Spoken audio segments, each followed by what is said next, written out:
Hi everyone, welcome to my channel. My name is Saldina. I am a software engineer and I make programming and IT related videos here on YouTube. So if that is something that is of interest to you, consider subscribing to my channel. And this video is going to be all-in-one C++ full course for beginners. And the goal of this video is to take you from that place where you are struggling with programming, where you don't understand how to read code or write code, to a place where you feel really comfortable writing code and reading code and you really understand what the code is doing, because that is the most important part. So this course consists of lectures where I will teach you a specific concept, and then there will be a task, and by solving that task you will get a good understanding of that specific concept. And then the complexity of those tasks will gradually increase so that at the end of this video, if you finish it, you will have a very good understanding of the most important programming concepts, not only in C++, but you will be able to take that knowledge with you to other programming languages as well. And then at the end, after you finish this course, in the description I will leave directions for you on what should be your next step, because I have created a roadmap with steps and directions so that if you follow those, you will be able to build your programming knowledge to a very, very high level. But before we start, I want to ask you one question, and I feel extremely proud and happy that you decided to invest your time to learn programming, and I can personally give you many reasons why that is a great decision. But what I'm more interested in is, what are your reasons? Why would you like to learn programming and be good at it? Is it because you are a very creative person, or you want to get a job and earn a lot of money, or you want to gain those problem solving skills, or because you think that programming is cool? So any other reason that you might have as well, please write that in the comments down below. And then make a public commitment before you start, because that is something that will motivate you. So write, I will learn programming because, and then put your reason and hold yourself accountable. So I am very much looking forward to reading your answer in the comments down below. So without further ado, I will just roll the intro and let's start with the video.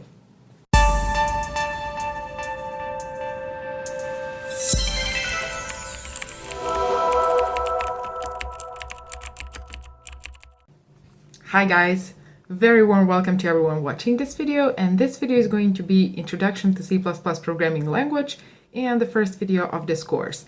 I was planning on dividing this video into two separate parts, so that in the first part I'm going to explain some basic concepts, some general concepts that are related to C++ and that you need to understand, in my opinion, first before starting to write code. And then in the second part we are going to build our first C++ program. So I'm going to include in the description of this video timestamps so that you can navigate yourself to the coding part if you want. But if you're an absolute beginner, I would recommend you to watch the entire video. Let's explain a couple of concepts before we actually start to write code so that you are familiar with them. You may wonder what kind of applications you can build with C++. Well, C++ is general purpose language. That means that it can be used to build all types of applications. So it is very close to the hardware, and that means that it can manipulate resources easily, so you can build operating systems if you want with it. You can build compilers, browsers, demanding games. So all general purpose software can be built with C++. It is not specific for only one domain, but it can be used to solve and build different types of applications. After that, I would like to mention that C++ is compiled language. That means that the code that you write first has to be compiled or converted, translated into another language that is understandable to your machine, to your computer. So that phase is called compiling code or building code. There are certain errors that can occur in this phase, of course, and those are compile time errors. This type of errors is usually the most common among beginners, among people who are just starting to learn C++, and we are going to demonstrate some of those compile time errors when we start coding. After that, C++ is case-sensitive language. That means that C++ distinguishes between lowercase and uppercase letters. So if you have, for example, a variable all uppercase and then a variable all lowercase, so the same meaning, the same word, those two are going to be treated and understood differently as different variables by C++. So it is case-sensitive language. Why C++ was created? Another question. Because before it there were other programming languages. Well, yes, they were, and it was created in 1980s, and it was created with two programming languages in mind. One of those two was Simula, and the other one was C. So Simula at the time was great language for human way of understanding and representing things. So it was very understandable and easy to use to humans. But at the same time, it was very, very slow. So they decided to combine it with another programming language, a fast one. And at that time, the best choice for that was C programming language. So they combined the two and they got C++. C++ is very, very understandable language, very easy to use by humans. So you can build and maintain huge projects with C++. But at the same time, because of this C part, it is very close to the hardware, so demanding tasks can be executed fast. And also, well, since it was created from C programming language, you can say that any valid C program is actually valid C++ program. So if you've ever built a C program, you have actually built a C++ program already. As I have already said, the code that you write is not directly understandable to your machine. So first, it has to be converted into another language that is understandable to your computer.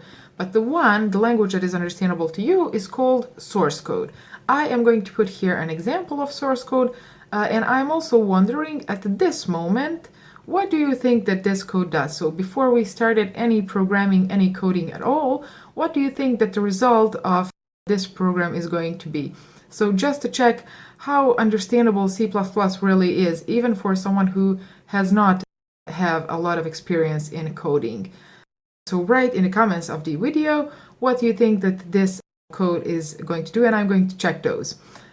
So at the same time, you're going to be doing something called writing pseudocode, which means describing what a program does, but just in plain English, so no C++. So this is the source code. After that, that source code is transferred or translated into another form, another language which is understandable to your computer, and that is object code. That object code is usually in the form of binary numbers, so ones and zeros. And that is the only language that your computer actually understands. And this is an example of your machine language. I'm also not going to ask anyone to describe what this here does, because this is highly unreadable and cannot be understood by humans. But as I said, it is the only language that your machine understands. So algorithm, what is algorithm? Algorithm is nothing more than a recipe. So steps, instructions that you write to your computer, list of ingredients and steps that your computer needs to do in order to perform a certain task, that's algorithm. Now that we have understood these concepts, let's switch to more practical part. So the tool that we are going to use is called Visual Studio 2019, and there is a lot of tutorials on YouTube on how you can download and install the Visual Studio, and you can also use community version for free. So when we open Visual Studio,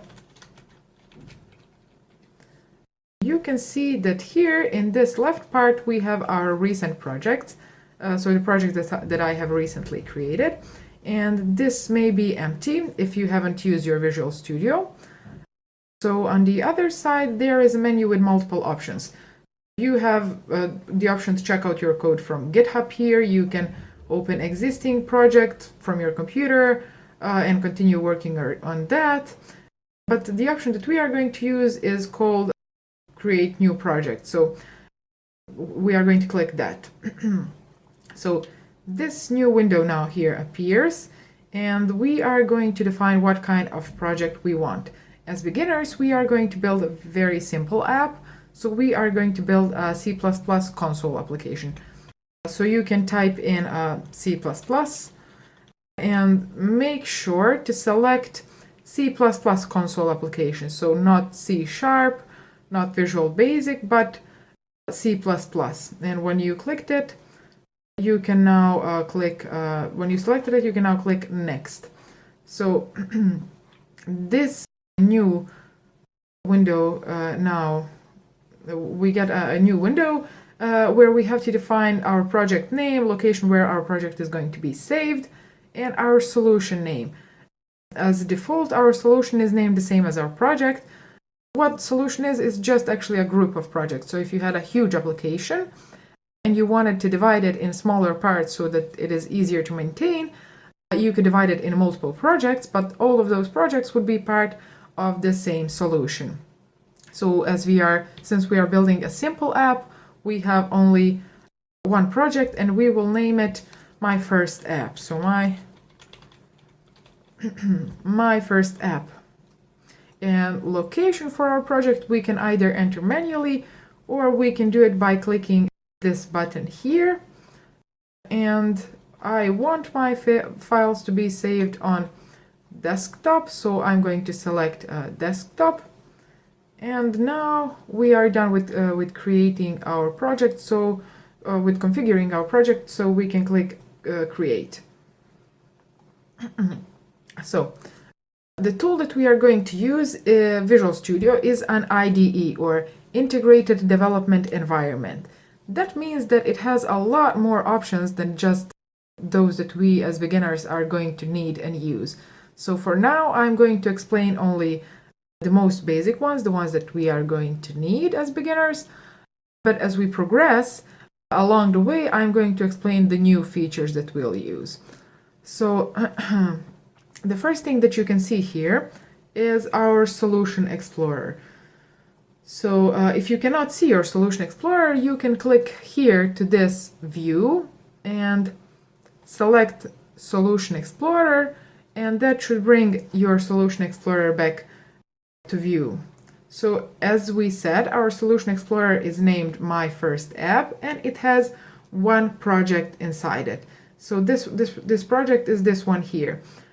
And as you can see, when we created our project, it was created with some default folders and files.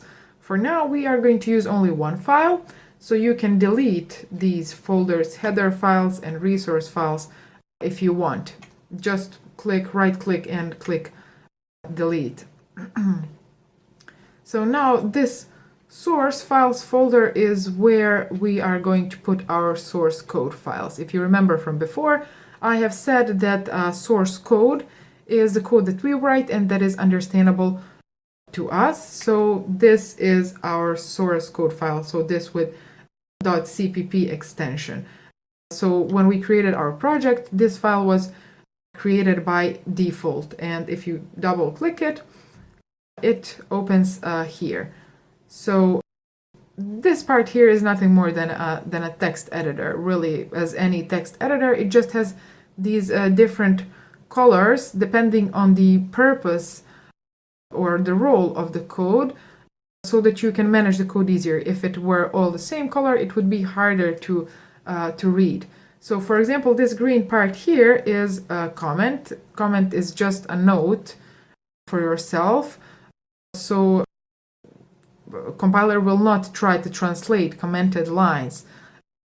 So if you type, for example, here this // or that means actually begin comment, and then you can explain, for example, what this preceding code does. So you can write, this will output to the console hello world.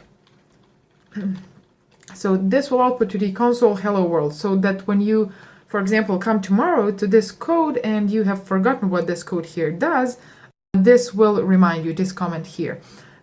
And these are some default comments, which I will delete now. We are not going to need this. So just select everything in click delete as you would in any regular text editor. This part here also. Now let's explain what we got here. So this include IOStream is actually a header file, so it is also called a library. And this IOStream is input-output stream, so it allows us to input and output data to and from our program. For example, thanks to this, we can use commands such as this here, so cout or console output. So without having this, we would actually have to program ourselves how we will input and output data in our console. So we will not delete this line here. Now check this code here. It says main. Well, that means that this is our main function. So a main procedure that our program is going to execute.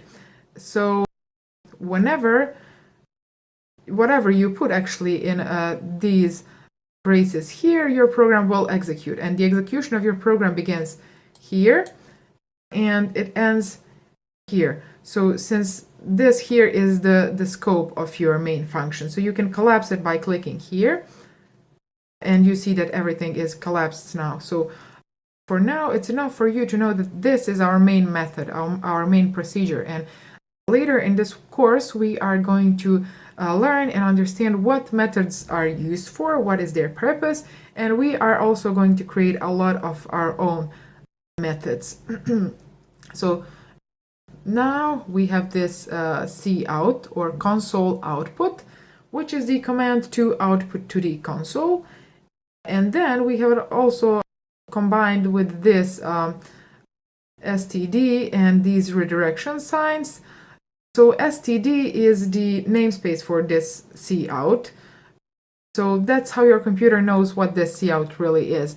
I will show you later how you can get rid of this if you really want. And we also have this hello world in quotation marks. Okay, let's see what we have learned so far.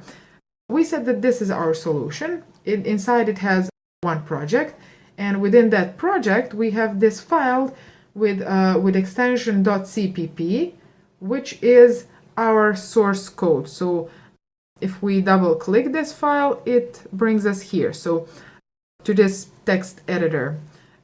And this is our program. This is the code of our program. Now, how we can run this code?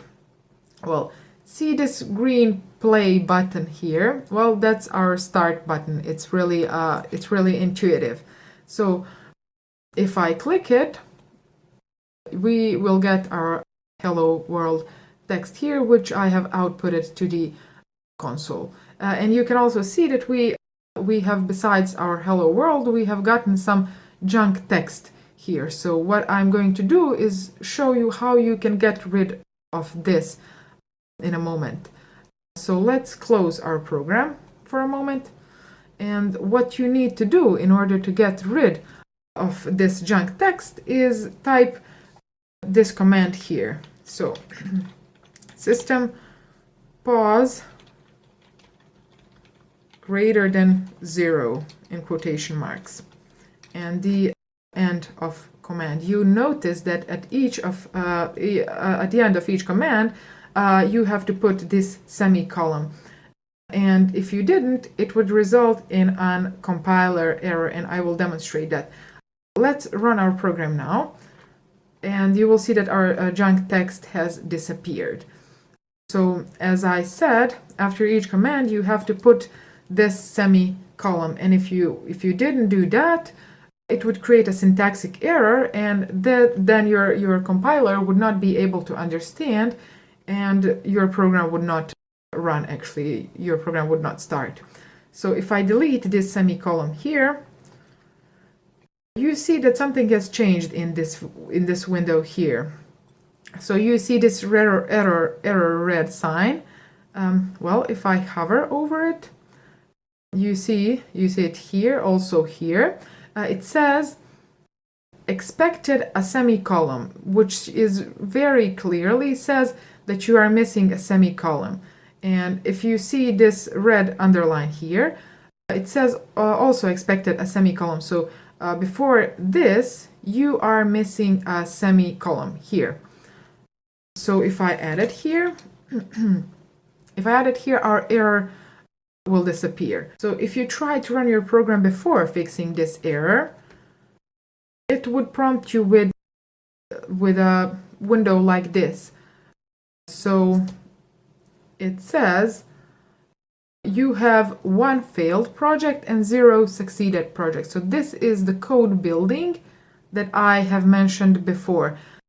So this one project, which is actually the only project that we have, has failed building. So your compiler does not actually understand what you have written since you're missing a semicolon. So another thing how you could know that you have syntax error except from this prompt window that we got is this syntax error, so missing semicolon before this closed brace. And if you click it here, it will take you right where you need to go to fix your error. So it's very useful. And if I press my play button again, it now says hello world. So I will stop the program now. You can do it either by clicking this red sign here which says stop debugging, or you can click this X on the console window. So if some other error has happened to you, which didn't happen to me here, you can write that in the comments down below and I will gladly help you. Also, someone else can help you from the other people learning from this video, and I would highly encourage that, since in my opinion the best way to learn something is to try to reproduce what you've learned and to explain it to someone else. So write in the comments if you got some other error. Now let's see how we can upgrade our program. So let's write something else.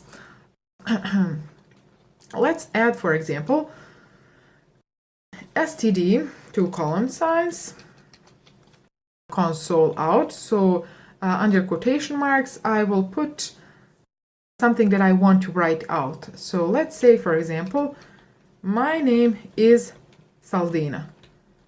You can put your name, of course. And at the end of each command, you put semicolon. And let's add one more. So let's say today is Friday.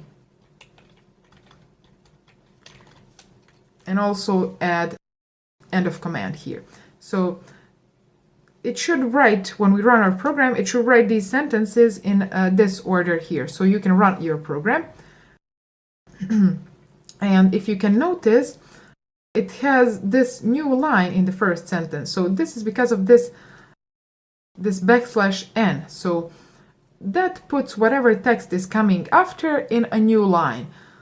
So you can put that text in a new line by either entering a \n or with adding this std end line. So std end line, and I have previously stopped my program. If I run it again, you see that we have gotten a new line here.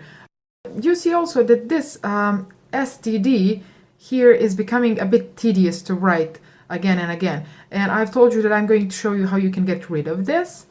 So what you can do is you can put this std on a global level. So you can say using namespace std, and what will that do is reference this std namespace on a global level, so you don't have to reference it every time that you are using it. And now we can delete all of these. So wherever you have written std, that's going to be referenced here now, and you don't need to write it separately. And if we run our program here, we are going to get our result. So we have also this new line added by either /n or this end line here. Okay, so in this video we have learned how we can output data in a console, and in the next video we are going to see how we can input data into our console. So we can ask user to input data, and we are also going to talk about variables and data types. another thing that I want to show you before I finish this video is, you may be wondering, okay, do I have to start Visual Studio every time that I want to run my program? Is there any other way for me to execute my program? The answer is no, you don't have to start Visual Studio every time. There is another way to start your program from Windows. So let's save all changes that we have made here so far. So you can press Ctrl+S, or if you have made any changes, you see this star here. So it is indicating that you have unsaved changes. So you can right click on that and click Save. And you see that that star disappears now. So let's find a folder where we have created our project. For me, that was desktop. If you followed this tutorial from the beginning, you created it also, and if you followed me, you created it also on desktop. So you can open your folder. You can go to debug, and inside that you see this file here. It says application. So this is your program. So if you right click on that and you check its properties, you will see that it says .exe. That means that it is executable file. So that is your program, that is your application. And if you double click on that, well, you see that it runs same as in Visual Studio. So you can start your program from Windows. Actually, if you want to show it to your friends or someone else, you don't have to open Visual Studio each time that you want to run your program. But one more thing to keep in mind is that if I go to Visual Studio now and I add one more line, let's say we write out "Have a nice day." So, and if I save it, so Ctrl+S, and if I try to open my program from Windows now, what you'll see now is that this new line that I have just added is missing. But why is that so? Well, if you remember, when we were talking about building code, we said that that's the phase of converting source code that you have written into a code that your machine understands. And when you start your code from Visual Studio, it does that process automatically for you. So it builds your code and then it executes your program. But when you are starting your program from Windows, it is missing that phase of building code. So your recent changes, your last changes were not translated. So your computer has the only translated version that it has is the previous one. So without your recently added changes, what you need to do is you either have to run your code from Visual Studio first, or it's enough for you just to build that code inside Visual Studio. And what happens when you do that, so just click here and you can click build, and what happens is your Visual Studio translates this code that you have written and it saves it here. And now when you run it and when your Windows runs it, it has the latest version, it has the latest changes. So this is the small trick that I wanted to show you. So this would be all for this video, and if you came across to some errors that didn't happen here to me, or you have any questions, you can write those in the comments and I will answer those. And if you watched so far, you can like this video, you can subscribe and share it with someone else who would also like to learn programming, and I will see you in the next video. Hi guys, I hope you are all well and welcome to the second video of C++ for beginners. In this video we are going to talk about variables, data types, and also I'm going to explain how you can enter data in your program and how that data is encoded into numbers using something called ASCII table.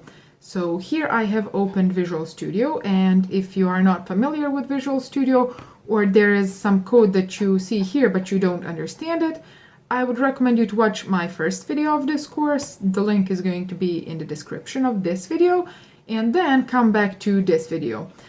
So let's talk about variables now. What is variable? Well, I like to explain it through a real life example. For example, you see this glass here. Well, what I can say about this glass is that it is a container for a certain type of liquid. So it can hold water, milk, tea, juice, whatever you want really. And the same way, a variable is a container, but for a certain data type. So you can put whole number inside it, you can put character or a decimal point number or a Boolean value meaning true or false value. So they are the same in this aspect. Another thing that I can say about this glass is that it defines a maximum amount of liquid that it can hold. So it has a max limit. And if you put too much, it will overflow. The same way with variables. Variables also define a maximum amount of data that they can hold. For example, if you have a whole number variable, well, there is a max number limit for that variable that it can hold. And also, if you put too much, it is going to overflow. It is literally called data type overflow. So it is a container, the same as variable, and also it defines a maximum amount of data that it can hold. But how much data you really put inside that variable? So the same way with the water inside this glass, if you decide to put 1/3 or 1/2 or 2/3 of this glass, the same way is with variables. You can put however much you want as long as you don't put too much, because then it's going to overflow. One thing that is different though between variables and this glass is that you can put one day inside this glass you can put water, the next day you can put juice, the next day you can put milk, then tea, or even you can mix two liquids. But with variables you cannot do that, at least not with ones in C++. There are certain languages that you can do that with, and there is also advantages and disadvantages when it comes to that, but in C++ you cannot put two different data types inside one variable, and you can also not change a data type of variables once you create it. So let me show you what I'm talking about on a practical example. Let's say that you want to create a variable that is going to hold your annual salary. Well, that variable is definitely going to be a decimal point number, or also floating point number. That's how it's called in C++. And the type that is used for that is called float. So I'm going to say float. And then I'm going to give a name to that variable. Since we said that it's going to hold annual salary, we are going to call it annual salary. Okay. And then we are going to assign it a value, and that value is going to be, let's say, 50,000.99. So now what I have done here is I have created a variable called annual salary. I have said that that variable is going to be of type floating point number, and then I have put inside that variable 50,000.99. So now let's see how we can, based on this variable, based on our annual salary, calculate how much our user is earning every month. So what we are going to do is we are going to create another variable. We are going to call it monthly salary, and we are going to assign that variable a result of dividing this annual salary with 12 months. So we are creating a variable of type float also, since the result of division usually can be also floating point number or decimal number, and because of that we are using also float type for our monthly salary variable.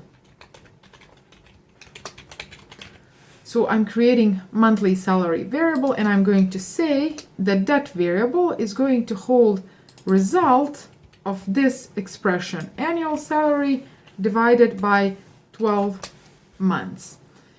And now we have a result of this division inside this variable, and what we are left to do is to write that result out to our user. So I'm going to say cout, since that's the command that we use to output data to console, and I'm going to say your monthly salary is, and I'm going to say monthly salary.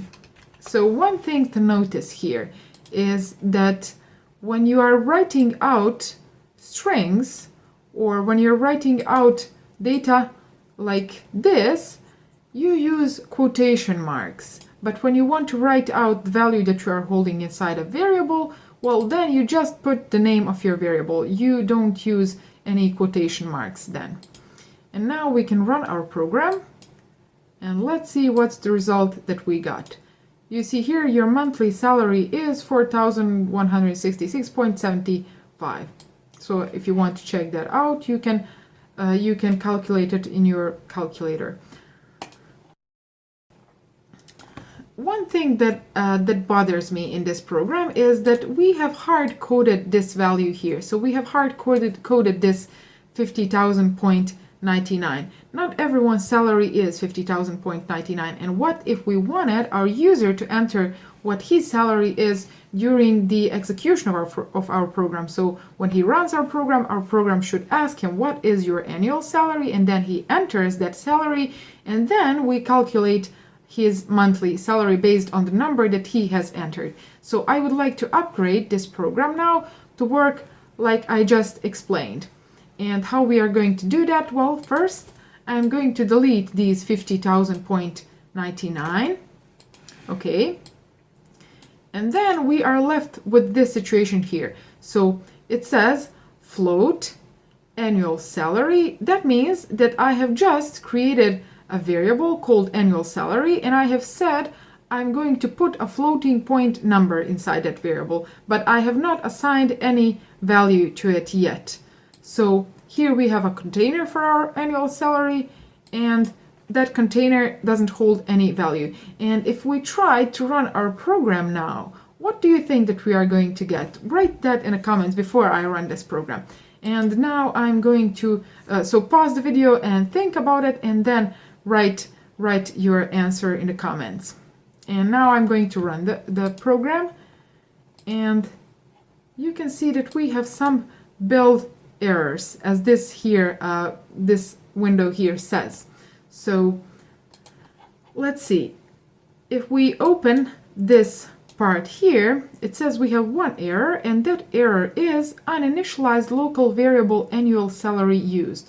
What that means is that this expression here, if you see this green underline, it also says using uninitialized memory annual salary. Well, that means that this expression here, our computer doesn't know how to do this expression, since we haven't assigned any value to our annual salary variable. So it doesn't know how to divide that with 12, since there is no value inside that container, inside that variable.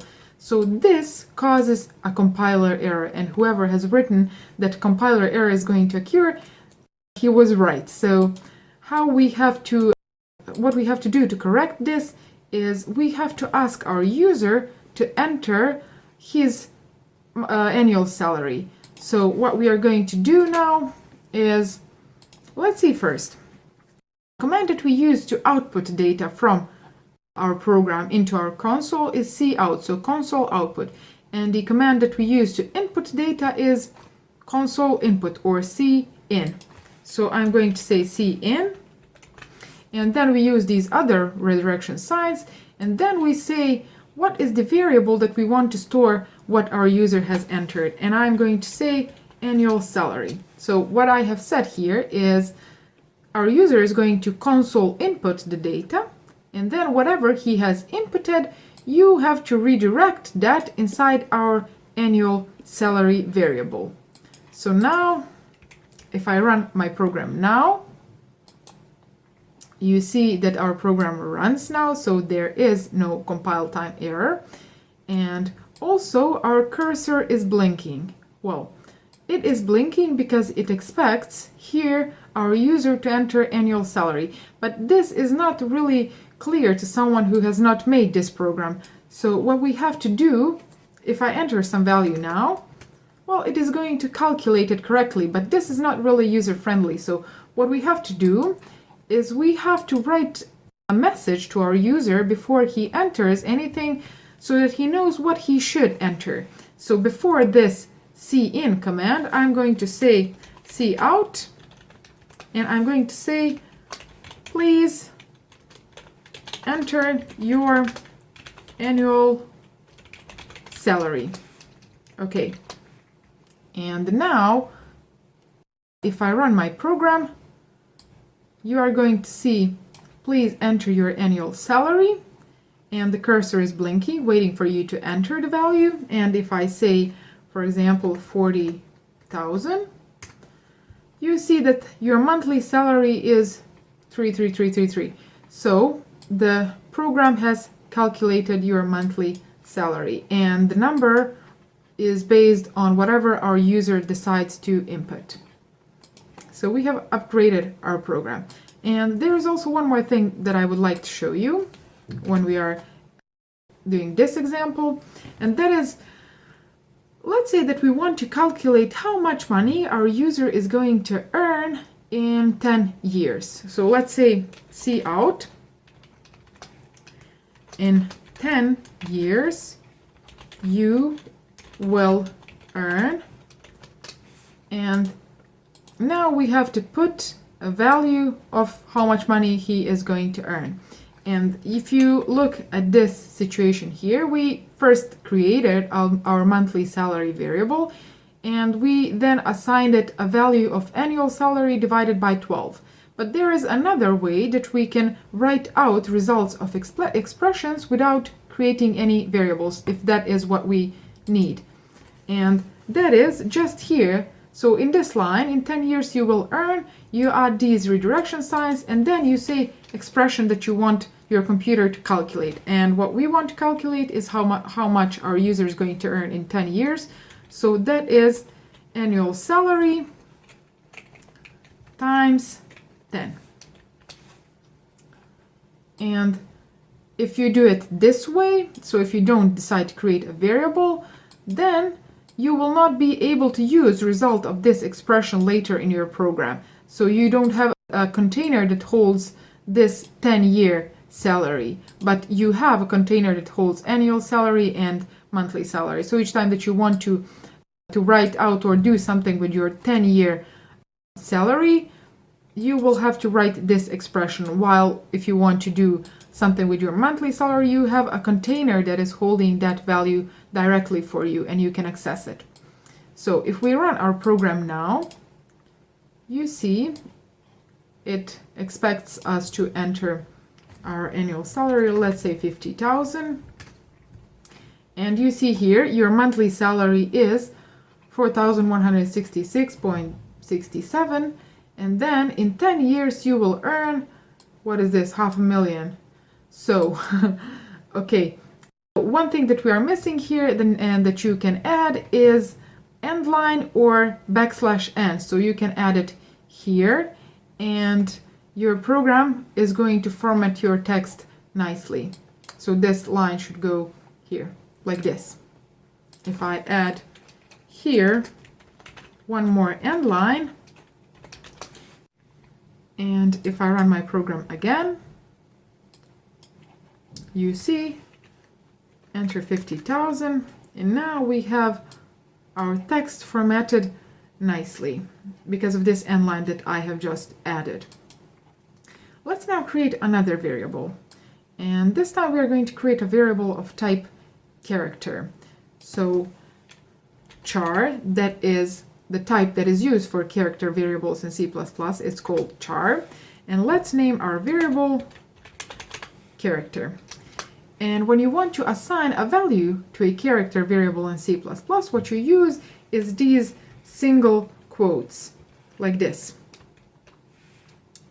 If you see this example here, when we are writing out text, so string of text, we use these double quotation marks. But when you want to assign a character value of a character variable, we use these single quotations, like here.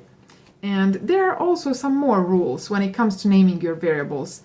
And the most important one, in my opinion, and the most important one to make it easier to you, is to name your variables according to their purpose. So give meaningful names to your variables. That is really, really important. For example, you see this monthly salary variable here. We could have as well named this variable blah, blah, blah, and copy it here also, because we are having compiler error right now, because our compiler does not know what this variable really is. You see, it says identifier is undefined because you have not created this variable here, because it supposes that it is a variable, but it has not been created before, so it does not recognize what this variable is. So we have to copy the new name here also, and now our compile time error disappears. And this here, this name, does not represent anything to your computer. So your computer is now going to run your program, and your program is going to work just the same as it did before. But this is really making it hard for you to understand what your code is doing. And especially if you come to this, for example, in 10 days, or someone else tries to understand your program, this is really hard to read. And he will just try to uncover really what your program is doing without understanding it, because you have used these blah blah blah names for your variables. The same situation would be if you, for example, have 3 boxes inside your kitchen, and you use one for storing sugar and flour and salt. And instead of naming those sugar, flour, salt, respectively, you decide to name them red box, green box, and blue box.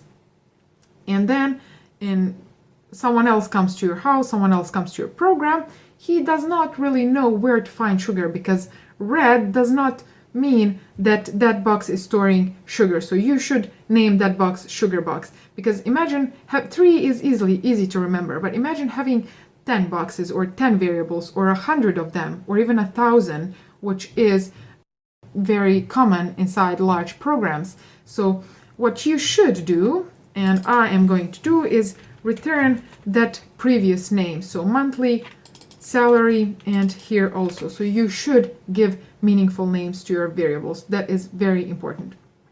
And that is the first rule. The second rule is that, well, the second and third and the fourth are the rules that you will have to obey in most cases, because if you don't, then you are just going to get a compile time error in 99% of the cases, let's say. And I'm not going to say what that 1% is, because I want you to obey these rules. So when it comes to naming your variables, another thing is that your variable names cannot contain any special characters except underscore. So like this. This here is valid name to your variable. But if you try, for example, to name your variable like this, so you say plus character, you see that here in this error window it says expected an identifier. So you cannot use this to name your variable. Or this, you cannot say character with this minus inside it, so character minus ter. So these signs, these special signs, are used for something else. They are operators inside C++. And you are not supposed to use those inside your variable names. If you really want to use some special signs, what you should and can use is underscore, like this. So this is the only sign that is allowed and that I recommend for you to use for naming your variables. That's the second rule. The third rule is that your variable names cannot begin with numbers, like this. So you cannot say 8 character, for example. It also says expected an identifier. But what you can do is you can say, for example, character 8. That is a valid name. So a number can be on any other position except on the first position. So this is a valid name for a variable. So you can put also number here. So you can say, for example, C12 character 8. But again, what does that really mean? That is not a meaningful name for a variable. So again, we come to the first rule. So you should name your variables according to their purpose. So I'm going to return this to character name again. And then we have our third rule, I guess, which is you cannot use space inside your variable names. So for example, this is not valid, and your compiler says it here. So it gives you an error. It does not know what this really is.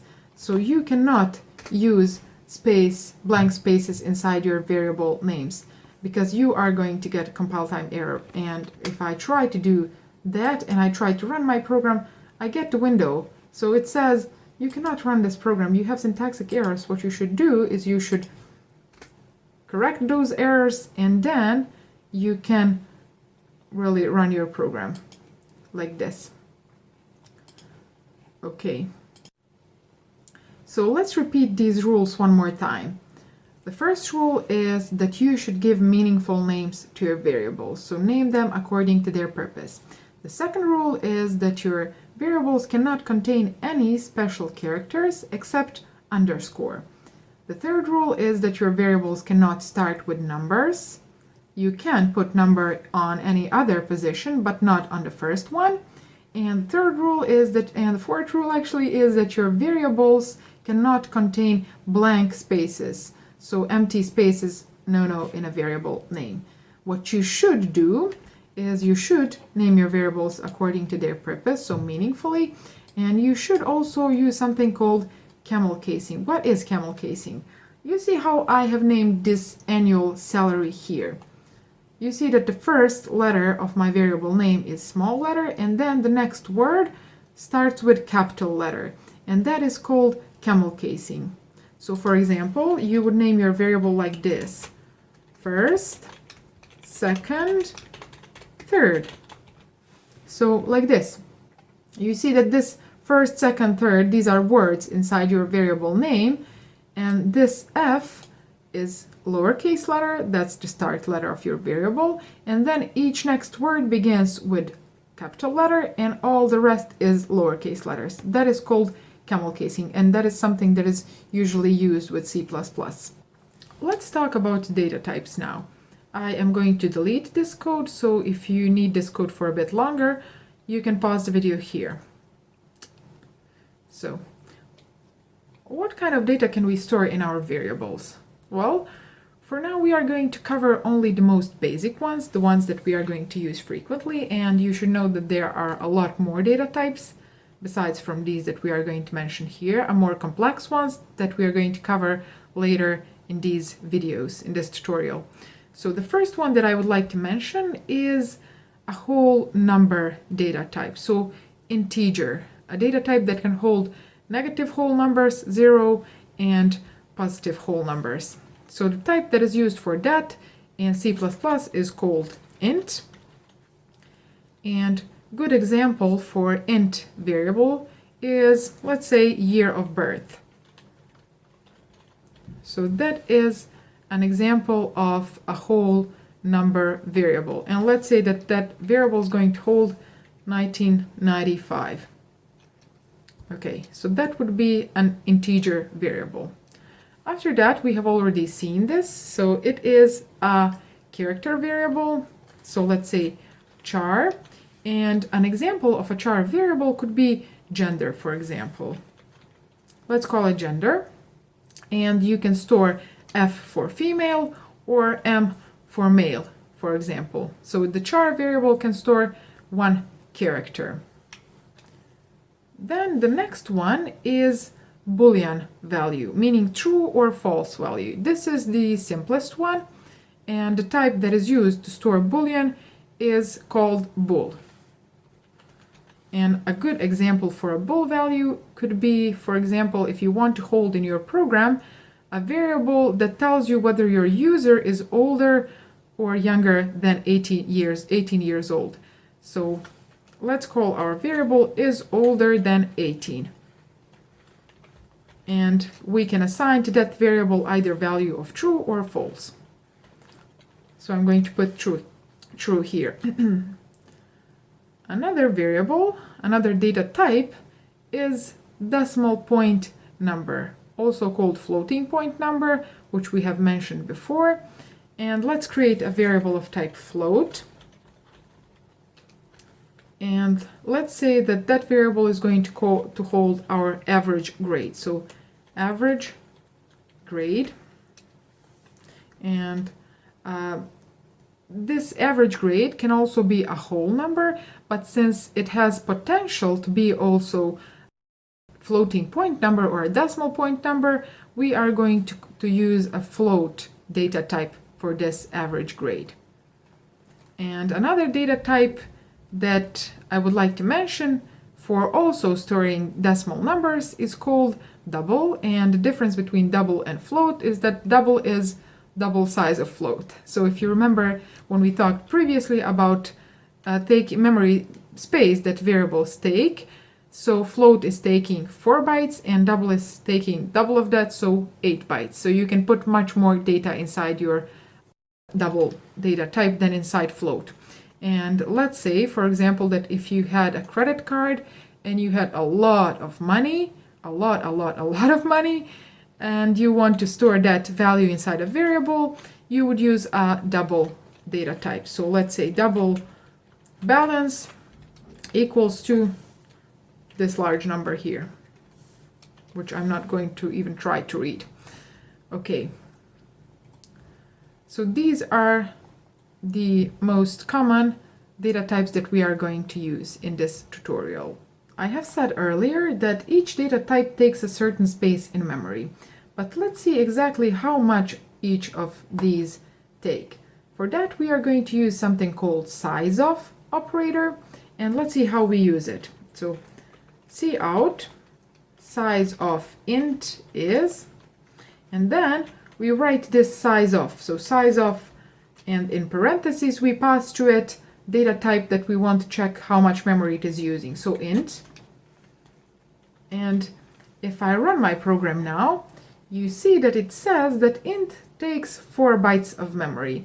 And if you've ever actually studied binary algebra, you would know that 4 bytes of memory is actually 32 bits, since each byte has 8 bits.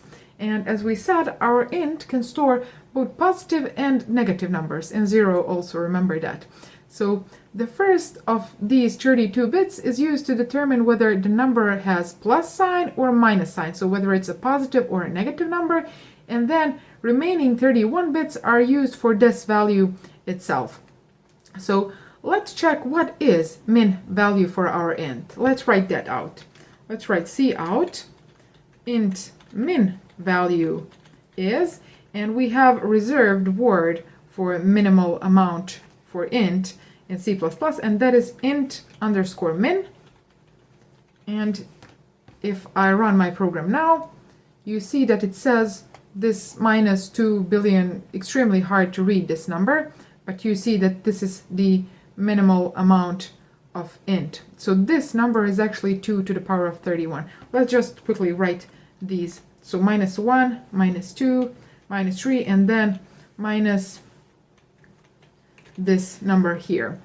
So this number, as I said, is 2 to the power of 31. Why not 32? Because this 1 byte is used to represent this minus prefix.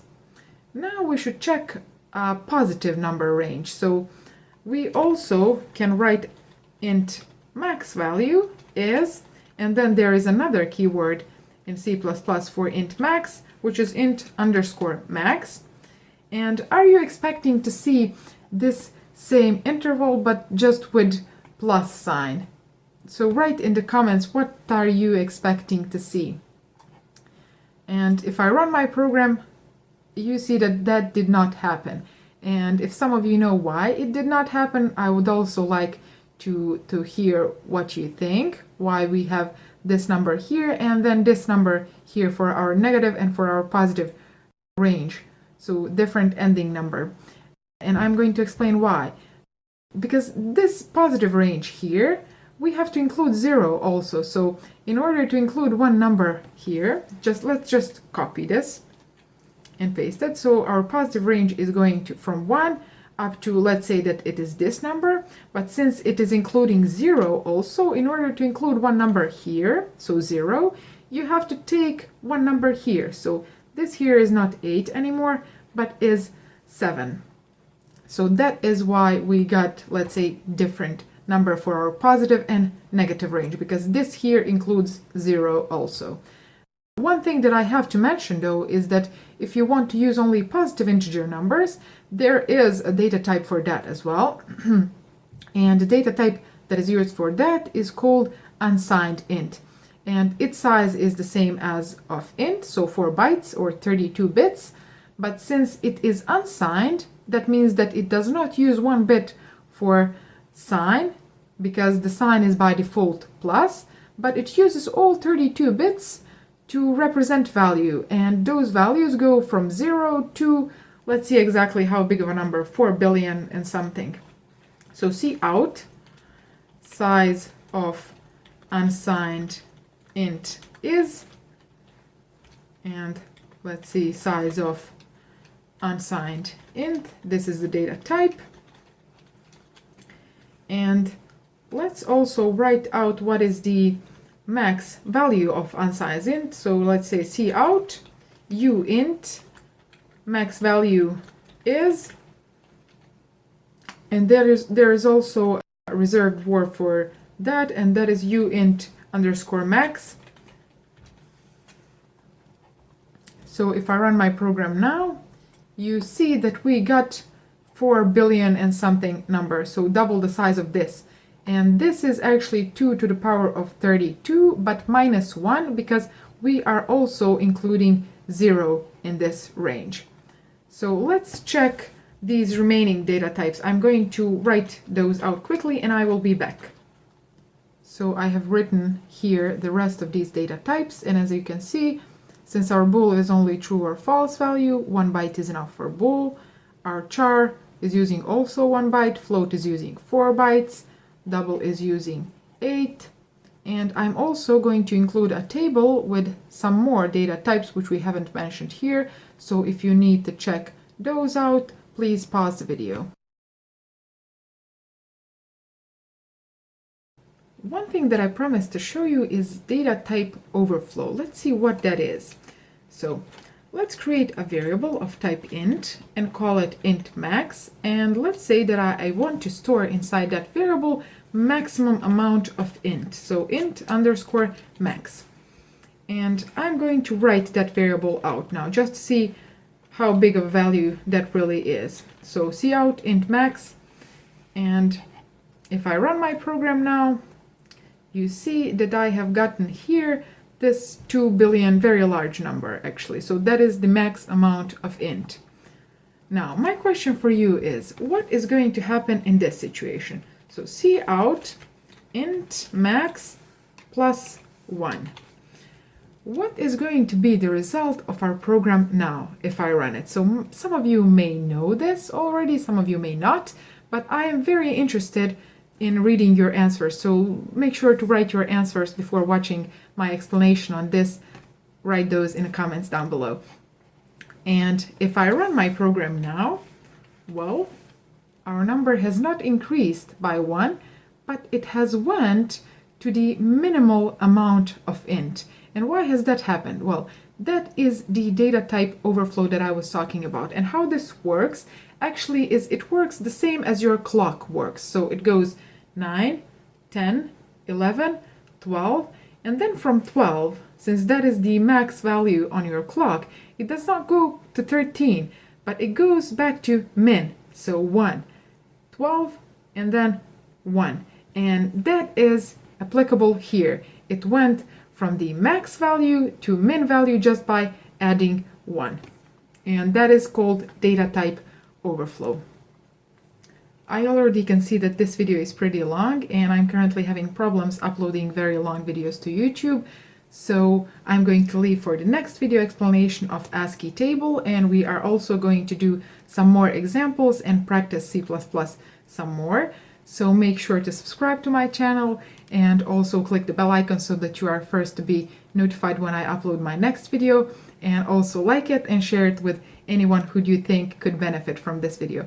And I will see you in the next one. Hi guys, welcome to my channel. As I promised in my previous video, in this video I'm going to explain the concept of ASCII table, and then I'm going to give you an idea, an example of a program that is very beginner friendly, very simple, but also very fun, and that you can build only with knowledge from my 2 previous courses and this one. So if you haven't watched those, make sure to watch them. Link is going to be somewhere here and also in description. And also make sure to like this video and to subscribe to my channel for more educational content. And let's begin now. So what is ASCII? Well, ASCII stands for American Standard Code for Information Interchange, and it was first created in order to standardize the way of representing characters in your computer. So in ASCII table, those characters are represented as numbers, numeric codes. And what this means is following. Let me give you an example. When I first learned to read and write, so when I was a little, I decided to, together with my friend, create our special symbol language, where we would exchange each character with a special symbol that only 2 of us could understand, and then we would exchange letters using that symbol language, and no one else could understand those letters. And also, guys, write in the comments down below if you did that. I know you did, so don't make me feel like a weird one. Well, that is exactly what your computer does. It exchanges each character with a number so that it can understand it and it can communicate with other computers. So this means that your computer or ASCII table assigns to each character a unique number. And let's prove that now. So how we can do that is, in my Visual Studio, I'm going to say cout. And then in these parentheses, I'm going to say int, and then these single quotes, and I'm going to say letter A. And let's add end line. So this is one way of doing that, and then there is another way of doing just the same thing, and that is, let's say cout, and then int, and then inside these parentheses, we are going to say our single quotes and our letter A, and also add end line. So this here is called casting operator, and it is the operator that forces one data type to convert into another. And since we said that each character has its numeric pair inside ASCII table, well, we can ask our computer to give us that pair. So here I'm saying, please tell me what is my numeric pair of my letter A. So what number is my letter A? And if I run my program now, you see that I got 97. So our lowercase letter A is 97 in ASCII table. Let's check now a capital letter A. So I'm going to say cout, int off, and let's put our capital letter A and one more end line. So if I run my program now, you see that I'm going to get a different number, so 65. And this is so that your computer can distinguish between lowercase and uppercase letters. So ASCII uses 7 bits to represent each character, and that means that it can represent 2 to the power of 7. That's how much characters it can represent, so 128 characters. And that is enough for all English characters, so all English lowercase and uppercase letters and numbers, and also some special symbols. But there is also a lot more languages, and also languages that have a lot more characters. So there is a lot more standards for representing those characters inside your computer. So this that we have just mentioned is called ASCII, and there is also extended ASCII. That is another standard that can represent more characters. Then there is also UTF-8, UTF-16, and a lot more different standards. So what we should remember for now that is related to ASCII is that ASCII represents each character with a number, so it holds its numeric match, its numeric pair in its table, and then that we can also get that numeric match using our casting operator. So this here is a casting operator. So now you may ask, if we can get a numeric value of our letter, so if we can get our int number of our letter, can we do vice versa? So can we get a character from our numeric value? And the answer is yes, we can convert a number into a letter also, and I'm going to demonstrate how we can do that in a moment. So you can say cout char, and let's say char of 65, and add end line. And if I run my program, you see that I'm going to get a letter A, so capital letter A. And now with this, when you learn this, you can get an idea on how you can build something more useful than just basic Hello World application. So you can, for example, build a program that ciphers words and sentences in an ASCII, and then also a program that deciphers those messages back into English readable characters. So now we are going together to build a program that ciphers words into ASCII codes, and then I'm going to leave to you to build the program that deciphers those words back into English readable characters. So let's say that we want to cipher a 5-letter word. So what I'm going to do is, what I need to do is to create 5 char variables. So I'm going to create 5 char variables, then I'm going to let my user input his letters inside those 5 char variables, and then I'm going to write out encoded words. So I'm going to convert all of these letters in ASCII codes, and then I'm going to write that out to my user. So I'm going to, in a certain way, cipher his word. So I'm going to say here char C1, char C2, and then char C3. And I want to stop here for a moment. I want to explain one thing.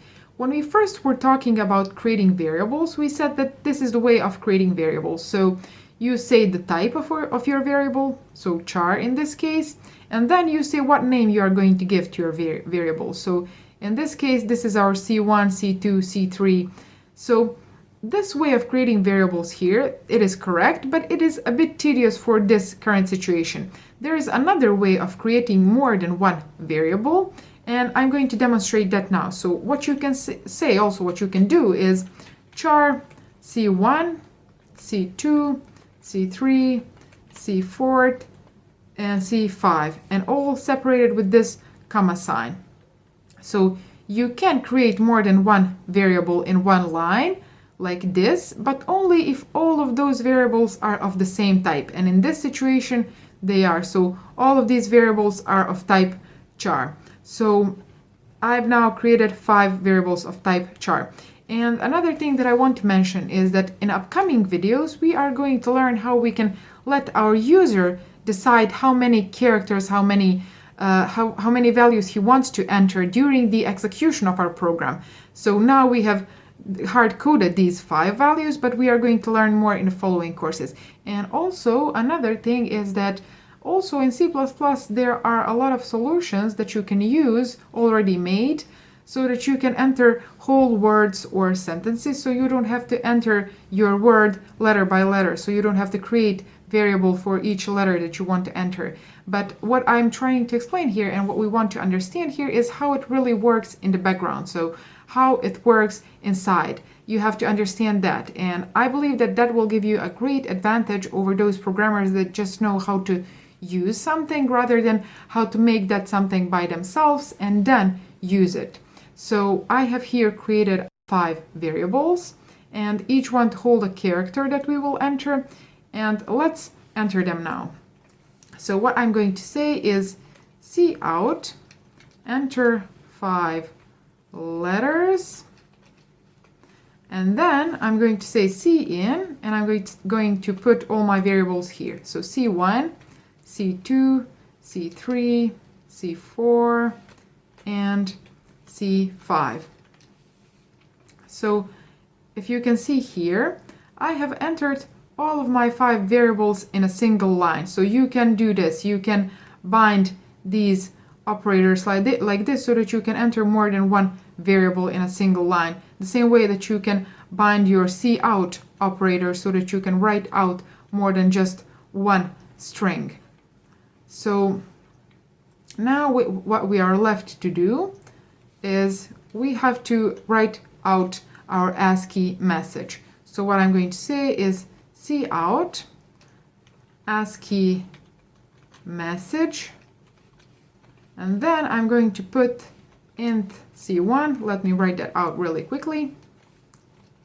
So I have written this message here, and what I have said is console output ASCII message, and then I have combined these cout operators so that I can write more than one variable in a single line, so in a single command actually. So I have said give me my int code of my C1, so give me my ASCII code of my C1 variable, and then put a blank space, and then give me my ASCII code of my C2 and also C3, 4, and 5.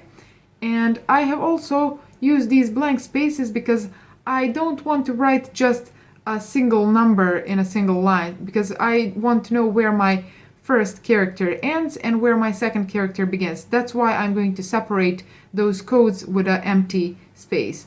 And also there's another thing that I want to mention, and it is that when you want to convert your variable, so the value that you are holding in your variable, and when you use your casting operator on that, you don't put your variable in a single quotation mark, so you just put the name of your variable, like this example here.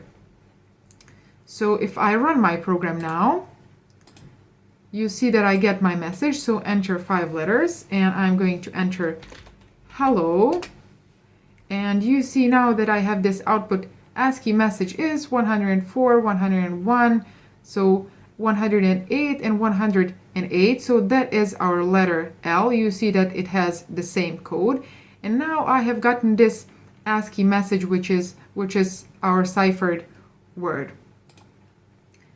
And also there is one thing that I want you to keep in mind, and that is that this program here will not take into consideration your enter or your space key as a letter. So if you put your enter or your space key however much times you want, it will not treat it as a character. There are some other functions that you can use in your C++ if you want to capture your enter, for example, or your space key, such as cin.get. If you really want, you can Google that out. But at this point, we are keeping this very beginner friendly, so this will not capture your enter and your space. So let's just prove that. I'm running my program once more, and I'm going to put enters and spaces, and you see nothing is happening. And then if I enter hello once more, you see that I'm going to get the same numbers, so the same message as before. So we have built here a program that ciphers our words into ASCII, and we have built this program after just studying a little bit of coding. So imagine what you can do if you learned more. So stay tuned, make sure to subscribe to my channel, and also like this video if you want to support me in filming these videos. And also I'm going to leave to you to write a program that is going to decipher these messages from ASCII back into readable English words. So you also can put your suggestions of a code in a comments down below. And also what you can do, you can upgrade this program here that we have written so that you can put in more words, more sentences if you want, and then you can put those encoded messages in the comments, and everyone who wants to read those messages is going to have to build a program that is going to decipher those messages into readable English. So subscribe to my channel, like this video, and I'll see you in the next one. Hi guys, welcome to my channel. In today's video I wanted to show you something that you are going to be using very often if you start on a programming path, and that is if-else statement. So what is if-else statement? Well, if statement is something that is used when you want to execute part of your code, so block of your code, conditionally, which means not always, but only in a certain situation. And then if you add else block to that, that else block is going to be executed otherwise. So in the situation where your if block is not executed, your else is going to be executed. So let me explain that to you in a simple example. Here I have opened my Visual Studio, and let's quickly paste an exercise that we are going to do in this tutorial. And that is this task here. So let's say that our user has to enter a number, a whole number, integer number, and then after that our program has to check whether that number is even or odd and has to write out that to our user. So how we are going to solve this problem here? Well, I'm going to explain this to you using diagrams, because I believe that that is the best way for you to understand this if you haven't used this if-else statement before. And then what we are going to do after we understand those diagrams, well, we are literally going to just translate that diagram into our C++ code. So let me open my tool. Here I have opened a tool that I'm going to be using for drawing diagrams. It's called Blank Diagram. You can use whatever tool you want. You can use even a paint or a pen and paper if you want. That will work as well. So here I'm going to draw the flow chart of our program, so how our program is going to be executed. And let me add first here this shape, and we are going to say that this is going to be the start of our program. So I'm going to write out start, and this indicates our main function, let's say the first line of our main function. So here our program starts. And then, as we said in our task, in our exercise, our user has to enter an integer number. And the shape that we are going to be using for that is this shape here. So let me put this shape here. And I'm going to write a text inside, and I'm going to say int number.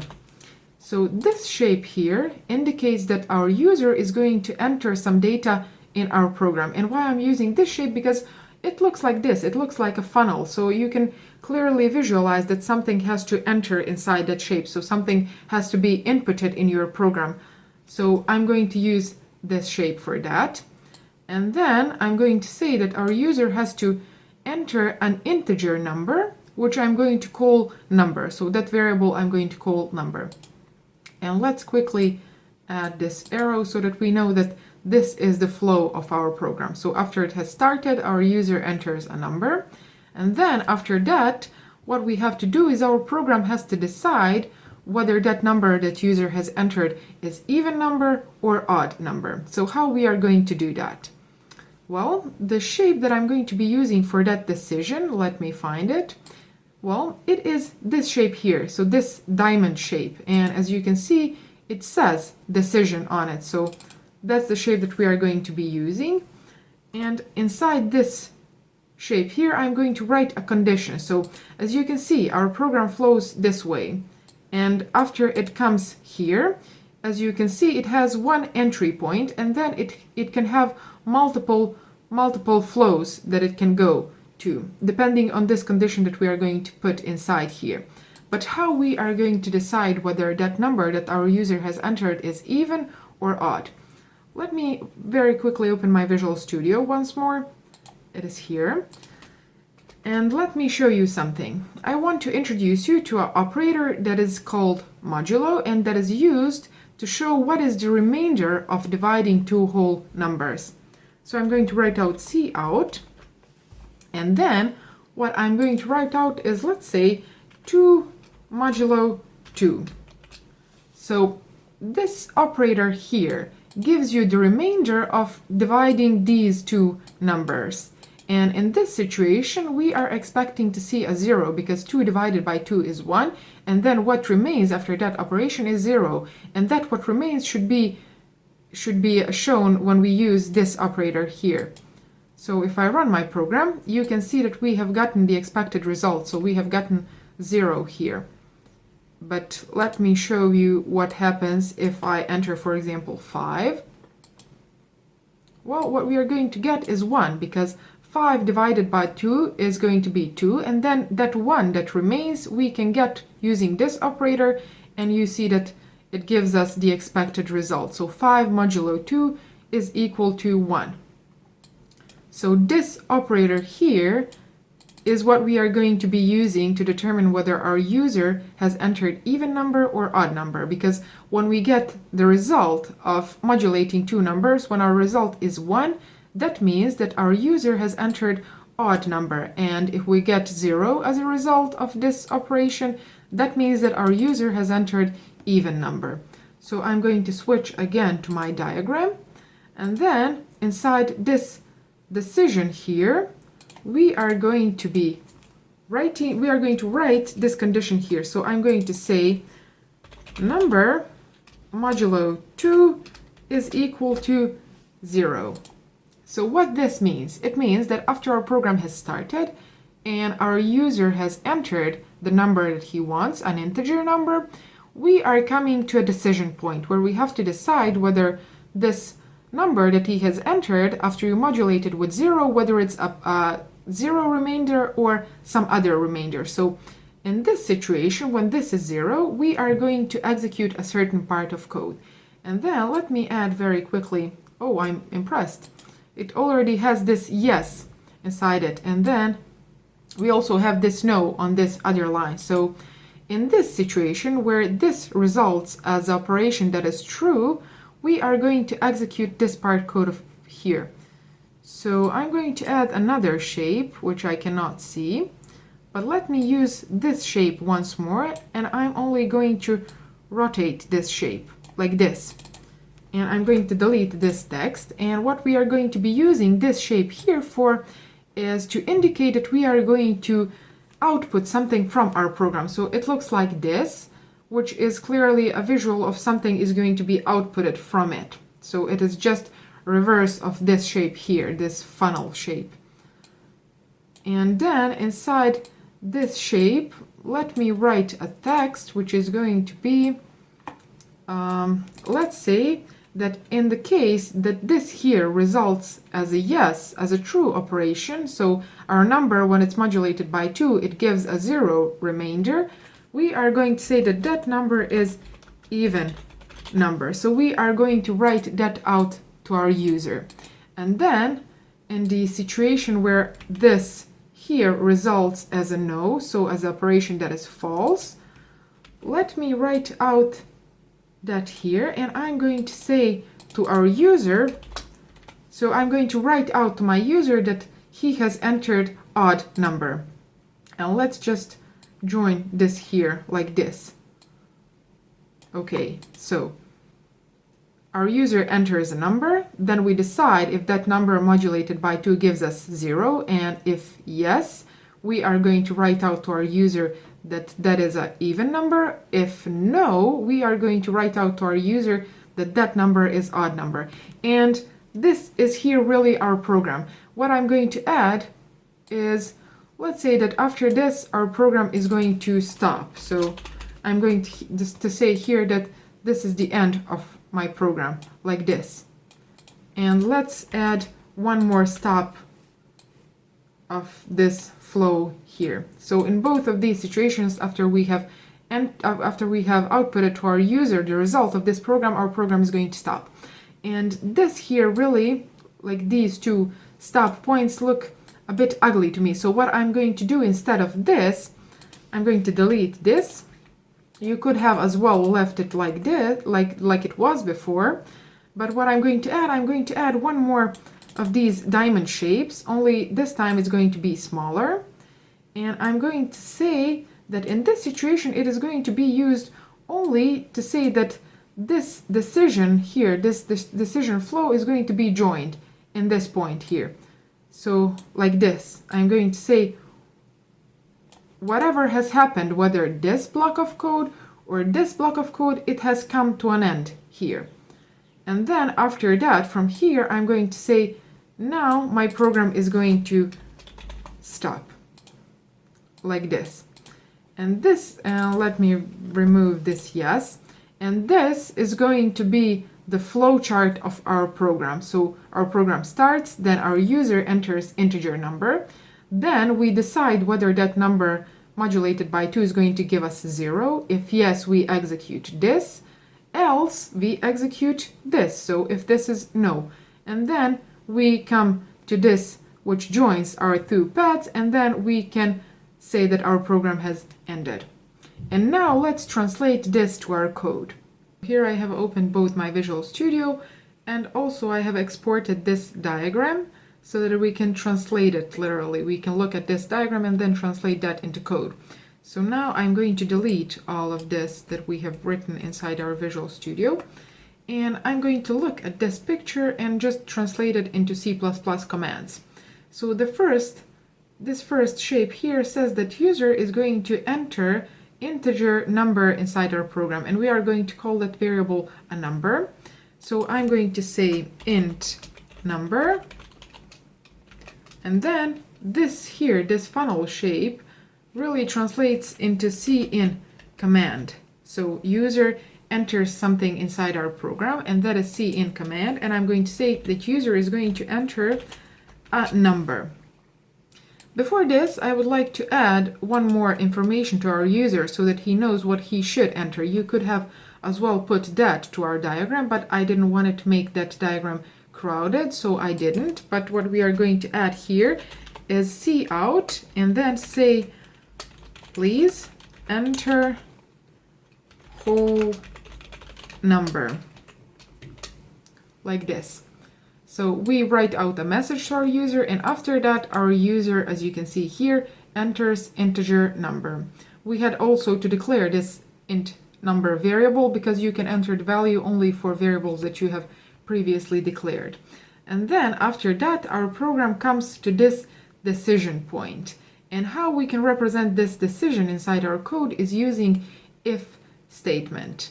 So we are going to write here if, and then I'm going to put this condition here inside these parentheses. So I'm going to say if number modulo 2 equals 0.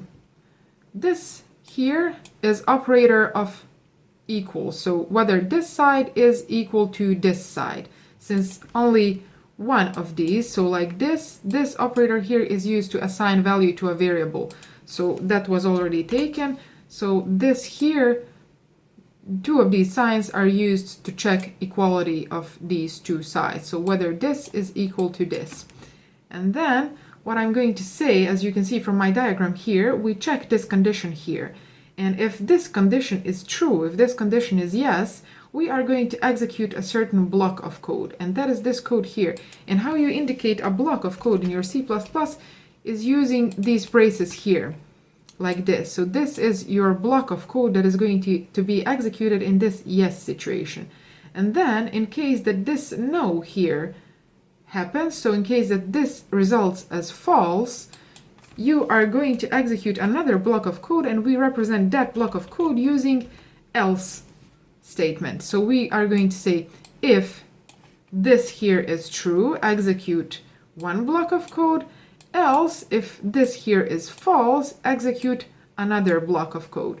So here, what our if makes us do? Well, it says that we only have to write out to our user that he has entered even number, because this shape here, as you can see, it looks like this, and it represents that something should be outputted from your program. So we are going to use for that our cout command. So cout, you have entered even number. So like this. And let's add end line. So in case that this here results as true, we are going to output to our user that he has entered even number.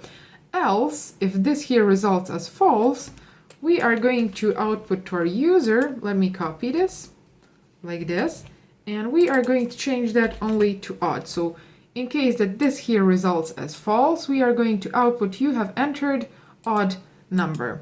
So either this here is going to be executed or this here, depending on this condition. And you can see that from diagram clearly. So when your program comes to this decision point, it checks this condition, and if the answer is true or yes, it is going to execute this. Else, if the answer is no, it is going to execute this. And then after that, it really just joins these two flows, and then that is the stop point of your program. So we can write here cout, thanks, bye. Okay, let's say that is the last line of our program. I haven't put this on my diagram. Okay, so I'm going to run my program now, and as you can see, it says please enter a whole number, so this line here.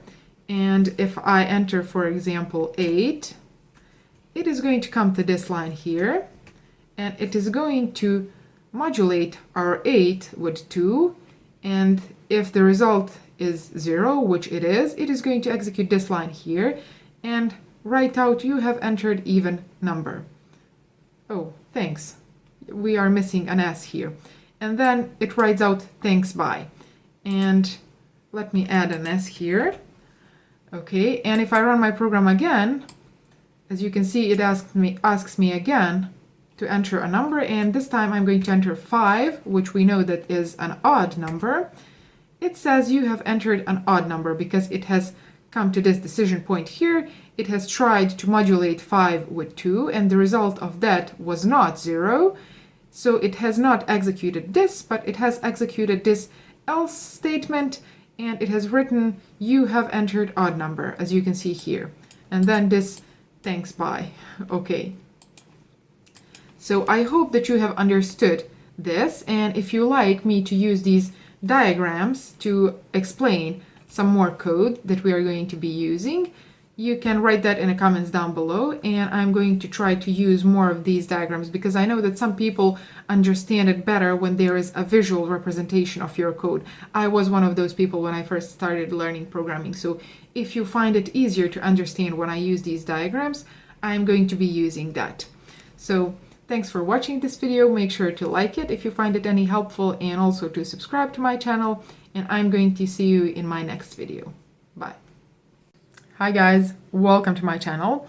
In this video I wanted to talk about if-else statements, but a bit more complex if-else statements so that you can get an idea on how they are used in real life. So if you're not familiar with them at all, like you have never heard of if-else statement, then you should probably first watch my first video of this subject, and I'm going to link it somewhere here, and then you can come back to this video.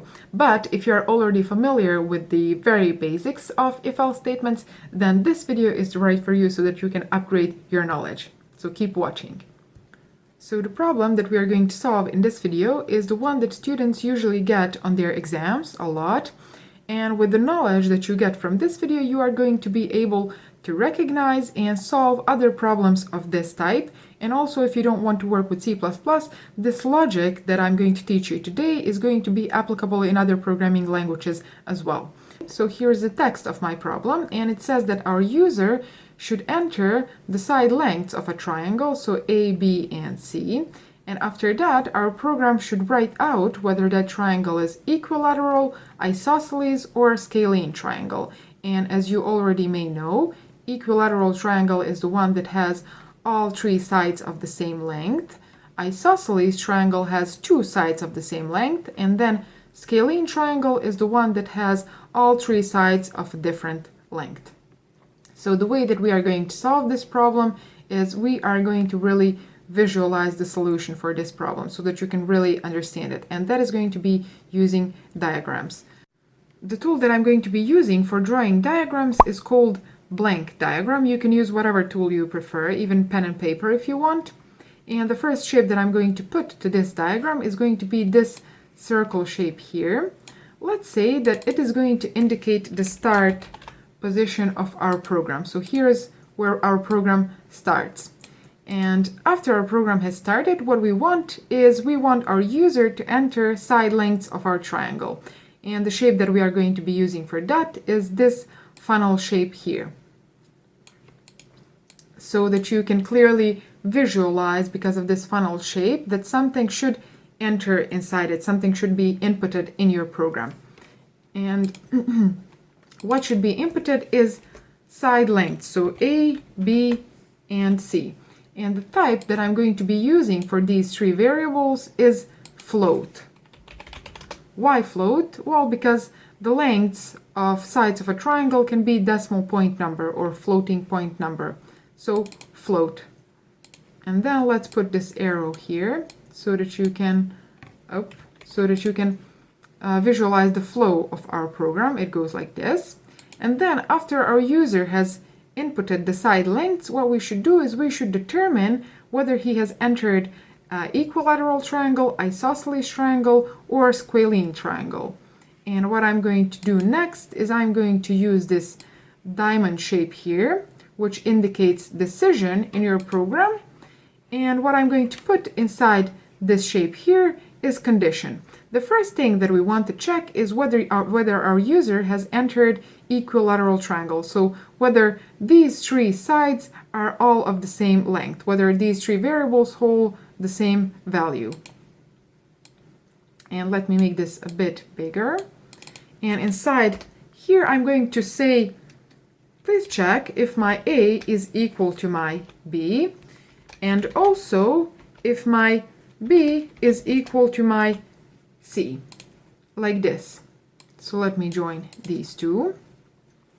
And I want to explain two things when it comes to this. First one is this operator here, this AND operator, these two ampersands. This is logical AND operator, and it is used as I'm going to just explain. So this expression here is going to result as true expression only in a situation where this here is true, and also at the same time this here is true. So in that case, this whole expression is going to result as a true operation. That is the logic behind this AND operator.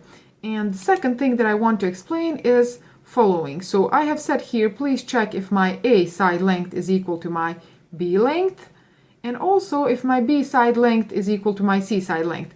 What you can also put here is you can also say A, because we have determined here that these two are of the same length. So it really doesn't matter if you put here A or B, whichever you prefer. So in this situation where this results as a true operation, we are going this way. And what I'm going to do when this results as a true operation, as a yes operation, I am going to use this shape here. Let me just rotate it.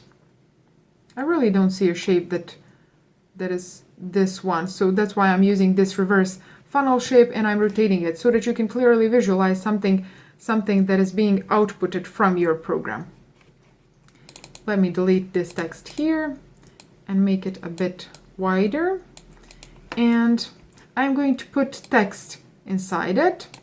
And what I want to write out in this situation here, where this results as a true operation, where this condition is fulfilled, is that our user has entered equilateral triangle because all three sides are of the same length. So let me write that out.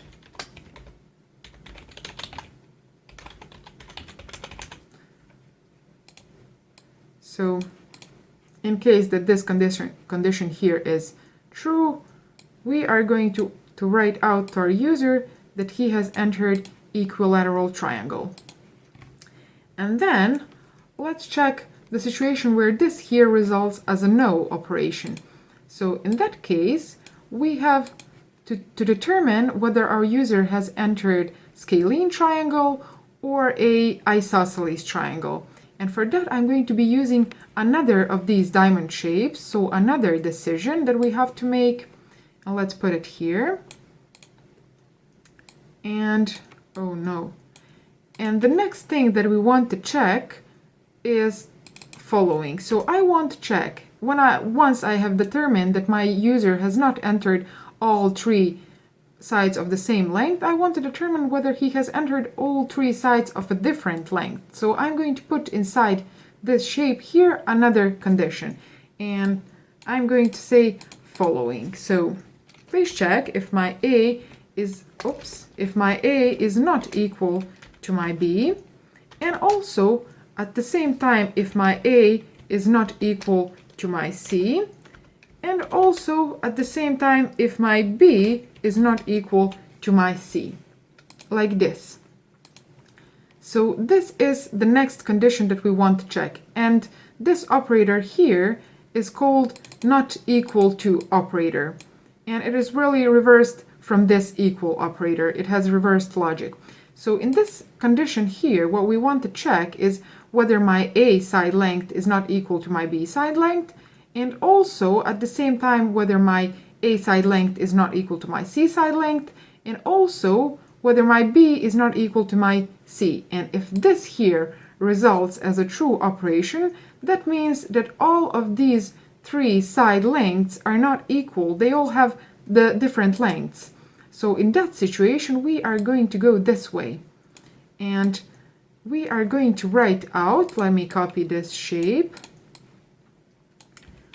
And here I'm going to say, please write out my user that he has entered a triangle that has all three different side lengths. And that is going to be our scalene triangle, like this. Okay, so in the situation where this here results as a true operation, it means that all of these three are of a different length, and we write out to our user that he has entered scalene triangle. And then the situation where this here results as a no, because we have previously determined that these three are definitely not of the same length, and then we have in this condition here determined that these three are also not of a different length. What is left is that the two of these three sides are going to be of the same length. And that is going to be the situation where we write out to our user, well, I can copy this, and we write to our user that he has entered isosceles triangle. So let me write that out. Okay. So these three are three potential endpoints of our program. So three potential solutions to our problem. And after we write out to our user this or this or this, I'm going to really put this one diamond shape just to indicate that our decision has now come to an end. We have solved this problem, and we are going to join these paths in this shape here. So I'm going to put this and this like this. So now, after we have decided whether it's an equilateral triangle or scalene or isosceles, I can now say you can resume the execution of my program normally. So whatever I put after this shape here is going to be executed in either this case or this case or this case. And what is going to be happening after this shape here is just stop. So our program is going to stop, but you can put a lot of code here if you need to. So I'm going to say stop. And let me delete this, really, I don't need it. Okay, let's explain one more time this diagram. So after our program starts, our user should enter A, B, and C, which represent side lengths of a triangle. And I have used this float shape since those side lengths can be decimal point numbers. And after our user has entered that, we come to this decision point here. And what we want to decide here is, first thing, we want to check whether all of these three variables are of the same value. So whether he has entered three same lengths for a triangle sides. And in case that this here results as a true operation, we are going this way. And we write out to our user that he has entered equilateral triangle. And after that, we go this way, and our program stops.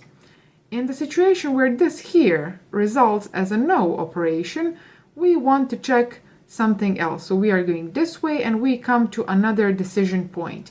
And here we want to decide whether our user has entered a triangle that has all three different side lengths. So after we have checked that they are not equal, we want to check whether all of three variables are of a different value. And in case that this condition here results as a yes operation, that means that he has entered scalene triangle. But in case that this here results as a no operation, we can now clearly say that he has entered isosceles triangle, because we have checked here that these three sides are not the same, and we have checked here that these three sides are not different. So all of them are not different, and that means that two of them have to be equal. And in that situation, we go this way, and we write out to our user that he has entered isosceles triangle. And now we can go this way, and you can see that in this situation as well, our program stops. Here I have opened my flowchart and my Visual Studio so that we can just translate this diagram into our C++ code. So the first thing here is our user enters our A, B, and C side lengths. So let's declare three variables of type float, and let's call them A, B, and C. And now I'm just going to write out a message to my user so that he knows what he should enter. So let's say cout, and please enter A, and then B, and then C, like this. And then let's use our cin command so that he enters his values. Okay, let's say first thing that our user enters is going to be stored inside my A variable. After that, what he enters, please store that inside my B variable, and then the third value that he enters is going to be stored inside my C variable. So now that we have entered our side lengths of a triangle, we come here, so to a decision point, and we said that we represent this with if-else statement. So I'm going to write here if, and then inside these parentheses, I'm going to say this condition here. So please check, like this, please check if my A is equal to my B, and then also check is my B equal to my C, like this. And if this expression here results as true expression, I'm going to execute one block of code.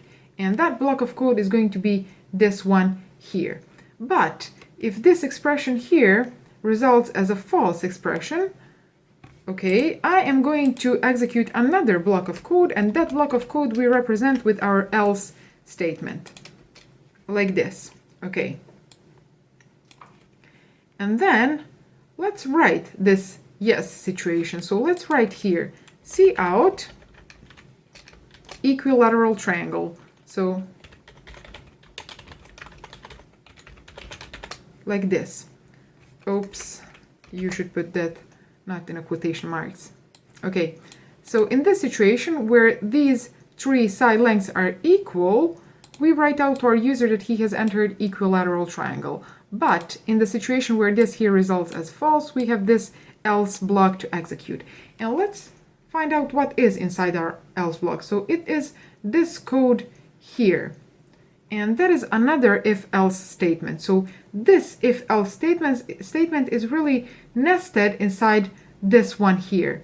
So it is nested inside this else block. So here in these brackets here, we are going to put another if-else statement. So let me write out if, and then inside these parentheses, we put our condition from this decision here. So from this diamond shape here.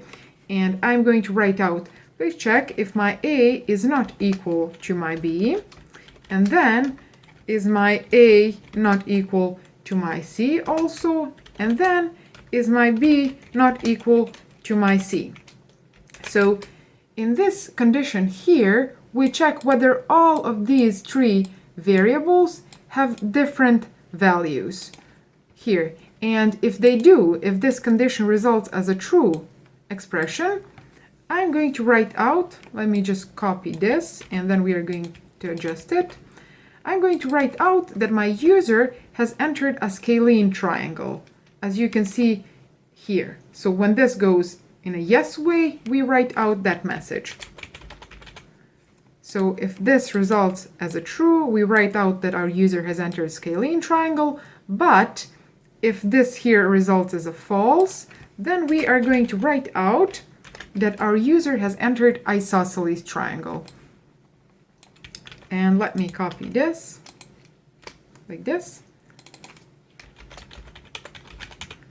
Okay, so we have nested this if-else statement inside this else block. So this if-else statement is going to execute only in a situation where this here results as a false expression. So this code here, if you find it a bit unreadable, I want to show you one trick, so one rule that you can really follow, and that is if you have only one command under this if or else statement, you don't need to use these brackets. So you don't need to say that you are going to execute a block of code, since you are not. You are going to execute only one command. So you can really delete this here, like this. And then also here, since we have only one command, both here and here, we can delete these brackets here, like this. Okay, so now this code is a bit easier to read. Okay, now, as you can see from this diagram here, it is literally translation of this here and vice versa. So this code here is a translation of this diagram here. And what it means is when our user enters 3 values for our sides of a triangle, first we are going to check whether all of these 3 sides are equal. If they are, our program is actually going to say that our user has entered equilateral triangle. But if this here results as false, then we are going to our else block, and then inside that else block we are going to nest another if else. So we are going to check another condition. We are going to execute this if else here, and this if else here is going to check following. So it is going to say, please check if all of these 3 variables are different values. So if all 3 sides of a triangle have different lengths. And if they do, we can say that that is a scalene triangle. But if they don't, then since we have already checked that all of them are not equal, and also we have checked here that all of them are not different, we can say now that definitely 2 of these variables are equal, and that means that our user has entered isosceles triangle. And that is the program that we had here. Okay, so I hope you liked this video, and if you did, this is a strong call to subscribe to my channel and to share it with anyone else who would like to learn programming, and I'm going to see you in my next video. Bye. Hi everyone, welcome to another video of C++ for beginners. In this video, I wanted to talk about operators in C++, and we are going to cover the ones that are used most of the time, but I'm also going to make a separate video for certain operators that have specific use in C++. So in this video, we will talk about the ones that are used most of the time and that you really need to know and understand. And also make sure to watch the entire video because I do have some important tips to give you when it comes to this that you really need to understand and that you will find handy for your future progress and learning of programming. The first thing that I wanted to explain is what are operators. You can understand operators as special type of functions that are used to perform certain calculations on arguments or operands, and then based on those arguments and on that calculation, they give you a new value. So the first type of operators that I want to talk about are arithmetic operators. And you are probably familiar with most of these. So there is operator of adding and subtracting, multiplying, dividing, and also one more operator that you may not be familiar with, which is the modulo operator. So all of these are arithmetic operators. And let me give you an example of how these are used. So I'm going to say cout, and then let's write out the result of 5 plus 2. Now let's add one end line. Okay, so this here is the operator of adding, and then these two are operands or arguments, and this here is going to perform certain calculation and then write that out to my console. So if I run my program, we get the expected result, which is 7. So these really behave as you would expect them to behave in maths. But there are certain rules that are specific to programming and that I want to mention. So this operator here, operator of dividing. Let me give you a simple example. If I say cout and then 5 divided by 2 and I add end line, what do you expect to see in this line here? Write that in the comments down below. Now I'm going to run my program, and you see that the result that I've gotten from this line here is 2. But why has that happened? We know that 5 divided by 2 is 2.5. Well, there is a certain rule in programming that says that the result of dividing two whole numbers like this, so 5 is whole number and then 2 is also whole number, is also going to be represented as whole number. So even though the result of dividing these two is 2.5, that 0.5 cannot really be put inside integer variable, so it cannot be put inside integer container. So just 2 can be put here. And that 0.2 is really lost. If you want to show the real result of dividing these two, what you have to do is you have to make one of these two or both of them of a different type. And that type is going to be decimal point number. So float or double.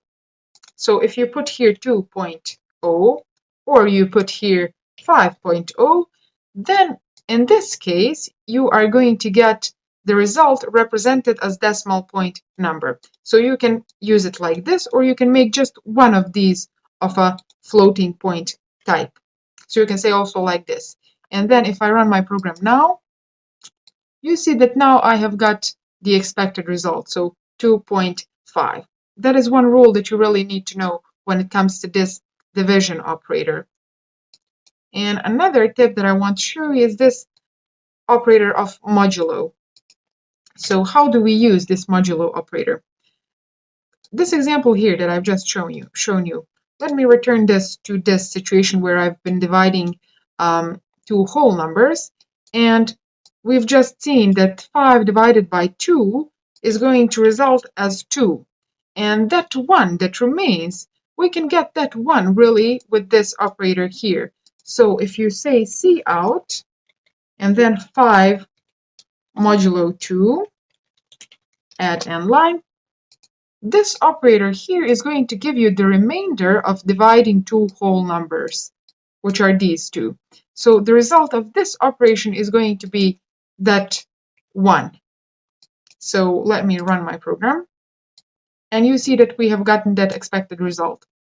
So 5 divided by 2 when it comes to whole numbers, if you're dividing whole numbers, the result is also going to be whole number, and in this situation it's going to be 2. And then that remainder after dividing two whole numbers you can get with this modulo operator, and the remainder after dividing 5 with 2 is 1, and you get it with this operator here. So these 5 are really arithmetic operators, and these are also called binary arithmetic operators. Why binary? Well, because they are all used with two operands. They perform their calculation on two operands. There is also another type of arithmetic operators in C++ that are used or that perform calculations on only one operand, and those are unary operators. The examples of unary operators in C++ are this operator here, which is operator of increment, and then this operator here, which is the operator of decrement. So how these are used? Let me give you an example. So let's create a variable of type int, and let's call it counter. And I'm going to assign to that variable a value of 7, for example. So how this operator of increment works is it really increases the value of your variable by 1. So if I say counter plus plus, what this operator is going to do, it's really going to add plus 1 to my counter variable. So 7 plus 1, it should in this line here increase value of my counter variable to 8. And let's prove that. Oops, cout counter, and then let's add one end line. Okay, if I run my program, you see that we've got expected result. So 8. We've declared a variable of type int called counter. We've given it a value of 7. And then in the next line, we applied this increment operator to it, which had increased its value plus 1, so 8. And then after we write out that value of that variable, we got our result. So that is how this increment operator is used. This decrement operator, so counter minus minus, this decrement operator here works reverse. So it really subtracts 1 from this variable here. And if I copy this line here and then paste it, after this line here, our counter should be decreased by 1. So the value of our counter should really again be 7. And if I run my program, oops, like this, you see that we've gotten our 7. So we've gotten the expected result. However, there are specific rules when it comes to these increment and decrement operators. And let me explain what I mean on another example. So I'm going to create another variable of type int, call it counter2, and let's assign it also a value of 7. And what I want to do with this variable here is I want to write out its value, but I want to write out and increment its value in a single line. So I want to do this. So cout counter2 plus plus. And I'm missing this redirection sign here. Okay, so what are you expecting to see in this line here? We've seen that this line here has resulted with 8, and this line here should also result in 8. Let's see. Okay, run my program. And it didn't. In this line here, we have written out 7, but why has that happened? Well, this operator here is increment operator, but it is really post increment operator. And what that means is that whatever operation needs to be performed on this variable is going to happen first, and then this increment operation is going to happen. So that is called post increment. Another type of increment is pre-increment, and it is used like this. Okay, and this pre-increment means that whatever operation needs to happen on this variable here, first I'm going to increment it, and then I'm going to perform that operation. So if I run my program now, you see that we now get our 8, same as here. And that is because we have used this pre-increment, which first has increased our variable, and then our variable is written out. Okay, and the same is applied for decrement operator. So for example, if I say cout counter2 minus minus, and then, oh my God, again. Okay, and then if I run my program, you see that we have gotten the same value for this line and this line, so 8. And why that has happened is because we have used this post decrement here. So first our variable has been written out, and after that the value of that variable has been decreased. So just to prove that, I'm going to say one more time cout, and then counter2 without any increment or decrement, just to prove that the value of this variable has been decremented after it has been written out. So if I run my program again, you see that this line here has resulted in 8, and then this line here has resulted in 7. Okay.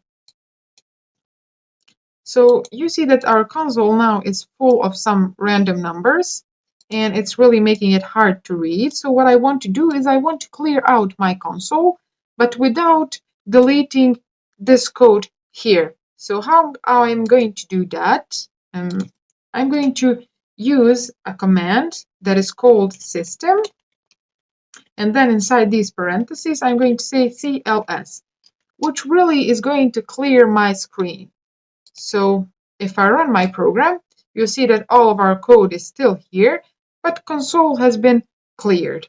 So that's because of this command here. That's a quick tip if you need to clear your console. Another type of operators that I want to talk about are relational operators. And these are really used to compare the value of two operands, so two arguments. And relational operators in C++ are following. So we have less than, and then we have greater than, and then less than or equal to, and then greater than or equal to. Then we have just is equal to operator, and then we have not equal to. So these 6 are relational operators in C++. And how these are used, let me show you in an example. So let's say that I'm going to create a variable of type int, call it a, and let's assign it a value of 5, and also create another variable that is called b and assign it a value of 5. So now, if I say cout, and then inside these parentheses, I'm going to say, please write out if my variable a is greater than my variable b. So if my 5 is greater than this another 5. Okay, and I'm using these parentheses because I want my cout command to know that this here is one expression that first should be calculated, and then whatever this expression here results in, I'm going to write that out in my cout command. So if I run my program now, you see that we have gotten 0. And if you know about how computers work, you know that they work on zeros and ones, meaning that 0 represents false and then 1 represents true. So in this situation, we have gotten the result of false. So when I ask my computer, is my A greater than my B? So is 5 greater than 5? It says false. No, it is not. Okay. And the same is going to happen if I put here this other operator of less than, like this. But if I, for example, put less than or equal to, so this operator here, and I run my program again, you see that now we have gotten the result of 1. So that is true. That is what our computer considers as true. So our 5 is less than or equal to 5, which is correct. And even better would be if we say just is equal to, and in this situation also we are going to get true as a result, like this, because 5 is equal to 5. And then how we use this operator here is like this. So you can say, is my A not equal to my B? And your computer really hears, is my 5 not equal to my 5? And the response to that is going to be no. It is false because these two are equal. It's the same number even though it's held by two different variables. Okay, I hope you understood these relational operators. And there is also one tip that I want to give you here, and that is, you see this comma sign here. This is also operator in C++. And it is not relational operator, but it is binary operator. And how this operator is really used, because we have seen it before without knowing that it was an operator, it is used as follows. So in this line here, we have said, please create a variable of type int, call it A, and assign it value of 5. And then also, so that is the purpose of my comma, so also create another variable of type int, call it B, and assign it value of 5. So my comma in this situation is operator and separator as well. So it is pretty intuitive. So before we continue, let's add one more of these clear screen commands here. And the next type of operators that I want to talk about are logical operators. And there are 3 of those. So we have logical and then a logical or, and then also not operator. So these 3 are logical operators, and they are usually used to combine 2 or more conditions into one single condition. And I'm going to show you that on an example. And let's use for that example these variables here. Let's just change the value of our b to 8, for example. So what I want to do is I want to write out following. So is my a equal to 5? And then also, is my b equal to 5?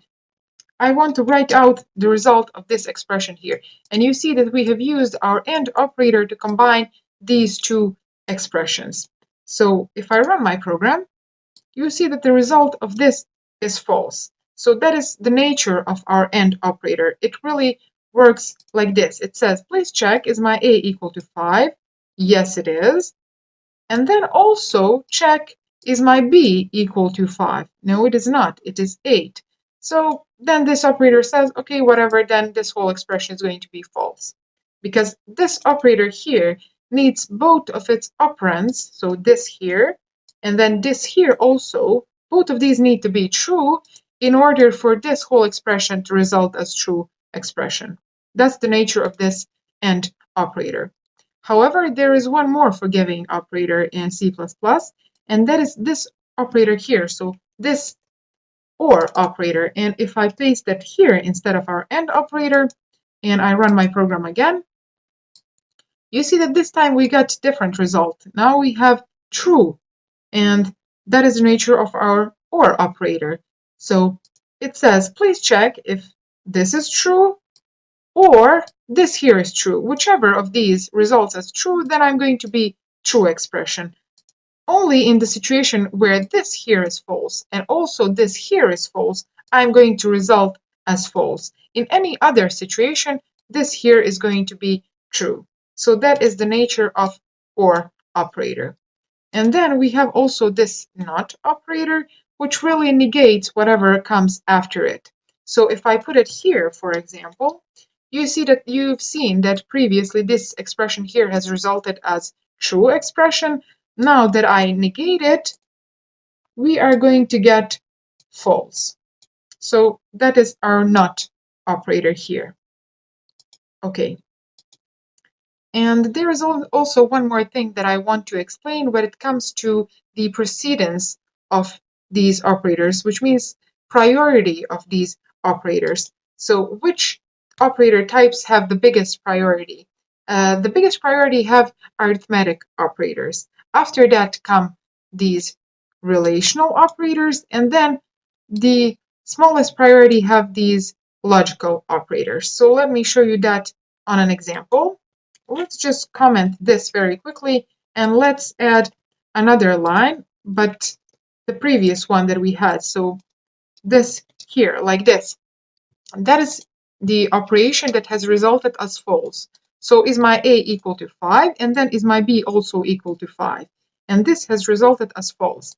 But if we, for example, say it like this, what do you think that this expression here is going to write out?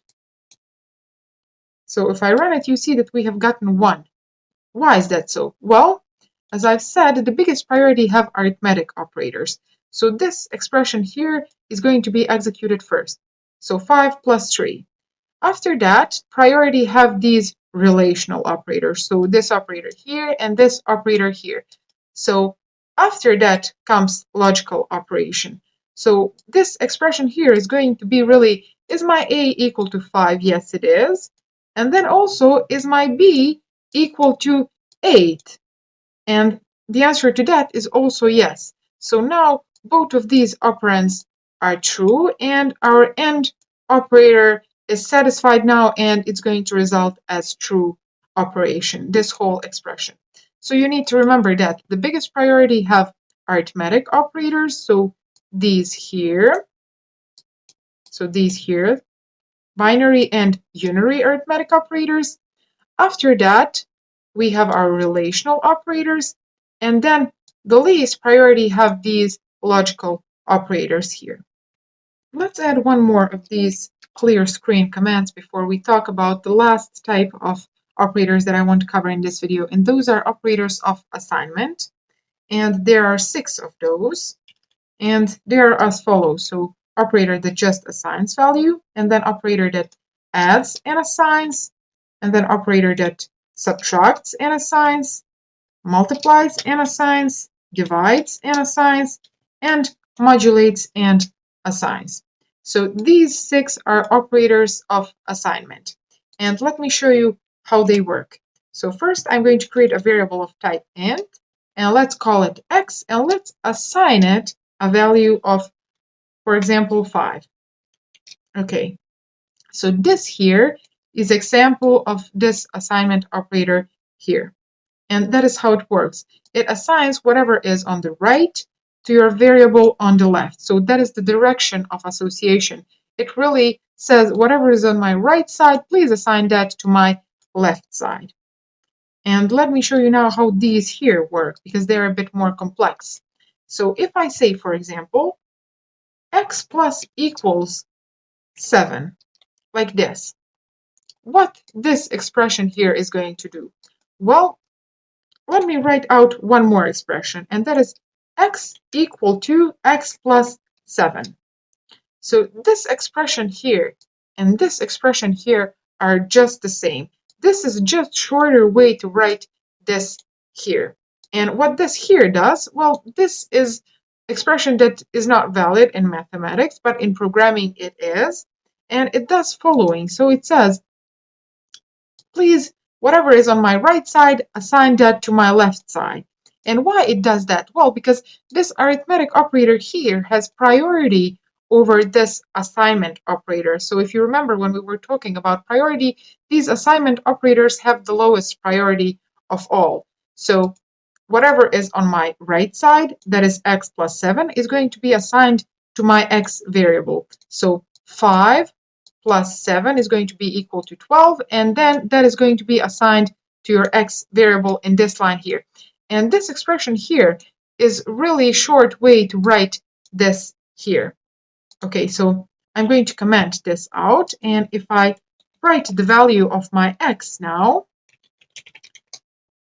we are expecting to see 12, and it is the result that we have gotten. So this x plus equals 7 is just going to do this, so this expression here. So it's going to add to my x this number here. And the same applies to these operators here. So this one that subtracts and then assigns or multiplies and assigns, divides and modulates. So if you say, for example, x minus equal to 7, then that is really going to result as x is equal to x minus 7. And then that right side is going to be assigned to your left variable, because arithmetic operators have priority over these operators of assignment. And if I run my program again, it really sees 5 minus 7, and that is minus 2. So I hope that you have understood these examples that I've just given you, and I'm also going to include some more examples at the end of this video, but tricky ones, so that you can be sure that you have really understood these operators in C++, because they are used very often and you have to understand them in order to continue with your progress on a programming path. So make sure to do those examples on your own, and if you come across any problems or you have any questions that are related to this video, write those in the comments down below and I'm going to answer them. I'm going to help you. And if you liked this video, make sure to subscribe to my channel and also click the bell icon so that you are first to be notified when I publish my next video. And I'm going to see you in my next video. Bye.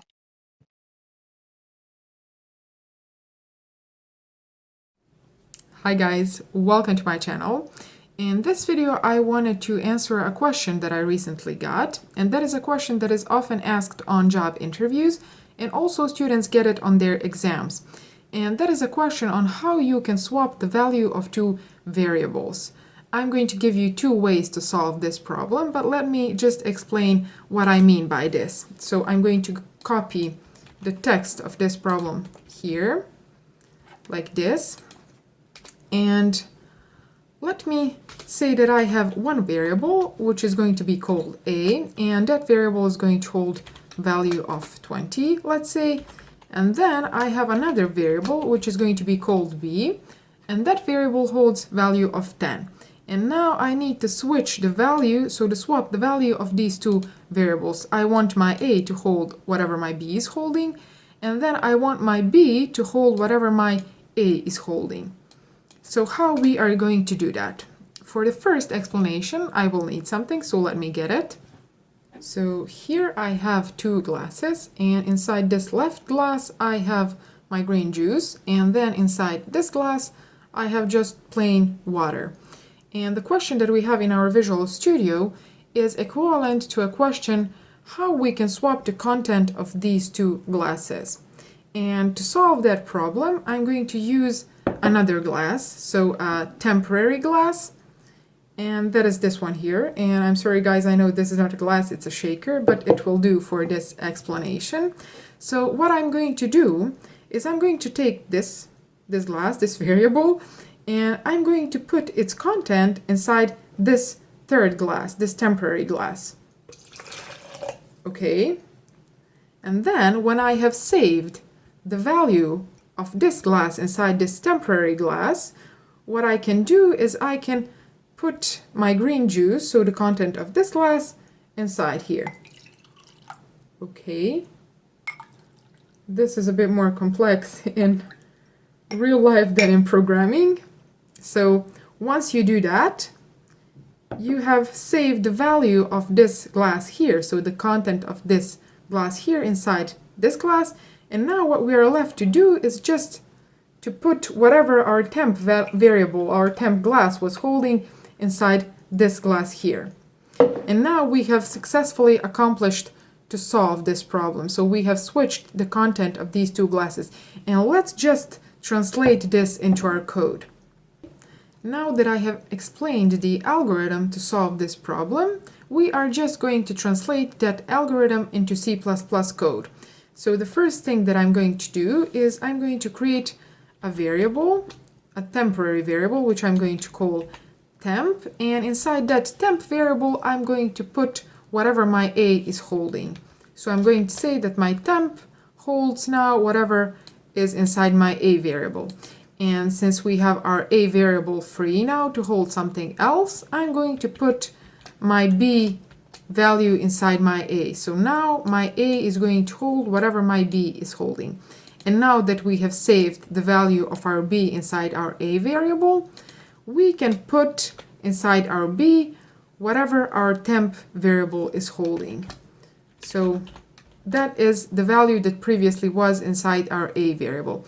And this here is really the algorithm to solve this problem using a third variable. And let's just quickly add a cout so that we can see what we have done. So our a is equal to a, and then our b is equal to our b. And let's add end line like this. And I'm going to add just a comma sign here. Okay, and if I run the program, you see now that here we have a is equal to 20 and b is equal to 10, and now we have successfully swapped the value of these two variables. So now my a is holding 10, and then my b is holding 20, which previously was inside my a variable. And this is a solution for our problem using a third variable. But this question is often asked in another way, and that is how you can swap the value of two variables without using a third variable. And now I'm going to explain that. So let me very quickly delete this until here. Okay. And in order to solve this problem without using third variable, you will have to think in a more mathematical way. And the solution for this is going to be the following. So the first thing that I'm going to do is I'm going to say, okay, let's say that my a variable is going to hold whatever my a is holding, and I'm going to add whatever my b is holding also. And this expression here would be really incorrect in any mathematics, but in programming this is a valid expression. And it means this here, whatever this expression results in, I'm going to assign that to my a variable. And this here is whatever my a is holding plus whatever my b is holding. Assign that to a. So that is going to be a, so 20, plus b, 10. That is equal to 30. So now in this line here, my a is going to hold the value of 30. And then in the next line, let's say now my b is going to hold whatever my a is holding, and then subtract whatever my b is holding from that. So in this line here, I'm going to say store inside my b the result of this expression here. And this expression will result in following. A, so 30, minus b, minus 10. That is going to be 30 minus 10, 20. So in this line here, my b is going to hold the value of 20. And then what we are left to do is just to put the correct value inside our a, and that is going to be a equal to a minus b. This means whatever my a is holding at this very moment, and that is 30, minus whatever my b is holding at this very moment, and that is 20.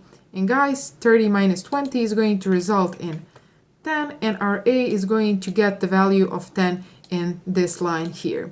So now if I write out, cout a is equal to a, and let's add end line, and then cout b is equal to b, and if I run my program, you see that I'm going to get the expected result. So my A now is holding whatever my B was holding, so 10, and then my B is holding this value that previously was inside our A variable here.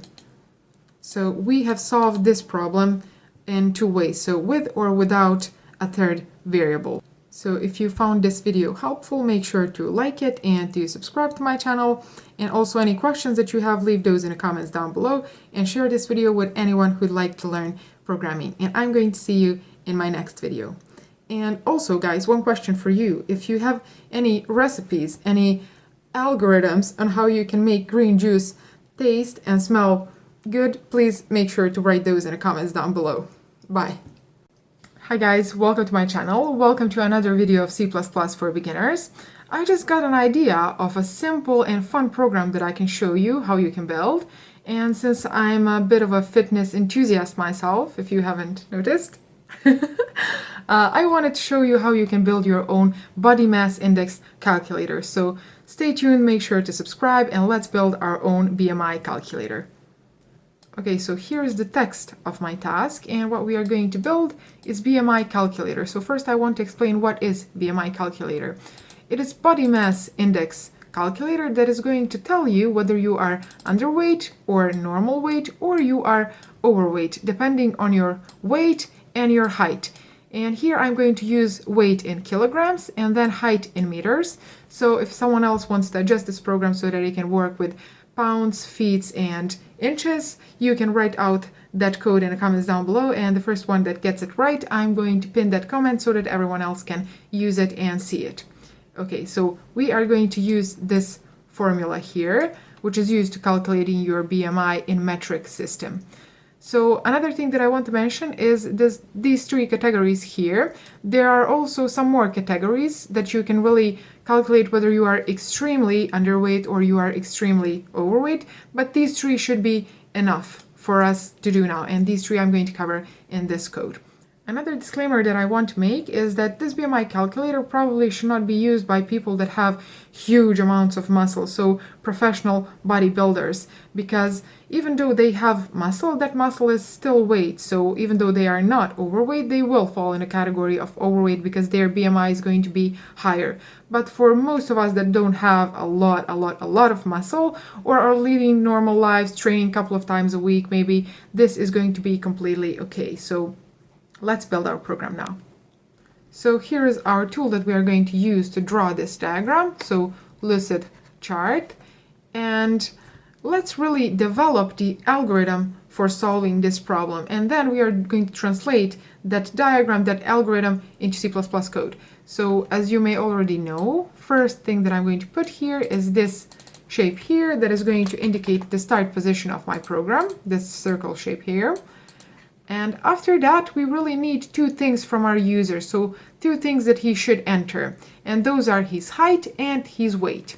So let's use this funnel shape here that is going to indicate something entering in your program, so visual representation. That's why I'm using that funnel shape. And inside here, I'm going to put two things that my user needs to enter. And those two things are these two things here. So his weight, and he should enter his weight in kilograms, and also his height, and let's say that he should enter his height in meters. So I'm going to use metric system for this problem. Okay, and let's indicate the flow of our program. It should flow like this. And after our user has entered his weight and his height, there is a simple calculation that our program needs to perform. And that calculation is going to be a process for our program. So the shape that I'm going to use for that is this shape here. So this shape that says process on it. And what our program should process, what our program should calculate, is it should calculate BMI. So I'm going to put here BMI is equal to, and then I'm going to put this formula here that is used to calculate BMI. Okay, so it's weight represented in kilograms divided by height to the power of 2. So I'm going to multiply my height with height. Okay, and this is really the calculation of our BMI. And now, after our program has calculated this BMI, what we are left to do is we should, depending on this BMI, really write out to our user whether he's underweight or overweight or of a normal weight. So we should make a decision depending on this BMI. And for that decision, we are using this decision shape, so this diamond shape. And inside this diamond shape, I'm going to put a condition. And that condition is going to be, let's first check whether my BMI is lower than 18.5, like this. And in this situation where our user's BMI is lower than 18.5, so when this condition here results as yes, I'm going to write out something to my user. And let me find a shape. Okay, let's rotate this shape and delete is text. Okay, and what I want to write out to my user, how I can make this smaller. What I want to write out to my user in the situation where his BMI is lower than 18.5 is I want to write out that he is really underweight. So let's put text inside here and let's write out that he is underweight. So that is going to happen in this situation. Oh my God. That is going to happen in this situation here. Let me just, okay, now it's okay. So in this situation where his BMI is lower than 18.5, we are going to write out that he is underweight. But in the situation where his BMI is not lower than 18.5, we have to check something else. And let's check. So let's add another of these diamond shapes. Where is it? Here. Okay, and let's now check whether his BMI is higher than 25. So I'm going to write out BMI greater than 25. Okay, and that is going to happen in the case that this here results as no. And in the situation where user's BMI is higher than 25, that really means that our user is overweight. So we are going to write out,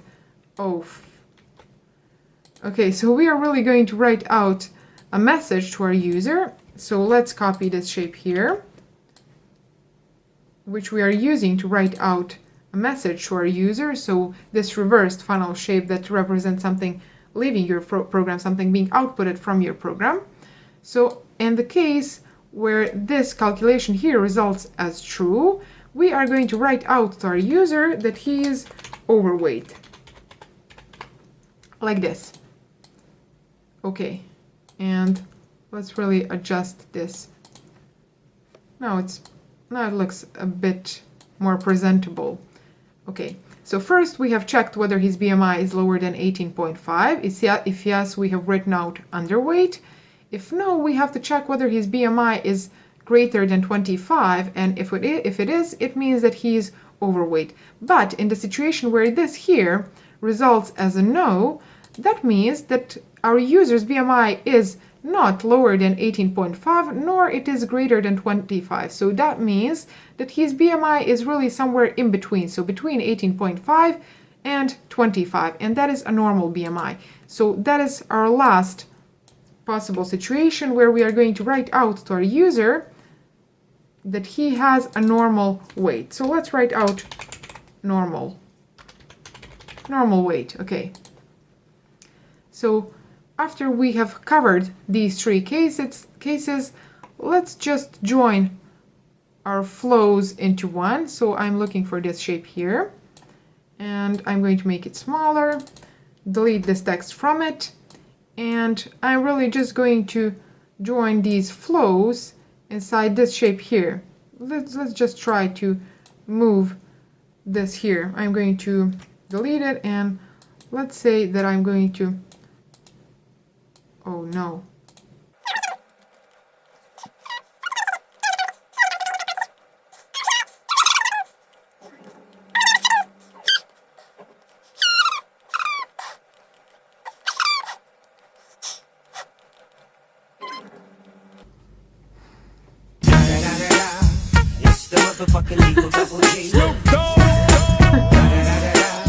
Okay guys, I had huge problems trying to adjust some arrows, so I had to rewrite this whole diagram, and I believe that I made it a bit prettier.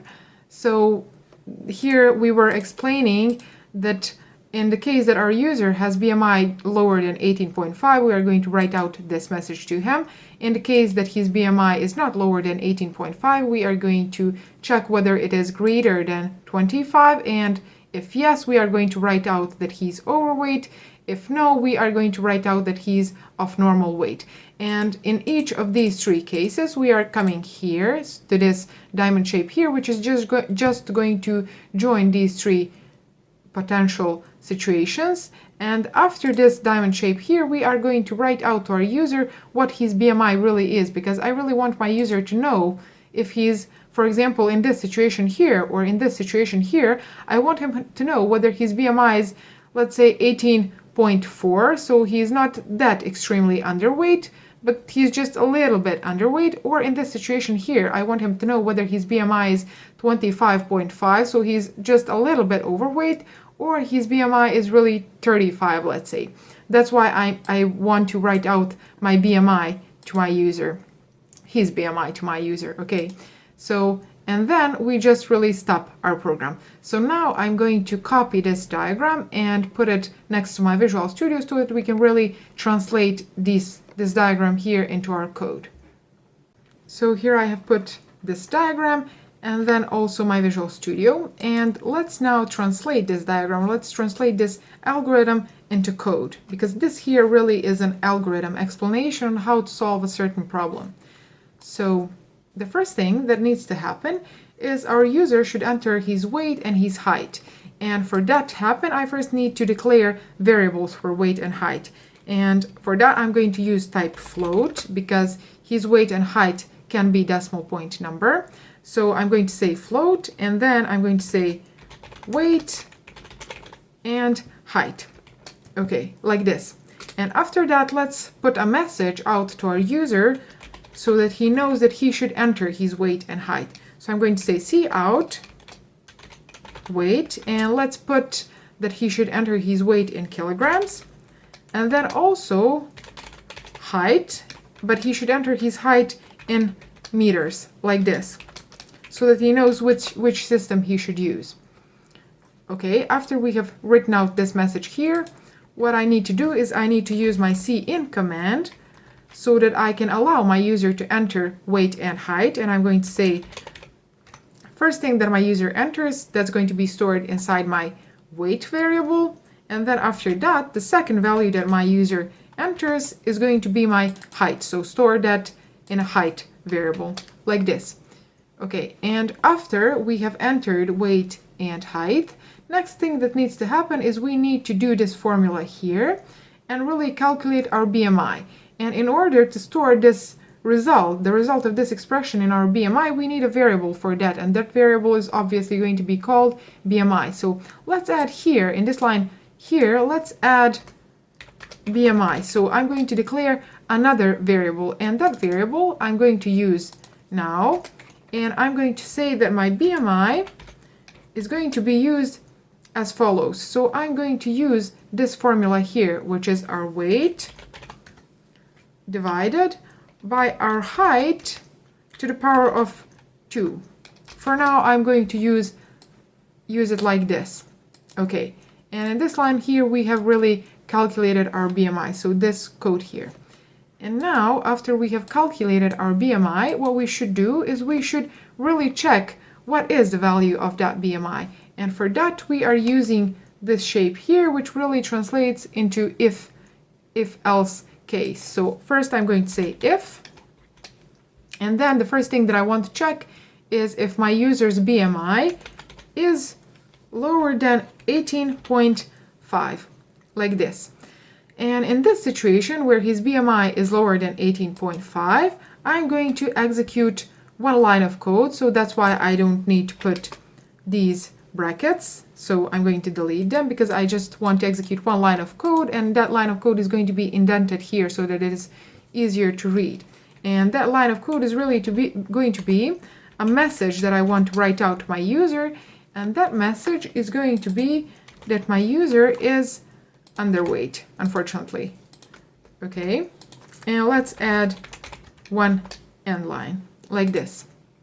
Okay, this is in the situation where his BMI is lower than 18.5. In a situation where his BMI is not lower than 18.5, we are going to execute something else. So that something else we represent with else statement. And I'm going to put that else statement. And what is happening in that else case? It is happening another if else. So here we have a situation where we need to check something else. So here I'm going to put else if. So if this here results as no, please then check something else. And for that we use this else if statement. So I'm going to say else if, please check if my BMI is greater than 25 then. So in this situation we also want to execute one line of code, and that line of code is going to be to write out to my user that his BMI is greater than 25, which means that he is overweight. So let me copy this message here, and we are just going to adjust it. So I'm just going to say you are overweight like this. Okay, so if his BMI is less than 18.5, I'm going to write out that he's underweight. Else, if his BMI is not lower than 18.5, I'm going to check whether his BMI is greater than 25. If yes, I'm going to write out that he's overweight. If no, we are also going to execute something else. And that is this situation here. So in this case, he has a normal weight. So let me again copy this message here. And let's really put here a normal weight like this. Okay, so in this situation where his BMI is not lower than 18.5, nor it's greater than 25, we are going to write out to our user that he has a normal weight. And with this here, with this code here, we have really covered this part of diagram here. Okay, and then after this code here executes, we really want to write out our BMI to the user. So we have to translate this shape here, which really translates into our cout command. And we want to write out your BMI is, and then let's write out BMI like this. Okay, and this line of code, as you may already see from our diagram, is going to execute in either this case or this case or this case. Because after we have finished with this decision part, we have executed only this part of code or this part of code or this part of code here. So whichever of these three has been executed, after this code here, we are going to execute this line here in either this situation or this situation or this situation. And that is going to be writing out to my user what his BMI really is. And that is the last thing that we need to put. So the last part of our code. And now if I run my program, okay, it asks me to enter my weight and my height. And my weight is, I believe, 66 kilograms, I think. And then my height is 1.75. So let's press enter. Oh no, I'm overweight. How my BMI is 66? Okay guys, for a moment I thought that I am overweight, but I am not definitely this 66 BMI overweight. So that means that we have a bug. So where are you, sneaky little buggy bug? Well, if you can see where our bug is, then write that in the comments down below. And I already see where potentially our bug could be. So this formula here, it should really go like this. So we should divide our weight with our height to the power of 2, which means that we should put parentheses here, like this. And that is this calculation here. So in this situation, our weight is going to be divided with our height, and after that, that number is going to be multiplied with our height. So we are going to get larger BMI than we should really. So we should put this code here in parentheses. So that was the first bug that really happened in these tutorials. Okay, I'm going to leave this part. I'm not going to edit it out. Okay, and now if I enter my weight, let's see, 66, and then my height 1.75. Okay, so I am 21.5. That is my BMI, and I am of a normal weight. So we have really built our BMI calculator, and this is the formula that you should use for a metric system. And if someone else wants to rewrite this program for pounds and inches and feet, you can write that in the comments down below. And as I said, I'm going to pin that comment up so that everyone can see it, if you of course get it right. I hope you liked this video. If you did, make sure to write it in the comments down below, and I'm going to put more videos like this. And also subscribe to my channel and click the bell icon so that you are first to be notified when I publish a new video. Share this video with anyone who would like to learn programming, or also with fitness people that would just like to use this program. And if you don't know how you can run this program without using Visual Studio, I'm going to link my first video here. And at the end of that video, I'm explaining how you can run the program from Windows, and that should give you an idea on how you can really share your applications with other people. So make sure to subscribe, like, leave a comment, share, whatever you want, and I'm going to see you in my next video. Bye. Hi everyone, welcome to my channel. Welcome to another video of C++ for beginners. In this video, I wanted to explain the concept of ternary operator, also known as conditional operator, and also some people call it shorter version of if-else statement. It is an important concept that you are definitely going to come across in your programming career, and you should understand it. And I'm going to explain this concept through building fun and simple program that is going to be a guessing game. So let's explain the rules of this game. We need to have two users, and our first user, which I'm going to call host user, has to enter a number. After that, we have to delete that number from our console so that our second user cannot see it. And then after that, our second user, which I'm going to call guest user, has to enter his guess so that he can guess what number our first user has entered. So this way we can really make a fun program and learn an important concept at the same time. And at the end of this video, I'm going to give you an idea or multiple ideas how you can really upgrade this program on your own. So make sure to watch the entire video. Now that we have explained the rules of this game, let's start building our program. And the first thing that we need to do is create two variables. Since we said that our user is going to be guessing numbers, those two variables are going to be definitely a number type. And let's say that that type is going to be integer, so integer numbers. And we need two variables. The first one is going to hold our first user number, so our host user number. And then our second variable is going to hold the number that our guest user enters. So let's call those two host user number, like this. And then the second one, let's call guest user number, like this. Okay. And now, after we have created these two variables, the next thing that we need to do is let's write out a message to our host user so that he knows that he should enter a number. So let's say cout, and let's just say host, like this, so that our host user really knows that he should enter a number. And I'm going to accept that number in my console using the cin command, and I'm going to store that number inside our host user number variable. So with this line here, we have entered our host user number.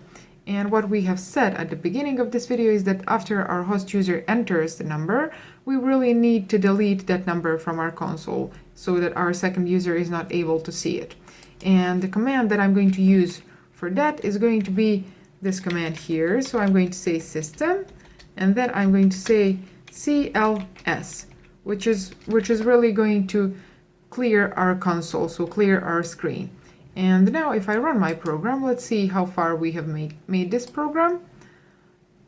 Here we have this line, this seventh line, which says host user, and it expects our host user to enter a number. So I'm going to say, for example, 7.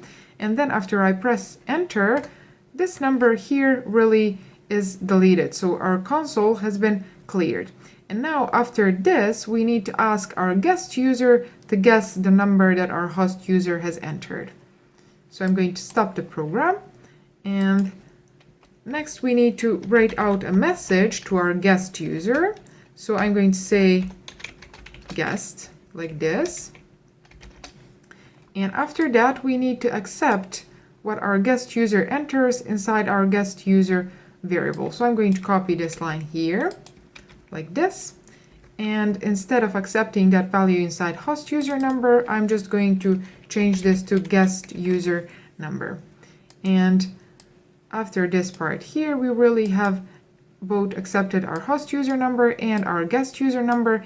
And now we need to compare these two and see whether our guest user has guessed correctly our host user's number. So how we can do that, if you are familiar with if-else statements, and I'm going to link that video here, and if you are familiar with them, that is really one way to solve this problem. So you can solve this problem with if-else statements, and I'm going to do that, and then we are going to really convert that if-else statement into a ternary operator.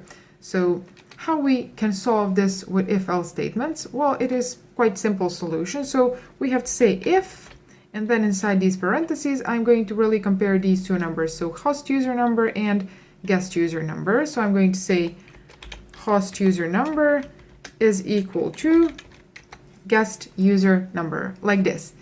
And then if this here results as true, so if these two numbers are the same, we can write out a message to our user, and that message is going to be, let's say, correct, like this. So our user has guessed correctly. But in a situation where this here results as false, we can use our else statement. And in this else situation, let's write out a different message to our user. So let's say cout, and then inside these quotation marks, let's say failed, like this. So that in the case where these two are the same number, we can write out to our user that he has guessed correctly, and then in a situation where these two are not the same, we can write out to our user that he has failed in guessing. So if I run my program now, you see that it expects our host user to enter a number, and I'm going in this situation to take the role of both host and guest user. So I'm going to enter 7, for example, and then you see that that 7 number has been deleted from our console because of this command here. And now our program expects our guest user to enter his number, and I even forgot what number I entered. So let's say that our host user has entered, for example, 11. And you see that our program says you have failed, so you haven't guessed correctly.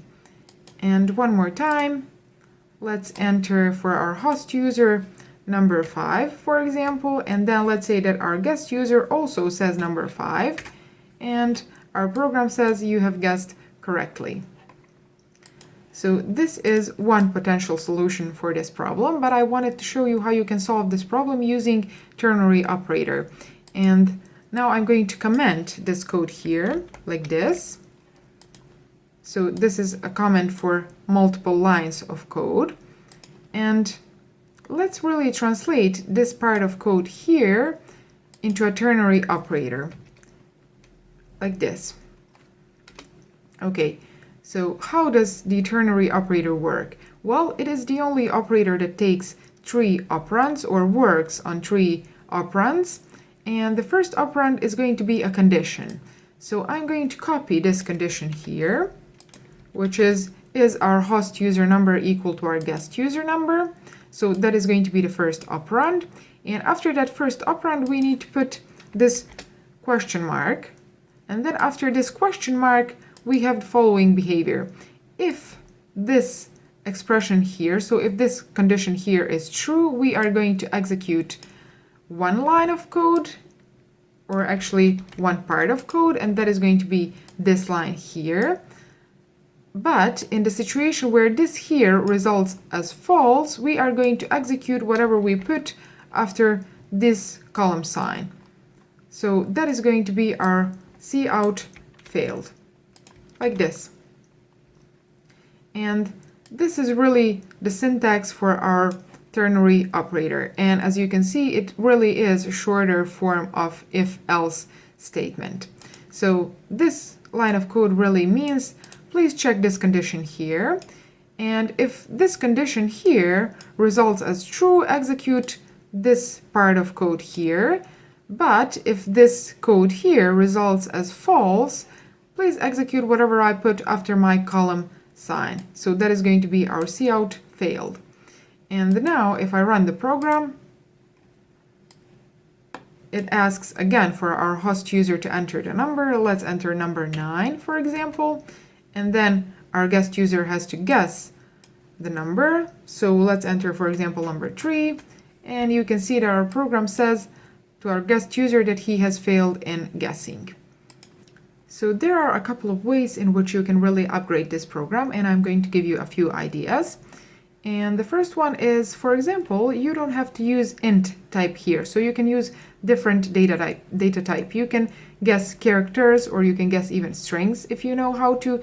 And if some of you want to play with that and try that on their own and you get it right, make sure to paste that code in the comments down below, and I'm going to check it. And if you get it right, I'm going to pin that comment up so that everyone else can see it. So that would be one way of upgrading this program. Another way to upgrade this program is to make it easier to your guest user. And how do I mean easier? Well, you can really limit your host user to enter a number that is going to be in a certain interval. For example, you can say to your host user that he can enter only a number that is going to be between, let's say, 1 and 15 or 50. It depends on how difficult you want to make it to your guest user. And that would be one way also of upgrading this program. And another, and the best way of upgrading this program, is going to be when we learn loops. And when we do that, I'm going to link the video here. And how you can upgrade this program using loops. Well, you can give your guest user multiple attempts. So you can say, for example, let my guest user guess 3 times or 5 times before I say game over, you have failed. Okay. So I hope that you have liked this video, and if you did, make sure to subscribe to my channel, share it with your friends and with other people that would like to learn programming, and I'm going to see you in my next video. Bye. Hi guys, welcome to my channel. Welcome to another C++ for Beginners tutorial. And I'm really excited for making this video because this video is going to be a milestone. And in this video, I'm going to show you how you can build your own calculator application. So if you have watched my previous videos and you are also watching this one and you build this application together with me, you should really feel proud of yourself because you have made a great progress. So let's build that application now. Here I have opened my Visual Studio, and let's very quickly explain what we want to do before we start to write code.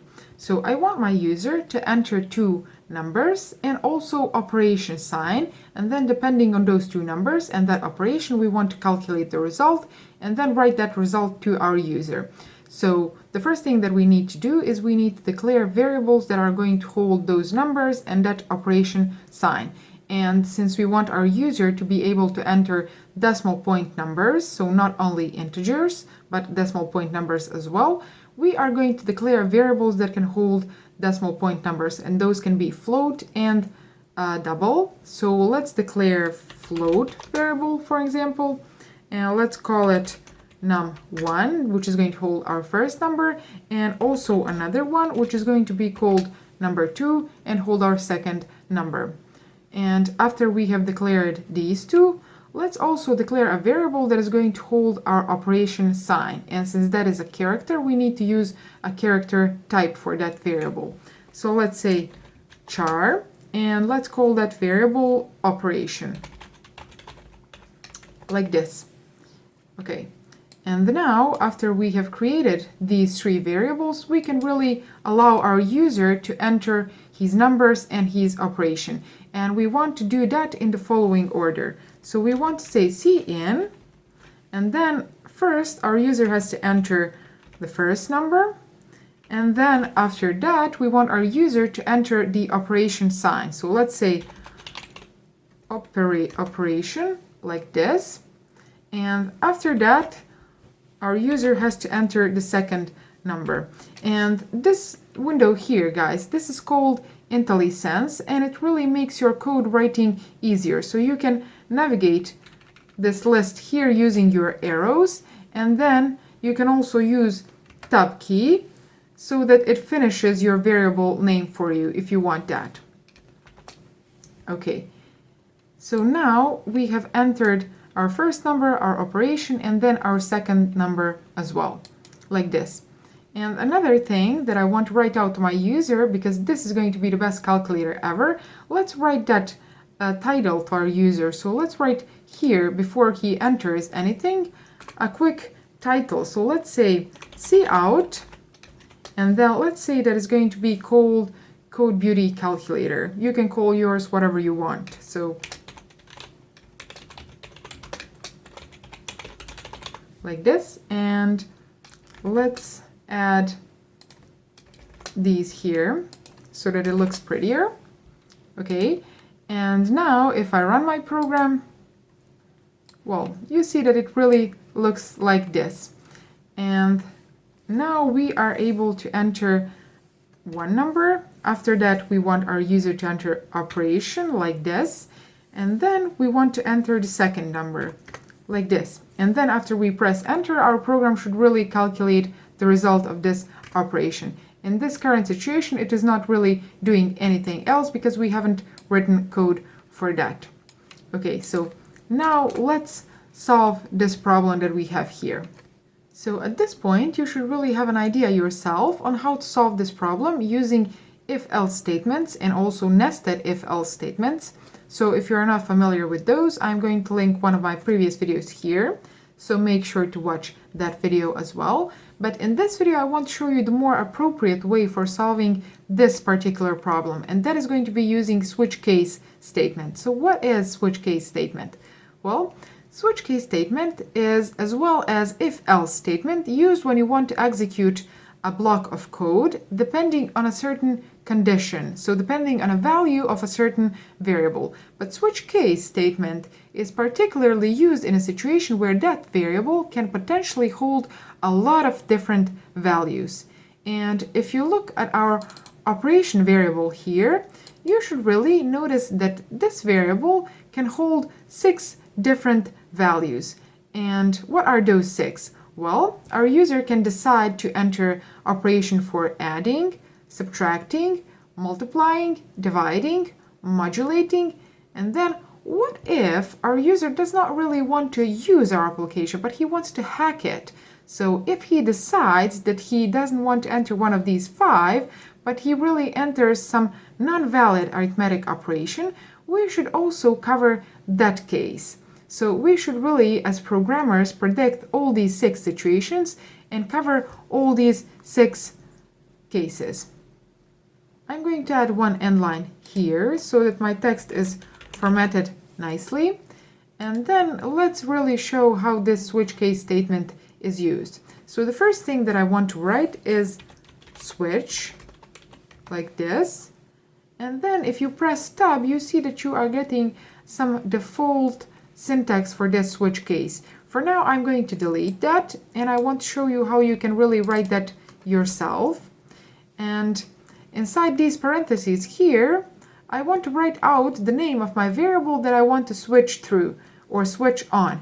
And that is going to be my operation variable, because depending on the value of this operation variable, we are going to perform a different calculation on these 2 number variables.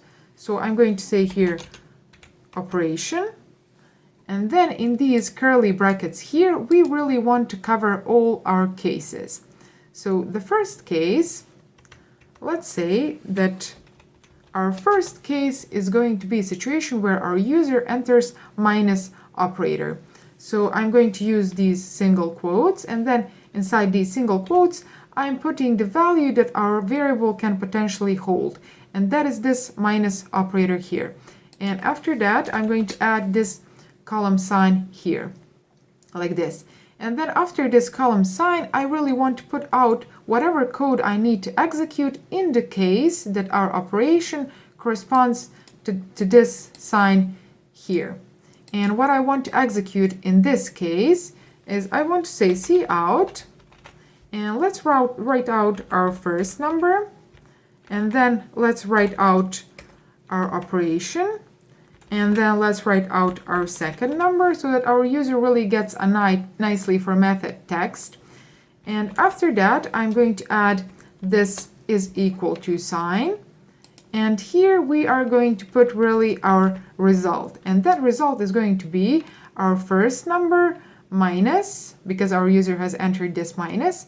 So our first number minus our second number. So let's write out number 1 minus number 2, like this. And after we have covered this first case, we need to add one more keyword, and that is going to be break. And this break keyword is really used so that our switch case statement knows where our first case ends. So I'm saying here, whenever my operation is equal to this sign here, you are going to execute this code, and you should really stop executing that case when you come to this break statement. Okay, so this is going to be our first case. Our second case is going to be a situation where our user, let's say, enters this plus sign.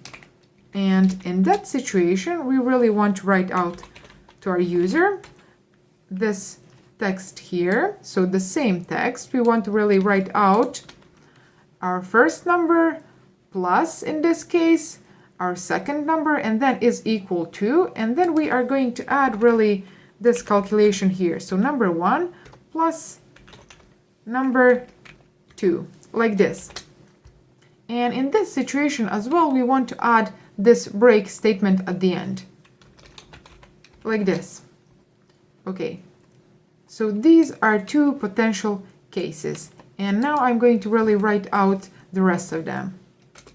So I have written out these remaining cases, and in each of these cases we really want to write out to our user his first number, after that his operation, second number, and then this equal sign. And then in each of these cases we are performing adequate calculation, so we are performing that operation that our user has entered and writing that result out to our user. And after each of these cases we really need to put this break statement. And you really have to put this break statement, because if you don't, you are going to get your program to behave as you don't want it to. And as you can see in this situation here, so in this situation where we are trying to modulate two numbers, we are getting an error. And if we hover over this number here, you can see that our error says expression must have integral or unscoped enum type. What does that mean? Well, if you haven't watched my video on operators, I suggest you to do so. I'm going to link it here. And here I'm quickly going to explain what is happening. So this operation here, this modulo operation, is operation that is really going to give you a remainder after dividing two whole numbers.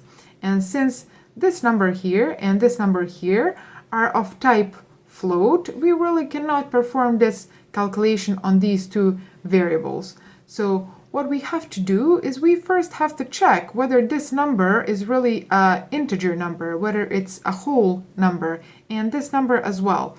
And since our float can hold decimal point numbers and integers as well, we really, in certain situations only, can perform this modulating operation. And let me explain what I mean by this, that our float can hold decimal point numbers and integers as well. Well, this variable here, this number variable, can really have value of 5.5, for example, but it can hold as well value of 5.0, which is really integer value, so it's 5 only. So now what we have to do is following. I'm going to delete this line here, and we first have to check whether both of these numbers are integers, and in that situation only we can perform this calculation. But in a situation where one of these two or both of them are not integers, we are going to write out to our user that that operation is not valid. So I'm deleting this code here. And then let's create two variables. So let's create a variable of type bool, and let's call it is num1 integer. So this variable is going to hold a value that is going to tell us, is our number 1 integer value? And let's also create another variable that is going to be called is num2 int, and as well this variable is going to tell us whether our number 2 is integer. And let's develop now an algorithm so that we can know whether our number 1 or number 2 is integer number. And I'm going to ask you to write your solutions in the comments down below. So pause the video, think about it, and then write your solution. And without using any already made functions, as programmers, as engineers, you should really be able to figure out the solution on your own. So applying the knowledge that you have gotten from my previous videos, or this one, but I'm going to say from my previous videos. So pause the video and write your solution. So this question is not really a question of programming, it's more of a question of thinking in a logical way. And if you remember when we were talking about casting operators, we said that a casting operator is used to convert one data type into the other. And I'm going to link that video here. If you haven't watched it, make sure to do so. And here we are going to try to convert our floating point number, so our number 1 and our number 2, into integer data type, so into integer number. And how we are going to do that? Well, we are really going to say int, so this here is going to cast whatever we put after it into int type. And we are going to say, please try to convert my number 1 into integer. And how does this work? Well, for example, if you have a number 1 that holds value of 5.7, when you try to convert that value into integer, what it does really, it says that 5.7, so that 0.7 part really, bye-bye. I'm going to take only this 5 part, so only this whole part of a number. So in that situation, we are really going to get only 5 from this 5.7 floating point number. So what I'm going to say now is I'm going to say whatever this expression here, this casting operation results with, I'm going to really try to compare that with the initial value of my number 1 variable. So I'm going to say num1 is my converted number 1, so converted to integer, equal to number 1, like this. And how does this calculation here work? Well, as I said, for example, if you have a number 1 that holds a value of 5.0, so 5.0, this part here is really going to take this 0.0 part of a number and delete it. It's going to keep only this 5, so only this whole part of a number. And after that, we have this is equal to operator, and then we are trying to really check whether that is equal to 5.0. And the result of this is going to be true. So with this here, we have checked really whether our number is going to be equal to our floating point number.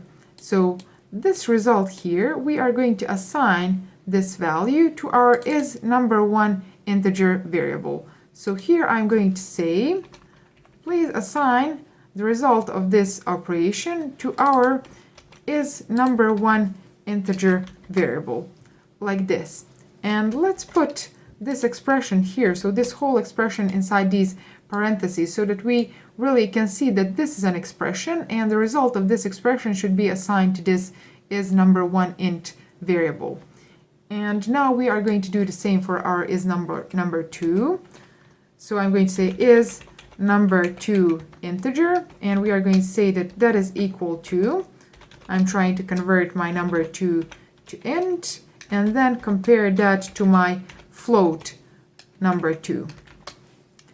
And after this, we really can now do our algorithm to perform this modulo, where it is, this modulo operation on our two numbers in the case where both of them are integers. So here I'm going to say if is my number 1 int, and then also is my number 2 int, like this. In this situation here, I'm going to perform this modulo operation. And as you can see here, I have used only these two Boolean values here in this expression. So I didn't say, please check, is my number 1 int equal to true, like this. Nor I have said, please check, is my number 2 equal to true, like this. Because this part here, and this part here are really redundant. And what this expression here translates in, it translates in is true equal to true, and that is really redundant. So I'm going to remove this part here and this part here, and it should work fine like this for Boolean values, so Boolean variables. And in this situation here, where both of these are integers, we really can perform this modulo operation. So in this situation here, I'm going to take this code and I'm going to copy it like this. And I'm going to say, please write out my number 1, then my operation, then my number 2 is equal to sign. And then here I'm going to put adequate calculation. So I'm going to say, take my number 1, convert it to int, and then modulate that with my number 2 that is as well converted to int, like this. Okay, so in this situation where both of these are integers, we are going to really write out the result of modulating operation to our user. Let's add empty space here and here as well. But in the situation where one of these two is not integer, or both of them are not integers, I'm going to say else. And in that situation, I'm really going to write out to my user that this operation is not valid. So let's say just not valid, like this. So in any of these two situations, whether we write out this line of code here or this line of code here, after that we are going to come here, and here we have to put our break statement, like this. So after each case comes break. And now we can really test this part of code here that we have written. So if I run my program, the first thing that I want to test is, let's say, 5.5 plus 2.2. And we get the expected result, so 7.7. Let's run our program again. And this time I want to check whether my modulo operation is working as it should, because this code here is really specific. So let's say 5 modulo 2, like this. And as well, we have gotten correct result. And let's run our program one more time. And here I really want to trick my program and try to make it to modulate two numbers that are not whole numbers. So 5.2 modulated by 2. And as well, our program works as it should. So it says not valid operation. Okay. So if you have noticed, in this current situation, I really have to run my program each time that I want to perform a calculation. And that is because we haven't learned anything about iteration or loops so far. And those videos are coming, so make sure to subscribe to my channel and also click the bell icon so that you are notified when I publish those videos.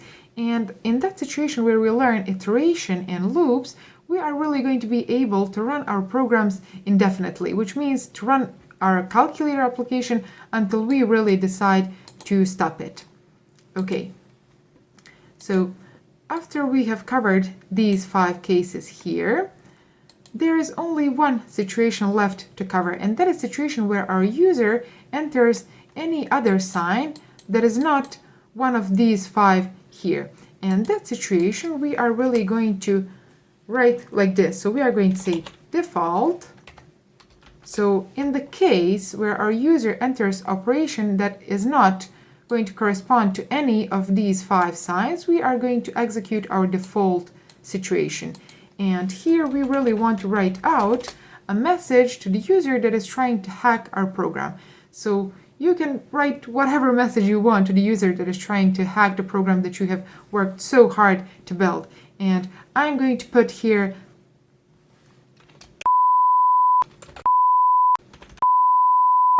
okay. You really can write out whatever you want to that type of user, like this. So in the case where our user has not entered this, nor this, nor this, nor this, nor this, which means our user has entered some other sign, we really want to write out not valid operation. And let's test now our default case. So I'm going to run the program, and I'm going to take the role of a malicious user that is going to try to hack your application. And I'm going to say, please try to perform this calculation here. So 5Z9. Not really. You have been smart enough to predict his malicious behavior, and you have said, if you haven't put here a valid arithmetic operation, then no, I cannot help you. This is not a valid operation. And there is really one thing that you have been wondering about for the most part of this video, and that is this break statement here. So why I have said that after each case you have to put break. And now you want me to explain that, do you? Do you really? Wouldn't that be a spoiler for a situation where you decide on your own to delete this break statement here and then run your program, even though I have said not to, and you enter some calculation and you remember that I have said that you are going to get unexpected behavior, but was she lying? Was she not? And then you decide to execute this calculation and boom, here's your unexpected behavior. So what has happened here? Well, your program has really recognized that this operation here that you have entered is this minus operation. And after that, it has written out this number 1, so 7, and then operation minus, and then this number 2, 5, is equal to, and then it has calculated number 1 minus number 2, which is 7 minus 5, and that is equal to 2. And after that, it has really continued executing other cases, which means it has come to this line here, and then it has written one more time your number 1 minus number 2, so 7 minus 5 is equal to, and then it has performed this number 1 plus number 2 calculation, and 7 plus 5 is going to be equal to 12. And then it has come to this first break command, and it has stopped the execution of your switch case. So why has this happened? It has happened because you haven't put this break command here, and in that case your program is really going to be executing your cases until it comes to the first break command. And if you have noticed here, in this default situation I haven't really put any breaks. You can as well put your break statement here. You can say break here, but even if you didn't put your break here, and your program really tries to execute something after this line here, there is really nothing to execute, so you are not going to get a problem in this situation here. I hope that you liked this video and that you have built your own calculator application, and if you did, make sure to subscribe to my channel and click the bell icon as well. Share this video with anyone who would like to learn programming, and I'm going to see you in my next video. Bye! Hi everyone, welcome to my channel. Welcome to another video of C++ for beginners. And in this video I wanted to deepen your knowledge of switch case. So if you're not familiar with switch case at all, if you haven't watched my previous video, you definitely have to do that. The link is going to be here.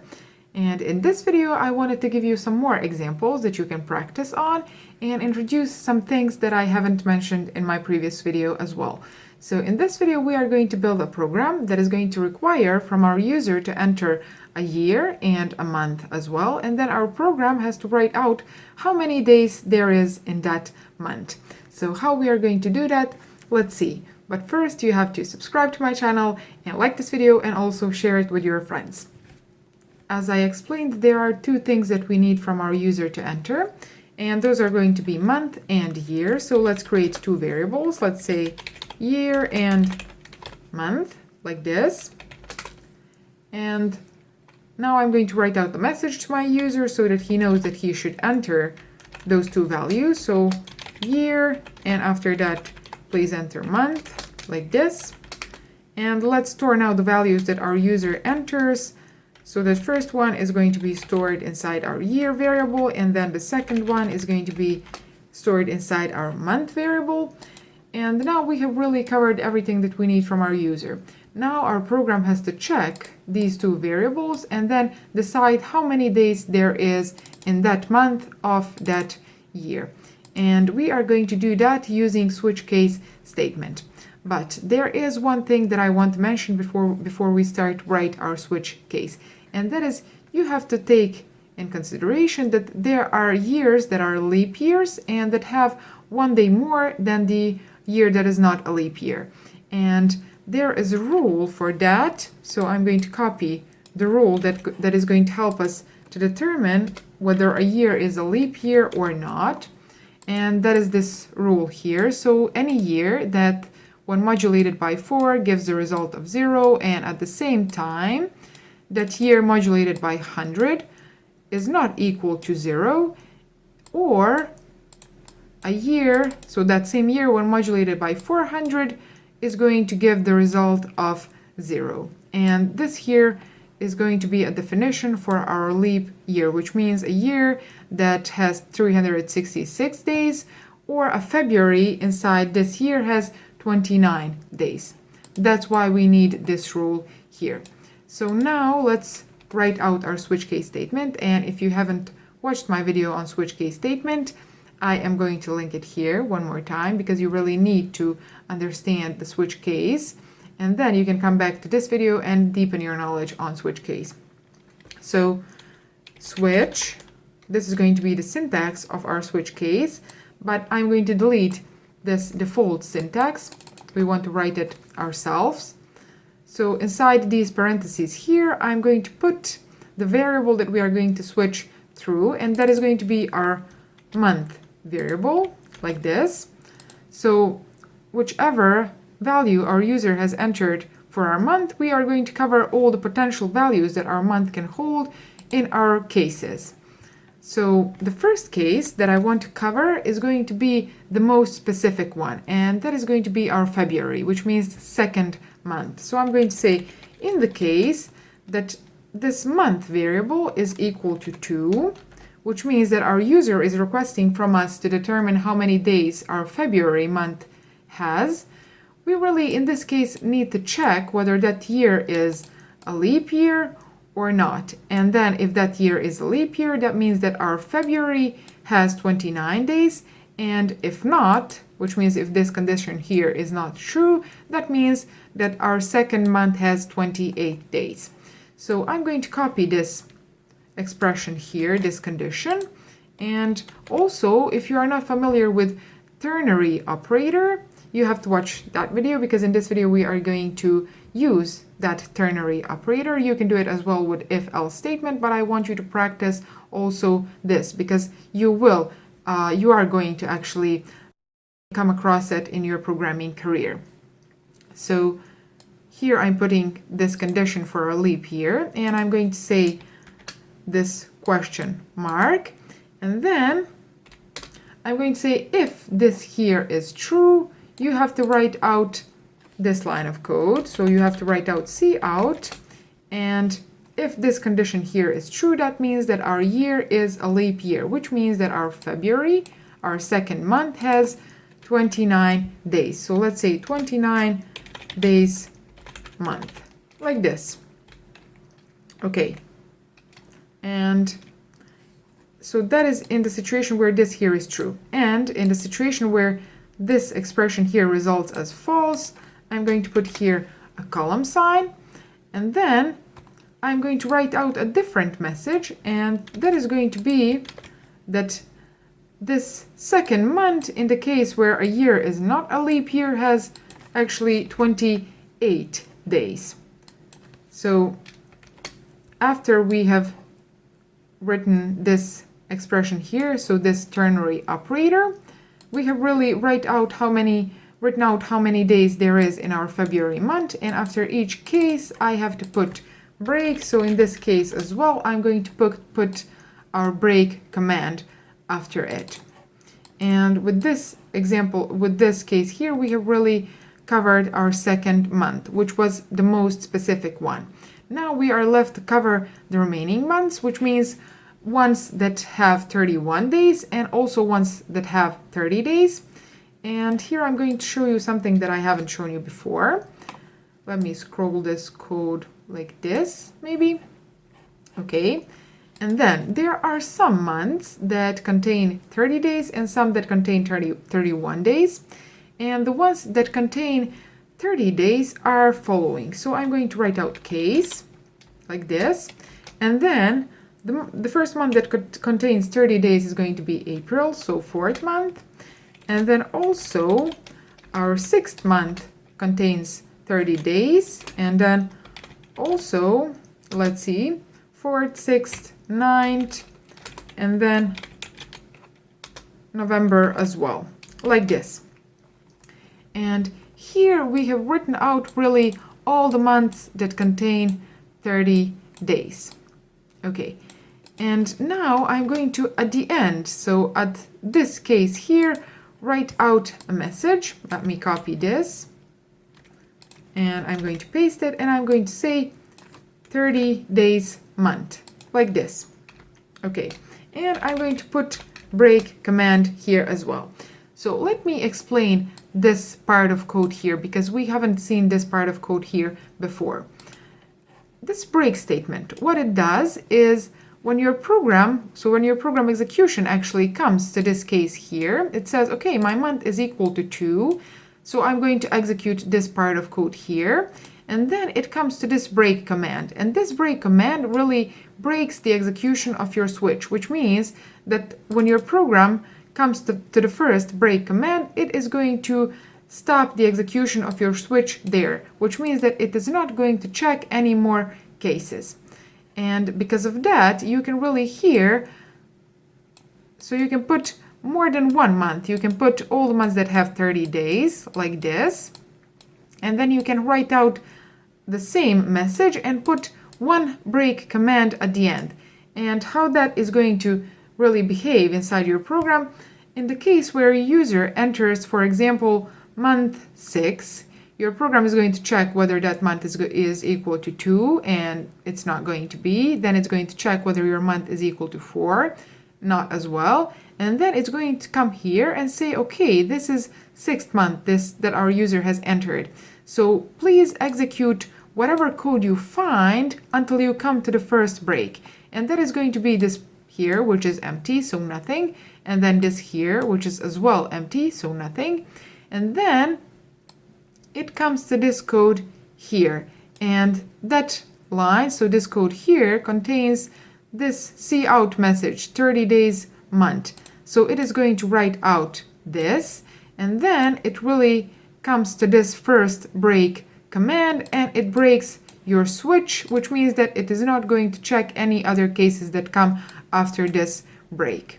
Okay, so in any case, whether your user enters month 4 or 6 or 9 or 11, your program is going to execute this line here and then break your switch. So with this part of code here, we have really covered all months that have 30 days, and now we are left to cover the ones that have 31 days.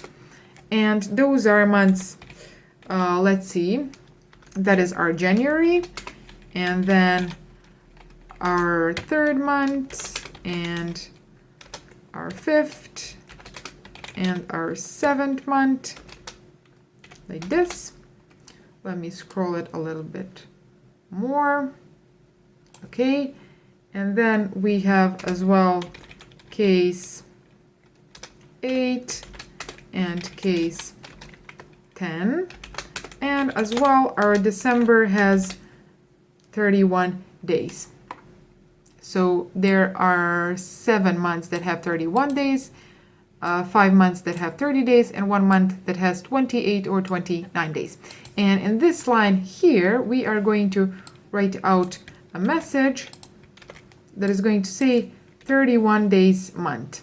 And as well here, we have to put our break command, like this. Okay, so I am going to run my program now and show you how this program behaves. So our program is asking us to enter a year and a month. Let's say the year is going to be 2020, which is current year. And then a month is going to be, let's see, it's April, so 4th. And it says that it is a 30-day month, which is April has 30 days. And let's run our program one more time, and let's say 2020 again, and let's say that we want to check our second month, and it says that February of 2020 has 29 days, which is correct as well. And there is really one more situation that I want to cover, and that is going to be a situation where our user enters a number that is not a valid month number. And that situation I'm going to cover with my default statement. So I'm going to write out default. And in this default case as well, I want to write out a message to my user like this. And inside here, I'm going to say not valid, which means that our user has not entered a valid month number. So let's run our program, and if I enter year 2020, and for a month, let's say -5, for example, you see that our program has written out not valid. Okay, so I hope that you have liked this video, and if you did, make sure to subscribe to my channel and share it with anyone who would like to learn programming as well. And today is May the 2nd. That's when I'm filming this video. I don't know when I'm going to publish it, probably in a couple of days. And currently we are a little bit over 900 people. So let's see how fast this channel can grow. Thanks for watching, and I'm going to see you in my next video. Bye. Hi everyone, welcome to my channel. Welcome to another video of C++ for beginners. And in this video I wanted to talk about loops, more specifically about while loop. So what are loops, what are they used for, how they are used? Well, loops are used when you want to execute a block of your code multiple times while a certain condition is true, which means you give a certain condition to your loop and you say you are going to execute this block of code while this condition here is true. So however many times it is necessary. And one thing that I want to mention before we start on our example is the following. So selection, sequencing, and iteration. Those three are three main building blocks of programming languages. And when you really learn and understand those three, you should be able to solve any logical programming problem. And in this video, we are going to talk about iteration. We have already talked about sequencing and selection in my previous videos. So what is sequencing? Well, that means that your code is executed sequentially, which means one line after the other. And then selection, that would be really when you want to select one part of the code rather than the another one, which means you are going to tell to your program under a certain situation it really has to select which block of code it is going to execute. The same would be when you, for example, come to a crossroad and then you have multiple ways in front of you, but you really have to select which one you are going to take, because you cannot take all of them. And then iteration is going to be really iterating or executing multiple times a certain block of code, certain part of code, while a certain condition is true. So while a certain condition is fulfilled, you are going to execute the same block of code. So let's see our example now. So I'm going to paste the text of my program here. And this is our task. So it says that we have to write out all the numbers between 100 and 500 that are divisible by 3 and by 5. And how we are going to do that. First, I want to explain you the algorithm, so how we are going to solve this problem, and then we are going to translate that algorithm into our code. So this interval here, so this 100 to 500 interval, we are really going to iterate through all of the numbers of this interval, and we are going to do that using while loop. And then for each of those numbers, so for each value of our counter, we are going to check whether that counter value can be divided by 3 and by 5. And if yes, we will write out that value. If no, we are just going to continue to the next iteration. So as I already said, we are going to use while loop to solve this problem. And we are going to start our while loop with the counter value of 100, And in each iteration, we are going to really increase the value of our counter. So 101, 102, and 3. And we are going to stop the execution of our while loop when this counter value comes from 100 to 501, which means 500 value of counter is going to be our last iteration through our loop. So the first thing that I'm going to do is I'm going to really declare a variable that is going to hold our current counter value. So I'm going to call it int counter, like this. And initially, I'm going to set the value of my counter to 100. Okay, so this is our initial value of our counter.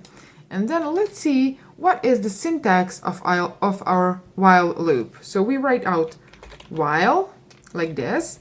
And then in these parentheses, we are going to put our condition. So how long our loop is going to execute. And then in these braces here, so in this curly brackets, we are going to put which block of code our while loop is going to execute while this condition here is fulfilled. And let's now fill these parentheses here. So as I've said, our counter has to go from 100 to 500, which means since it starts on 100 here, we have to say to our while loop that the execution of this block of code here really has to stop when our counter comes to 500 or 501. 500 is still valid value. So that we are going to say like this. So we are going to say counter, like this.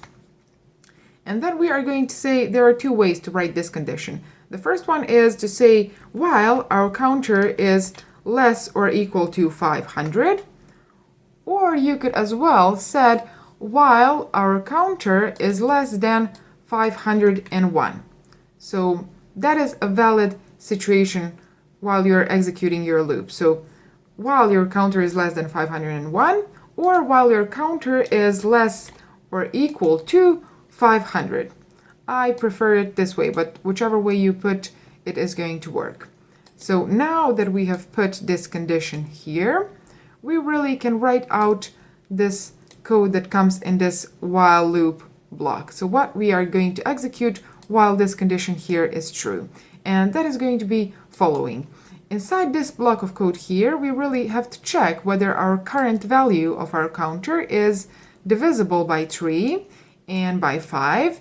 And if it is, we have to write out that number to our user. If no, we just need to continue to our next iteration of our loop.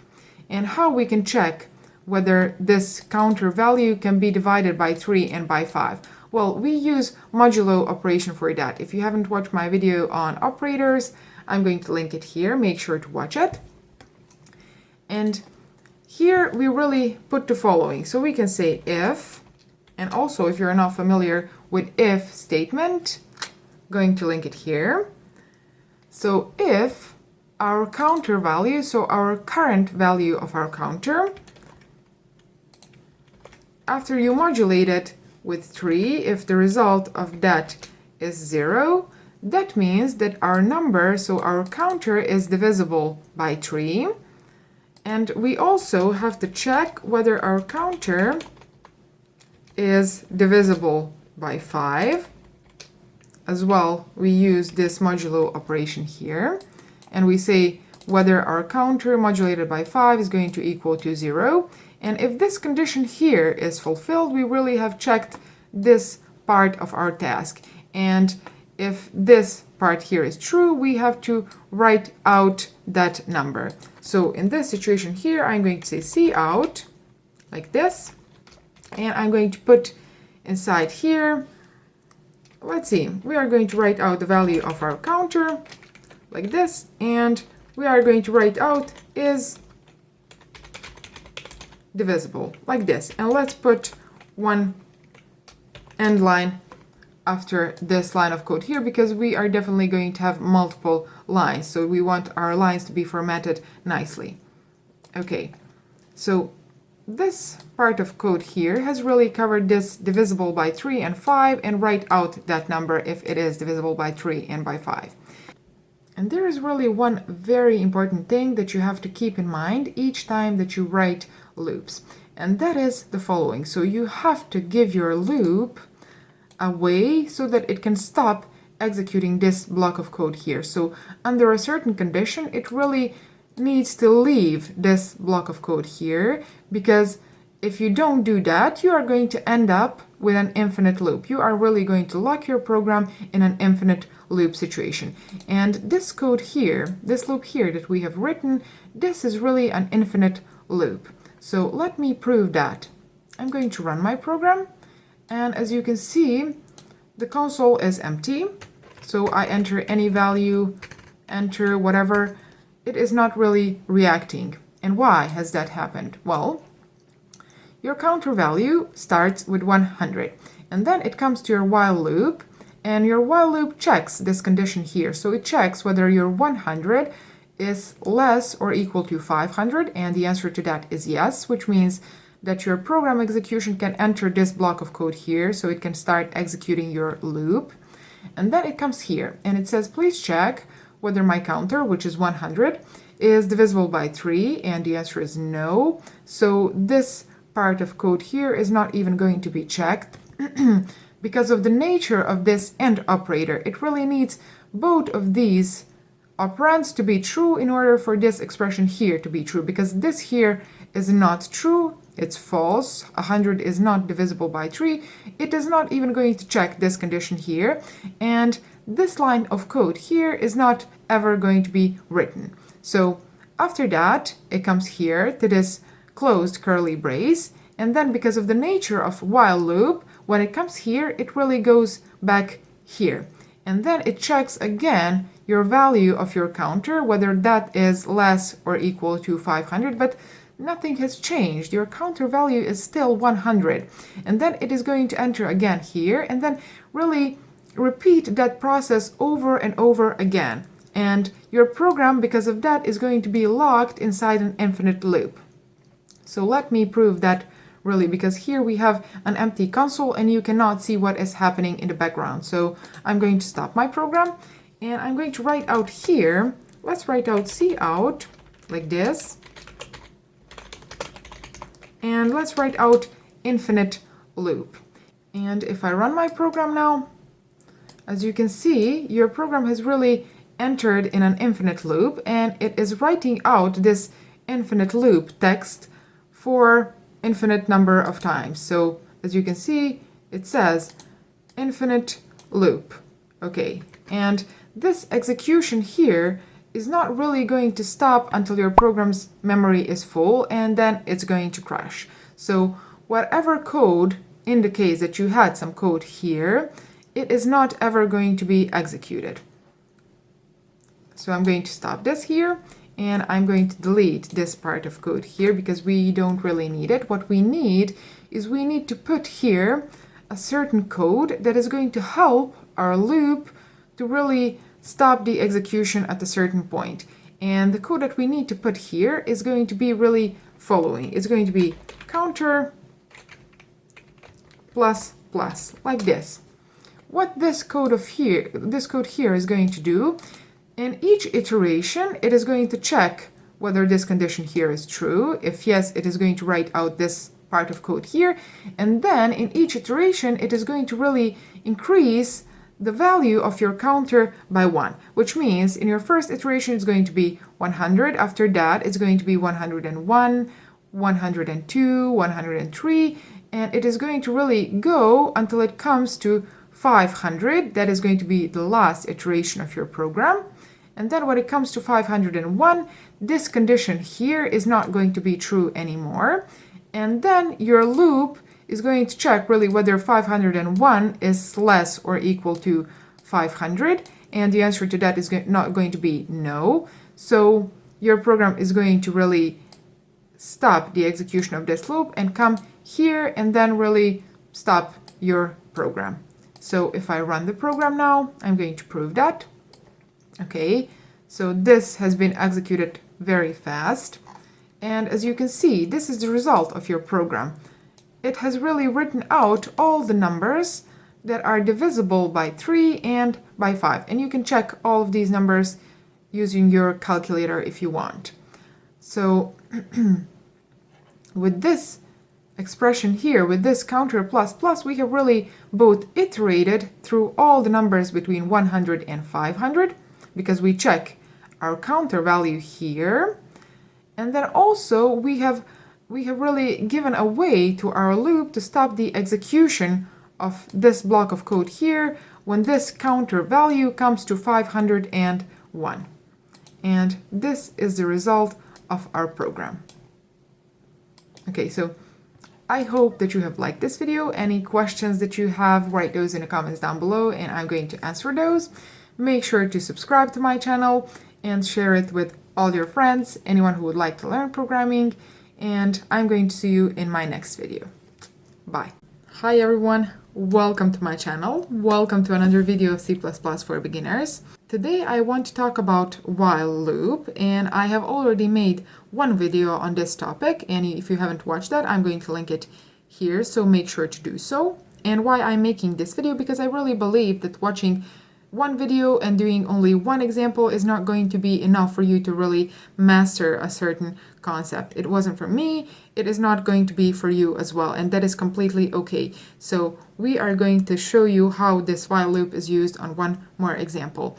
And the program that I want to build today is going to be a program that has to count how many digits the number contains. So our user is going to enter a number, and then we are going to write a program that is going to count how many digits there are in that number. So let me copy the text of that program like this. And it says count digits of a number. So let's do the first thing that we know that we have to do and that we know how to do as well. So that is going to be write out a message to our user so that he enters that number, and then also allow him to enter that number. So I'm going to say cout, and then I'm going to say number like this, and then I'm going to allow my user to enter that number. Before I can enter it, I have to really declare a variable that is going to hold that number. So here I'm going to say int number like this, and then here, after we have written out this message to our user, we are going to say cin number like this. So after our user has entered his number, we really have stored it in our number variable, and now we are going to write out the program that is going to count the number of digits of this number here. So let's first see one specific situation that can happen, and that is going to be when our user enters number 0. So this number holds a value of 0. And in that situation, I'm just going to write out a condition. So I'm going to say if my number, like this, is equal to 0, in that situation, please just write out a message to my user like this: you have entered 0. Okay, like this. And I don't need semicolon here. This looks better. So this here is a situation where our user has entered number 0. And in that case, we just want to write out that he has entered 0. And now we are left with the main problem of this task, and that is to count the digits of the number that our user has entered. And that part I'm going to put in my else block, like this. And if you are not familiar with if-else statements, make sure to watch that video. It's going to be linked here. So here in this else block, I want to write the program that is going to count the digits of a number, which is not 0 definitely, because if we come here, then our number is definitely not 0. So how we are going to do that? Well, let me show you the algorithm on an example. Let's say that our user is going to enter a number 1325, for example. That is the number that our user enters. So how we are going to count the digits of this number? Well, first we are going to have a variable that is going to be called counter, like this. And initially we are going to set the value of that counter to 0. So that is initial count of our digits of number. And then we are going to use while loop to iterate through all the digits of this number. And in each iteration, we are going to do following. So we are going to come here, and then we are going to say, okay, take this last digit of my number and really remove it. I don't need it. And as well increase the number that my counter is holding. So increase the number of digits because we have removed one digit. And then in the next iteration, we are coming here and we are as well saying, okay, so take that last digit and increase my counter like this. And then in the next iteration, take the last digit, increase counter, and in the next as well, take last digit, increase counter, and then when we come next time, we really have nothing more to count. So there are no more digits left. Our number at this situation here is going to be equal to 0, and then we are going to know that there is nothing else to count. And then we are really going to leave our while loop and we are going to write out the value that our counter variable is holding, which is at this situation 4. So let me show you how we can do that in our code. So I'm going to delete this part here. We don't need it anymore. And then here I'm going to write out the following. So as we explained already, first thing that we need to do is we need to create a variable that is going to be called counter, like this, or digits counter, however you prefer. And that variable I'm going to assign a value of 0 initially. And after we have created this variable here, now we need our while loop. So while, like this, and then inside these parentheses here, we really write out a condition that our while loop is going to check each time that it wants to run, each time that it wants to iterate. And that condition here is really going to be, please check whether my number is greater than 0. Okay, so in any case where our number is greater than 0, our while loop is going to execute this block of code that I put inside these parentheses. And what we are going to put inside these parentheses, well, as we already explained previously, first thing that we need to do is we need to say number is equal to number divided by 10. And what this line of code is going to do, well, let me show you that on an example. Let's say that our number, so our number holds a value of 1, 2, 3, like this. And this line here really says the following. It says, please do this expression here, so calculate it, and whatever this expression here results in, assign that to my number variable. And 1, 2, 3, so 123 divided by 10, because this here is whole number, so it's integer, and this here is whole number as well. The result is going to be whole number, and that is going to be 12, or 12.3, but because the result has to be the whole number, that 0.3 part is just deleted. Bye-bye. So then this 12 in this situation is going to be assigned to our number variable. Okay, so that means that this number divided by 10 is really going to take away that last digit, which we have previously explained. So I'm going to delete this part here. Okay, and this line of code, there is really one more way to write this. So write the same thing. So I'm going to comment this here, and I'm going to write out number divided equal, so number r, like this, 10.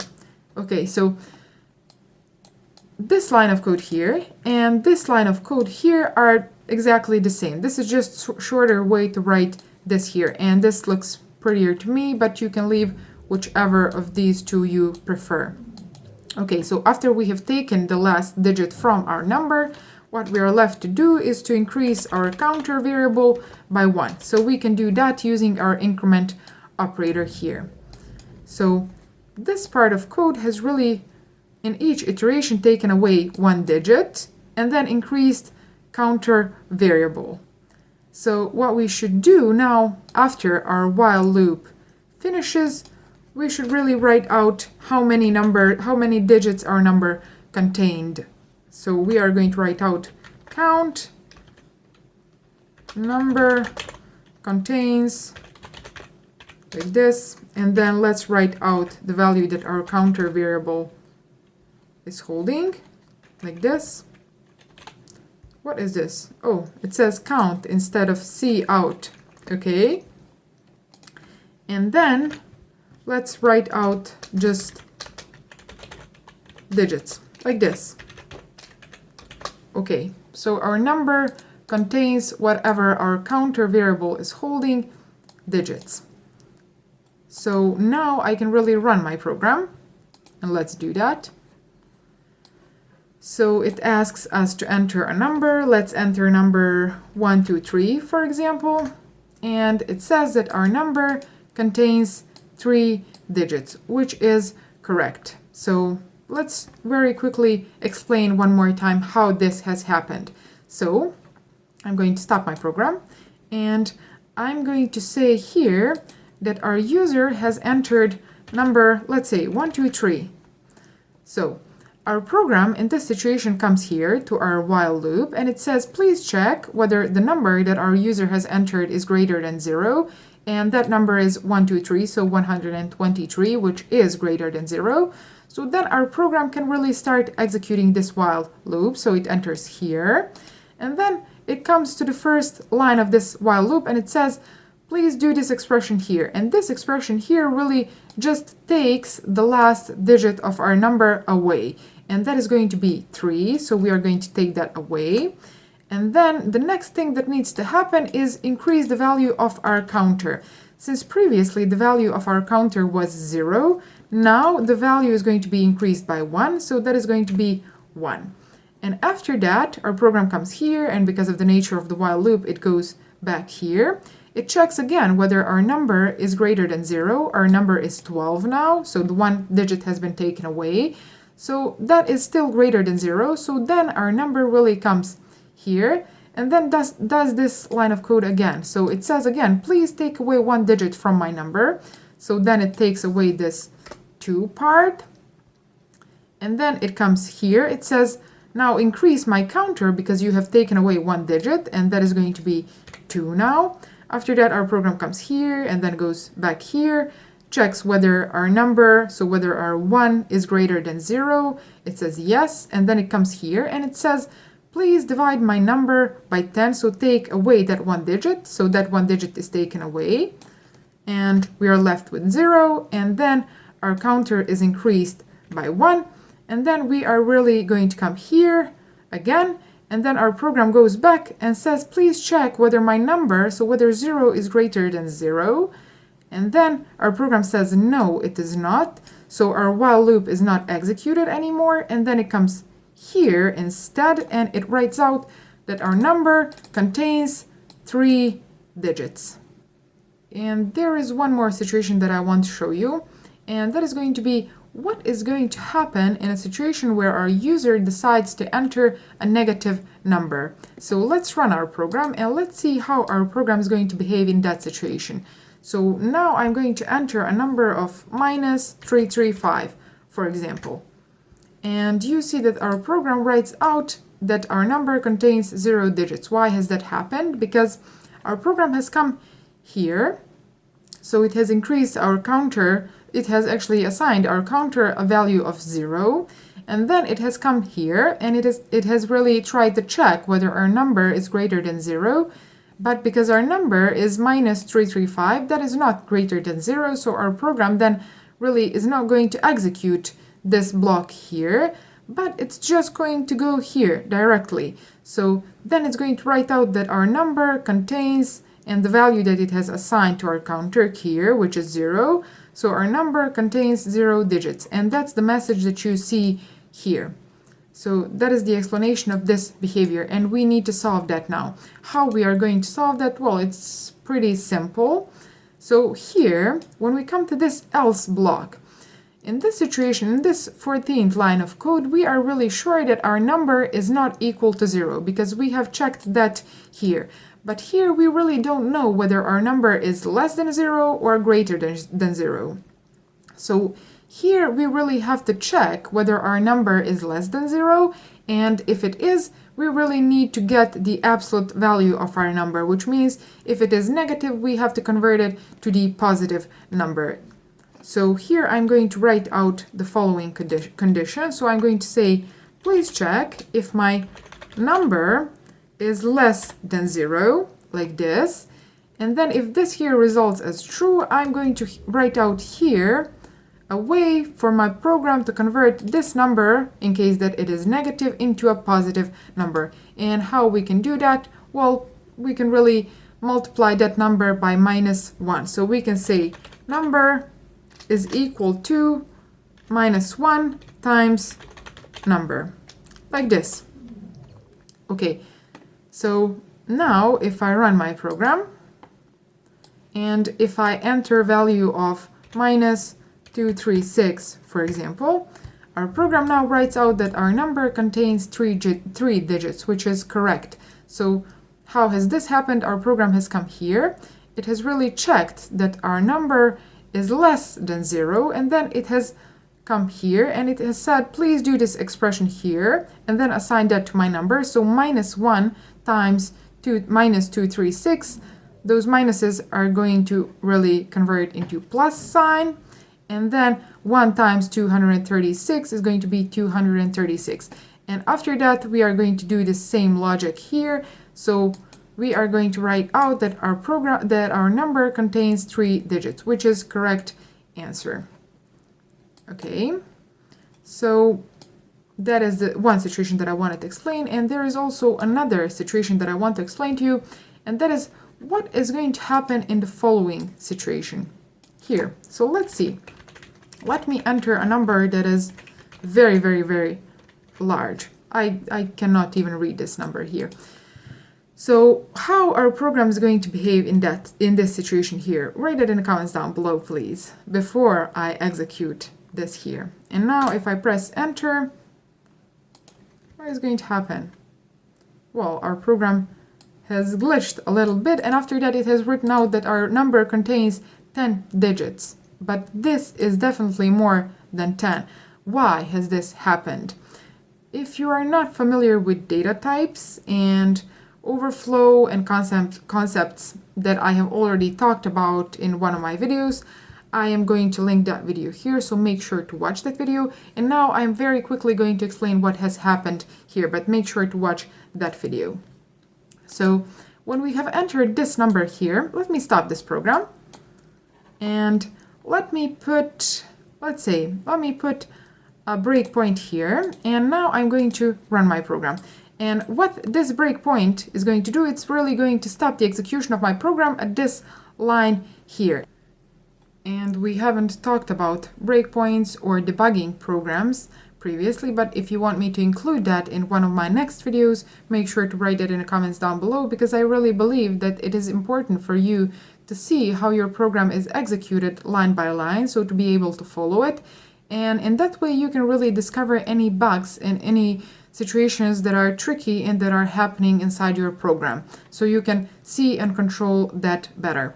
So I have put here a breakpoint, and let's now enter a number that is going to be a very large number. Okay, so if I press enter now, you see that my program has really stopped the execution here on this line here. So after I have entered my number, and then even though I have entered a number that is pretty large, let's hover over this number variable.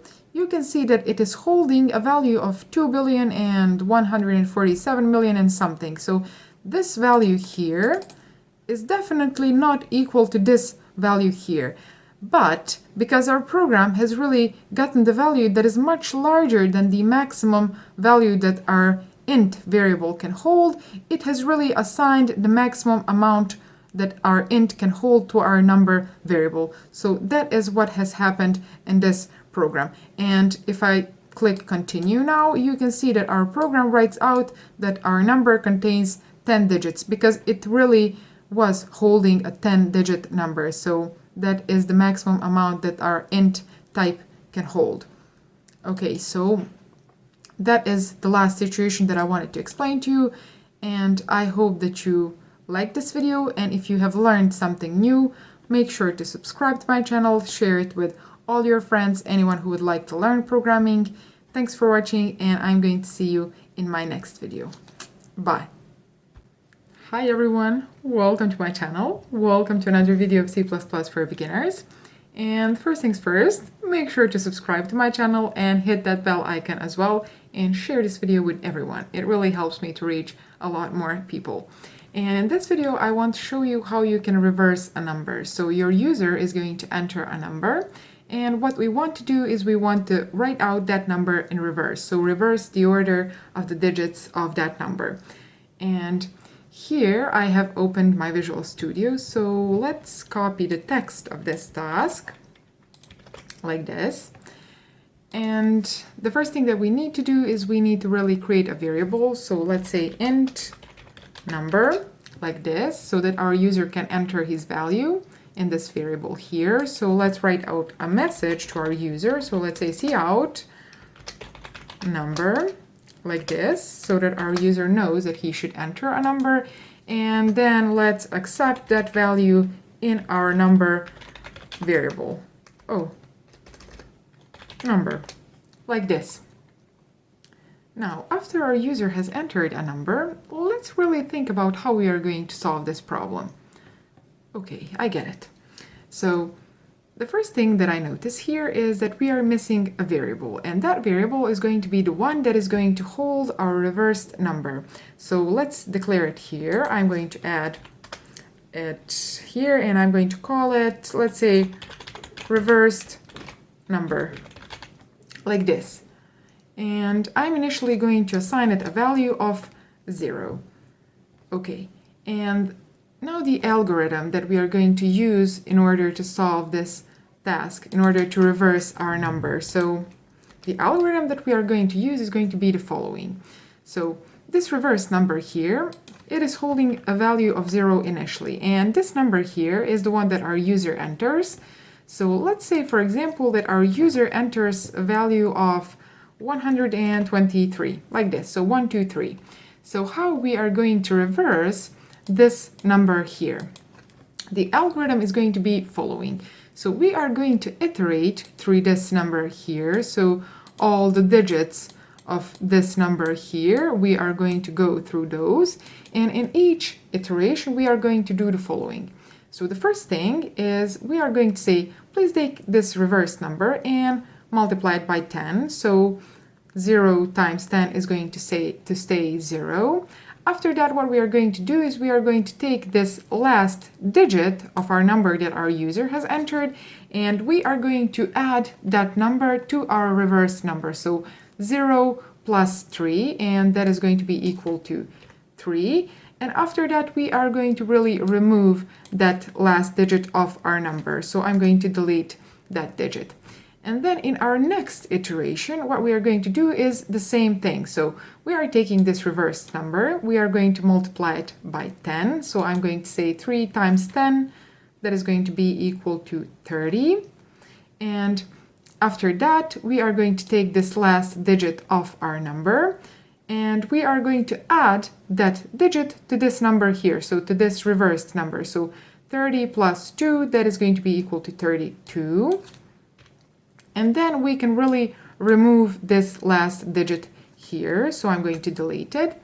After that, we are going to the third iteration, and we are doing the same thing. So we are taking this reversed number, multiplying it by 10. So 32 times 10 is going to be equal to 320.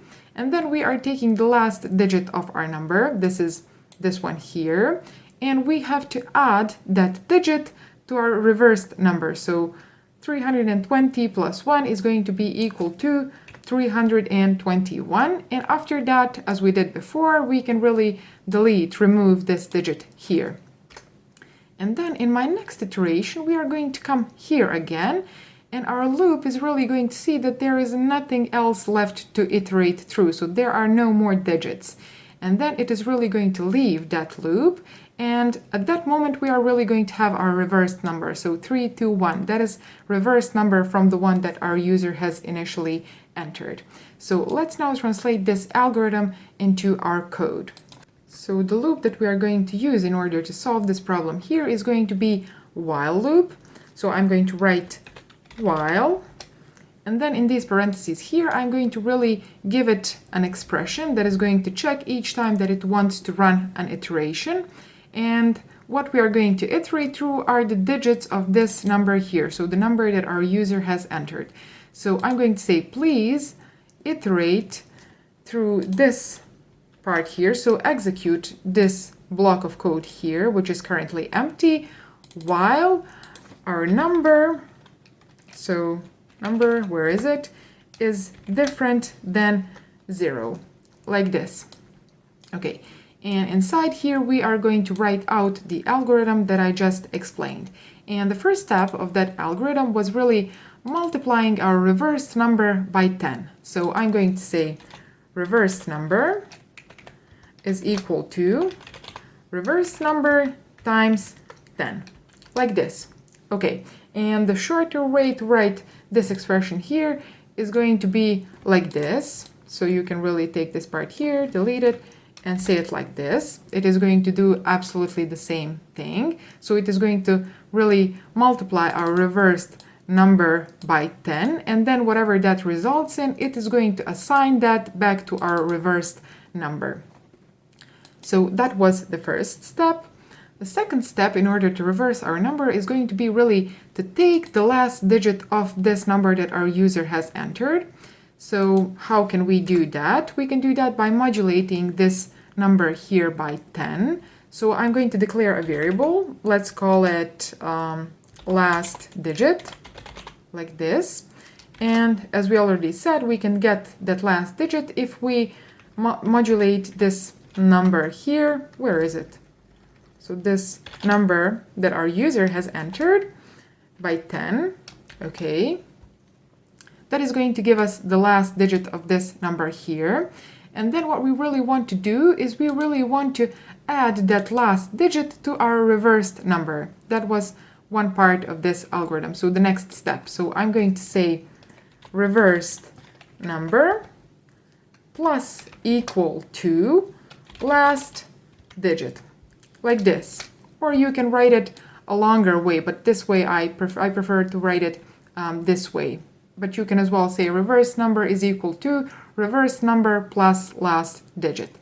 And after we have added that last digit to our reverse number, there is one more step left to do, and that is to really take that last digit from our number. And how we can do that? Well, we can really do that by dividing our number by 10. So you can say number is equal to number divided by 10, or number divided equal to 10, whichever way you prefer.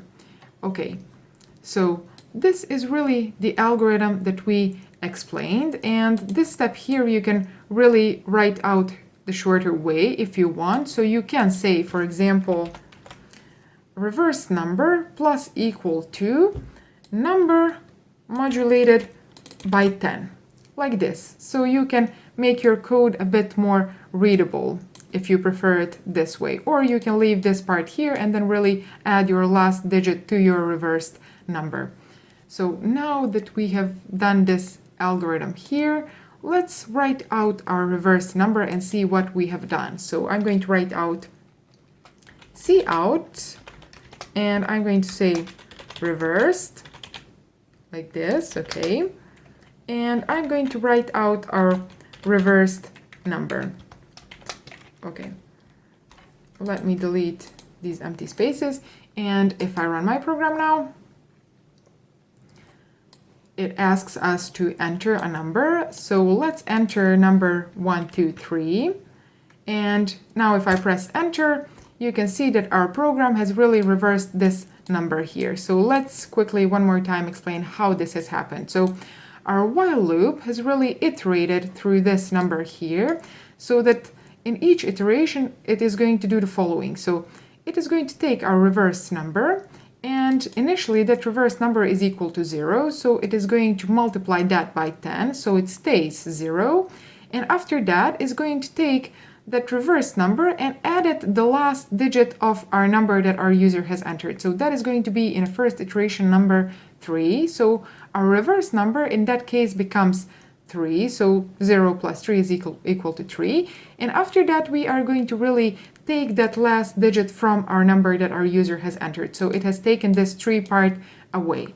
And then in the second iteration is coming here. It is going to check again whether our number is not equal to 0. And our number is going to be 12 in that situation, so that is not equal to 0. So it enters here again. It executes this block of code here. So it says again, please multiply my reverse number by 10 and assign that again to my reverse number. So our reverse number was 3, and if you multiply by 10, if you multiply 3 by 10, you're going to get 30. After that, it is taking the last digit of the number that our user has entered, which is 2 now, because 3 we have taken away in our previous iteration. So it is going to add that 2 to my reversed number. So reverse number is going to become 32 now. And then it is really going to take that last digit from our number away. It is going to divide it by 10. So now we are left with number 1, and our reverse number is equal to 32. And then it goes back to our third iteration. It checks again whether our number, so whether our remaining number is equal to 0. And this 1 here is the value of our number, so that is not equal to 0. So this condition here is fulfilled. It can enter the while loop. So it does this algorithm here again. So it says, please multiply my reverse number by 10. Our reverse number at this point is 32. So when you multiply that by 10, you get 320. And then after that, it takes the last digit of our number, which is going to be this one. So this one here, which is the last one remaining. So it is going to take this one and add it to my reversed number, as you can see here. And then it is really going to take that last digit away. So it is going to take all of these 3 digits away. So it has taken them in the previous iterations, and now it has taken this one away as well. So our number is equal to 0 now. And then it goes back to our fourth iteration. It checks whether our number is not equal to 0, but in this iteration our number is equal to 0. So it really leaves this loop here. So it is not going to enter in this loop anymore, and then it goes here and it really writes out the value of our reversed number, which is this line of code here. So that is how we have reversed our number. So I hope that you like this video and that you understand this explanation. If you have any questions, write those in the comments down below, and also share this video with all your friends, with anyone who would like to learn programming. And thanks for watching. I'm going to see you in my next video. Bye. Hi everyone, welcome to my channel. Welcome to another video of C++ for beginners. If you are already a subscriber, welcome back. And if you're a new viewer, make sure to subscribe, hit that bell icon as well, and welcome to my channel. So in this video, I want to talk about the while loop. And in my previous videos, we have already talked about while loop and iteration in general. So if you are not familiar with those, make sure to watch that video. I'm going to link it here. But in this video, I want to explain to you how and when is used do while loop. And I'm going to give you an example of a program that is usually used. And for example, applications such as when you try to unlock your phone and then you are given 3 attempts to guess your PIN. And if you guess it correctly, then you can proceed loading your phone's applications further. Or for example, if you want to unlock your credit card, so you put your credit card in ATM and then it gives you 3 attempts to unlock your credit card. If you guess your PIN correctly, you can proceed further. But if you fail, so if you don't guess your PIN correctly in those 3 attempts, your account gets blocked. So that is the application that we are going to make today. And for that, we are going to use do while loop. So there are 3 things that we need, actually 3 variables. So I'm going to declare those 3 here. The first one is going to be our, let's say, the PIN of our user. So let's call it user's PIN, like this, which is going to be really the correct PIN, the one that you want to guess. So I'm going to put here, let's say 1, 2, 3, 4. That is going to be our user's PIN. After that, we need another variable, which is going to be really the PIN that our user enters. So let's call that variable just PIN. Okay, like this. And then the third variable that we need is going to be really counter of our errors. So the counter of the attempts and errors that our user has made. So I'm going to call that variable error counter. like this, and let's set that value initially to 0. Okay. And the next thing that we need to do is we really need to give our user 3 attempts in order to guess this pin here. And if he guesses it correctly in those 3 attempts, we are going to write out that the application can be loaded further. So we are going to write out application is loading or something like that. But in the case that our user does not guess this pin here, so this pin here correctly, we are going to really write out that the application or credit card, whatever, has been blocked. And how we are going to do that? So we are going to use do while loop. So I'm going to write out do like this. And then here I'm going to put while, because that is the syntax of our do while loop. Okay, and here you need semicolon, because if you don't put it, you are going to get a syntactic error.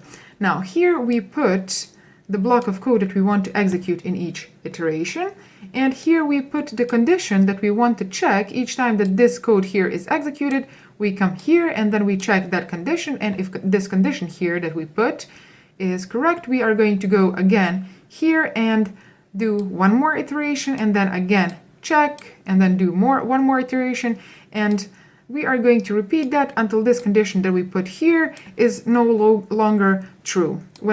When this condition here, when it becomes false, we are going to leave our do while loop. Okay, so what do we want to enter? So what do we want actually to do in this block of code here? We really want to write out a message to our user so that he knows that he should enter a pin, and then we want to really accept that pin that our user enters in this variable here. So let's do that first. I'm going to write out cout like this. And then let's just write out pin like this. And let's accept the value that our user has entered in our pin variable like this. Okay. And then after we have done this, what we need to do is we really need to check whether this pin here, so this pin that our user has entered, corresponds to this pin here. So whether this value is equal to this value here. And if they are not, that means that our user has failed. So in that case, we are going to increase our errors counter. So I'm going to put here if pin is not equal to user's pin like this. What we want to do is we want to really increase our errors counter variable like this. Okay. And this code here, so we want to give the attempt to our user so that he can enter a pin, and then we want to check whether that pin is correct 3 times, or until this pin here and this pin here are the same. So until they are equal, or until our user has used all of these 3 attempts that we have given to him. Okay, so here I'm going to really put that condition. So here inside these parentheses, I'm going to write out, please do this block of code here while our let's say while our errors counter is less than 3 like this, and then also at the same time while our pin is not equal to user's pin like this, which means that this block of code here is going to be executed while our user has not used all of these 3 attempts that we have given to him, and while this pin here, so this pin here and this pin here are not equal. In a situation where this here results as false, we are going to come here, and after that, when we come here, we really want to check whether we have left this do while loop here because our errors counter has reached 3, or because these 2 were the same. In a situation where our errors counter has reached 3, that means that our user has used 3 attempts and that he has not guessed his pin correctly. So I'm going to put here if our errors counter is less than 3, like this, and This condition here really means that this do-while loop has been left in a situation where our user has not used all of these 3 attempts that we have given to him. That means that this while condition has really failed on this part here. So that means that our user has entered 1, 2, 3, 4 as pin, and in that situation 1, 2, 3, 4 is not equal to 1, 2, 3, 4. That results as false. So this whole expression here, this whole condition results in false, and then we leave our do while loop. And in that situation, if our user has not used all of these 3 attempts, that really means that he has guessed his pin correctly. So here in this if situation, we can write out to our user, cout, you have guessed, or you can proceed with loading of this application. So I'm going to write out just loading, like this. But in a situation where our while loop has been left because this errors counter is greater than 3, actually it is going to be equal to 3, that means that our user has failed in guessing his pin 3 times, and that means probably that he is not trying to unlock his phone or his credit card. So in that situation, we are really going to block that account. So we can say else cout blocked, like this. Okay, and I'm going to put one more here, like this. So this is going to be a program that we really use to allow our user to enter 3 attempts of his PIN, and in a situation where he guesses that PIN correctly in those 3 attempts, we are going to write out to our user that he has successfully unlocked his phone, for example, and we can proceed with loading of applications. But in a situation where he really uses all of those 3 attempts and fails to guess his PIN, we can write out that the application is blocked. Oh, blocked. Now it's okay. So let me run this program, and let's try to use 3 attempts. So I'm going to say that my first attempt is going to be, for example, 1, 1, 1, 1, like this. So it says you have not guessed correctly. Please enter your PIN again. This is what it means. After that, I'm going to try, for example, 2, 2, 2, 2. It tries to prompt me to enter my PIN again because I have failed previously. And let's say that my third attempt is going to be 3, 3, 3, 3, like this. And then it has written out a message that my account has been blocked because I have missed 3 times. Okay, so that is one scenario. And the other scenario is going to be really where we guess, the one where we guess our PIN correctly. So let's say that our first attempt is going to be 1, 1, 1, 1 again. And after that, we really remember what is the correct PIN, and we enter 1, 2, 3, 4, like this.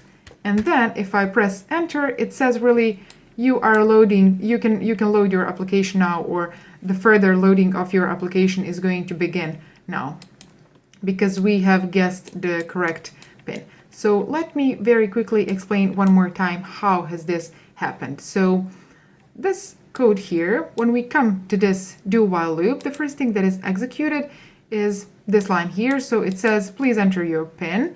And then after your user enters the PIN, your program really checks whether that PIN is equal to user's PIN, so the previous PIN, the one that he needs to guess.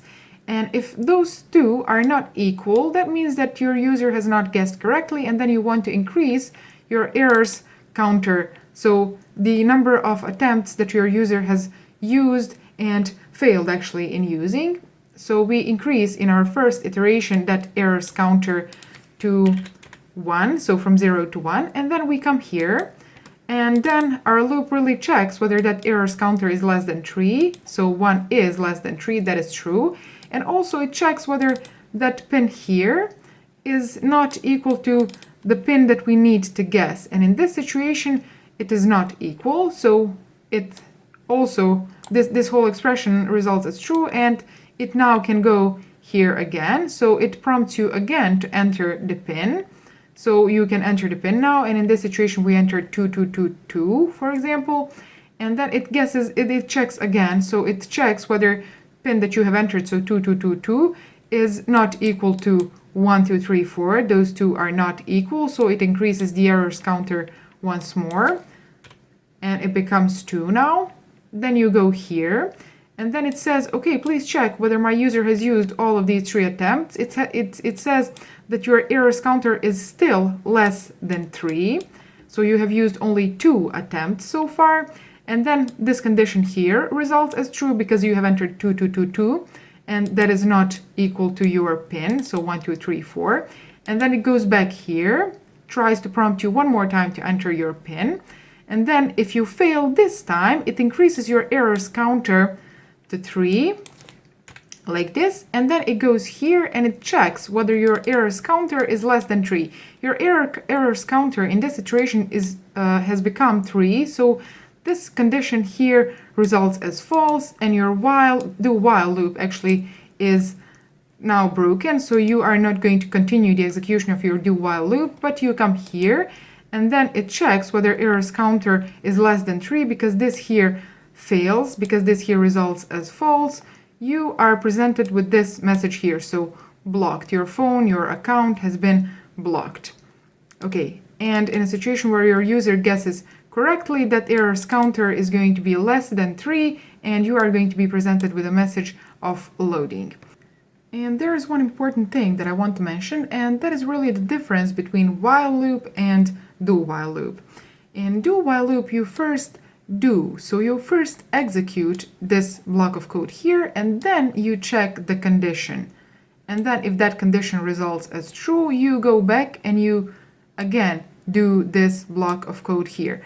And then you check, and then you do. But in a situation of while loop, you first check the condition, and then if that condition results as true, then you can really proceed with executing your block of code that comes after your while. But in this situation here, so in the situation of do while loop, you first do this block of code here. So irrelevant whether this condition here is true or not, you are going to do this block of code here at least once.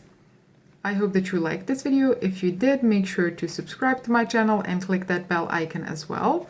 And also, if you want me to post more videos like this, make sure to like this video, because then I will know that you liked it. And, well, that's all. I'm going to see you in my next video. Bye. Hi everyone, welcome to my channel. Welcome to another video of C++ for beginners. In this video, I want to talk about for loops, but before we start, make sure to subscribe to my channel and hit that bell icon as well. Okay, so what I'm going to explain today, I want to explain to you how for loop works, and I'm going to explain that on a simple example, which is calculating the factorial of a number. So let me copy the text of our task here, like this, and I'm going to comment it out. So what is the factorial of a number? Factorial of a number is usually defined as a product of all numbers between 1 and that number that you want to calculate the factorial of. That means, for example, if your user enters number 6, let's say, and you want to calculate the factorial of number 6, you are going to do that in a following way. So 1 multiplied by 2 multiplied by 3, 4, 5, and 6, okay? And then this here is going to result in 720, so this 720 is really going to be the result of your factorial of 6. And this example here is what we want to really translate in our program. So we want our user to enter a number, and then we want to calculate the factorial of that number and write that result out to our user. And we are going to use for loop for that. So let me quickly declare a variable which is going to be called number, okay, like this. And let's prompt our user that he should enter a number. And then let's really store that number that our user enters in our number variable. Okay, so after we have acquired a number that we want to calculate our factorial of, let's explain how we are going to really do that. So I'm going to do that using for loop. And what is the difference between for loop and while loop and do while loop? Because we have previously talked about while loop and do while loop as well. You can find those videos on my channel if you're interested, and I'm going to link those videos in the description of this video if you want to watch them.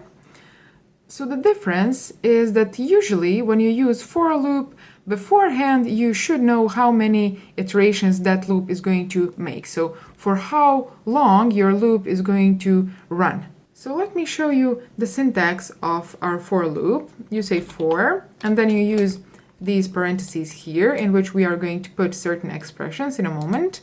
And after that you put these curly brackets in which we are going to write out the code that is going to be executed in each iteration of our for loop. So inside these parentheses here, we need to put three things. What are those three things? The first one is going to be to set the initial value of our counter variable. That is the first one. After that, the second is going to be to really put the condition that your for loop is going to check each time that it wants to run this block of code here. So before each iteration, it is going to check that condition. So that is going to be the second thing. And after that, the third thing is going to be really a way for your counter value to come to that condition, which means that you have to either increase or decrease your counter variable in order to reach that condition at certain point, and then when that condition results as false, your for loop is not going to be executed anymore. Okay, so those are three things that we need to put in these parentheses here. And let's now look at this example here, because from here we are going to really deduct which conditions, which expressions we are going to put here.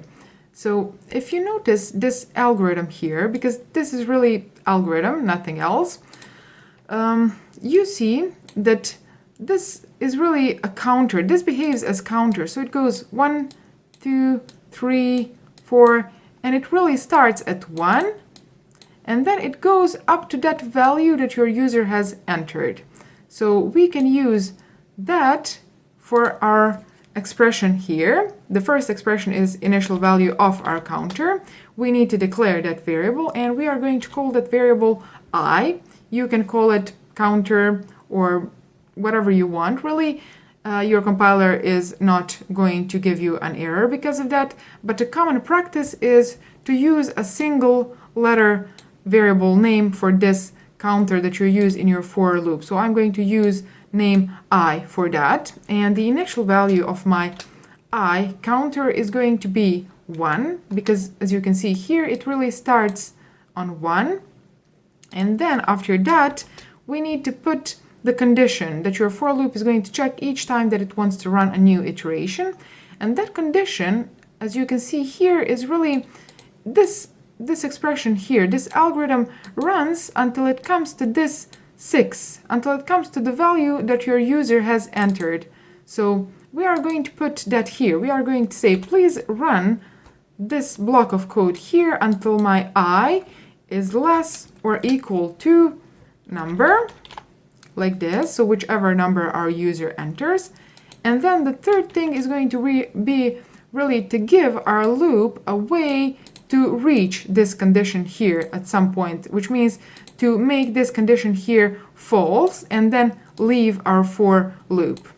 And again, we look here and you can see that your counter is really increasing in each iteration by 1. Okay, so here we are going to put I++, which is in each iteration going to increase the value of our I counter by 1. Okay, so after we have put these expressions in these parentheses of our for loop, we need to really put a block of code that is going to be executed in each iteration of our for loop. And I'm going to declare, before this for loop here, I'm going to declare another variable, which I'm going to call factorial, and I'm going to give it a type of int. Okay, like this. And I'm going to assign the initial value to my factorial variable, and that is going to be 1. And then how I'm going to use this factorial variable. In each iteration of my for loop, I want to say that my factorial is going to be equal to whatever my factorial was previously holding, multiply that by my current I value, which means by the current value of my counter. And how this is going to behave. So let's say that our user enters, for example, number 3, and then your execution comes here and it says, please declare a variable which is going to be called factorial, and it is going to have a value of 1. So we have assigned that value here, and then it comes to your for loop. The first thing that your for loop is going to do is it is going to declare this I variable here and assign it a value of 1. So we are going to write that here. So we are going to say I is equal to 1. And then it really goes here and checks this condition here before it determines whether it's going to run this block of code here or not. So if this here results as true, it is going to run this block of code here, and if not, it is going to leave your for loop. So is your I less or equal to the number that your user has entered? So your I is going to be 1, and then that is less or equal to 3. So your for loop is going to execute this block of code here, which means that it is going to come here and say factorial multiplied by 1, which is going to be 1 multiplied by 1, and that is going to result as 1. And it is going to assign the result of this here to your factorial variable, which is going to stay 1. After that, your for loop comes here, and at this close bracket here, it really goes here, and it increases the value of your I. And this increment operator is going to increase it by 1, so your I now becomes 2. And then after that, it goes back here and checks this condition here. So it says, please check whether my 2 is less or equal to the number that your user has entered. So 2 is less or equal to 3. So it is going to run this block of code here again, and then it is going to do following. So it is going to say, please multiply my factorial value, so the previous value that my factorial was holding, which is 1, by the current value of my I, which is 1 multiplied by 2. That is going to result as 2, and that is going to be assigned to your factorial variable. So we assign 2 here, okay? And then it goes back to these close brackets, and then it goes here, increases the value of your I again. So your I now is 3, and then it really checks this condition here. So whether 3 is less or equal to 3, the result of that is going to be yes. So it is going to do this expression here again. So the current value of your factorial, which is going to be 2, multiplied by the current value of your counter variable, which is going to be 3. So 2 multiplied by 3, that is going to be 6, and that is going to be assigned to your factorial variable. After that, it goes here, and then it really increases again the value of your I variable, so of the counter that you are using in your for loop, and that value becomes 4 now.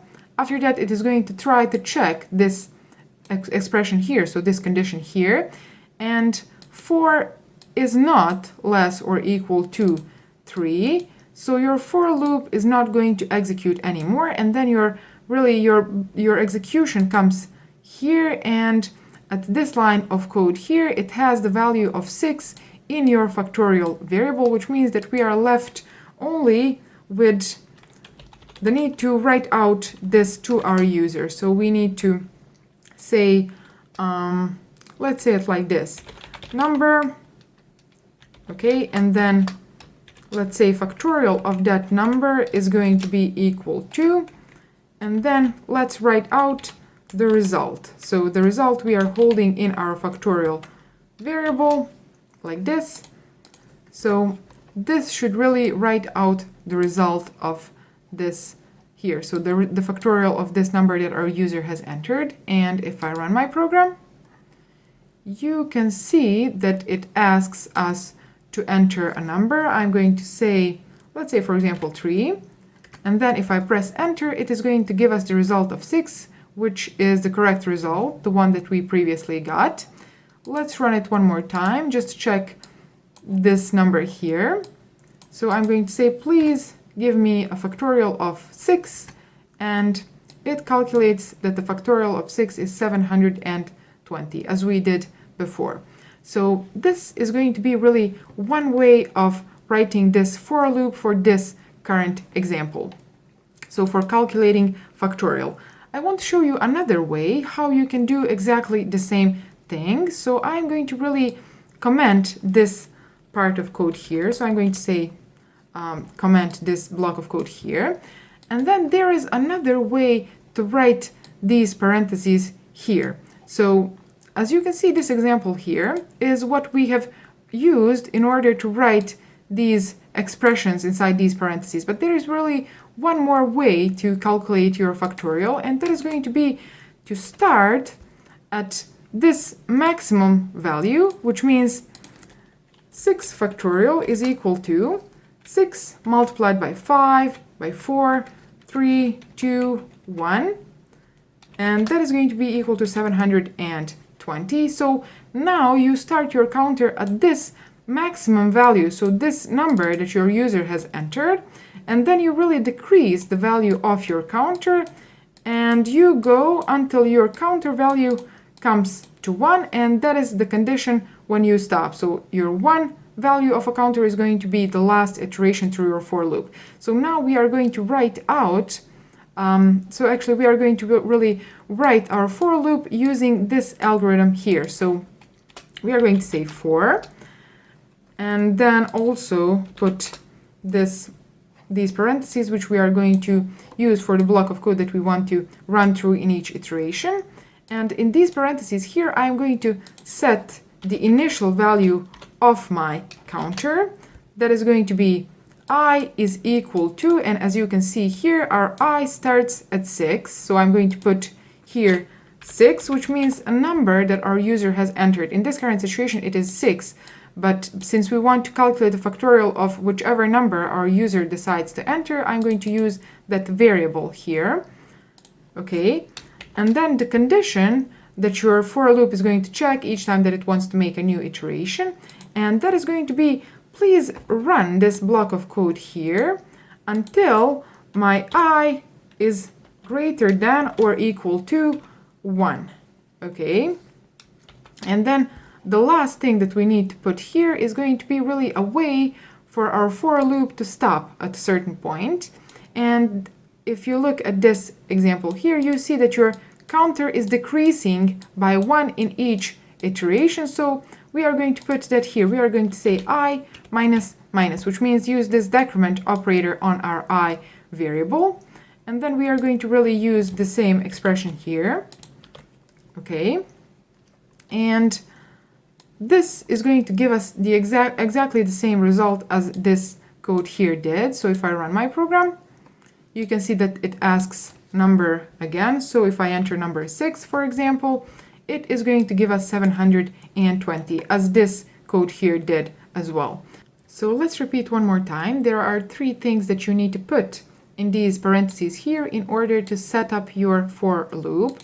And the first one of those 3 is going to be to set the initial value of your I variable, which means the initial value of your counter.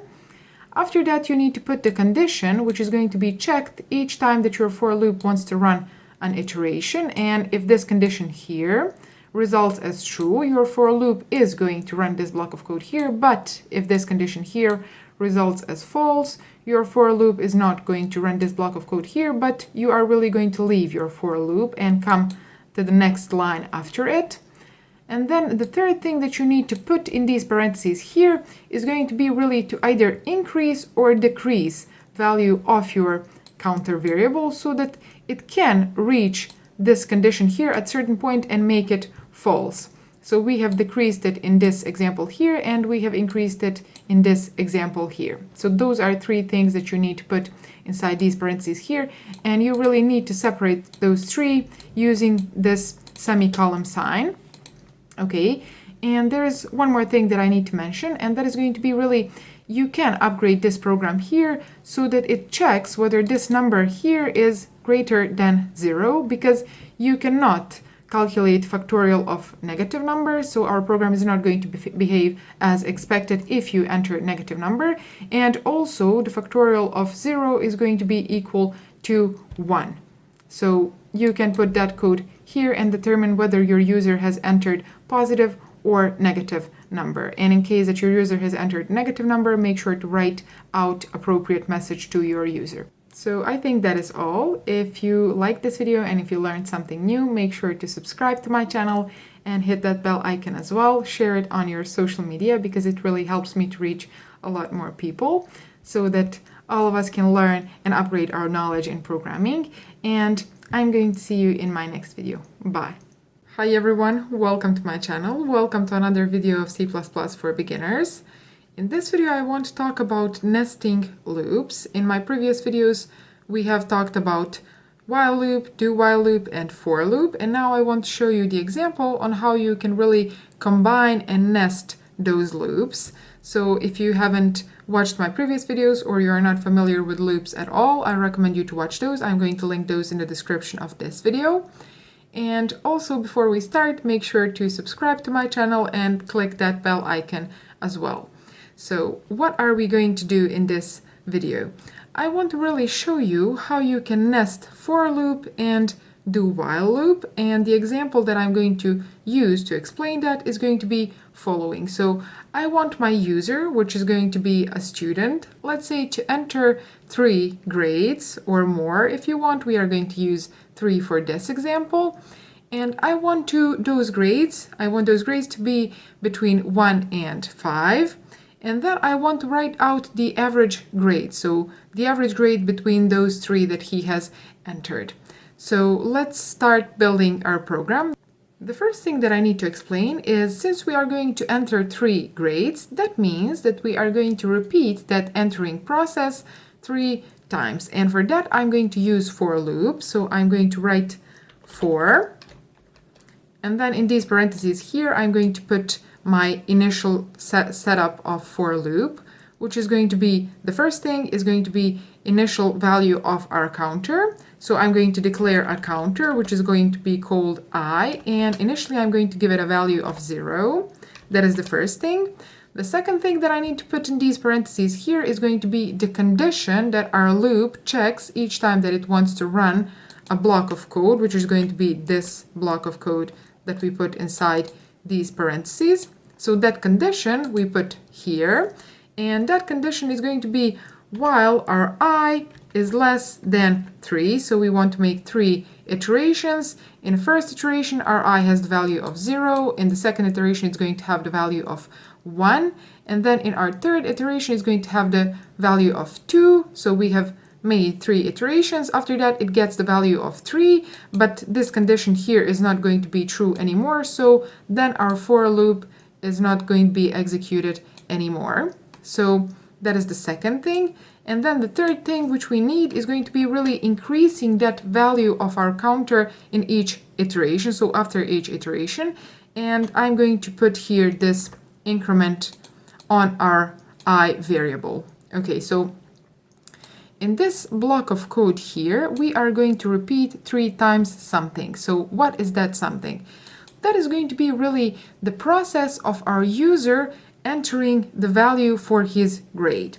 And since we said that that grade needs to be between 1 and 5, I am going to use do while loop for that. How? Well, I'm going to write out do, okay, and then here I'm going to put while, which is going to be the condition. So here we prompt our user to enter the grade, and then we say here, you are going to have to enter that grade while that grade is less than 1 or greater than 5. So since we don't have any variable that we are going to use to enter that grade, I will have to declare it here. So I'm going to say here int grade, like this. Okay, and then let's prompt our user in this block here to enter his grade. So I'm going to write out cout, and let's say enter grade, and I am going to use the current value of my counter so that I can really say which grade my user is entering. So enter first grade, second grade, and third grade. So I'm going to say I plus 1, like this. Why plus 1? Well, because our counter starts at 0, and it wouldn't make much sense to say to our user, please enter grade 0. So that is why I'm increasing this value of my I when I want to write out a message to my user.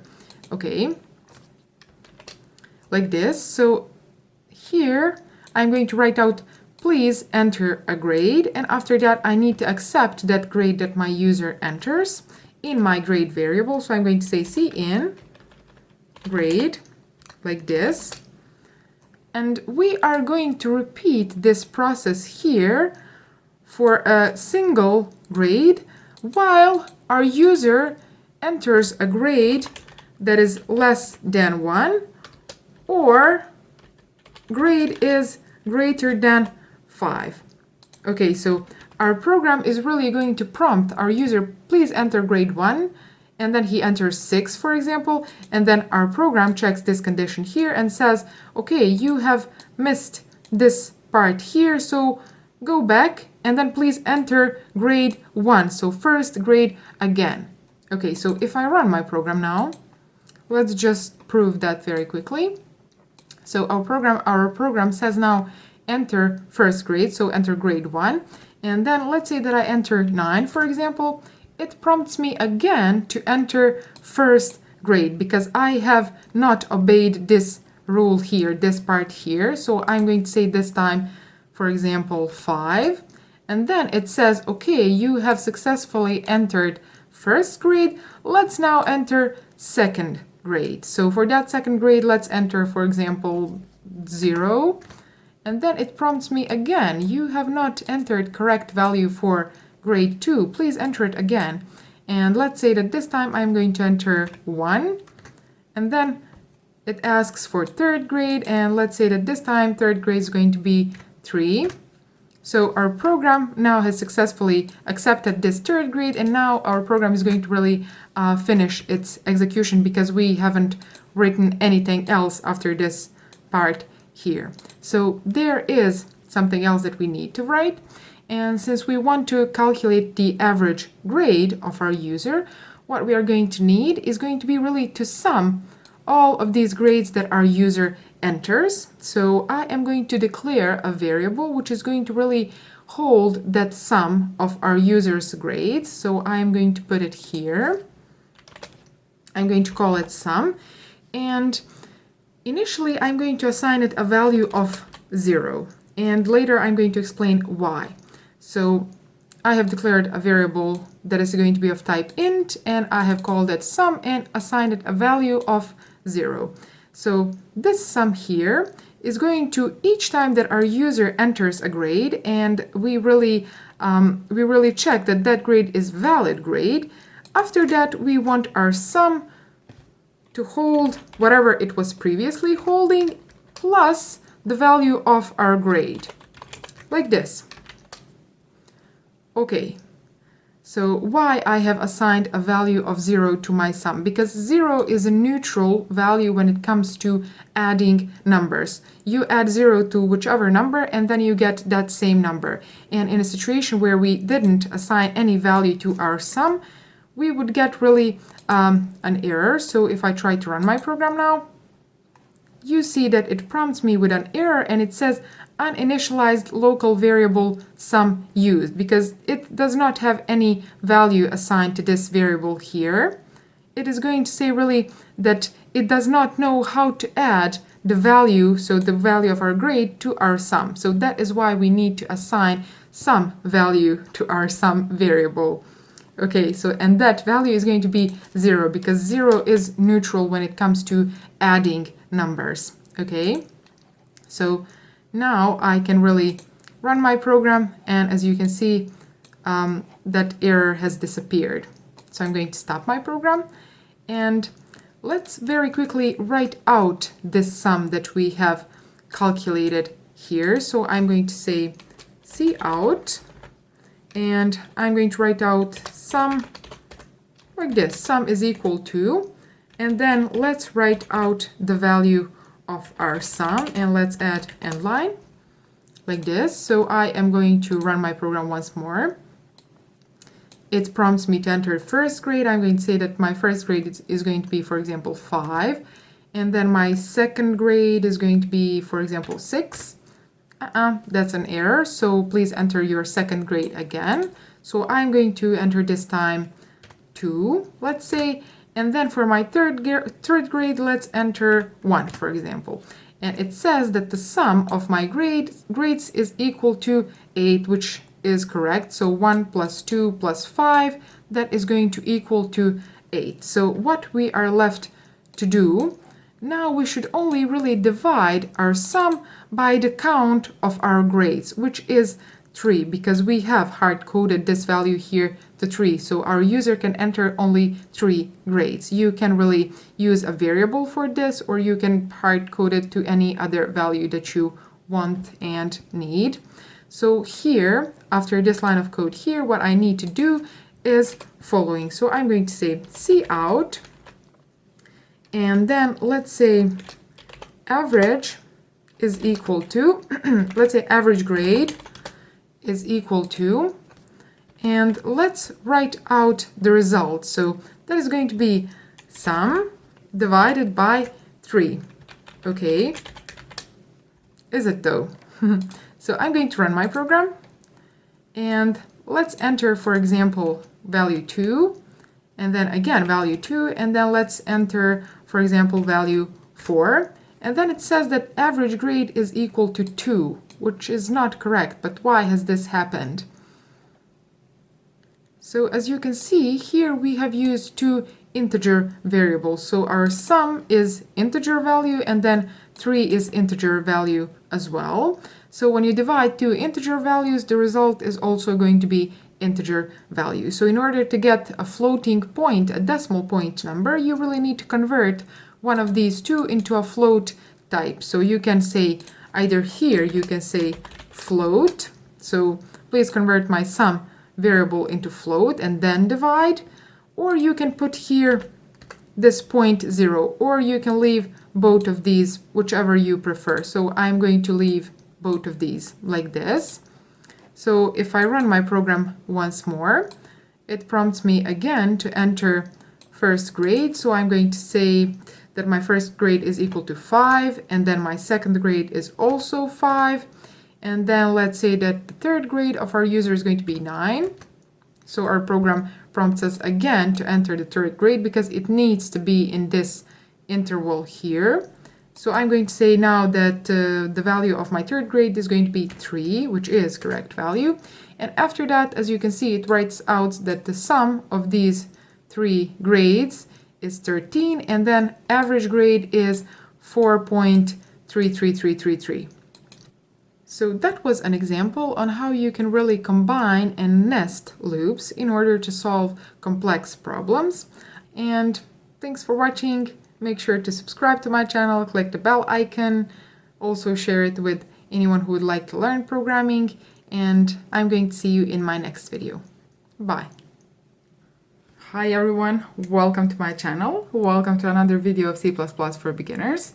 In this video I want to talk about nesting for loops. So I want to show you how you can solve more complex problems using nested for loop.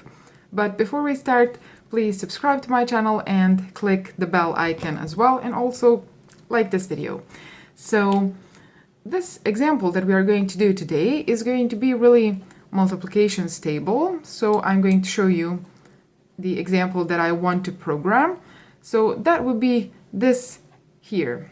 And if you look at this multiplication table that we want to make, you can really start to notice a pattern. And what pattern I mean?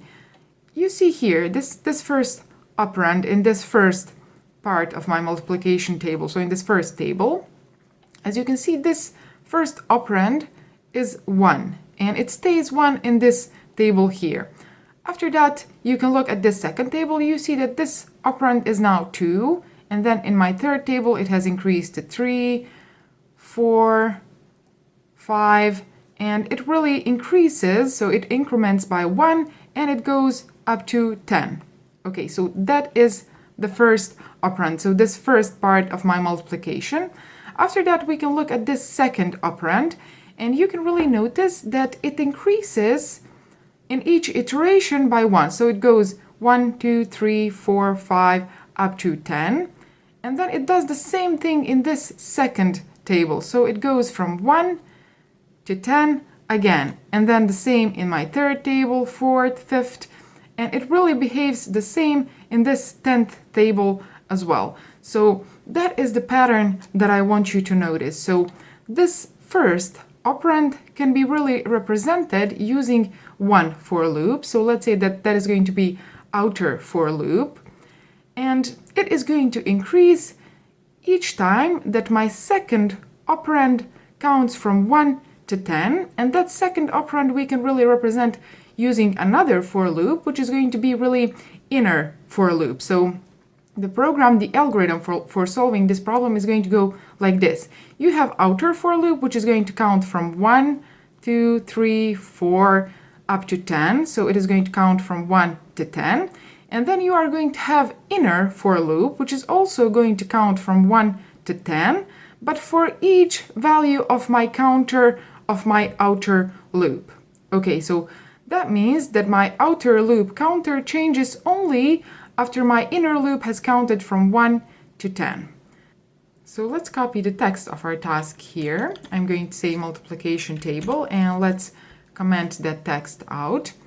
So as we said, in order to solve this problem, we are going to use nested for loops. So I'm going to add empty space here.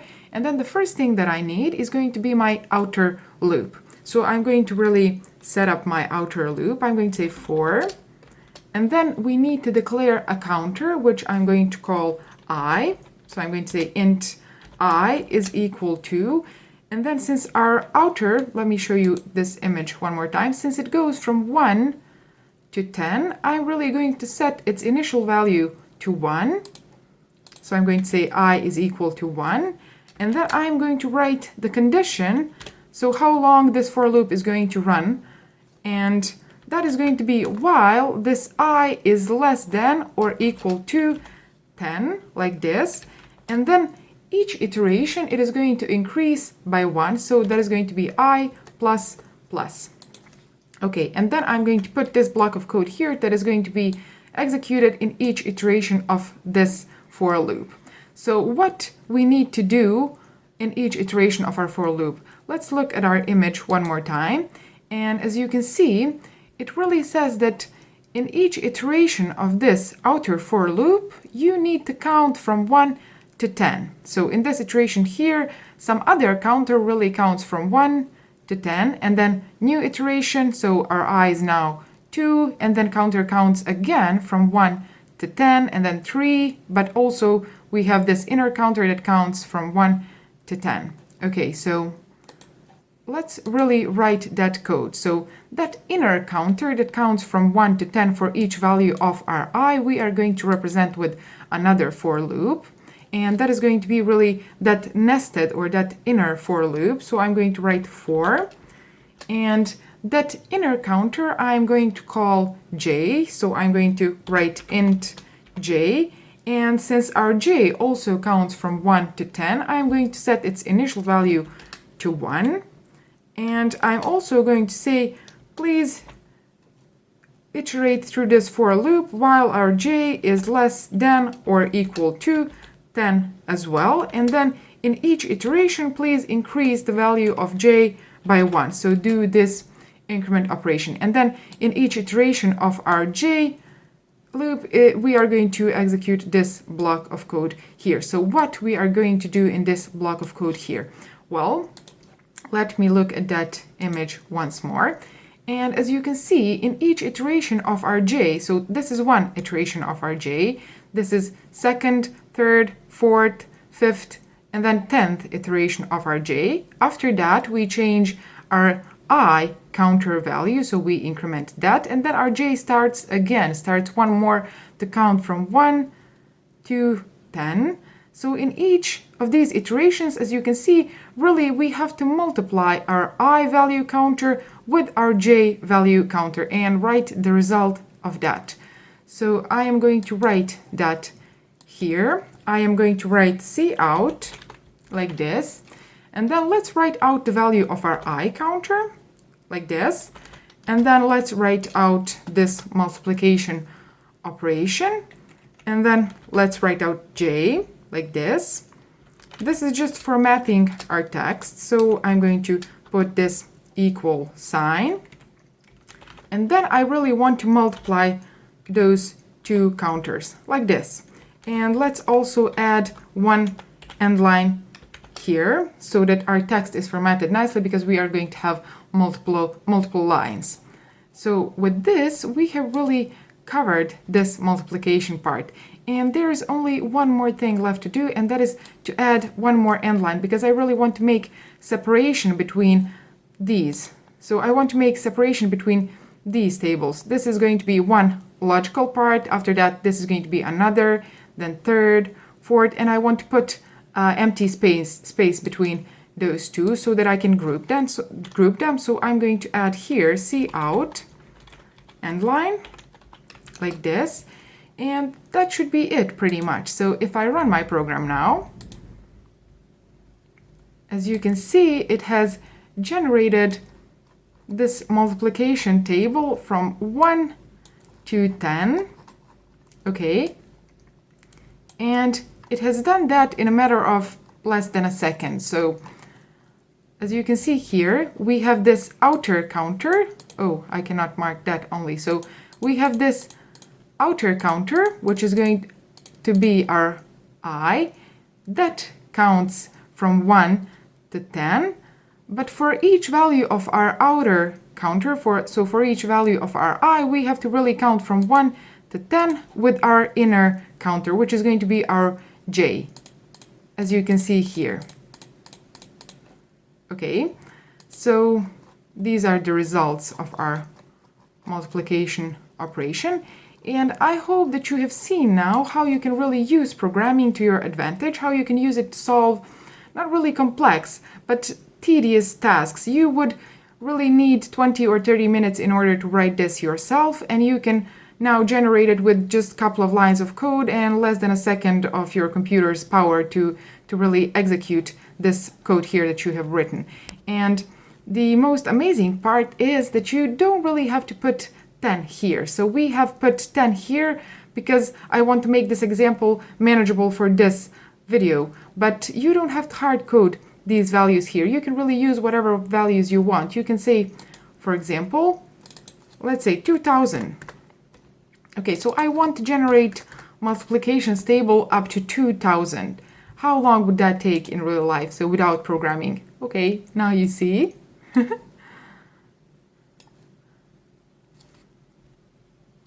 A few moments later. Okay, so it is still running, and it is going to generate around 4 million records, which is a lot, and it is going to do that in a matter of minutes. So how long would it take for you to even just count from 1 to 4 million? It would take you probably days, if not months. And also there were a lot of errors that you would probably make in that process.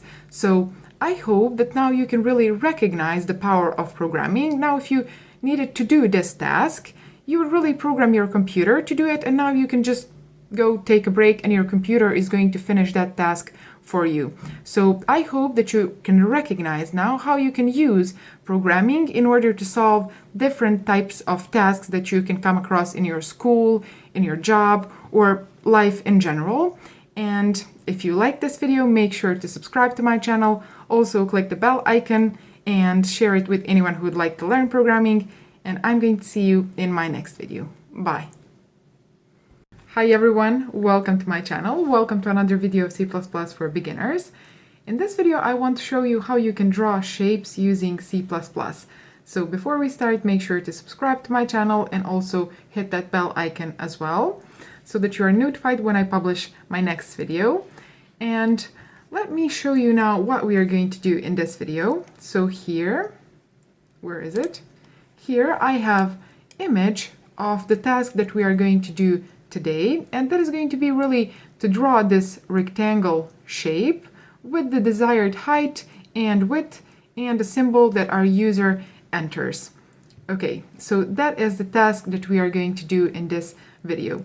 And let's very quickly analyze this problem and see how we are going to solve it. So the first thing that we need is for our user to enter height, width, and then symbol. And after that, we will really need to figure out a way, so figure out the algorithm on how we are going to draw this rectangle shape here. So if you look at this rectangle shape, you can really notice that it has the height that is going to be 3 of these symbols that our user has entered. And then it has the width that is going to take 4 of these symbols that our user has entered for width. Okay, so we are going to use nested for loop in order to solve this problem here. And if you're not familiar with nested for loop, I am going to link that video here because I have already made one video with nested for loops, so make sure to watch that video. And in this video, I am going to really use that nested for loop in order to control height and width of our rectangle shape. So we are going to have outer for loop, which is going to really control this height. And then for each iteration of our outer for loop, we are really going to control this width with another loop, and we are going to count from 1 up to 4, because 4 is the width that our user has entered, and draw that shape in each iteration of our inner for loop. Okay, so that is what we are going to do. So let's now translate that into code. I'm going to say here, first thing that we need is going to be from our user to enter width and height. So I'm going to declare 2 variables. The first one is going to be height, like this, and then width. Okay, so let's write out a message to our user so that he knows that he should enter height. Okay, now let's accept that height value in our height variable. And after that, let's really copy this and do the same thing for our width, like this, and accept that value in our width variable. So that is the first step. The second step is going to be to declare another variable which is going to hold the symbol that our user wants to use for drawing that shape. So I'm going to declare a variable of type char, and I'm going to call it symbol, like this. And let's write out a message to the user so that he knows that he should enter that symbol, like this. And let's say cin symbol. So after we have acquired all the necessary inputs from our user, which are height, width, and symbol that we are going to use to draw our shape, now we are left to write the algorithm that is going to draw that rectangle shape. So as I already said, for that we are going to use nested for loop. So I am going to set up my outer loop, the first loop, and I'm going to say for, and then I'm going to declare the counter, which is going to count the iterations of my outer loop. Since that outer loop is going to control the height of our rectangle, I'm going to say int age, so I'm going to give the age name to our outer counter, and I'm going to set its initial value to 0, like this. And then we are going to put the condition how long our outer loop is going to run.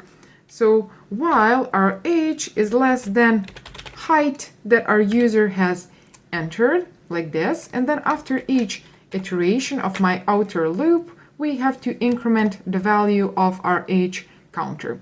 So that would be the setup of our outer loop.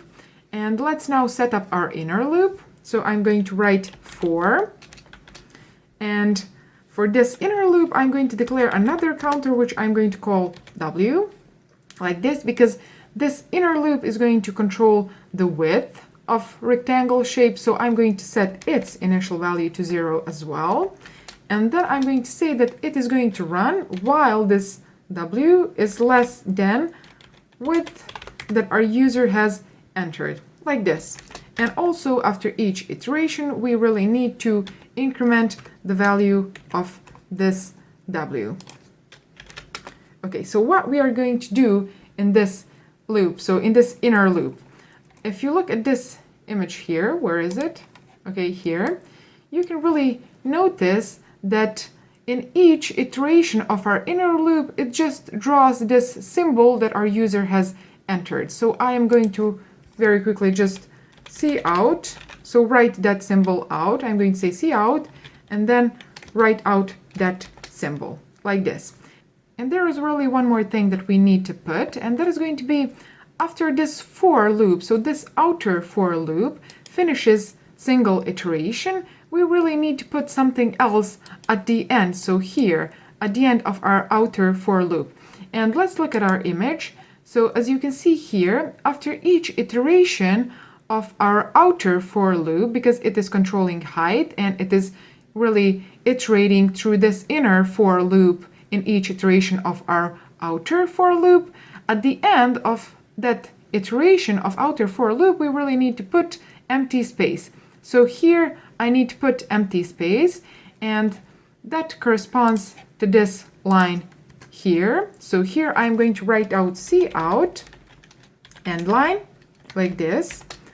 And now if I run my program, we should really expect to see the shape, that rectangle shape of dimensions that our user defines. So let's say for height 4, and then for width, let's say for example 6. And the symbol that we want to use to draw that shape, let's say that that is going to be this plus symbol. Okay, so as you can see, our rectangle has the height of 4, and then it has the width of 2, 4, 6. So it has the width of 6 of these symbols that our user has entered. Okay, so there is one more thing that I notice here, and that is going to be really to format this shape to be a bit more pretty. So for that, we are going to use the library, which is called iomanip. So I am going to include that library here. I have to say include iomanip like this. And this library here really contains a function that is called setW, which means set width, which is really going to set the width of the field that comes after it. So I'm going to put here that function. I'm going to put these redirection signs here, and then in this space here, I'm going to write out set v, so set w actually. And then here I want to put what is the width of the field that comes after this function. So what is going to be the width of our symbol field? And let's use 3 for that, for example. So if I run my program again, but let me stop it first. And if I run it again, oh no, I haven't stopped my program, so I'm going to close it. Okay, and now if I run my program, you can see that it asks height and width again. So previously we have entered 4 and 6, and then for the symbol, let's enter plus again. And now, as you can see, our shape looks much nicer because of this set width function, because it has really assigned to each symbol, to each character that our user has entered, the width of 3 fields. Okay, so let's run our program one more time, and let's say that height is going to be 5 and width is going to be 7, and let's enter another shape. So let's say, for example, minus, and as you can see, it has written out the shape, so the rectangle shape of these dimensions that our user has entered, and it has used this symbol that our user also has entered. So I hope that you enjoyed this video. If you did, make sure to subscribe to my channel and click the bell icon as well. Also, if you want me to make more videos like this, so if you want me to use programming to draw more shapes, make sure to write that in the comments down below so that I can know that you really enjoyed this video and like it as well. And thanks for watching. I'm going to see you in my next video. Bye. Hi everyone, welcome to my channel. Welcome to another video of C++ for beginners. And this video is going to be sort of a continuation to my previous video in which I showed you how you can draw rectangle shape using C++. And in this video I want to show you how you can draw triangle and reversed triangle shapes using C++ as well. So if you're not familiar with how you can draw rectangle, I would suggest you to watch that video first. I'm going to link it here because in my opinion it is a bit more difficult to draw triangle than it is to draw rectangle shapes. So one more thing, I have also created Instagram and Twitter accounts, so if you're interested in how developer life looks like, and also if you're interested in behind the scenes of these videos that I post on YouTube, make sure to follow me on my other social media. So at TrueCodeBeauty, Instagram and Twitter accounts, I'm going to put the link to those in the description of this video. So without further ado, let's start drawing our triangle shape. So here I have the shape that we are going to draw in this video, and that is going to be this equilateral triangle shape that I have here. And there is a couple of things that I want to explain before we start to write code. The first thing is going to be that this height, our user really has to enter this height. So we are going to let our user decide how many of these symbols are going to be on this side and this side and this side as well. And the second thing is going to be that our user defines this symbol. So whichever symbol our user wants to use in order to draw this shape, we are going to use that symbol that he enters. Those are two things that we need from our user. And then it is up to us to really think and figure out the algorithm that we are going to use in order to draw this triangle shape here. So let me explain to you how we are going to do that.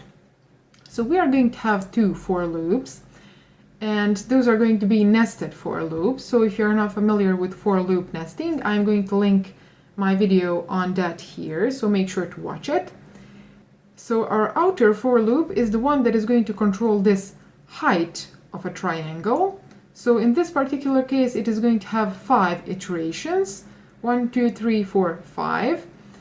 And then our inner for loop is the one that is going to control the width of this triangle. And if you really look at this triangle, you can notice that our outer for loop really goes from 1 up to the number that our user has entered. So it has 5 iterations in this particular case because our user has entered 5 for the length of this triangle, so for the length of its sides. So that is the behavior of our outer for loop. It goes from 1 up to 5 in this particular case. And then the behavior of our inner for loop is going to be the following. So in the first iteration of our outer for loop, our inner for loop has only 1 iteration. After that, in the second iteration of outer for loop, inner for loop has 2 iterations.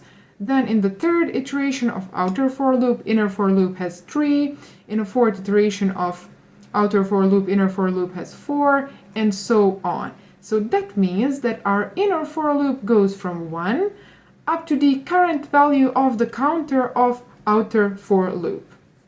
So let's translate that into our C++ code. Let me return this picture here. Okay, so before we start to write that algorithm, I am going to create a variable which is going to hold the length that our user enters. So I'm going to call that variable length. Okay, and then let's write out a message to the user so that he knows that he should enter length like this. And let's store the value in our length variable. So that is the first thing that we need from our user. And then the second thing is going to be a symbol.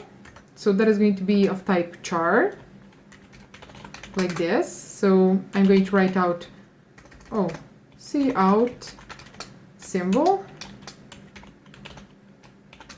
like this, so that our user knows that he should enter symbol as well. And let's store that symbol in our symbol variable. So after we have acquired these two things from our user, let's translate the algorithm that I just explained into C++ code. So as I said, we are going to have two for loops. Outer for loop, which is going to have counter that I'm going to call, let's say, I. And that outer for loop, its counter goes from 1 up to the value that our user has entered, and it increases by 1 in each iteration. Okay, so I'm going to say I is equal to 1, and then I is less than or equal to length, so length that our user has entered, and then please increment that I in each iteration. So that is going to be outer for loop, and then inner for loop is going to go from 1 up to the current value of outer for loops counter. So in the first iteration it is going to execute only once, so it is going to have only one iteration. In the second iteration of outer for loop it is going to execute twice. In the third it is going to execute 3 times, 4 times, 5 times.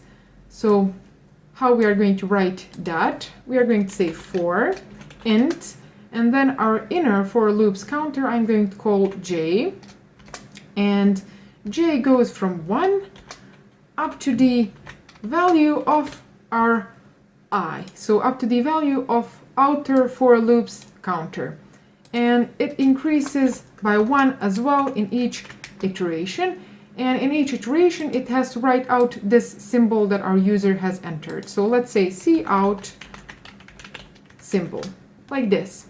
Okay, and then there is one more thing that I want to explain, and that is going to be after each iteration of outer for loop, really the next iteration starts in a new line.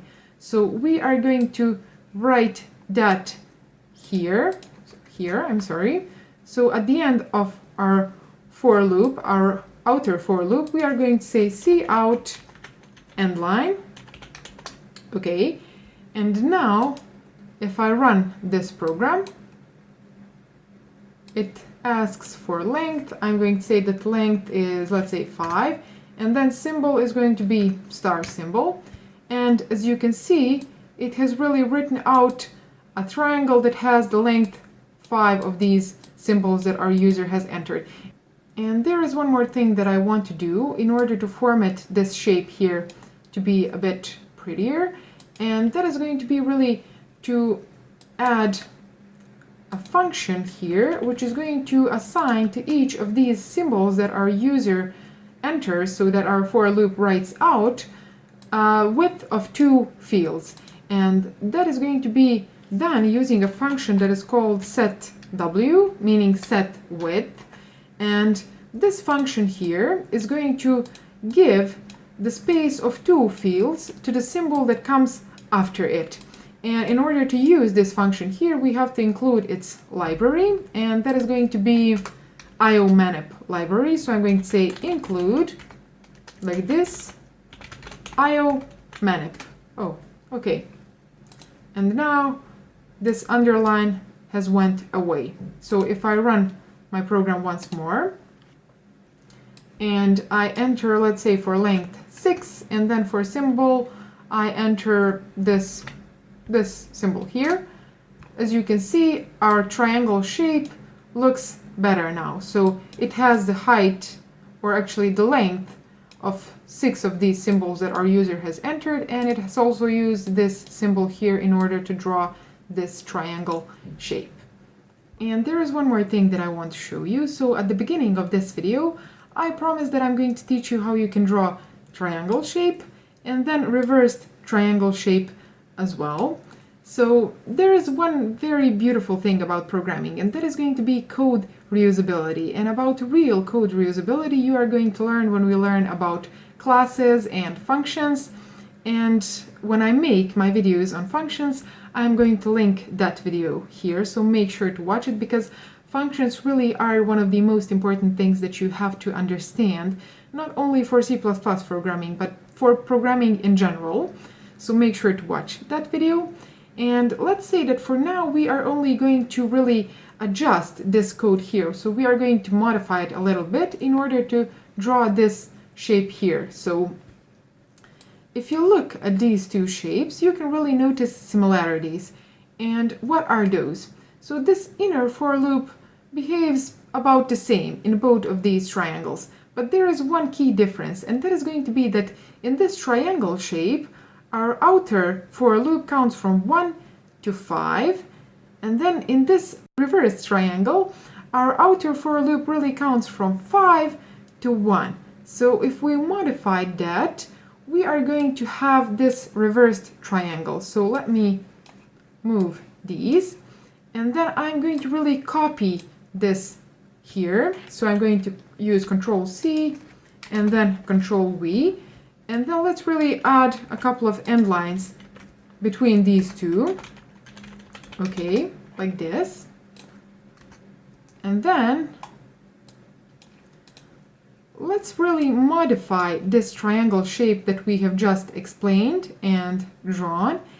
And as you could see on this image here, our outer for loop counts from 5 to 1, which means from the size that our user has entered from 1. So that means that if we change our outer for loop, we should get that reverse triangle shape. So it goes from length, like this, and it really goes while our I is greater than or equal to 1, and then our I decreases in each iteration, so it decrements. And now, if I run my program, it asks me for length. Let's say that length is going to be 5, and then symbol is going to be, let's say, this plus symbol. And when I pressed enter, we have gotten both of these triangle shapes. So this one that we have drawn first, and then this reversed triangle shape as well. I hope that now you have really seen the real beauty of programming. You learn some basics, and then you can use those basics in the most creative ways that you can think of. So I hope that you liked this video. If you did, make sure to subscribe to my channel, click the bell icon as well, so that you are notified when I publish my next video, and a lot more great videos are coming. Thanks for watching. I'm going to see you in my next video. Bye. Hi everyone, welcome to my channel. Welcome to the first video of C++ functions. If you're a beginner at C++, make sure to check out my playlist on C++ for beginners, and there you can find some of the most important concepts that you will need to understand and know in order to work with C++. And in this video we are going to talk about C++ functions. So functions are one of the most important concepts that you will need to understand and use in order to be a good programmer. And that is not only the case in C++, but in most programming languages as well. The first thing that I want to explain is what is function. Function is a block of code that is grouped together, and usually that block of code solves a specific problem, meaning it performs a specific task, and that block of code is executed only when you call that function, meaning only when you invoke the function, the body of that function is going to be executed. And each C++ program contains at least one function, and that is going to be main function. So this here, and the execution of your program starts on the first line of your main function, and then it ends when it comes to this last line, so this close bracket of your main function. And also it can end when it comes to return statement, but we are going to talk about return statements later in this course. So main function is the main one, so the first one that is executed, and whatever code you put in your main function, that code is going to be executed as part of your program. So if I say here, for example, cout, and I say hello from main function, like this, and let's add a new line, like this. And now if I run my program, you can see that our program has written out hello from main. And that is the first function that our program starts executing. Besides from main function, you can also create your own functions. And let's explain how you can do that. So there are a couple of things that you need to know in order to create your own function, and that is going to be following. So the first thing that you need to really write when you create your own function is going to be return type of your function. And that is going to be void for now, which means that this function is not going to return anything. And we are going to talk about return types more in detail later in this course. So for now, we are going to use void return type, meaning that this function that we declare in this line is not going to return anything. And then you write out the name for your function, and let's call it function, like this. And then in these parentheses, you can put arguments or parameters that your function really receives. And for now, these parentheses are going to be empty, meaning that this function does not receive any arguments. And then in these curly brackets, we are going to put the body of our function. So this here is going to be the function that we created ourselves, and you have to specify the return type of your function. After that, you write out the name of your function. Then in these parentheses, you can put any arguments that your function receives. In this particular case, these are empty, and we are not going to send any parameters to our function. And then here is going to be the body of your function. And what we are going to put in this body, let's say cout hello from function, like this. And let's also add end line at the end of this function. So now we have really created our own function, which is called function. And if I run my program now, what do you think that is going to happen? Write that in the comments down below. So I am going to run this program, and as you can see, nothing has changed really. Our program has written out hello from main as it did before, so before we created this function. That is because, as I explained, your function is not going to execute until you call that function. So until you invoke it, it is not going to execute. So in order for our function to be executed, we need to invoke that function. And how that is done? So here in this line after hello from main, we are going to put function and then these parentheses. So this here is the invocation of our function. And now our function is going to be executed. So now if I press this play button, you can see that now our console has changed. So now we have hello from main and then also hello from function. So that is because we have invoked this function here. And you can invoke this function wherever you need it. So you can, I have invoked it after this line here, but you can invoke it as well before this line here if you need to and if you want to. So now if I run my program, you can see that it first says hello from function and then it says hello from main, because this function has been invoked first and then we have written out this line of code here. And that you can see in this console window. And let me show you one thing. So I'm going to return this after this line of code, the invocation of our function. I'm going to return here.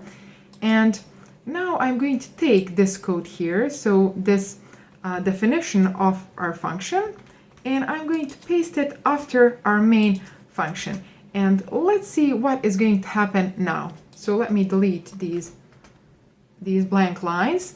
And now if I run my program, you can see that our program has failed to build. So we have compile time errors. And in this window here, in this error list, you can see that it says function identifier not found, which means that this function here is really, our compiler does not understand what this function is, because C++ code is executed from top to bottom.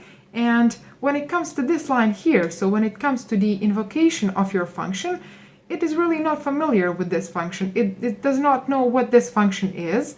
So you have to either put this code before your main function, as we did before, or you have to do other thing, which is really the recommended way to create your functions. And that would be to create definition and declaration of your function. So what are definition and declaration of function? Declaration of function is going to be really this here. So I'm going to copy this and put it before our main function. And this declaration of function is going to tell to your compiler what is going to be the return type of your function, what is the name of your function, and then if there are any parameters that your function really receives, you are going to put those in these parentheses here. So that is going to be declaration of your function. And that part, declaration of your function, goes before your main function. And after that, you are going to write the definition of your function, and the definition of your function is going to go after your main function. And in that way, you are going to make your code more readable, meaning that when someone else comes to your code, and if your code had 200 or 300 or 400 lines of code, then it would be really hard to read that code, and for someone it would be really hard to manage and go through your code. So he is going to find it much easier if he has all the declarations of your functions before your main function. And then if he needs to read a specific definition of a function, he can right-click the name of that function and click Go to Definition. And then he's going to be taken to the definition of your function, so the specific one that he needs to read, so that you don't bombard that user with all the functions, all the definitions of the functions that you have in your program. And in this particular situation, it is only one function, but your program is going to consist usually of more than one function. And that is really unreadable when you find a lot of definitions of a functions before your main. So you can right click on your function and say go to definition, or you can press F12. So you can click on your function and then press F12, and you are going to be taken to the definition of your function. Okay, so this here is the recommended way to create functions. And now if I press play button, you can see that our program has executed, actually has written out the same as it did before. So we have really removed that error that we had when we moved this definition of a function after our main, because we have added this declaration of a function before our main function. And there is really the most important thing that I want to mention in this video, and that is going to be what is the reason why functions exist. Okay, so we have seen that they make your code a bit more readable, so they group the parts of your code together so that you can manage your code easier. And the most important characteristic of functions is that they make your code reusable, meaning that you can write a specific code once, so you can solve a specific problem once, put the solution, the algorithm, the code for that problem in a function, and then you can really invoke that function however many times you need it. So here I can really copy this and then paste it, let's say 3 times if I needed it. And then if I run my program, you can see that this function has been executed 3 times here. And that is really the most important thing about functions, which means functions make your code reusable. You don't have to write the same code over and over again. And you should really try to group your code in functions so that each function does a specific task, nothing more than that. And in that way, you are going to make your code easier for yourself and for other people as well that are going to read your code. So I hope that you understood what functions are and how they are used. And we are going to talk about functions in more detail in my later videos. So make sure to subscribe to my channel and click the bell icon, because only then you are going to be notified when I publish my next video. And also follow me on my other social media platforms, so Instagram and Twitter accounts through Code Beauty. Thanks for watching, and I'm going to see you in my next video. Bye. Hi everyone, welcome to my channel. Welcome to another video of C++ functions. In this video, I wanted to talk about function parameters or arguments. And the first thing that I want to explain is what are parameters. So what are arguments? Sometimes a function needs to receive a certain value, a certain variable, and then perform a certain task on that value, so on that variable, or it really needs the value of that variable in order to perform a certain task. So let's explain how we are going to create a function that receives a parameter in C++. So here I'm going to add a function of return type void, and I'm going to say that that function is going to be called, let's say, introduce me, like this. And then in these parentheses here, we can put parameters that our function is going to receive. And after that, in these curly brackets, we are going to put the body of our function.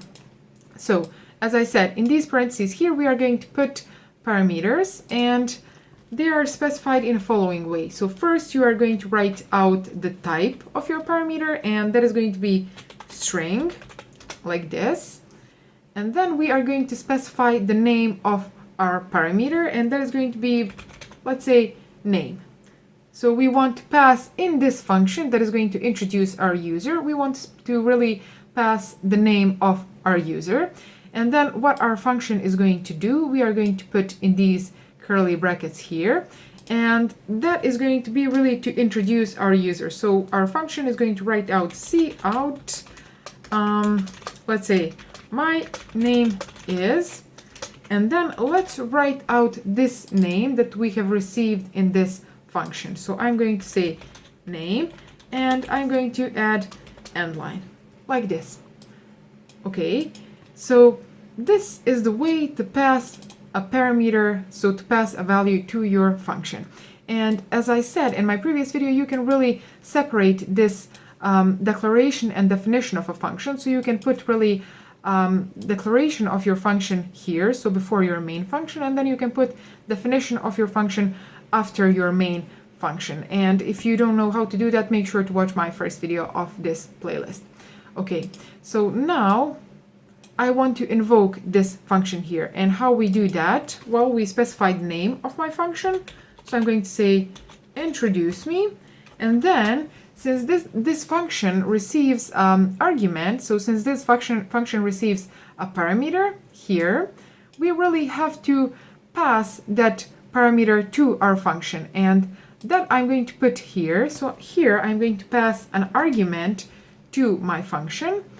So I'm going to say Saldina, like this. And this here really is called argument. So it is a value that we pass to our function. And then here it is called parameter. Okay, so now if I run my program, you can see that my function has successfully introduced me. So it says my name is Saldina, like this. Okay, so here we have really defined our function. So the parameters that our function receives, name, return type, and then the block of code that our function is going to execute. And then here we have invoked our function and passed an argument, which is this string of text here, to our function, which is going to be received in this name variable. And then our function is going to really treat it as a variable, which means that it is going to write that value here.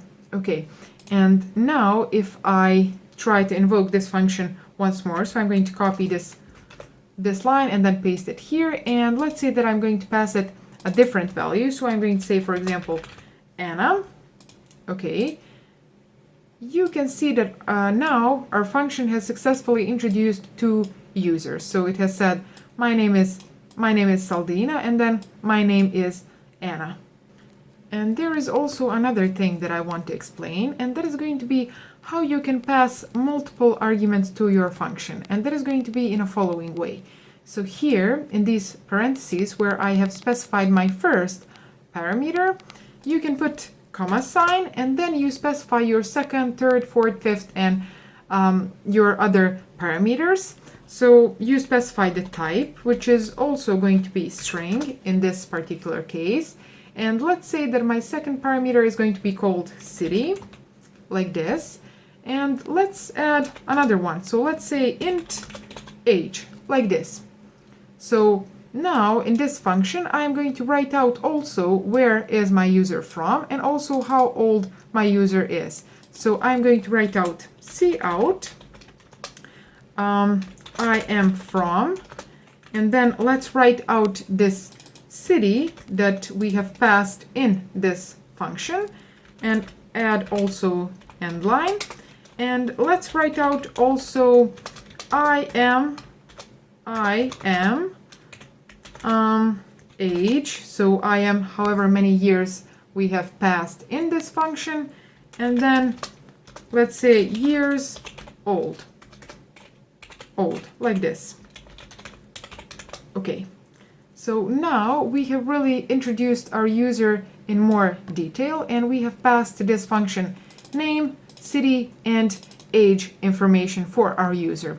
But as you can see here, our function, so our compiler really says that this function is not valid. It has too few arguments in a function call, meaning that this invocation, this call of a function, does not really contain all the necessary parameters or all the necessary arguments that we need to pass to our function, which means that it really lacks the city and age parameters. So here I'm going to put comma as well, and then I'm going to specify my city. This here is bolded, so it is bold, and that means that we have to really pass a city value to our function. So I'm going to write out Mostar like this, and then I am also going to specify age. So I'm going to say 25, and let's do the same for our Anna user. So I'm going to say that our Anna is from New York, and let's say that she has 27 years old, for example. So now when I run my program, you can see that we have successfully introduced two users. So my name is Saldina, I am from Mostar, I am 25 years old, and then also my name is Anna, I am from New York, and I am 27 years old. Okay, so, and we have really written this code only once, and then we can reuse it however many times we need to. So in this particular case, we have used it 2 times. Okay, and another thing that I want to explain is going to be a default parameter. So what is default parameter? Sometimes you really don't want to pass a value to your function, meaning that in a specific situation you don't have that value or you don't want to pass it, and in that case you want to define default value for your parameter. So in the case where your user does not pass that argument to your function, for example, you can say that your age parameter here has the default value of 0, okay, and that means that you don't really have to pass this age parameter anymore. So here I'm going to delete this age for my Anna user, and let's run our program now in order to see how this function is going to behave for this first user, and then also to see how it is going to behave for this second user which did not specify this age parameter, so this age argument. And when I run it, you can see that my first user has been introduced as it was previously, so I am 25 years old, and then the second user, which did not specify age argument, it really said I am 0 years old, meaning that our function has really taken this default value and it has written out I am and then this default value and then years old. Oh, we are missing S here. Okay, so I'm going to add S, and I want to do a following thing. So in the case where our user does not pass this value for our age parameter, I'm going to really check whether we have that value or we have this default value. And then in the case where we have only this default value, I don't want to write this line of code here.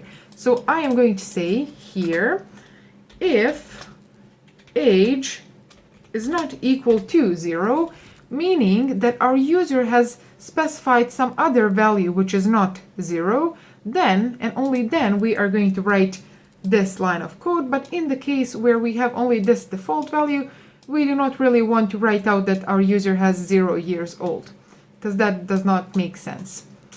Okay, so as you can see now, my first user has been introduced as I am 25 years old, and then my name is Anna, I am from New York. Since Anna did not specify how old she is, we haven't written out her age here because of this check that we have added. Okay, so that was about default parameter, and there is one thing also that I want to say about this default parameter, and that is going to be really, if I delete this is equal to 0 and then I try to assign default value to this city parameter, so I say let's say that city is equal to default, like this, you can see that the compiler is really underlying this function, and it says, okay, it says default argument not at end of parameter list, meaning that you can specify default argument only at the end of this list. So if you want to specify default value for this parameter, you will have to specify default value for this one as well. So if I add default value here, so I have added 0, then we can really add a default value for this second parameter, and then we can add default value for this one as well. And now we are really left with, so our compiler is not underlying this introduce me function name anymore. Okay, and this does not make sense, so I'm going to delete it, but I wanted to explain that you cannot specify default value for your middle parameter if you did not specify a default value at the end of your parameters list. And there is one more thing that I want to show you, and that is going to be that you don't have to hard code these values as we did here. So I'm going to comment these out, and then I'm going to let my user define his own values for these three variables. So I am going to declare two variables of type string, which are going to be name and city. And then also I'm going to declare a variable of type int, which is going to be called age. And then I'm going to say cout, so please enter a name, like this. It's not capital letter, okay. And then cin name, and then cout city. So after my user has entered name, I want him to enter city. So cin city, like this. And then also I want to enter age and cin age, like this. So now after my user has specified these three variables, so name, city, and age, I can pass these three in my introduce me function. So I can say introduce me and then pass name and city and age, like this. And if I run my program now, as you can see, my program really asks me to enter a name. So let's say that name is going to be Tom, for example. And then let's say that city is going to be London. And age, let's say 32. Okay. And now, as you can see, my function has successfully introduced Tom. So it says, my name is Tom, I am from London, and I am 32 years old. Okay. And you don't really have to use these names for the variables in your main function. So the names of these variables here do not have to be the same as these names here. So you can call these, for example, name 1, city 1, age 1, but you are going to have to use these names in your main function. So you will have to say name 1, city 1, age 1, and here as well. But these names do not have to be the same as these names here. Your program is going to work correctly. You have to, however, have the same type here and here. So this here has to be string if it has been declared as string here, and this one as well. And then age also has to be of type int if it has been declared as int here. And once more, if I run my program, you can see that it asks for name, so Tom, New York, and then age is going to be 22. And as you can see, my name is Tom, I'm from New York, I am 22 years old. So your program works just fine. So I hope that you have understood how parameters behave in a function and how you can pass multiple parameters to your function, and also how you can specify a default parameter in your function. And if you enjoyed this video, if you learned something new, make sure to subscribe to my channel, click the bell icon so that you are notified when I publish my next video. Also like it and share it with your friends. And follow me on my other social media, so Instagram and Twitter accounts, True Code Beauty. Thanks for watching, and I'm going to see you in my next video. Bye. Hi everyone, welcome to my channel. Welcome to another video of C++ functions. In this video, I wanted to talk about return statements and return types of a function. So what is return type of a function? Well, return type of a function can be any data type that can be used in order to declare variable. So it can be int, float, bool, char, double. It can be any user-created data type, and it can be void as well, which means that that function is not going to return anything. And as we explained in one of my previous videos, function is a block of code. It is a code that is grouped together, and that code is going to perform a specific task. And here I want to make a difference between functions that return value and functions that don't return value. And functions that don't return value can be, for example, an example of a function that does not return value can be a function that writes out a menu to your user. So you call that function writes out a menu to your user, and the job of that function is done there. So you are not expecting any value to be returned from that function. But an example of a function that returns a value can be a function that performs a specific calculation, let's say on arguments that you pass to that function, and after that calculation is performed, you are expecting a certain value, so result of that calculation, to be returned from that function. And an important thing is that function can return only one value. So only one return statement inside your function is going to be executed. And I'm going to show that on the example that we are going to do in this video. And now I'm going to show you really how functions make your code easier to read, easier to understand, and how they make your code reusable. So we are going to show that on an example, which we are going to first make without using a function. So we are going to make a program that is going to determine whether a number is prime number or not, and we are going to do that first without using functions, and then I'm going to refactor that program so that it uses functions, and then I'm going to show you how that program becomes instantly more readable, more understandable, and also how that makes your code reusable. So as I said, we are going to create a program that is going to determine whether our number is prime number or not. And the definition of a prime number is a number that is divisible only by itself and by 1. So if that number is divisible by any other number, so not 1 and not itself, but any other number, that means that that number is not prime number. So the first thing that I'm going to do here is I'm going to declare a variable of type int, call it number, and then I'm going to let my user enter that number. So I'm going to write out the message to my user and then use the cin command in order to get that number and store it in my number variable. And then let's explain the algorithm that we are going to use in order to determine whether that number is prime number or not.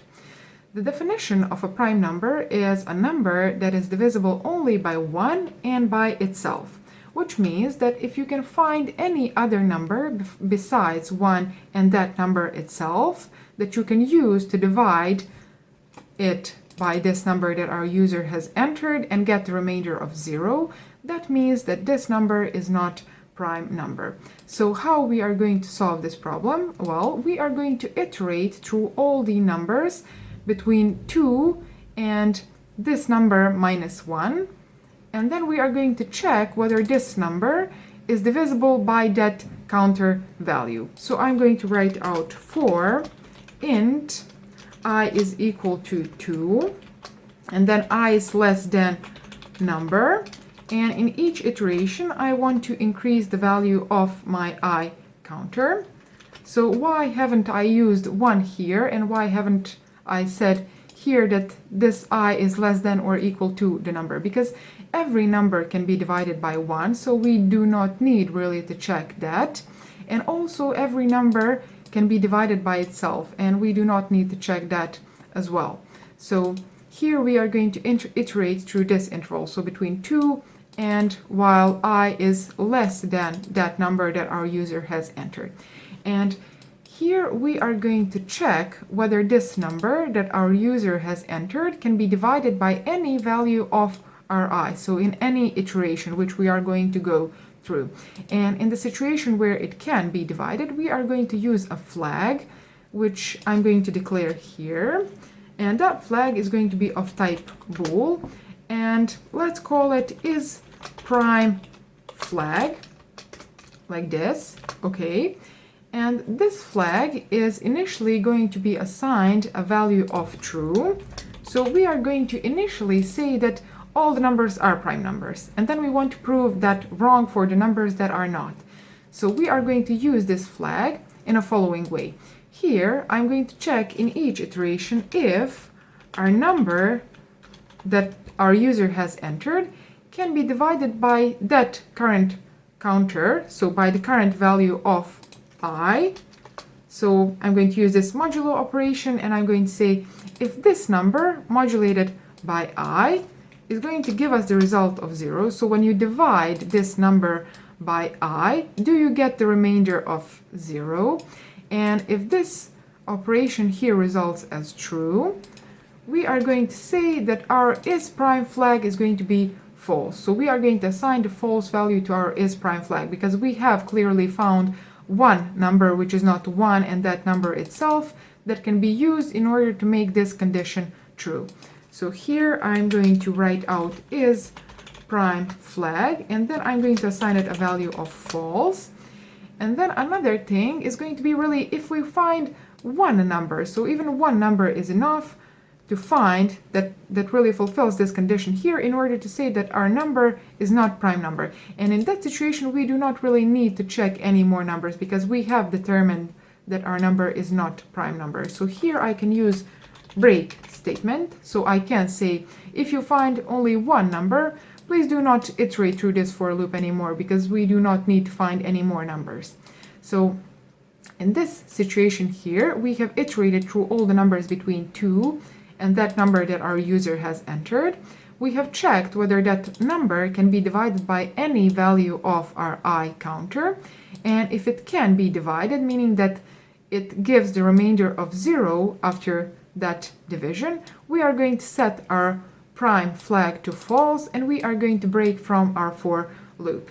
And after we have successfully fulfilled this, so after we have successfully iterated through this for loop, or we have fulfilled this condition in one iteration, we are going to leave our for loop and we are going to come to this line of code here.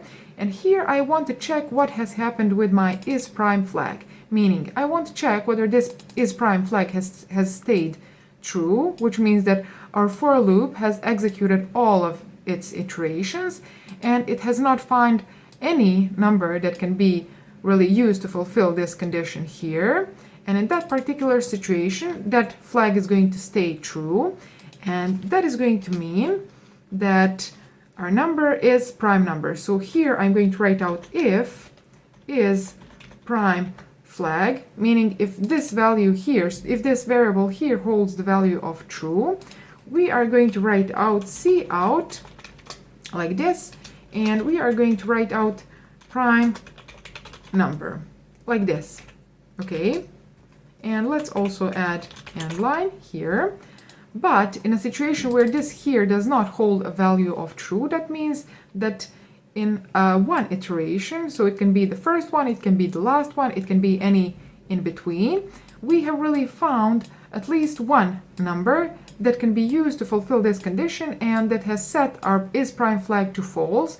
And in that situation, we are going to use our else statement, and we are going to copy this and we are going to really modify it to say not prime number like this. Okay, so now if I run this program, you can see that it asks us to enter a number. I'm going to enter a number, let's say 5, for example, and it says that 5 is prime number, which is correct. 5 is a prime number. And let's run it one more time. And let's say that we want to check 6 this time. And as you can see, our program has written out that 6 is not prime number. And 6 really is not prime number because it is divisible by 2 and by 3, besides from 1 and itself. Okay. So now you have seen how we can really solve this problem. And let's try to refactor this program here in order to use functions. So how we are going to do that? Well, the first thing that we need to do is we need to create a function, and I'm going to do that here. And since this part of code here, this is the part of code that we are going to move to our function. And since this part of code here determines really whether our number is prime number or not, and then sets this flag to true or false, let's say that we are going to create a function which is going to check as well whether the number is prime number or not, and then it is going to return a value true or false, meaning the number is prime number or the number is not prime number, and that we are going to write here. So here I'm going to put the return type of my function, and that is going to be bool. So that is the return type of my function, and then the name for my function is going to be is prime number, like this. And then let's say that we want to pass an argument to that function, and that argument is going to be of type int, and that argument is going to be really the number that we want to check. So we are going to pass the number to our function. That function is going to, in this body here, check whether that number is prime number or not, and then it is going to return bool value, meaning true or false. So if the number is prime number, it is going to return true, and if the number is not prime number, it is going to return the value of false. And how we are going to do that? Very simple. So you see this code here. I'm going to comment this code here, and I'm going to really, no, I should have copied it before. So I'm going to copy this code here, and I'm going to move it to my function. Okay. And we have previously explained this code here, so we do not need to explain it again. But what I'm going to say here is after this algorithm is done, so after we have really stored the value of true or false, so we have stored the value of false in our is prime flag, or we have really kept this true value inside our is prime flag, what we need to do is we really just need to say return is prime flag, like this. So after we have checked whether our number is prime or not, we can really just return that value from our function. Okay, so we can now, after we have moved this code to our function, we can delete it from here, like this. Okay, and then as you can see, we have been left with this is prime flag, which is not declared now. So identifier is prime flag is undefined, meaning that now we have to really declare it, and we have to assign it a value. So I'm going to say here bool is prime flag, like this, and then the value that I'm going to assign to my is prime flag variable is going to be whatever value our function returns. So here I'm going to say please call my function is prime number, is prime number, like this.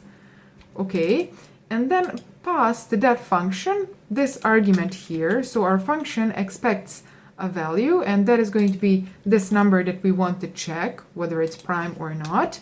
And then after this function here is done, it is going to return a value of either true or false, and that value is going to be stored inside our is prime flag variable. Okay, so now if I run my program, you can see that it asks us again to enter a number. So I'm going to say let's check number 9, for example, and it says that number 9 is not prime number, which is not, because it is divisible by 3. And let's check number 13, for example, and 13 is prime number. Okay, so after we have really used this function in order to perform this particular task, I want to show you one more thing, and that is going to be how we can refactor this function here in order to make it even more simple. And if you look at this function here, you can see that this is prime flag is set to true here, and then in this situation where we find number that can be used to fulfill this condition here, we set that is prime flag to false, and then we use this break statement in order to break our for loop. So we are not going to iterate anymore through our for loop when we come to this break statement. And then we really go here, and then we return that is prime flag. But we can do that in a more simple manner, and that is going to be really here. So here in a situation where we find number that is really fulfilling this condition here, we can say at this very line of code, we can say return false, like this, because this code here we can delete. And why I can use this return statement? Because this return statement is going to really break our for loop, and it is going to return the value from our isPrimeNumber function, meaning it is going to do two things. So we do not really need to set the flag and then return the value of that flag at the end, but we can really say if you find any number that can fulfill this condition, return false immediately. So break for loop and also return the value from our function, meaning end the execution of that function because we have found our result. And then here as well, we do not really need to declare this isPrime flag to true and then return it because it is clearly true. So we can say here, return true, and then remove this flag from here, like this. And then as well, I can remove these curly brackets and make my code even more readable. So now I want to explain what we have done. So here we are passing a number to our isPrimeNumber function. Then we are iterating through all the numbers between 2 and that number. We have skipped 1 and that number itself because all the numbers are divisible by 1 and by that number itself. And then we are checking whether any of these I values between 2 and number fulfill this condition here. That would mean that that number is divisible by that current value of I, and that would mean that our number is not prime number. So at that very moment we can say please return false because this number is clearly not prime number. But in a situation where this for loop has really iterated through all of its iterations and it has not found any number that fulfills this condition here, that means that this return false statement has not been executed. And then in that particular situation, this return statement here is going to be executed, and this return statement here says return true. Okay, so this part of code here has not changed, nor it is going to change. And if I run it again, you can see it asks me to enter a number. I'm going to enter number 7. Then it is going to check whether that number is prime number. So it is going to call our function and assign the result of that to our isPrime flag variable. And I press enter here. You can see that we get the result prime number because 7 is prime number. Okay. And that is really making your code much more readable and reusable as well. So this main function here is much more clean than it was before. And now I want to show you the most beautiful thing, and that is going to be how we can make this isPrimeNumber function reusable. So let's say that I am going to delete all of this code here. So I'm going to delete it. And now I know that I have written out this isPrimeNumber function, and I know that I can really invoke this function and use it whenever I need to determine whether some number is prime number or not. So let's say that now we want to check all the prime numbers between 1 and 1,000, for example. So how we are going to do that? Well, we are going to iterate through all the numbers between 1, so I is equal to 1, and then I is less than or equal to 1,000, and increase our I in each iteration by 1, like this. And then in each iteration, I really am going to just send this I to my function, and I'm going to really get the result from this function. So this function is going to tell me whether that I is prime number or not. So here I'm going to declare a variable of type bool, and I'm going to call it is prime, and I'm going to assign to that variable a value of is prime number when I pass it the value of I. So whatever this function here returns, whatever this function here results in, I'm going to assign that result to my isPrime variable. Okay, and now what I want to write out is all the numbers that are prime numbers between 1 and this 1,000 value. So I'm going to say if is prime, like this. I'm going to write out cout, And then I want to write out the current value of my I counter, because that is the number that we are talking about. So I is prime number, like this. Okay, and I'm going to add a new line at the end.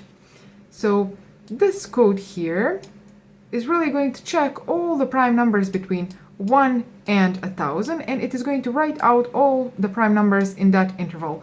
And for solving this particular problem, so whether the number is prime number or not, we have used this is prime number function, which we have written once, and we have really tested it once. We know that it works as it should, and now we can really close it. We do not need to really think about how we are going to perform this task, never again. So we have written it, we have tested it, and now we have this algorithm stored in our is prime number function, and we know that this function works in a following way. So we pass it a value, and then this function returns us true or false variable, meaning that the number is prime number or not.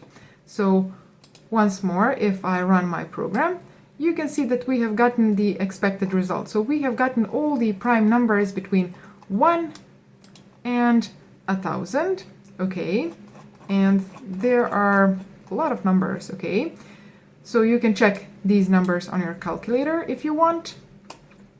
And let's say now that we really want to check all the numbers between not just 1 and 1,000, but let's say 1 and 10,000 or 100,000, okay? We can call just this is prime number function, pass it the value of our I, and then check the value that this function has returned. And this function has really told us whether the number is prime number or not, and if the number is prime number, we just want to write that number out to our user. So if I run this function again, you can see that it is writing out all the prime numbers between 1 and 100,000, and there is a lot of numbers again. So you can even count how many prime numbers there are in this interval, so between 1 and 100,000, and let's say that I'm going to leave that part to you. So if you want to really upgrade this program so that it counts how many prime numbers there are in this interval, you can write that code in the comments down below, and I'm going to check it, and as well you can leave it for other people to see and use if they need it. So I hope that you have understood this return type of a function. And in this particular situation, it was bool type, but you can have as a return type from your function, you can have any other data type. So you can have float, char, int, string, whichever data type you can really use in order to create a variable. You can use that data type in order to be a return type of your function. So in this particular situation, I wanted to show you an example of a bit of a more complex function, let's say, that is going to determine whether your number is prime number or not, and it is going to really receive that number that you want to check as an argument, as parameter, and then it is going to return only true or false, meaning that number is prime number or that number is not prime number. And once you have written this code and once you have tested it, you do not really need to bother with this function anymore. You do not need to remember this code, nor read it, nor even understand it in order to use this function. Only in a situation where you have a bug, and that bug is in this particular function, only in that situation you are going to need to really reread this function and fix that bug. In any other situation, you can really just use this is prime number function. And as well, we could have made other functions with other return types. We could have created, for example, a function that is going to sum two numbers. So you are going to pass to a function two numbers, let's say number A and number B, which your user enters. And then that function is going to sum those two numbers, and it is going to return the result to your main function from where you are going to invoke that function. And as well, I can leave that to you, so you can really practice writing functions on that example, for example, and you can put the code for that exercise in the comments down below as well, and I'm going to check it. And in this particular example, as I said, I wanted to show you a bit more complex example so that you can really understand why we need functions and why they make our code understandable and reusable. And if someone else comes to your code now and he sees that he has isPrimeNumber function, he does not really need to open this function and read how this function works. It is pretty clear from this declaration itself that this function receives a number and determines whether that number is prime number or not, and returns that true or false back to the invoker, back to the function that invoked this is prime number. Okay, so I hope that you liked this video. I hope that you enjoyed watching this video. If you did, make sure to like it and also subscribe to my channel and follow me on my other social media, so Instagram, Twitter account at TrueCodeBeauty. The link is going to be in the description, and I'm going to see you in my next video. Bye. Hi everyone, welcome to my channel. Welcome to another C++ functions video. And in this video I want to talk about a concept that is related to functions, which is function overloading. So I want to first explain what function overloading is. It means that you can create multiple functions with the same name, but those functions are going to have different parameters. So here I have opened my Visual Studio, and let's create a function which is going to be called, for example, sum, and I'm going to put the return type of that function to be int, so integer. If you're not familiar with function return types, I'm going to link that video here, so make sure to watch it. So first thing, we write the return type of our function, and then we write the name of our function, and as I said, our function is going to be called sum, and then I want to pass parameters to this function, so I really want to declare which parameters this function is going to receive, and those are going to be two parameters. The first one is going to be integer, and I'm going to call it a, and then the second one is also going to be integer, and I'm going to call it b, like this. So this is going to be our first function. And let's also say that we want to create another function, which is also going to be called sum, but this time it is going to be of return type double, like this. And then I'm going to call it sum, as I already said. And this function is going to receive two parameters as well, but those are going to be of type double. So I'm going to say double a and then double b, like this. Okay, and as you can see, these functions are underlined because it says function definition for sum not found, meaning we have declared our functions here, but these functions are missing the definition. So definition is missing for this function and then this function as well. And let's also create one more function. So I'm going to say, for example, float, and then I'm also going to call it sum. And let's say that this time I'm going to give it 3 parameters. So I'm going to say float, let's say float a, and then float b, and then float c, like this. Okay, and then what I want to do is I want to create definitions for these functions, which I'm going to do here. So the first one that I want to define is going to be this one here. So I'm going to copy its declaration, and then I'm going to add these curly brackets, and here I'm going to put a definition for this function. So let's say that I'm going to create a variable of type int, and I'm going to call that variable result, like this, and I'm going to assign it the result of a plus b, like this. And then what I want to do is return this result from my function. So here I'm going to say return result, like this.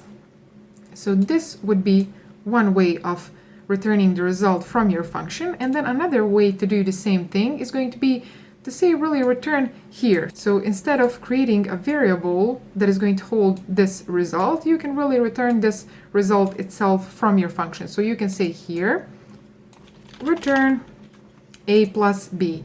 And now we can delete this line, and as you can see, this function became shorter and more readable. So now I want to define this function here. So I'm going to say double, okay, I should have copied this, and then double b as well, like this. So here I want to put the definition for this function here, and this function, oh, I'm missing the name for my function. It is called sum. So this is return type, this is the name of our function, and then these are parameters of our function. And here I want to say return a plus b as well. But this time our a and our b are going to be of type double. So in this situation there were integers, and then in this situation there are decimal numbers. Okay, and let's also create a definition for this function here, so this float function, and this time I'm going to copy it. Okay, and I'm going to add these curly brackets, and here I want to write return and then a plus b plus c, like this. Okay, so now how we are going to test this, we can call these functions, we can invoke these functions here in our main function. And the first one that I want to invoke is going to be our end function. So I'm going to say cout, and then this line of code is going to really write out whatever our function returns. So I'm going to say please write out whatever my sum function returns, and then I want to pass to my sum function two numbers, and those two numbers are going to be two integers. And as you can see here, we have really help from our IntelliSense, which says you have three possible functions that you can call. So you have overloaded three functions, and you can navigate through these using your arrows. So the first one is going to be our function that has float return type, and that function receives three parameters of type float. And then the second one is going to be the one that has return type double, and that function receives two double parameters. And then the third one is going to be the one that returns integer, and that function receives two integer values. So here I want to call our integer function, and I want to pass to that function 4 and 3, for example. And let's also add end line like this. And now if I run my program, we can expect to see the result of this line of code here. And as you can see, the result is 7, meaning that our function has been invoked, and then this line of code has received the result of summing these two numbers, and that has been written out in our console, and the result of summing 4 and 3 is 7. Okay, so now I'm going to stop this console, and I want to test these other two functions. So I'm going to say cout, and let's test our sum function that receives two double parameters. So it is going to be this one here. So I'm going to say 4.4 and then 3.3, for example, and I'm going to add end line at the end as well. Okay, and now if I run this program, you can see that our second line is 7.7, meaning 4.4 plus 3.3 is going to be 7.7, which is correct. So we have successfully tested this function here, so this double function that returns double and receives also two double parameters. And then let's also test this third function. So here I want to say cout sum, and then here I want to pass three parameters. The first one is going to be, let's say, 4.4, and then the second one is going to be 3.3, and then 3 decimal point 3.3, and then the third one is going to be 2.2, for example. Okay, now this invocation should invoke this float function. So when I run my program, as you can see here, this third line contains the result of summing these three numbers, and you can check this out using a calculator, but this is the correct result. So as I already explained, this represents function overloading, and we have created three functions. The first one is the one that receives int types and returns int type as well. Then the second one receives double, so two double variables, two double parameters, and returns double as well. And then the third one really contains three arguments, so three parameters, but it has the same name as these previous two. And then it returns float type as well. And then now when we invoke those functions, we can really pass different data types, and depending on those data types, we are going to call adequate functions. So in this first line, we are going to invoke this, and then in this second line, we are going to invoke this, and then in our third line, we are going to invoke this. Okay, so I hope that you understood what function overloading is, and also I hope that you have understood that you don't have to create functions with different names when they are doing almost the same thing. So these three functions, these three are doing the same thing. They are summing the numbers that we pass to them. Only in this particular situation, the first one is summing integers, the second one is summing decimal point numbers, and then this third one really sums three numbers. And we have overloaded this sum function, and we didn't have to create functions that are, for example, sum int and then sum double, and then sum float, like this. So we didn't have to name these like sum int, sum double, and sum float, but we can use the same name as long as we have different parameters, different number of parameters, different return type, or something similar. In that particular situation, our compiler is going to decide on its own which function it should call. I hope that you have understood what function overloading is and how you can use that. Thanks for watching, and I'm going to see you in my next video. Bye! Hi everyone, welcome to my channel. My name is Saldina and I make IT and programming related videos. So if that is something that is of interest to you, consider subscribing to my channel and give this video a thumbs up as well. Now in this video, I want to show you how you can build an ATM application. And the first thing that I want to do in order to build this application is going to be to plan the functionalities that this application is going to have. So I'm going to put a comment here, and then here we are going to write all the functionalities that our ATM is going to have. So the first one is going to be to check the balance. So I'm going to write that. So check balance. And then another functionality is going to be to deposit money. So let's say deposit, like this. Okay. And then what else? Well, we should be able to withdraw money as well. So let's write that. Okay. And I definitely want to show the menu to my user. So I'm going to write that as well. So I'm going to say show menu, like this. Okay. Now, after we have written these functionalities that we want to implement, the first one that I want to implement is going to be this show menu function. So I'm going to put the code for this show menu functionality in a function, and let's create that function here. So I'm going to say void. It is going to be of void return type. Let's call it show menu, like this. Oh, like this. Okay.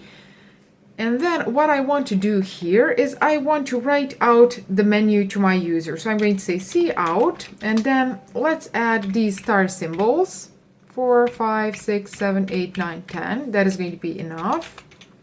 Like this. And then I'm going to copy this on the other side so that it looks proportional. Okay. And then the first option that I want to write out to my user is going to be, let's add first, and then check balance. So that is going to be the first option that our user can choose. And then let's add a couple more of these. So the second option is going to be deposit. So I'm going to write that, like this. And then the third option is going to be to withdraw. So I'm going to copy this here and then paste it here. Okay, and then let's add these star symbols at the end of our menu, like this. Okay, now after we have created this show menu function, what I want to do is I want to invoke this function. So here I'm going to say show menu, like this. Okay, and if I run my program, as you can see, we have this menu shown to our user. Now, what should happen next is we should allow our user to choose one of these three options. So the next thing that I will do is I will create a variable. So let's create it here. let's say int, and that variable is going to store the option that our user chooses. So I'm going to call it option, like this.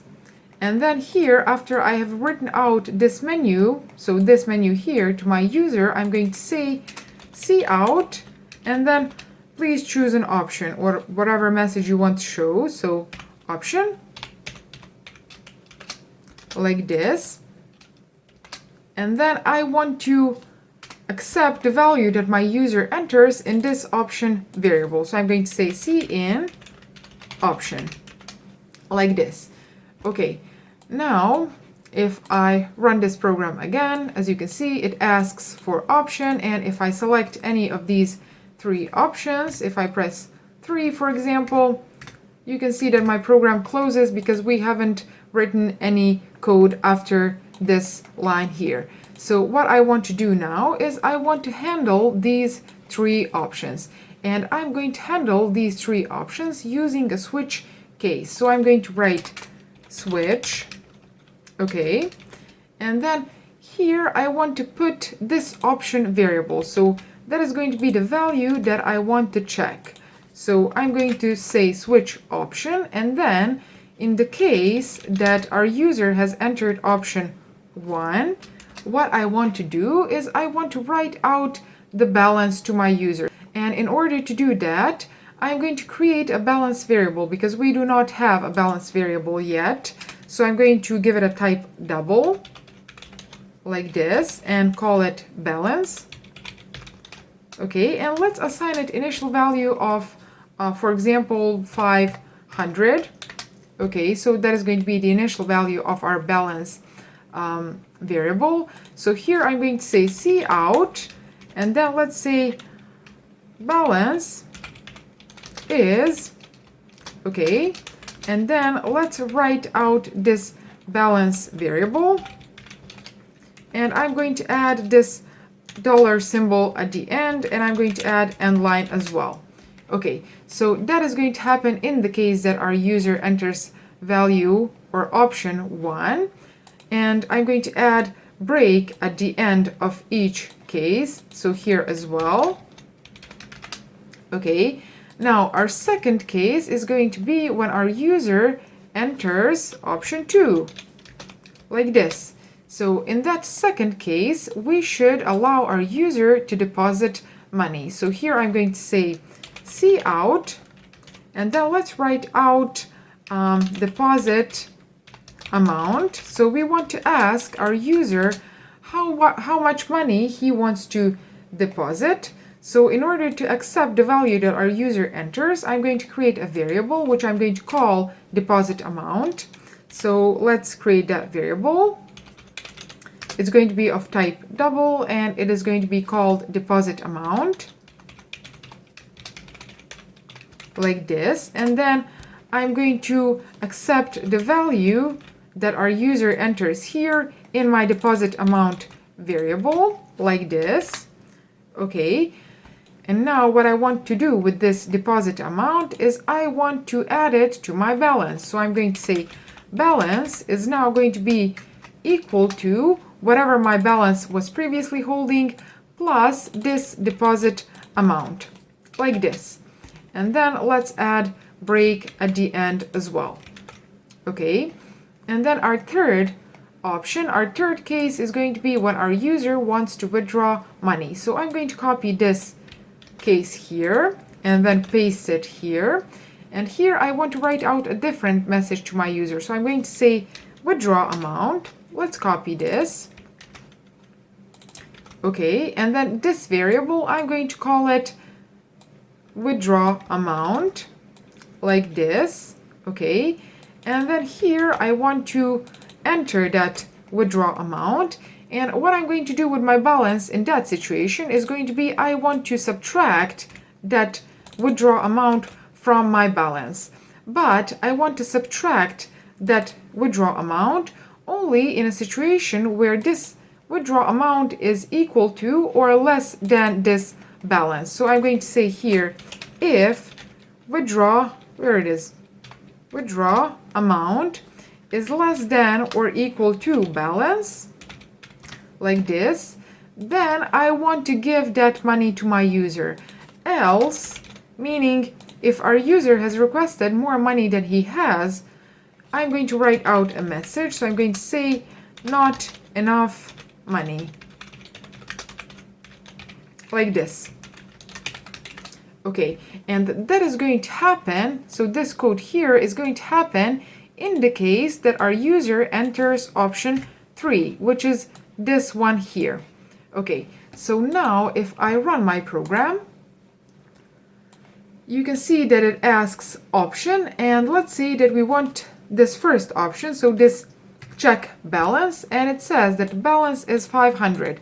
And if I press anything else, as you can see, my program is going to close. And that is because we haven't implemented any loop that is going to iterate this code here. So let's add that loop now. So here I'm going to say do. So do while loop is the one that I want to use. And then inside my do while loop, I'm going to put all of this code here. So let's add a curly bracket, close curly bracket at the end, like this. And then I'm going to say, please do this block of code here while, and then I want to do this code here while the option that my user has option that my user has entered is not equal to 4. And when my user enters option 4, we should stop the execution of our program. So in order for our user to know that 4 means exit, we are going to write that here in our show menu function. So here I'm going to add this fourth option, which is going to exit our program, like this. Okay, now if I run this code, you can see that it says that it has this menu here, and then it asks for option. So I'm going to enter option 1, for example. Okay, and this option 1 says that balance is $500. Now let's enter this second option. Let's enter this deposit option. So I'm going to press 2, and as you can see, it says please enter deposit amount. So let's say that I want to deposit $700, for example. Okay, now if I check my balance again, so I have entered this option 1, and then I press enter, as you can see, it says that my balance is $1,200. And there's one thing that I want to do with this program, because I don't like the way that this looks. It is not really readable. So I'm going to add clear screen, so clear console command, and I'm going to add that here. So after my user chooses his option, I want to clear the console. So I'm going to say system, and then let's add CLS, which is a command that is going to clear my console, clear my window. So if I run my program again, as you can see, again, we have this menu, and then it asks us for the option. So let's say that I want to check my balance. It says that my balance is $500. Now let's try to withdraw money. Let's say that I want to withdraw money, and I want to withdraw $600, for example. And then it says not enough money because we had $500 on our account. So now what I want to do is, let's say, for example, that I want to deposit $100, okay, and then I want to withdraw $600. Okay, and if I check my balance now, as you can see, balance is 0. And in order to test this exit functionality, let's press 4, and then if I press enter, as you can see, my application is going to close. Now another thing that I want to check is going to be what is going to happen if our user enters option that is not valid, meaning an option that is not any of these 4 that we have covered here. So if I run my program again, as you can see, it asks us to enter options. So I'm going to enter option 5, for example, which is not valid, and nothing has happened. If I enter option 9, nothing has happened again. 99. Okay, now you get the point. What is happening here is our program tries to find this adequate option. So option 5, option 9, whichever one we have selected. And since that option does not exist in these cases here, our program continues to this while check, and then it checks that the option is not equal to 4, and because our option is 5 or 9 or 99, which is not equal to 4, then our do while iterates again, and then it writes this show menu again, and then it asks us to enter this option again. So these 3 options are the only valid options that you can select, and then 4 means that you are going to exit your program. Now, here we have created this show menu function that has check balance, deposit, withdraw, and then this exit option. And what I want to suggest to you is how you can upgrade this program on your own. So for example, you can create 2 users, 2 accounts, and what you can do with those 2 users is you can implement transfer option, meaning transfer money from one account to the other account. And I'm going to leave that up to you, and if some of you decide to write that code, make sure to paste it in the comments down below, and I'm going to review that code, and some other people may find it useful as well. So I hope that you enjoyed this video. If you did, give it a thumbs up. Don't forget to subscribe to my channel and hit that bell icon as well. And I'm going to see you in my next video. Bye! Hi everyone, welcome to my channel. My name is Saldina and I make IT and programming related videos, so if you're interested in those, please subscribe to my channel and give this video a thumbs up because that helps me a lot to reach more people and spread programming knowledge. And in this video, I want to talk about generics and templates in C++. So what are generics? The idea of generics was born when programmers decided that they want to be able to use the same code but with different data types. So the logic is the same, but data types are different. Or if you want another explanation, when we talked about functions, we said that we can pass parameters to functions. And what we said as well is that types of those parameters had to be known beforehand. So you had to hard code types of those parameters, whether it is int or char or float or any other data type, that had to be known beforehand. But with this idea of generics, what we should be able to do is we should be able to pass that type itself to a function. So we should be able to determine which type we want that function to operate on. And the best way for you to understand this will be on an example. So that is exactly what I will do. So let's say that in my Visual Studio, I want to create a function that will swap the values of 2 variables. And if you don't have an idea how you can swap values of 2 variables, I have a video where I explain that in a very visual way, so you can use that video. I will link it here. So here I will just type very quickly the code for that, and if you need explanation again, you can watch that video. So I will say that that function will be of return type void, and I will call it swap, and then what I want to pass to this function will be 2 integer variables. So I will say int a and then int b, like this. Okay, but because I want to have both of these variables available in my main function, which will invoke my swap function, I will have to pass these 2 variables using a reference. And again, if you're not familiar with passing parameters by a reference, I will link another video here where I talk about that, and I think that I made more than one video on my channel talking about passing variables by a reference to a function, so I will put those in the description as well. So the code for this swap function will be the following. So I will say int temp, I will create a temporary variable, and to that temporary variable I will assign the value that my variable a is holding, and then I will assign to my variable a the value that my b is holding, like this, and then to my b I will assign whatever my temp variable is holding. Again, if you need to understand this in more detail, I will put video in the description of this logic here. Okay, so now this function should give us the ability to swap values of 2 variables, and the way to test this function is the following. So I will say, please create 2 variables, call them a and b, like this, and to my a variable I will assign the value of 5, for example, and then b will have the value of 7. So let's write out values of these 2 variables. Let's say a, and then just make a separation, and then value of b, like this. Okay, so now what I want to do is I want to invoke this swap function. I will say swap, and then I will pass my A and then B like this.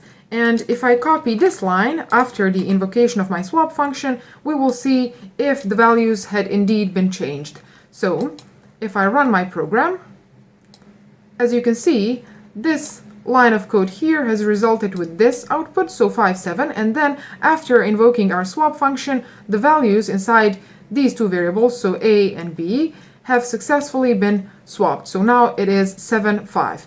Okay, excellent. So that means that this function does what it should do.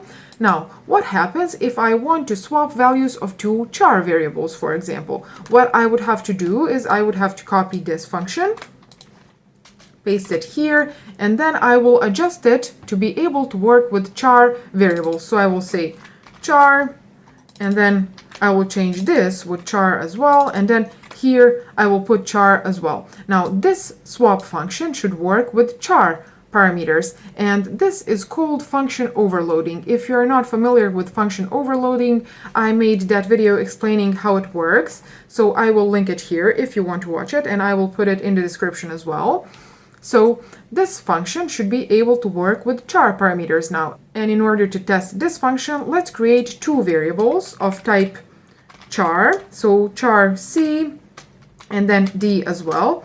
And to my C variable, I will assign the value of letter C, and then to D, I will assign the value of letter D. Excellent. So I will copy this line of code here, and I will just adjust it so that now we write out the value of our C variable, and then here we write out the value of my D variable, like this. And then after this line of code here, I want to invoke this swap function. So I will say swap, and then pass it C and D, like this. And I want to write out my C and D variables after this line of code here. So after I have swapped the values, just to check that they successfully have been swapped. So if I run my code, as you can see, we have this output here, so C and D. And then after swapping the values inside these two variables, we have this output here, which means that they have been swapped successfully. Now, I see a problem with this approach here, and the problem is following. What happens if I want, for example, to swap values of two float variables, and then two doubles, and then two booleans, and so on? Well, I would have to create this swap function for each data type. And that is repeating code, and we shouldn't really be repeating code unless we really need to, and in this particular situation we don't. So there is a simple solution for this problem, and that simple solution will be using generics. And the idea is to be able to use the same function, the same logic, but with different data types. So again, we will be solving this problem using generics. And the way that generics are implemented is using templates. So how do you make a template in C++?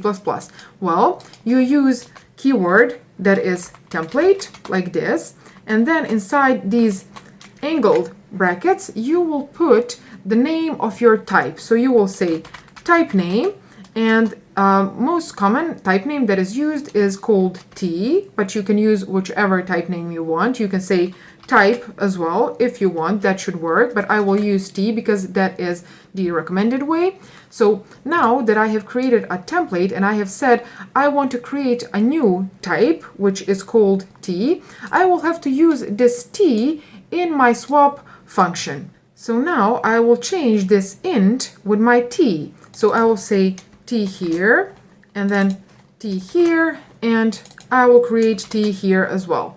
Okay, now this T is called generic data type, and this swap function is now a generic function, which means that this swap function can be used on any data type whose variables can be swapped using this logic here. So in one invocation it can be swapping integer variables, and then in another it can be swapping characters, and then in the next one floats, and then doubles and booleans, and so on.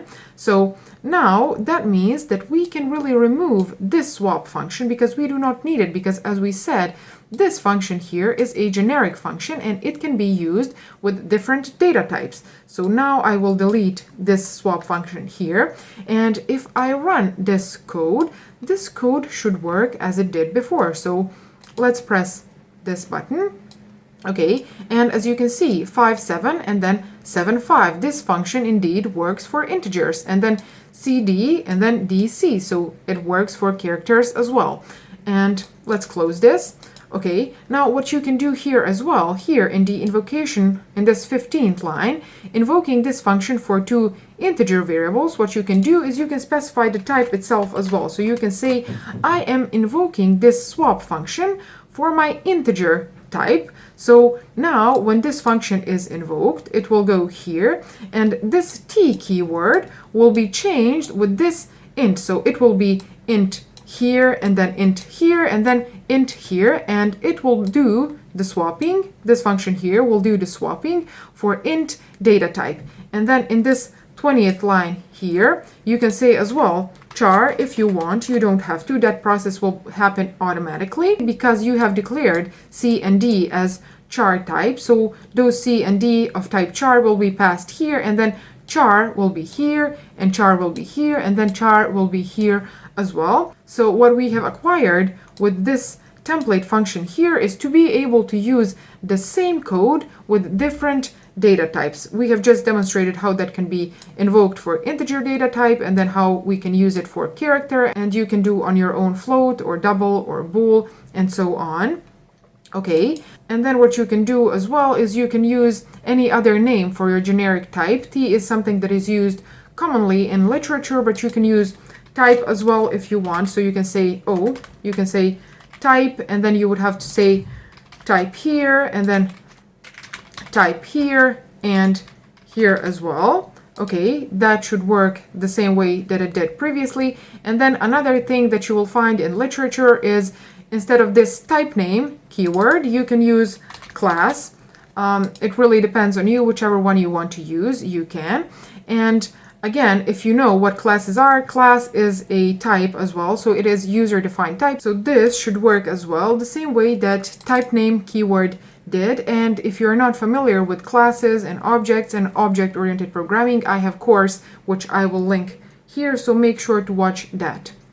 So I hope that this video helped you understand what are generics and templates and what is the main idea behind them. And we will be talking about this, of course, in my future videos and in more depth. So make sure to subscribe to my channel and hit that bell icon as well so that you don't miss a video that I publish. And if you like this one, please give it a thumbs up. That helps me to reach more people and help more people with programming. So thank you very much for watching, and I am going to see you in my next video. Bye! Hi everyone, welcome to my channel. My name is Saldina and I make IT and programming related videos, so if that is something that is of interest to you, consider subscribing to my channel. And in this video I want to talk about recursion and recursive functions. In my previous videos we already talked about functions in general, so you should be familiar with that. And then in this video I want to show you on an example what is recursion and how it works. So what is recursion? Recursion is a process where a function invokes itself, and that function that invokes itself is called recursive function. That is pretty simple definition. So let's show that on an example. And the example that I want to give you today in this video will be to sum all the numbers between m and n, which are the numbers that our user defines. And the first thing that I want to show is we will solve that problem using loops, which is a solution that you should already be familiar with. And if you don't understand loops, you can find videos on loops in my C++ for Beginners playlist, so you can watch that.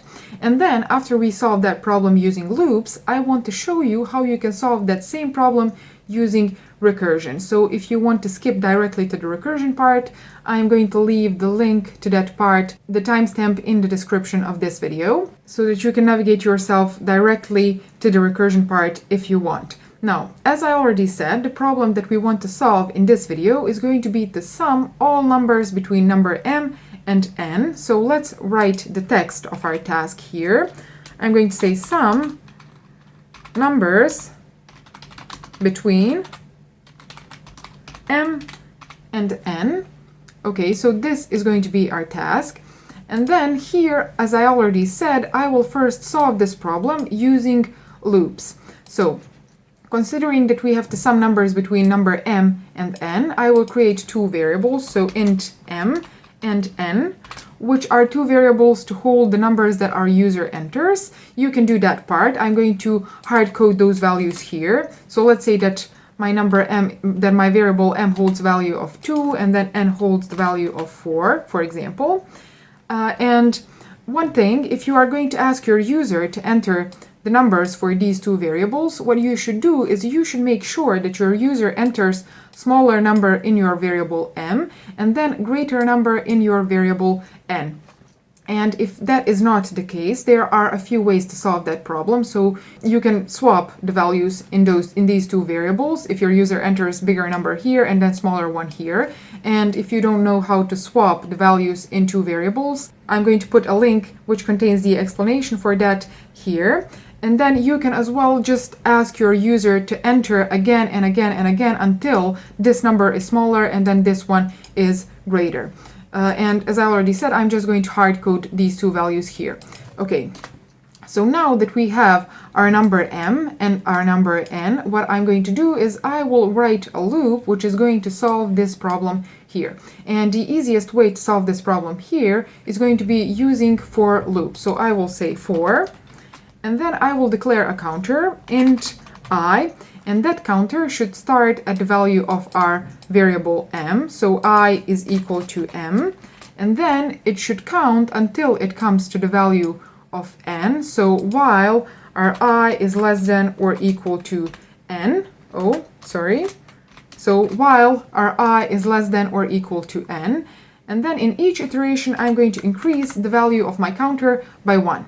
Okay, so what I should do in this for loop here is I will just sum all the values that my counter holds in a specific iteration. So I will create a variable here which is going to be of type int, and I will call it sum, and initial value for our sum will be 0 because 0 is neutral when it comes to adding.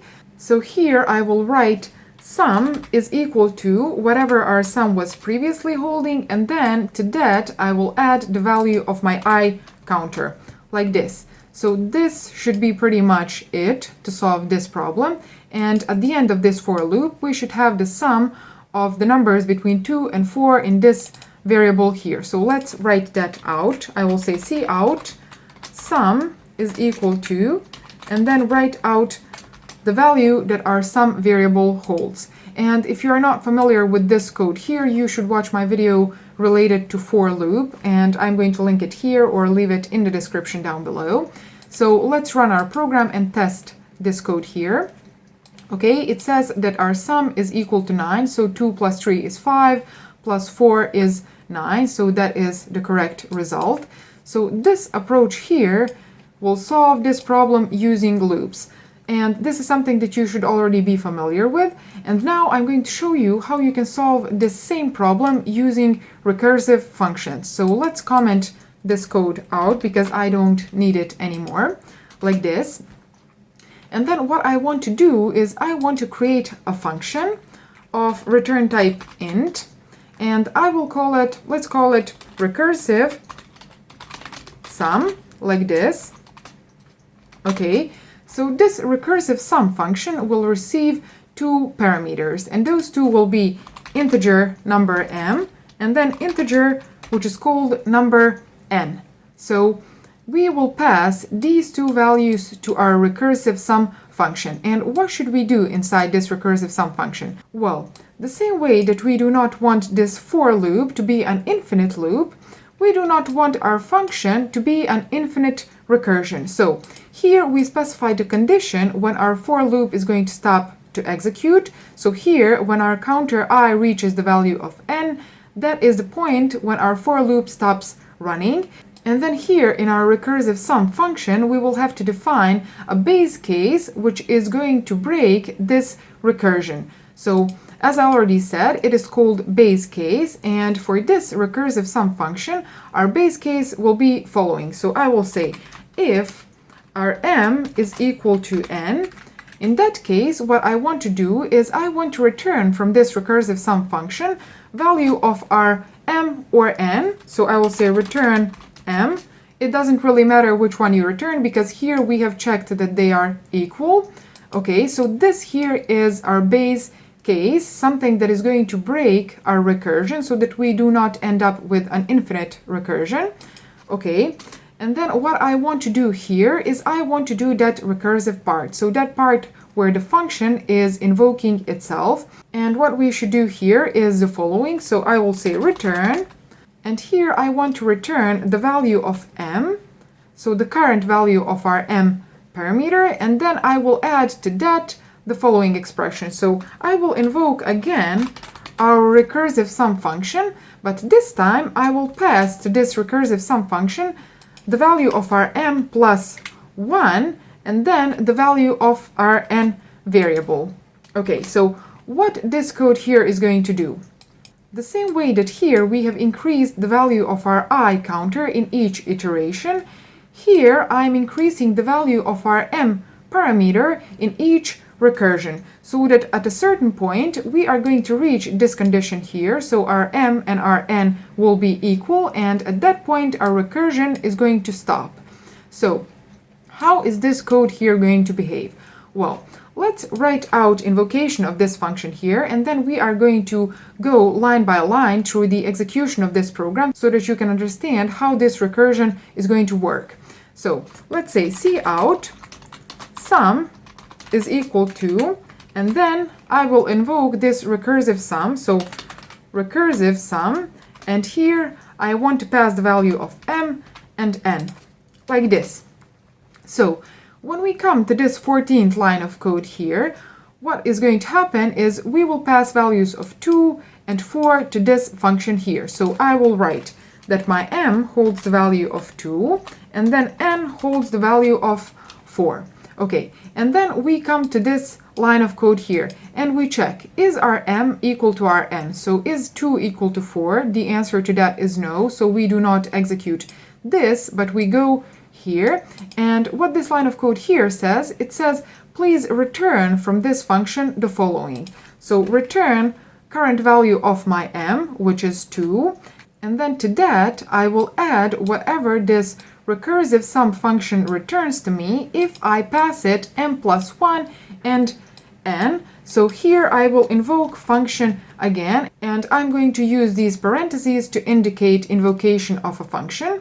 So here we are invoking recursive sum function again, and this time we are passing it values of m plus 1, which is 3, and then n stays the same because our n is our upper limit, so that we can know when we are going to break this recursion. So here is the invocation of this function again, and then we have entered this function using these two parameters. So we go here again and we check again, is our m equal to our n? So is 3 equal to 4? The answer to that is no. So we do not execute this line of code, but we go here again. And what this line of code here says, it says, please return current value of m, which is in this recursion 3, and then add to that whatever this recursive sum function returns for these parameters here. So here I will invoke recursion again, and I will indicate that again with these parentheses. So we invoke our recursive function again with parameters of m plus 1, which is 4, and then n stays the same. So we go here again, and we check, is 4 equal to 4? And the answer to that question now is yes. So now we return the value of our m, which is 4. So here I will say that this recursion returns the value of 4, and then we go backwards. So here we have all the invocations of this recursive sum function. So the result, the end result of this recursion is going to be the result of this expression here. So let's calculate what this recursive sum function is going to return finally at the end. So this is one recursion, and that recursion returns the value of 4. So I'm going to delete these parentheses, and then the recursion prior to that returned the value of 3 plus 4, which is 7. And then if we come out this recursion as well, so I will delete these parentheses, the result of our recursive sum function will be the result of this expression. So 2 plus 7 will be equal to 9. So this is going to be the result of our recursive sum function. So if I run my program now, we should get this 9 as a result of executing this recursive sum function. So let's run our program. And as you can see, sum is equal to 9. And if I increase these m and n values, so if I say, for example, please calculate sum between 1 and 4, we should get 10 this time, so 10, okay. And then here, if I add number 5, for example, we should get value of 15, right? So we get that the result is 15. And what you can do here now, of course, you can say, please calculate sum of the numbers between 1 and 551, for example, but this is going to be hard to check. So if I run my program, as you can see, we get this very, very big number. Okay, one very important thing that you must have each time that you work with recursion is the following. So every time that you work with recursion, you must have this base case here, which will stop the recursion from happening again and again and again. So this base case here will stop invoking recursive sum function at a certain point when a certain condition is reached. And unless you have that base case which will stop the recursion, you will have that function invoking itself infinitely, so infinite number of times, and you will get an error. So in order to demonstrate that, I will remove this base case here. So let's comment it out. And if I run my program now, as you can see, we get a Stack Overflow error, which means that, as I already said, this recursive sum function is invoking itself again and again and again, infinite number of times, and this recursion never stops. And in order to stop it, you need to have a base case which will stop the recursion. So I'm going to close the program now, and I will return this code here, which is our base case. And if I run my program again, as you can see, we get the expected result and the error has disappeared. So that is something very important to remember. Each time that you use recursion, you must have a base case to break that recursion from happening infinite number of times. So I hope that you understood what is recursion and how it works. And in order to practice on your own, I will leave a task for you. And the task is following. So I want you to do the factorial of a number using recursion. Calculate factorial of a number using recursion. And if you're not familiar with what factorial is or how it is calculated, I will leave a video link here where I'm calculating factorial of a number using loops. And then what I want you to do is to do that same task using recursive functions. And you can paste your code in the comments down below. So I hope that this video helped you understand what is recursion and how it works. And if it did, give it a thumbs up and subscribe to my channel. And also, you can follow me on my other social media if you want. The links are in the description. Thank you very much for watching. I'm going to see you in my next video. Bye! Hi everyone, welcome to my channel. My name is Saldina and I make IT and programming related videos. So if that is something that is of interest to you, consider subscribing to my channel and give this video a thumbs up as well. Now, in this particular video, I want to talk about object-oriented programming. So what is object-oriented programming? Well, OOP, or object-oriented programming, allows you to represent real-life objects in programming. And those real-life objects are going to be represented together with their attributes and then their behaviors as well. One of the most important concepts of OOP are classes and objects. So let me explain the difference. What is a class and then what is an object? A class is going to represent a template, meaning a blueprint. And then an object really represents an example of that class, an instance of that class. For example, a class can be a fruit, and then an object of that fruit class can be an apple, a banana, a peach. Or another example, a class can be a car, and then an object of that class can be a Volvo, a Ford, a BMW, and so on. And that car class, for example, has some attributes and then it has some behaviors as well.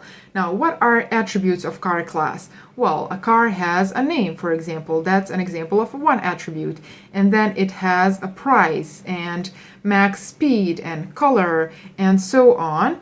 And then behaviors of a car can be drive, for example, and then brake as well, and then change color and so on.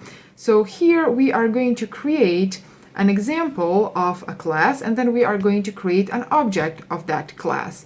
So the class that I want to create is going to be called YouTube channel. So in order to create a class, you write class, and then you give a name to your class. So here I'm going to say YouTube channel, like this, and then you put these curly brackets, and at the end you will have to put a semicolon. And now here you will put the members of this class. Now, one thing that I haven't mentioned is that class is user-defined data type. We have already talked about data types in this course or in C++ for Beginners course, so if you haven't watched that, make sure to do so. I'm going to link it in the description and then here as well. So we have talked about basic data types such as integer, floating point number, and then Boolean, character, double, string, but a class is going to be a user-defined data type, which is going to allow you to represent a real-life object in programming. And in this particular situation, I want to represent a YouTube channel. So let's think of attributes of a YouTube channel. What is something that describes a YouTube channel? Let's say, for example, that each YouTube channel has a name, so that is going to be a string variable. Let's say string name, like this. So these attributes are going to be represented with variables. So one of the attributes is going to be name, and then let's say another is going to be string owner name, like this. And then let's think of another attribute. Let's say that each YouTube channel has a subscribers count. So int subscribers count, like this. And then let's as well create a list of published videos. So I'm going to say list, and let's call it published video titles. So that is going to be type string, and it is going to be called published, like this. Now, here it says that this list cannot be used because we haven't included it here. So here I'm going to say include list, and now this should be accessible. Okay, now we don't have that error anymore.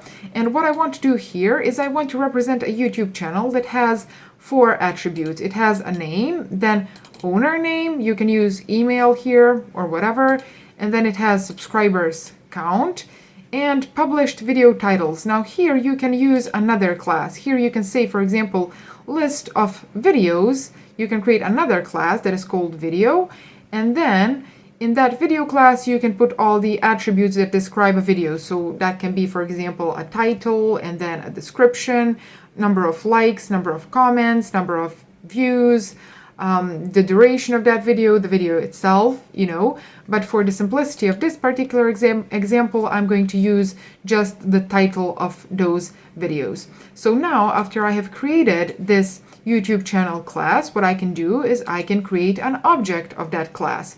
So let's say here that I'm going to create an object. So how you do that, you say the type, so you put the name of your class, which is YouTube channel, and then you give a name to that variable. Let's call it YouTube channel, like this. Okay, now what I want to do is I want to assign values to these properties of my YouTube channel. And how do I do that? Well, you say YouTube channel, and then you put dot.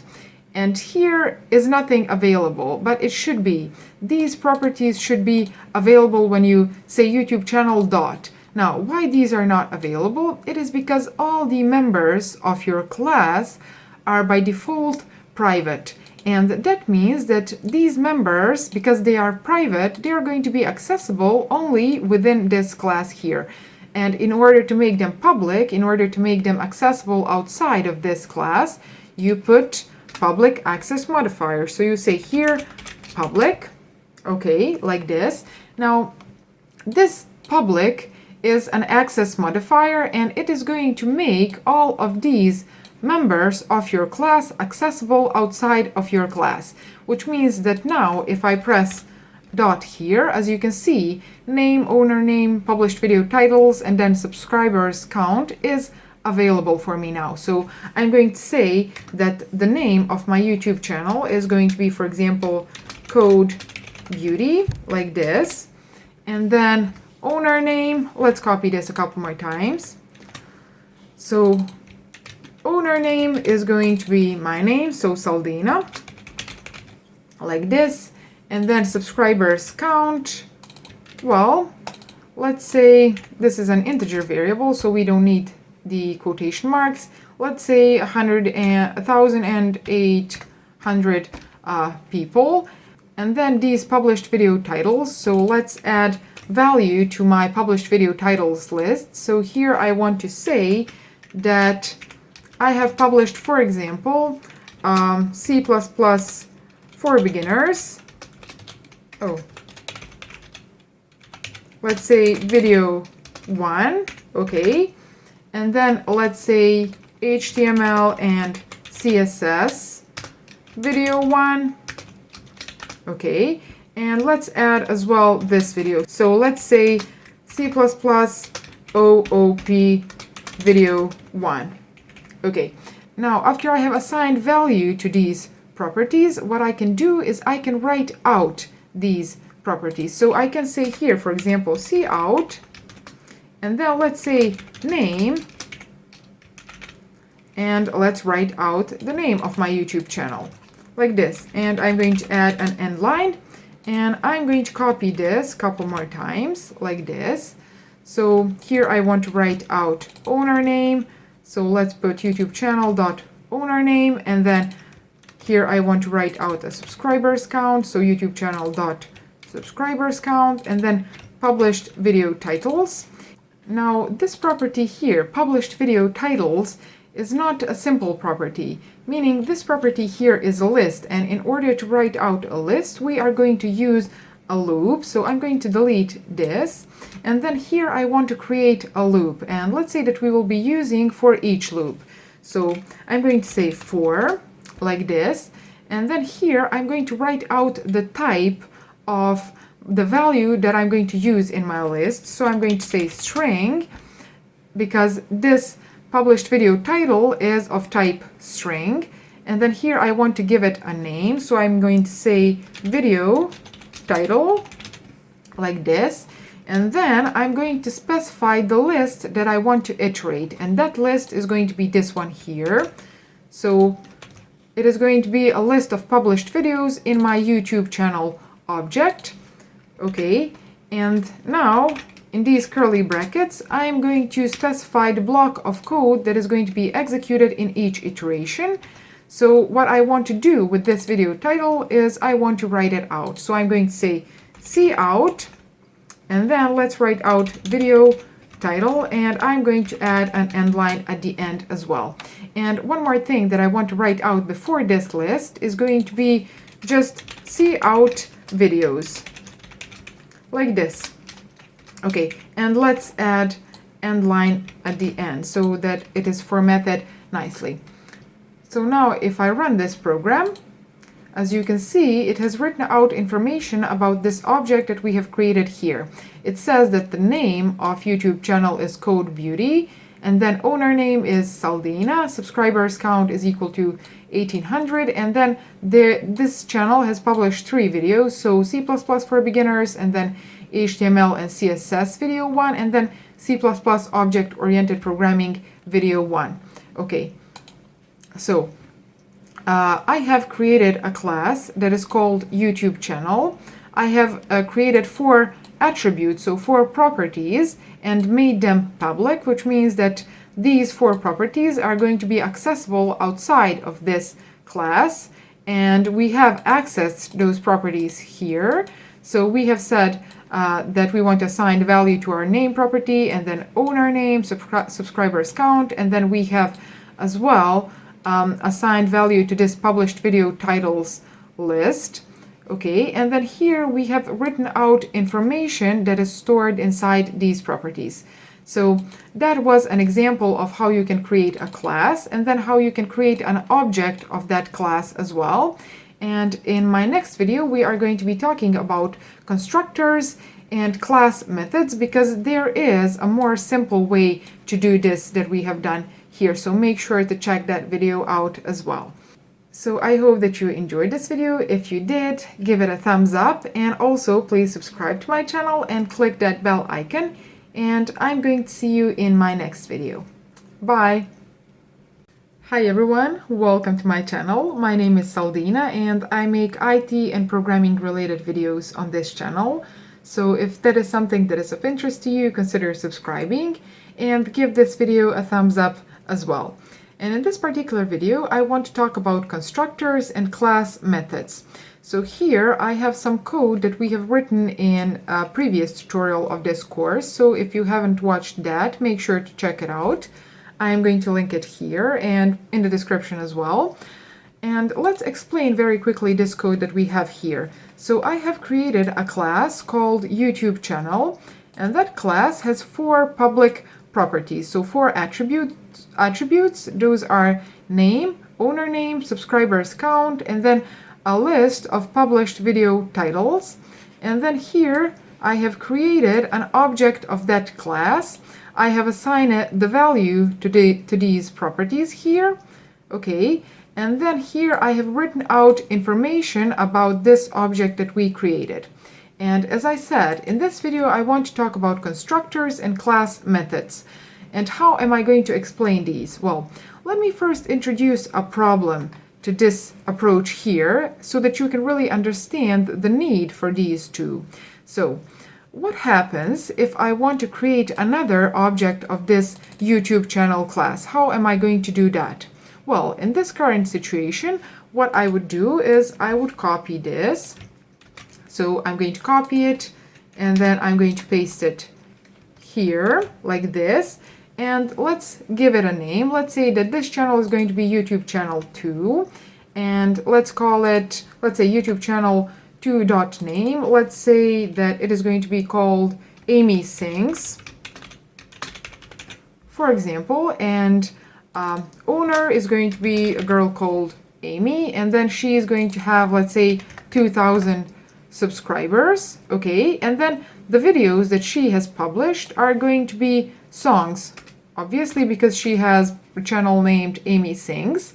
So let's say that she has published, for example, let's say Johnny B cover like this.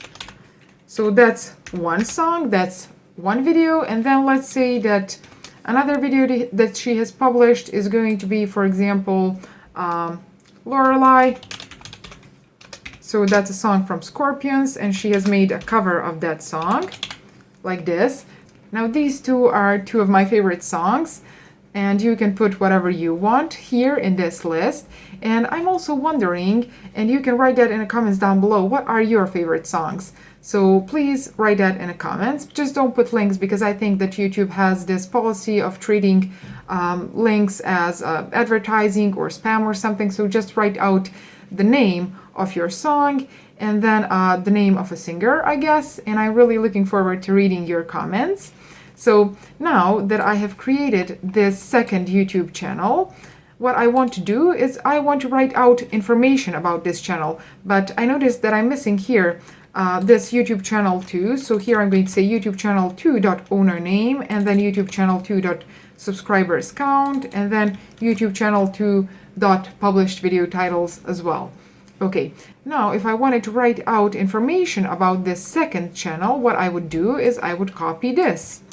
So I'm going to copy it and then paste it here, and here I will say that the name is YouTube channel 2.name, and then owner name is YouTube channel 2.owner name, and then here as well, and then YouTube channel 2.published video titles. Okay, now if I run this program, we should get information about these two channels. So the first channel is this one that we already had. It's Code Beauty, owner is me, and then this is subscribers counter, and then these are 3 videos that I published so far. I mean, I published more than 3 videos, but this is just an example. And then here is our second channel. It's called Amy Sings, and then owner is Amy. She has 2,000 subscribers, and then she has published 2 covers. Now, this here has a problem. If we wanted to create a third, a fourth, a fifth object, we would have to copy this code, and then each time that we want to write out information about those channels, we would have to copy this code. And this really collides with a principle called don't repeat yourself, meaning do not repeat your code if you don't really have to repeat it. And in this particular situation, we do not have to repeat it. So how we are going to solve this problem? Well, the first thing that I want to talk about are going to be constructors. And what a constructor is, it is a special method that is going to be invoked each time that you create an object of a specific class, meaning that method is going to be called on the construction of that object. So there are 2 rules when it comes to constructors, and the first rule is that constructor has the same name as your class. And then the second rule is that constructor does not have a return type. So let's create a constructor for this YouTube channel class. Here I'm going to say YouTube channel like this, and then I'm going to put these parentheses, and I'm going to put these curly brackets as well. Now, what I want to do in this constructor is I want to receive 2 parameters. I want to receive 2 arguments, and those are going to be string name and then string let's say owner name. Okay, now these are 2 parameters that I want to pass to my constructor, and what I'm going to do with these in my constructor is I'm going to assign these to these properties here. So I'm going to say that name is going to be equal to whatever my user has passed to this constructor. So name is equal to this name here, and then owner name in my class is going to be equal to this owner name that I have received in my constructor. Now, since this constructor here is invoked each time that I create object, each time that it is constructed, that means that at the beginning, when a channel is created, it has 0 subscribers. So I'm going to put here 0 like this. We do not even have to pass this value in our constructor, because when you create your YouTube channel, you do not have subscribers. Okay, now what am I going to do here is I do not need to write this code like this anymore. So I'm going to actually comment this code here. And as you can see, this is underlined. It says that no default constructor exists for class YouTube channel. Now, what we have to do is we have to use this constructor here that I have just created. And how you do that? Well, you put parentheses here, and then inside these parentheses, we are going to pass these 2 parameters. So the first parameter is going to be the name. So that is the name of our channel, and that is this name here. So Code Beauty, like this. And then a second parameter, as you can see here, is owner name, and that was this value here. So I'm going to pass that here like this. And now, after I have created this YouTube channel, we do not need this code anymore. So I'm going to delete it. Okay. And what we can do is we can do the same with this second channel. So with this YouTube channel too. So I'm going to really comment this code for a moment. And then here I want to invoke a constructor for this YouTube channel class and pass it as first value the name, because we are receiving name as our first value in our constructor, like this. And then the second value that we need to pass is going to be owner name. So I'm going to copy that as well. And now we have successfully created this second YouTube channel. Okay, so now I can delete this code here as well. Okay, and now if I run my program, as you can see, it has written out information about my 2 channels. The first one is Code Beauty, owner is me, and then I have 0 subscribers because I have just created my channel and we have assigned that here.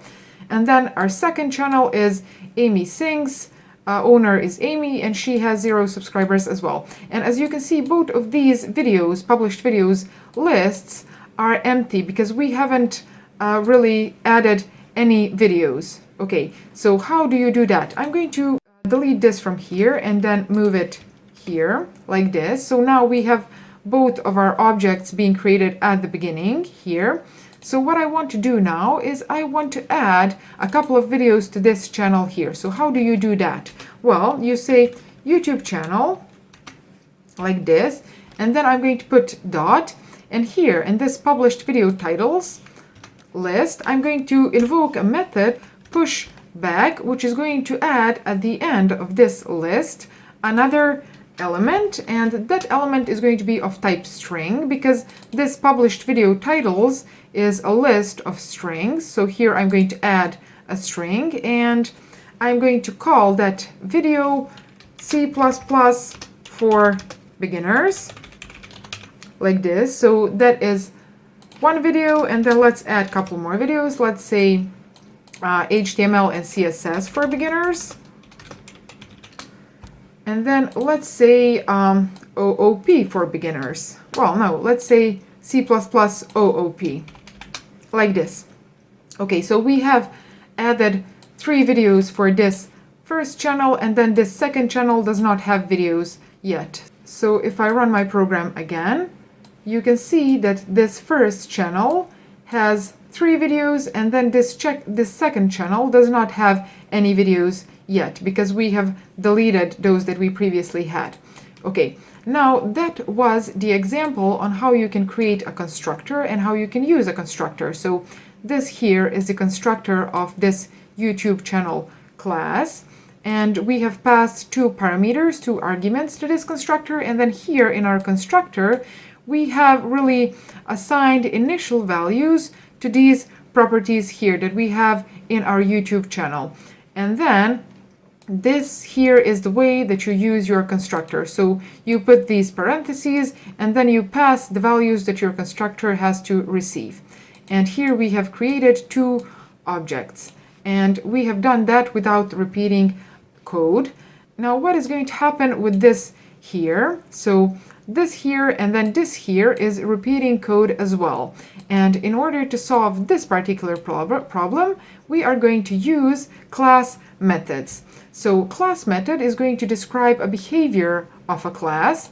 And since here we are writing out these attributes of our class, since we are writing out information about our YouTube channels, what I want to do is I want to create a method that is going to be called getInfo, for example. So that method is going to be of type void. Let's call it getInfo, like this. And what I want to do in this particular method is I want to copy this code here. So I'm going to cut it and then paste it here. And in this particular method, in this getInfo, I want to say, please write out name and then the name property. We don't need this YouTube channel object anymore because we are in the class itself. Okay, and then here as well, I'm going to delete this here and then here. And now this code should work. So whenever you invoke this getInfo method on your object, it should write out all of these properties of that object. So now I can remove this code here as well. So this information about our second channel, and how am I going to invoke this method? Well, I say the name of my object. So for example, YouTube channel dot, and then as you can see, I have this getInfo method available here because it is public. So I say getInfo and I invoke it like I would invoke any other function. And let's do the same for our second YouTube channel. Let's say YouTube channel 2 getInfo, like this. And now if I run my program, as you can see, it has written out information about my 2 channels. So Code Beauty Saldina is owner, and then subscribers count, my videos, and then info about my second channel as well. So I hope that you understood the concept behind a constructor of a class and then behind a class method. Here we have demonstrated how you can create an object using a constructor, and then here as well. So you don't really have to repeat your code each time that you create an object. And then here we have invoked a method of these objects, which we have implemented here. So you do not have to repeat that code as well. Each time that you need to get information about your object, you just invoke this getInfo method. And now our main function looks much cleaner, and all the implementations of the construction of our objects and then this getInfo method are in this YouTube channel class.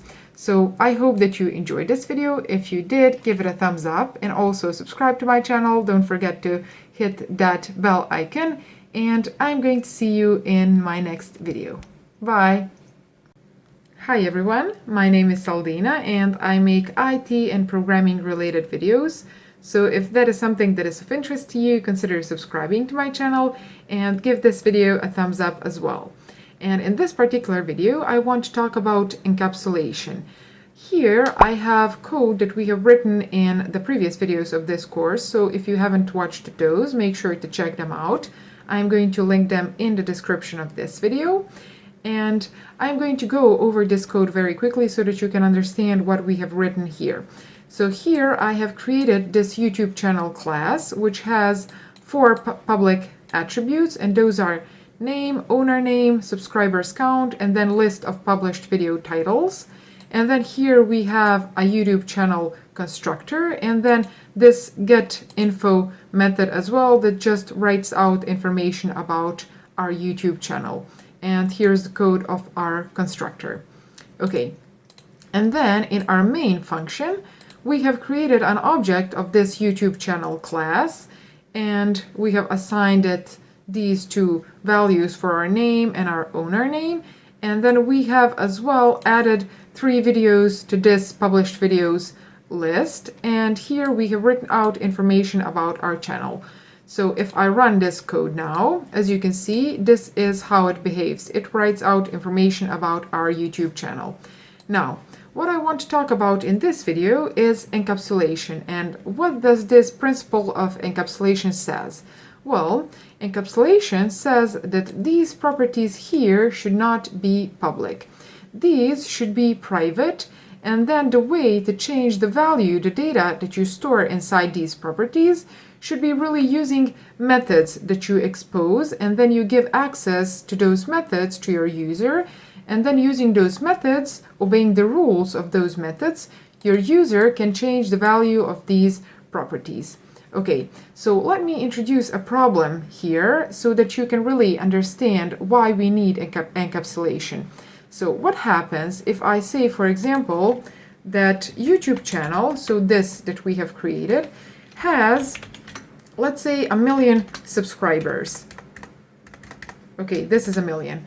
Now we have assigned 1 million subscribers to this YouTube channel, and this should not be allowed. If I run this program, you can see that this YouTube channel has 1 million subscribers now, but this is not the natural way to gain subscribers for your YouTube channel. What you should do instead is you should give your user the ability to invoke subscribe and unsubscribe methods, and then using those methods you are going to increase or decrease this subscribers counter. So let's do that. Let's first hide these properties from our user, so from whoever is going to use this class here. So how do you hide these? Well, you make them private. So here, instead of using public access modifier, I'm going to use private access modifier. So I'm going to say private, like this. And then these should stay public. So I'm going to put public here, like this. Okay. And then, as you can see, we have a problem here. It says that this subscribers count is inaccessible, and then this published video titles as well is inaccessible, meaning that we cannot access these private members of our class. these private members can be accessed only within this class itself. So how we are going to give our user the ability to change this subscribers counter? Well, as I said, we are going to create methods. So let's create two methods. The first one is going to be void subscribe, like this. And then what this method should do, it should increase this subscribers counter. So here I'm going to say subscribers counter, like this, plus plus. Using this increment operator, we are going to increase the value that we store in this variable by 1. And then we are going to have as well unsubscribe method. So I'm going to copy this, paste it here, and let's say unsubscribe. And then here I'm going to say that this subscribers count is going to be decremented. So now if I will have to comment this code here, and then I'm going to delete this code here. And now if I want to increase or decrease subscribers for my channel, what I will have to do is I will have to invoke one of these two methods. So let's say, for example, YouTube channel dot subscribe, like this. Okay, and let's invoke this method 3 times, for example. And now if I run this program, as you can see, my channel, so Code Beauty channel, has 3 subscribers. And then let's say, for example, that I haven't published videos in a while, so people decide to unsubscribe. So I'm going to invoke this unsubscribe method, like this. And if I invoke this get info after that, I should have 2 subscribers. Well, oh, as you can see, I have 2 subscribers now because 3 people have subscribed and then 1 person has unsubscribed from my channel. Okay, so we have this code here as well that was underlined, meaning that it has compile time error, and it says member published video titles is inaccessible, meaning that now we cannot access this published video titles list anymore because it is private now. So I'm going to expose a method that is going to publish videos for me. So here I want to create a method of type void, which is going to be called publish video,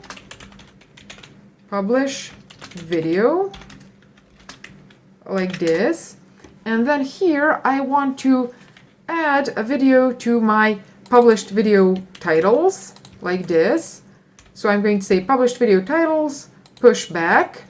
And then what I want to do is I want to pass a value here. Which value? Well, we are going to receive that value as a parameter in our function. So here I'm going to add an argument, a parameter, and that is going to be of type string.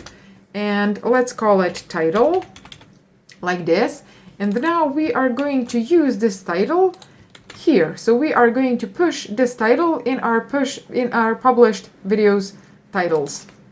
Okay, like this.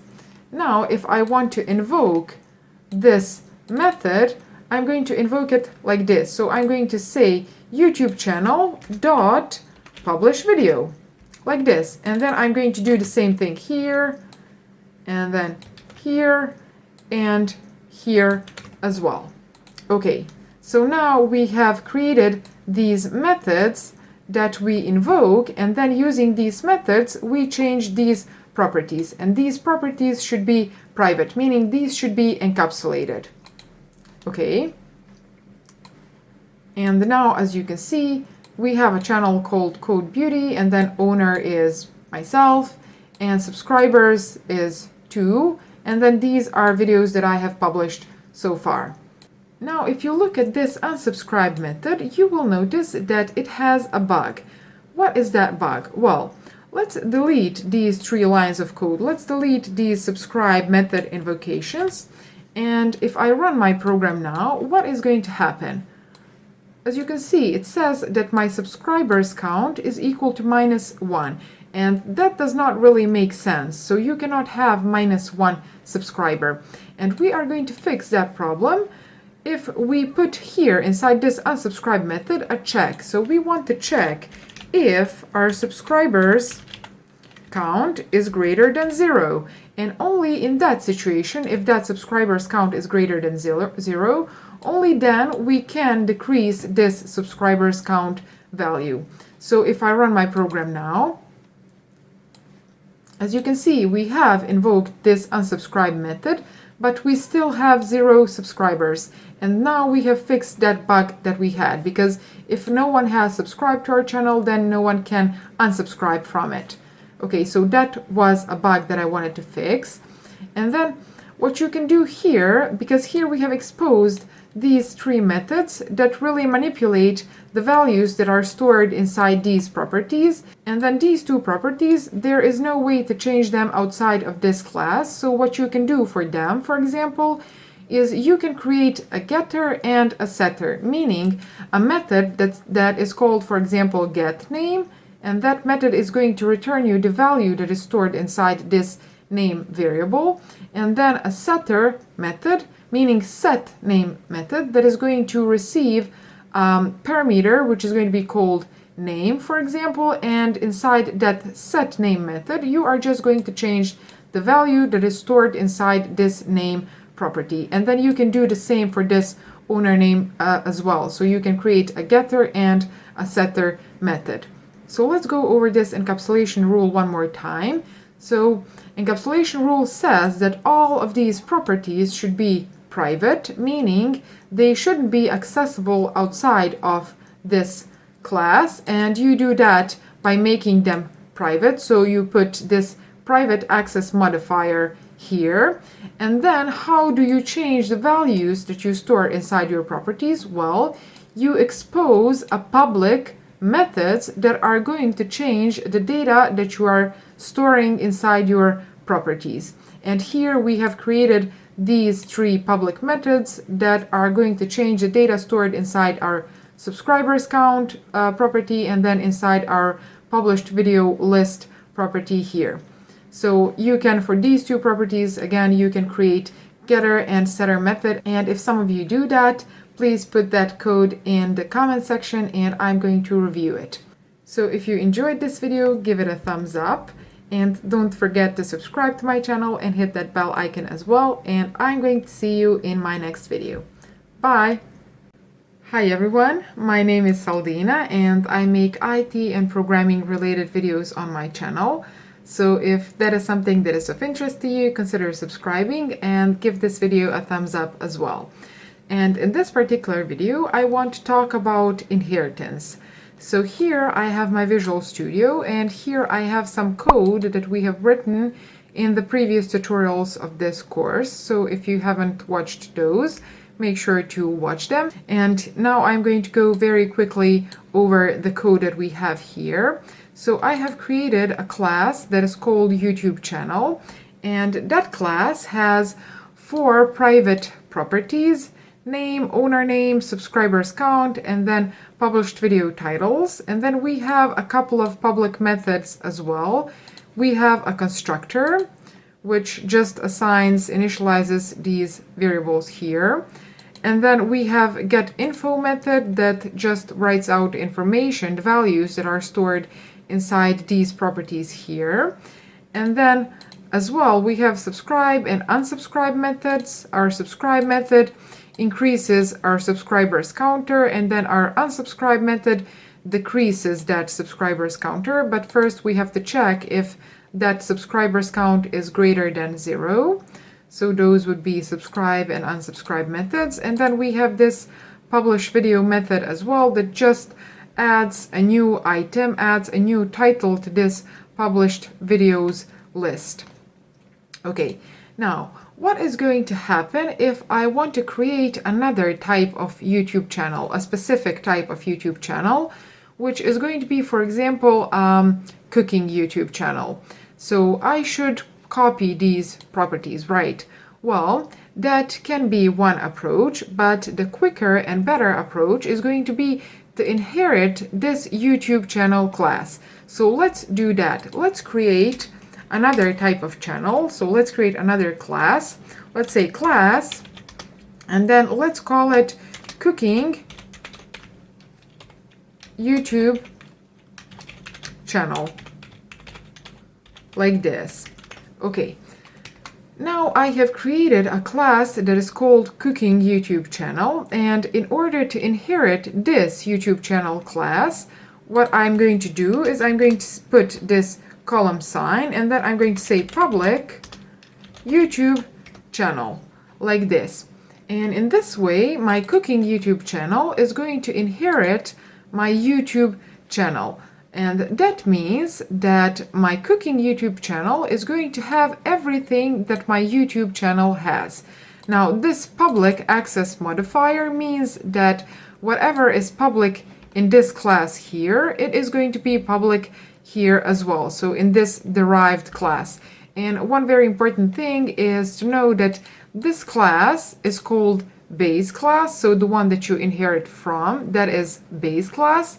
And then the derived class is going to be this one here. So the one that inherits from the base class is called derived class. And in this particular situation, our cooking YouTube channel is derived class. Now, what is going to happen if I want to create, for example, an object of this cooking YouTube channel? So I'm going to say cooking YouTube channel, and let's call it YouTube channel, like this. Okay. Now, as you can see, it says that default constructor of cooking YouTube channel cannot be referenced. Now, that is because we do not have a constructor for this class here. So let's create one. Let's create a constructor. So I'm going to copy this name and then add these parentheses. Okay. And now, if I hover over this, it says that the constructor is inaccessible. So we still have an error, but we have a different error, which means that we are making progress. So because this constructor is inaccessible, I will have to make it public to make it accessible outside of this class here. So I'm going to say public. Okay, and now my constructor is going to be accessible. But there is another thing that we have to do, and that is going to be inside this constructor, we have to receive properties that we are going to initialize in our constructor. And those are going to be these two properties, name and owner name. So here I'm going to say that my constructor receives two properties. So string name and then string owner name. So the owner of that channel.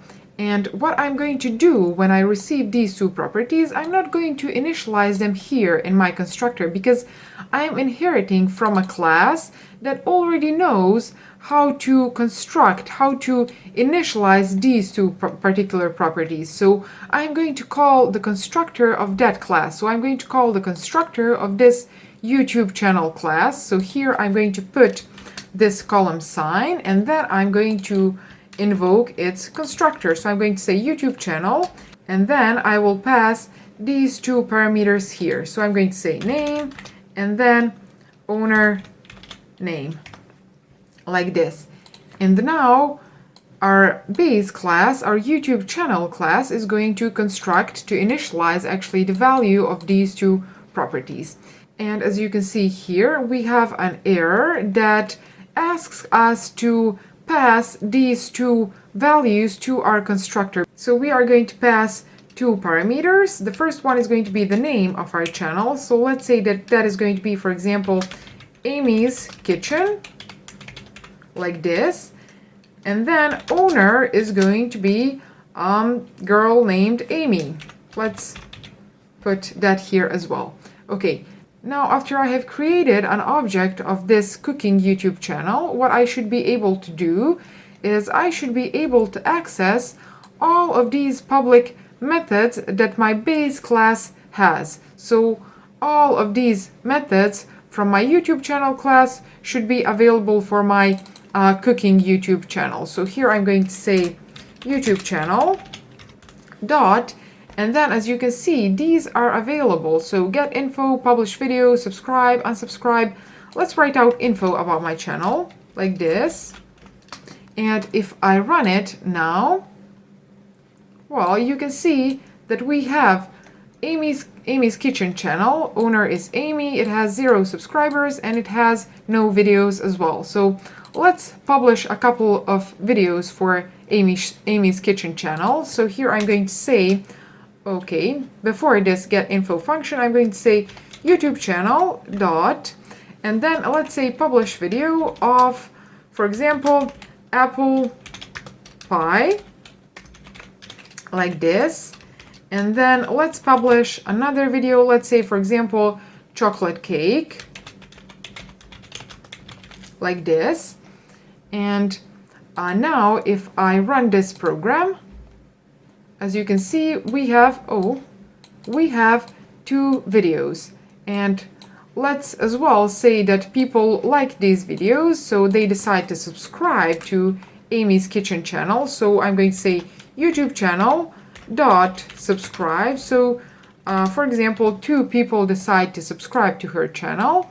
And if I run my program again, you can see that now we have 2 subscribers as well. So we have been able to invoke all of these methods that are implemented in our base class. So here, from the object of our derived class, so from the object of this derived class here. Now this derived class, this cooking YouTube channel, can have its own members, meaning things that are specific for this class only. So let's say, for example, that we want to create a method that is going to be called, for example, practice. So I'm going to say void practice, like this. And then what this method should do, it should just make our user that has this cooking YouTube channel, it should say that this user is practicing cooking and then learning new recipes and things like that. So I'm going to say cout, like this, and then let me copy this part of the code because I don't want to make a typo, like this. So it says that our YouTube channel's user is practicing cooking, learning new recipes, and then experimenting with spices, because I guess that's something that you should do if you have a cooking YouTube channel. And let me add end line here as well, like this. So now if I decide to invoke this method is going to be available only for objects of this cooking YouTube channel. So I'm going to say YouTube channel, like this, and then let's say practice, like this. Now, let me very quickly change the name of this YouTube channel object because I want to create another object that is going to be of this YouTube channel type, and I want to call that YouTube channel. So here I'm going to say cooking YouTube channel, and I'm going to paste that name here, and then here, and here as well. Okay, now we have named this object cooking YouTube channel. And if I run this program, you can see that at the end it says practicing cooking, learning new recipes, experimenting with spices. Now, as I already said, this practice method should be available only for the objects of this cooking YouTube channel class. So that means if I decide to create an object of this class here, this base class, that class is not going to have this practice method. And let's prove that very quickly. So here I'm going to create an object of YouTube channel class type, and let's call that object YouTube channel. That's why I changed the name of this object, like this. And let's say that that is going to be my channel, for example, code beauty, like this. And then let's say that owner is my name, Saldina. So now if I try to access this practice method on my YouTube channel, so I press dot, you can see that that method is not available for this base class. It is available only for this cooking YouTube channel class, because this practice is very specific method, meaning this Code Beauty channel, which is oriented to programming and IT, does not really benefit from learning recipes and experimenting with spices, practicing cooking and things like that. So this channel should probably have some other way of practicing because it is different type of channel. So I'm going to delete this code here. Okay, and let's repeat this one more time. So we have created a derived class which is called Cooking YouTube Channel, and we have inherited everything that our YouTube channel class has by saying public and then the name of our base class, and this public access modifier is going to allow us to have whatever is public here to have that public here as well. And then we have created a constructor for our Cooking YouTube channel, and in that constructor we receive two parameters, name and owner name. And since our base class constructor knows how to initialize those two, we have here invoked this base class constructor. And then here we have created as well a method that is called practice, and that method just says that our user is practicing cooking and he is learning new recipes and experimenting with spices. Now there's one more thing that I want to show you, and that is going to be let's create another object of this Cooking YouTube channel, and that is going to be let's say Cooking YouTube channel 2, and let's call it John's Kitchen, like this, and owner is going to be, for example, John. Now, what is going to happen if I say, for example, that this second YouTube channel, so this Cooking YouTube channel 2, John's YouTube channel, is practicing? I'm going to comment these two because I don't need them, and if I run my program now, you can see that it says 2 times practicing cooking, learning new recipes, experimenting with spices, and then the same line here. So you cannot really differentiate between which one is Amy's channel and which one is John's channel. So in order to make that a bit more understandable, I'm going to add a property here. So here I want to add the name of the owner of this channel. So here I'm going to say, let me copy this property like this. So owner name, and then let's say that that owner is practicing cooking, learning new recipes, experimenting with spices, and so on. But as you can see, this property here is not accessible. It says that member owner name is inaccessible. And why is that the case? Why is it inaccessible? Because it is private, and if you remember, private members can be accessed only within that class, and then public members can be accessed from outside of that class. But what happens if you want to have, for example, a certain property to be accessible in the derived class? Now there is an access modifier for that as well. So that is going to be protected access modifier. So I'm going to say here protected,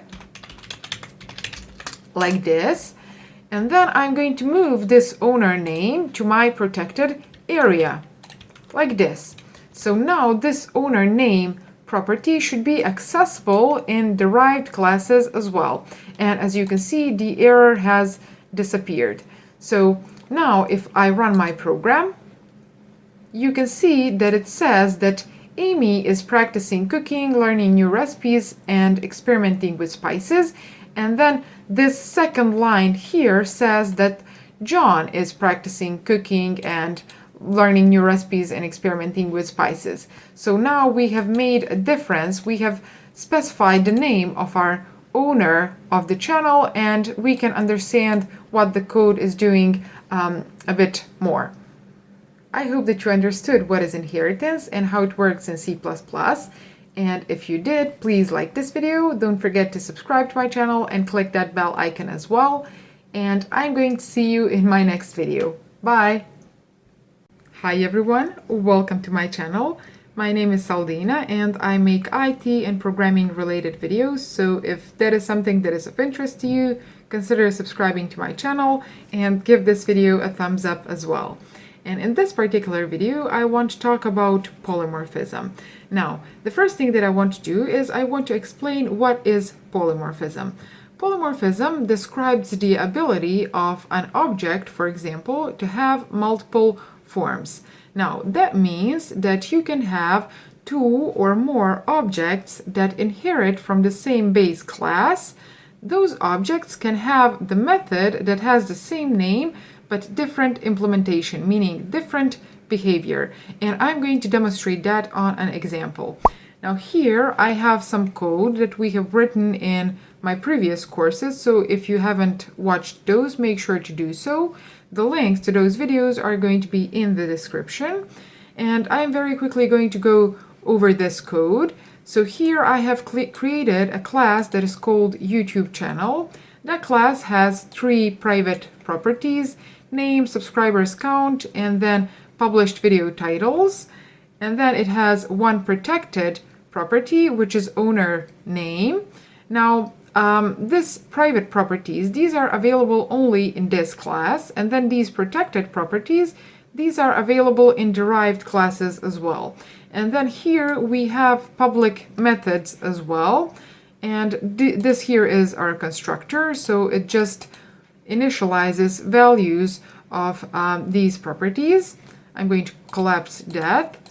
And then here we have getInfo method, which just writes out information about our YouTube channel. And then these subscribe and unsubscribe methods, these just increase or decrease the number of our subscribers. Let's collapse that. And then publish video method, it just adds another video to this published video titles list. So that would be our YouTube channel base class. And then here we have cooking YouTube channel, which is a specific type of YouTube channel that inherits from this base class here. And that cooking YouTube channel has its own constructor, which is this one here. And here we have just invoked the constructor of our base class. And then here we have implemented a method which is called practice, and it says that when you practice and you have a cooking YouTube channel, you will have to be practicing cooking and then learning new recipes and experimenting with spices. Now, what I want to do is I want to create another derived class. So I'm going to copy this. Okay. And then this derived class should be called, for example, let's paste the name here. So Singers YouTube channel, and I'm going to paste the name here as well on my constructor. So this is going to be a YouTube channel about singing. Now, as you can see, this Singers YouTube channel has this practice method as well, but this implementation is not right for my Singers YouTube channel, because if you're a singer, you are not going to benefit really from practicing cooking and then from learning recipes and experimenting with spices. But what you should do instead is you should practice something else. So I'm going to copy that so that I don't make a typo like this. So someone who is trying to make a Singers YouTube channel is going to take singing classes and then learning new songs, and then he should as well be learning how to dance, because I believe that singers should know how to dance as well. Okay, so now we have implemented this Singers YouTube channel, and as you can see, as I already demonstrated, it has this same method, which is practice, but this method has different implementation than this one. And as you can see here, this is the implementation of our practice method on our cooking channel, and then this here is the implementation on our Singers YouTube channel. So what I want to do now is I want to create this Singers YouTube channel. Here we already have cooking YouTube channel. So it is a video, it is code from one of my previous videos. And then what I want to do is I want to create Singers YouTube channel. So let's call it Singers YouTube channel. And let's say that it is going to be called, for example, John Sings, like this. And then owner is going to be a guy named John, like this. Okay, now after I have created this cooking YouTube channel and then this Singers YouTube channel, you can probably call it singing YouTube channel or something like that. This is the best name that I could come up with. Okay, so now what I want to do is I want to invoke methods on these two classes, and the methods that I want to invoke are going to be these two, so practice and then this practice method as well. So here I'm going to say cooking YouTube channel dot practice, like this. And then let's invoke the same method for my singer's YouTube channel, like this. And now if I run my program, as you can see, it says that Amy is practicing cooking, and then John is taking singing classes and learning new songs and learning how to dance. I can imagine that. Okay. Now, after I have invoked these two methods, you can really see, oh, I have stopped my program, I'm sorry. So here you can see that this cooking YouTube channel has invoked its own method. So this cooking YouTube channel has invoked the method that has been implemented in this cooking YouTube channel class, which is this one here. And then this invocation, so this singer's YouTube channel, when you invoke practice method on that, this method here is going to be invoked. So this method that is implemented in singer's YouTube channel class. Now let's add another thing, and that is going to be here in this practice method, and then in this practice method as well. What I want to do is I want to say that each time that our user practices cooking and then practices singing, what is going to happen is the quality of that YouTube channel is going to increase. So in order to track that quality content rating, I'm going to create a property, and that is going to be here in this YouTube channel, in this base class. So I'm going to make that property protected because I want to have it accessible in my cooking YouTube channel and then in my singer's YouTube channel as well. So I want that property I want to access that property from my derived classes, and because of that, I'm going to make it protected. So here I'm going to say int, and let's call it content quality, like this, okay? And initially, I want to set the value of this content quality variable. In this constructor here, I want to set it to 0, like this, because I want to say that when you create your YouTube channel, this constructor here is going to be invoked, and you are going to have 0 subscribers, and you are going to have a 0 knowledge about content quality. So your rate, content quality rate, is going to be 0. So let's close that. And then what I want to do here in this practice method is I want to say each time that you practice, your content quality should increase. So let's increase that variable. Content, where is it? Content quality plus plus. So I'm going to increment that content quality, and then I'm going to do the same here, like this. Now let's say, for example, that my this singer here, John, he's going to practice a lot. So he has practiced 5 times more than Amy did. So if I run my program now, you can see that John is practicing, and then again and again and again. So he is practicing a lot, and Amy is not really. So what do I want to do with this content quality property? Well, let's say that I want to implement another method, and that method is going to be as well implemented here in this base class, and that method is going to be called check analytics, because that check analytics method should be available for all YouTube channels. So that is not something that is specific for this cooking YouTube channel only, or for this singing YouTube channel, so singer YouTube channel, but that method should be available for all YouTube channels. And because of that, I'm going to implement it in this base class. So let's say void check analytics, like this. Okay, and now what I want to do in this check analytics method is I want to use this property, this content quality property, in a following way. So I want to say if content quality is less than 5, I want to write out a message to my user. So I want to say cout, and then let's write out the name of this YouTube channel, like this. And then let's add a message which is going to say, let me copy that. Okay, this is going to say that this channel has a bad quality content because this content quality has a rating that is less than 5. And let's add end line.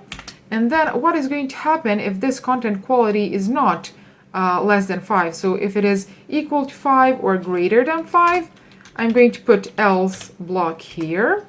And what I want to say here, okay, is that this channel has a good content, great content actually. Okay, like this. Now, what am I going to do with this check analytics method? Well, I'm going to try to invoke it here. But the way that I want to try to invoke this this method that we just implemented is going to be in a following way. So there is one very interesting thing when it comes to polymorphism, and that thing is related to pointers. At this point, I haven't made videos about pointers on my channel, but if you're watching this video sometime in the future, then those videos are probably available on my channel, so make sure to look for them on my channel and then in the description of this video as well. So let's create a pointer, and that pointer is going to be a pointer of our base class. So a pointer of type YouTube channel, okay, like this, and let's call it YouTube1. And what I want to do is I want to assign to this pointer here address of this cooking YouTube channel. And you can do that. You can assign to a pointer of a base class an address of derived class. So I'm going to say here, please, to this pointer, assign address of this cooking YouTube channel class, like this. And then what I want to do is I want to create another pointer. Let's call it YouTube2. And then to this YouTube2 pointer, I want to assign the address of my singer's YouTube channel, like this. So one more time, a pointer of base class can point to a variable of derived class. Now, what I can do using these pointers is I can invoke method that I have just created, which is this one here. So check analytics. So let's do that. Let's say YouTube channel 1, and then let's invoke this method. Let's say check analytics, like this. And if you just noticed, it has changed my dot to this symbol here because this is used when you want to invoke methods using pointers. So I'm going to copy this again for my second YouTube channel, like this. And now if I run my program, as you can see, our John has been practicing a lot, and then Amy has been practicing only one time. So here, after I have invoked these two methods, this first method says that Amy's kitchen has bad quality content because she hasn't been practicing enough. And then after this YouTube channel 2 check analytics, you can see that it writes out this message that John Sing's channel has great content because he has been practicing a lot, as you can see here. Okay. So here we have used polymorphism in order to implement this practice method in our cooking YouTube channel and then in our singers YouTube channel. So implementation of our singers YouTube channel practice method is here, and then for our cooking YouTube channel, our practice method looks like this. And we have done that thanks to the polymorphism, so different implementations, but the same method name. And then I have demonstrated here how you can use pointers to point to an object of derived class, and you can store that in a pointer of base class. And then we have invoked this check analytics methods using these pointers of base class. So I hope that you enjoyed this video. If you did, give it a thumbs up, and don't forget to subscribe to my channel, click the bell icon as well, and I'm going to see you in my next video. Bye! Hi everyone, welcome to my channel. In this video I want to talk about pointers, so I will go straight to the point. Pointers are a very important concept in C++, and they have many uses in C++. Now, pointers are not limited only to C++, they exist in other programming languages as well. But in most of those programming languages, they are really hidden. They work behind the scenes. so you cannot see them and you cannot use them yourself. But in C++, you can use them and you can create your own pointers, and they can be pretty powerful if you know how to use them, but they can get quite confusing as well if you don't understand them well. So the first thing that I want to explain is what are pointers. So we already have explained the concept of a variable, and you should be familiar with that. So we said that a variable is just a container, so a container that stores certain value. Now a pointer is container as well, but instead of storing value, pointer stores an address, so a memory location. And let me show you how pointers work in Visual Studio. Let's create a variable of type int, and I'm going to call it n and assign it a value of 5. And let's write out this n like this. So nothing new here, we are already familiar with this, and if I run my program, as you can see, we get this value of 5, so that was expected. Now, as I already said, this n is a variable, and that means that it is a container which is storing certain value. Now, because it is a container, that means that it has its address inside memory, so it has its physical location. So how can we get that location? How can we check which address this n has? So in order to do that, you use this ampersand symbol like this. So you put it before your variable name, and that should give you the address of that variable. So if I run my program now, as you can see, now we have an address, and this is the address of our n variable. So this is its physical address where this value of 5 is stored. And because this is pretty hard for humans to remember, this is just a random numbers and characters. Because of that, we use meaningful names, and we access these values that we store in our memory using these meaningful names, which are our variables. So I'm going to close this now, and what I want to show you here is I want to show you how can you create a pointer that is going to hold this address of our n variable. So in order to create a pointer, you give it a type first, so you say int, and then in order to indicate that you are creating a pointer, you use this star symbol, and then you give it a name. So let's call it PTR pointer, and I'm going to assign it the address of our n variable. So I'm going to copy this and paste it here.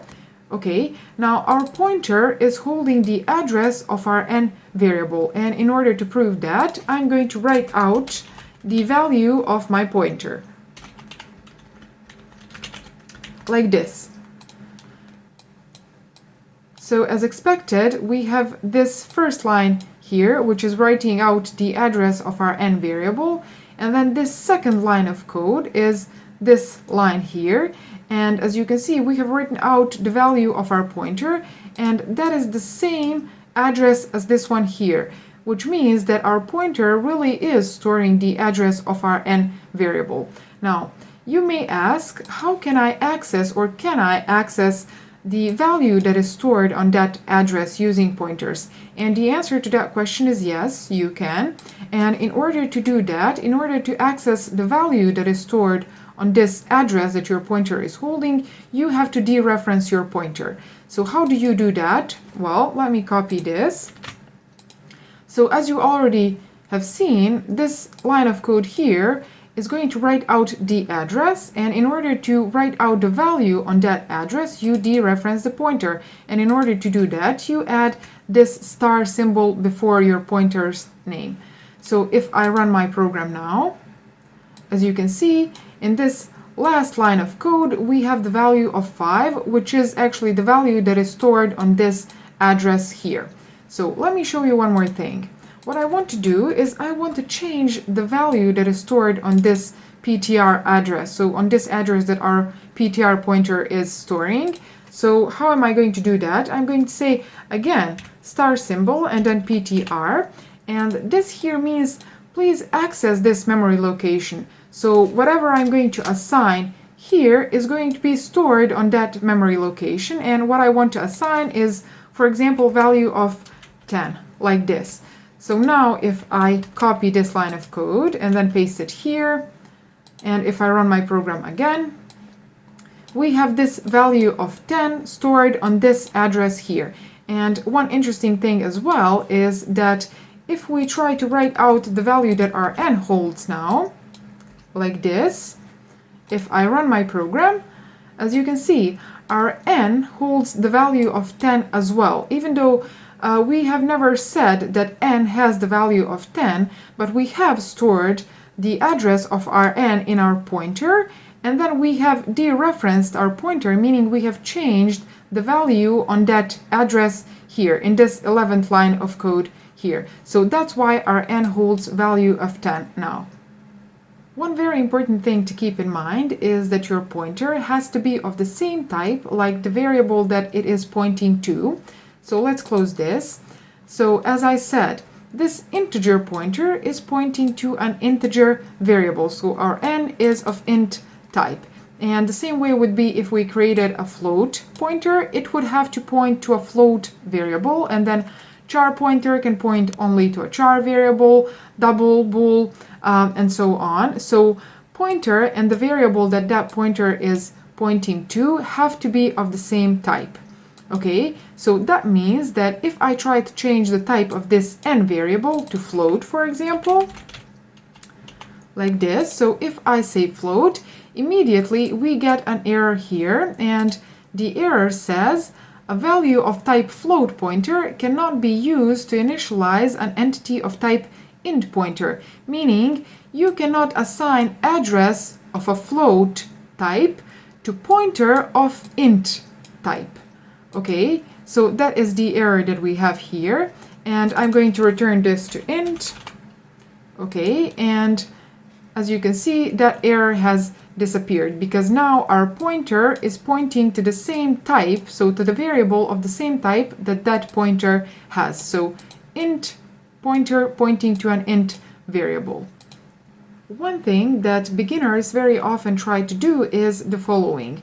So they say, okay, let's create a pointer. So int, let's give it a name ptr2, so pointer, like this. So I have created a pointer, right? So let's dereference this pointer and assign it a value. So I'm going to say, please dereference ptr2 and assign it a value of 7, for example. Now, this code here has a problem. And if I run it, if I say build solution, actually, as you can see, it says uninitialized local variable ptr2 used. This means that this ptr2, so this pointer 2, does not have an address. So where should it store this value of 7 if it does not have an address? And the easiest way right now to solve this problem is going to be to create a variable and to give the address of that variable to our ptr2 pointer. So I'm going to say int v. This variable has to be of the same type as our pointer, as we already said. And then I'm going to say here our ptr2 is going to hold the address of our v variable, like this. And now we shouldn't have this problem anymore. So if I build my code again, as you can see, one succeeded, so the problem has disappeared. And let me write out the value of this v variable. So I'm going to say v is equal to, and then let's write out the value of this v. And if I run my program, as you can see, it says that v has the value of 7 because we have assigned it here by dereferencing our pointer that is holding the address of our v. So you may say now, okay, Saldina, I understand this, but this seems a little bit too much. Why would I create a pointer just to assign a value to a variable? And the answer to that question is you don't. This is not the type of problem for which pointers were created in C++. So there are different problems that pointers solve in C++, and this here is just a demonstration of what are pointers and how can you create your own pointers. Now, examples of some of these other problems that pointers solve is you can use pointers in order to pass values by a reference to a function, and then you can use them to return multiple values from a function, which is an interesting one. You can use pointers in combination with arrays as well. You can use them for dynamic memory allocation. And then if you're familiar with OOP, object-oriented programming, you can use a pointer of a base class in order to access a object of derived class. And then there is this concept of smart pointers, which we are going to cover in the future. So I believe as well that I have mentioned some of these things in some of my videos, but I plan to make a dedicated series to pointers where we are going to talk only about pointers. So stay tuned, subscribe to my channel, hit that bell icon as well so that you are notified when I publish my next video. And if you like this one, give it a thumbs up. Thank you for watching, and I'm going to see you in my next video where we will be talking about pointers. Bye! Hi everyone, welcome to my channel. In this video I want to talk about void pointers. Now in the previous video of this playlist I introduced you to pointers in general, so I explained what are pointers and how you can create your own pointers, and I said that a pointer is a special variable that can hold an address, and I said as well that a pointer can hold only the address of a variable that is of the same type as that pointer, which means an integer pointer can hold the address of an integer variable, and then a character pointer holds the address of a character variable, float pointer of a float variable, and so on. But there is an exception to that rule, and that is a void pointer. And a void pointer is a special type of pointer that can hold the address of a variable of any other data type. So a void pointer can hold the address of a float variable or an int variable or a char, bool, struct, whichever one you pass to that void pointer. But a void pointer has a limitation as well, and that limitation is that you cannot directly dereference a void pointer. So in order to demonstrate this, I'm going to create an example with the knowledge that we already have, so using only integer and character and float pointers that we are already familiar with, and then I want to introduce a void pointer in order to solve that problem so that you can see how void pointers are used. So let's jump into our Visual Studio. Here I want to create a variable, and let's make it of int data type. So I'm going to say int, and let's call it number, like this. And I'm going to assign it a value of 5, for example. Now, what I want to do with this number variable is I just want to write it out. And because we are working with pointers, let's play with pointers some more. So I want to write out this variable using a function that receives a pointer. Let's do that. So that function is going to be of return type void, and let's call it print number, like this. And then here, this function is going to receive an integer pointer, and we are going to call it number ptr, so number pointer. Okay, now what this function here should do is it should just print out the value that this number pointer is storing. So actually the value that is stored on the address that this number pointer is holding. So in order to do that, we have to dereference this pointer. So I'm going to say star symbol and then put the name of this number pointer, and let's add an end line as well. Now this function is finished, and it is writing out the value that is stored on the address that we pass to it, and we have to pass it the address of an integer variable. So if I invoke this print number function, let's say print number, as I said, since it is receiving a pointer, we have to pass it an address, and that is going to be the address of this number variable. So let's say ampersand number. So this here is going to give us the address of this number variable. Okay, and now if I run this program, as you can see, this function here has printed out value of 5, which is the value of our number. Okay, now what happens if I want to create a character variable and then print out a character variable as well? So let's do that. I'm going to say char, let's call it letter, and let's assign it a value of letter A. Okay, and now in order to print out this character using this same approach, I will have to create another function because this one here receives an integer pointer. And in order to print out a character, we would have to create a function that receives a character pointer. So let's copy this function here. And I'm going to call it print letter, like this. And then this function is going to receive a character pointer. Okay, and that pointer is going to be called char ptr. And then here, I just want to write out the referenced value of that char ptr. So let's invoke this print letter function. Let's pass it the address of this letter variable that we have created here. And now if I run this program, as you can see, we have 5 for this first function and then a for this second function, which means that these two functions are doing its job. But what happens if I want to print out a floating point number and then a double and then a Boolean value and a struct value?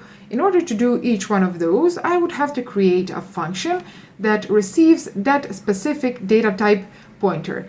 But we can solve that same problem using a void pointer because, as we already said, a void pointer can point to a variable of any data type. So let's do that.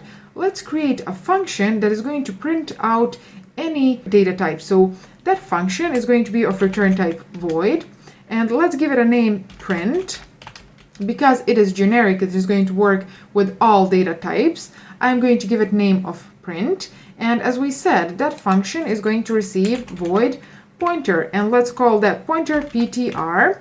Okay, now because this void pointer can point to a variable of any data type, we will have to keep track of which data type we have passed inside this void pointer. And in order to do that, I'm going to use another parameter here. And that parameter is going to be of type char, and I'm going to call it type.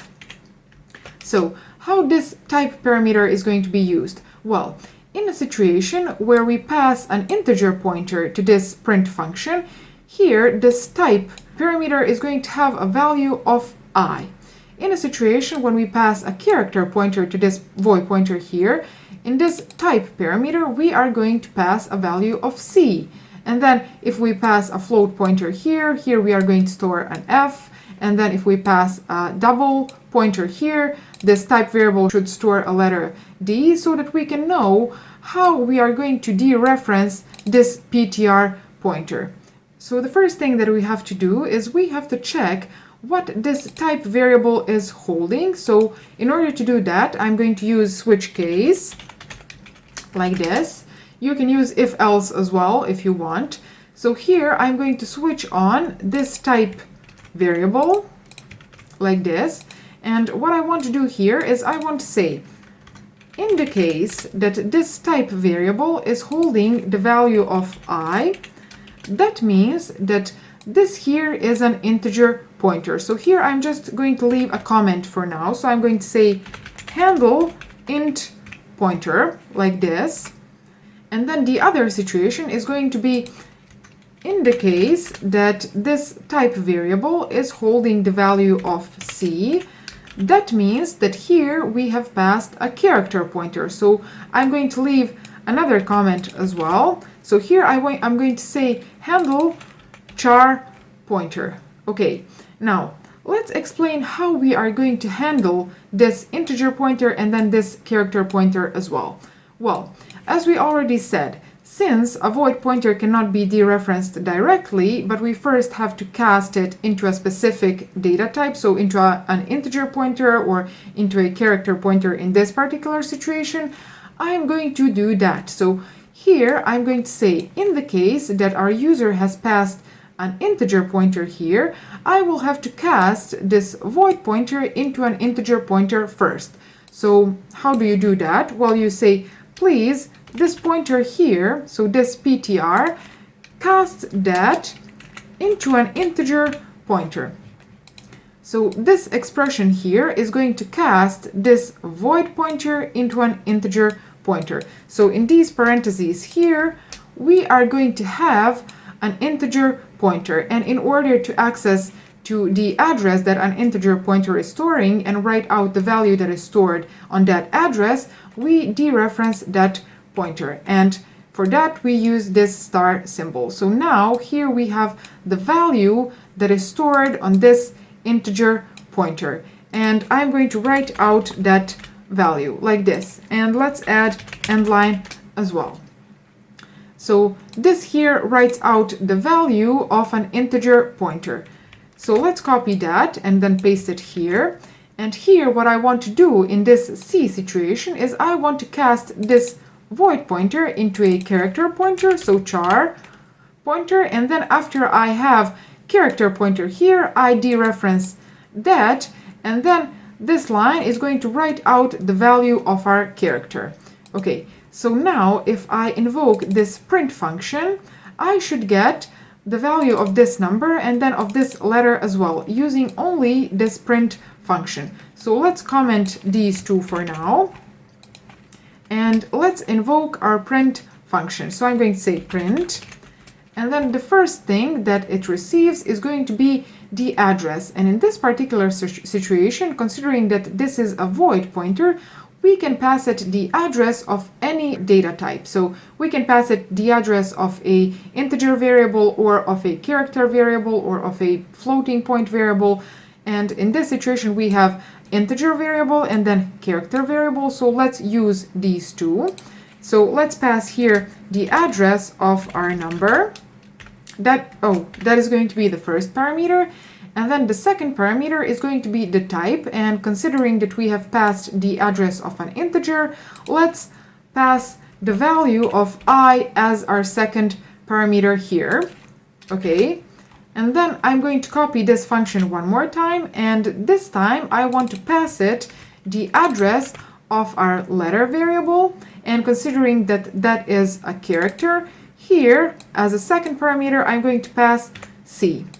Now I've just noticed that something is missing from our switch case, and before I say what it is, please write your idea, write your answer in the comments down below. So what we are missing in these two cases is break at the end. So here I'm missing a break like this, and then here as well.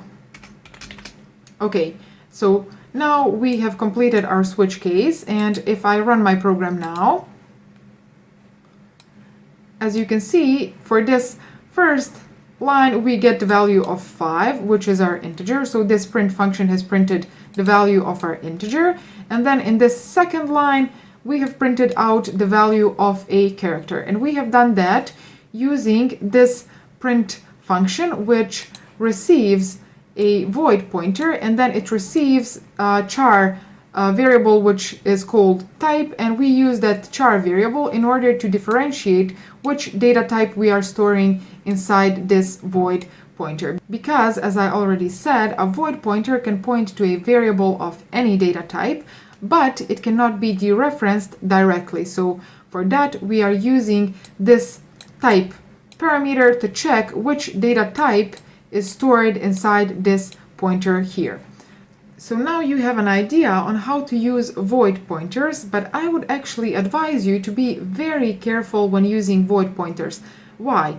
Because your compiler in this particular situation does not have a way to tell you, hey, you are trying to cast a void pointer, which is actually an int pointer, into a character, or vice versa. If you're doing that, your compiler in this situation here does not have a way to know if you are making an error or not, because inside a void pointer you can store the address of any variable, so of a variable of any data type, and then you can try to cast that void pointer into a pointer of any other data type, which means, for example, in this particular situation, here we are passing an integer. So this number here is an integer, which means that here, for this line of code, we are receiving an integer pointer. Okay, and then in this case here, we are trying to cast that into an integer pointer, and that is okay. But if we accidentally make a mistake here and we try to cast that into a character pointer, for example, like this, our compiler now does not have a way to know that we are making a mistake here. And if we run our program, look at this. We get this undefined symbol here, which is, what is this? This is not the expected behavior of our program, and we did not get a compile time error, which means that this here is completely valid. So your compiler is not going to tell you that this here is an error, but it actually is a logical error. And those type of errors, so logical errors, are much harder to find inside programs. And this here is a small program, and it is kind of easy to find an error in a program that has 20 lines of code. But if you had a logical error in a program that has 20,000 lines of code, for example, you would have a very, very big problem. So again, I strongly advise you to be very careful when you are using void pointers, because as you see, compiler is not reporting an error for this situation here, but this actually is an error. So I'm going to return this to an integer pointer. Okay, so I hope that you enjoyed this video and that you learned something new. And if you did, give it a thumbs up, subscribe to my channel, and thank you for watching. I'm going to see you in my next video. Bye! Hi everyone, welcome to my channel. In this video, I want to talk about pointers and arrays. And if you watched the first video of this playlist, you remember that I said that one of the common uses of pointers is using them with arrays. So in this video, I want to demonstrate how that works. So let's jump straight to our Visual Studio and let's create an array of type int, and I'm going to call that array lucky numbers, like this. And let's say that I have 5 lucky numbers, for example, and those are 2, 3, 5, 7, 9. Oh, that's 5 numbers already. Okay, so these here are my lucky numbers. And now I want to show you one thing. So what is going to happen if I say, for example, cout lucky numbers, and let's add endline. So what is going to be written out if I write out just the name of my array? Let's check that. If I run this program, as you can see, we get an address. But what is this address? This address here, so the name of our array is actually the address of the first element of that array. And in order to prove that, let's write out the address of the first element of this array to check if these two are going to be the same. So here I want to write out the address of the first element, which is the element with index 0. So now if I'm telling the truth, these two should be the same. So if I run my program, as you can see, indeed, we get the same address, which means, again, the name of the array is the address of the first element of that array.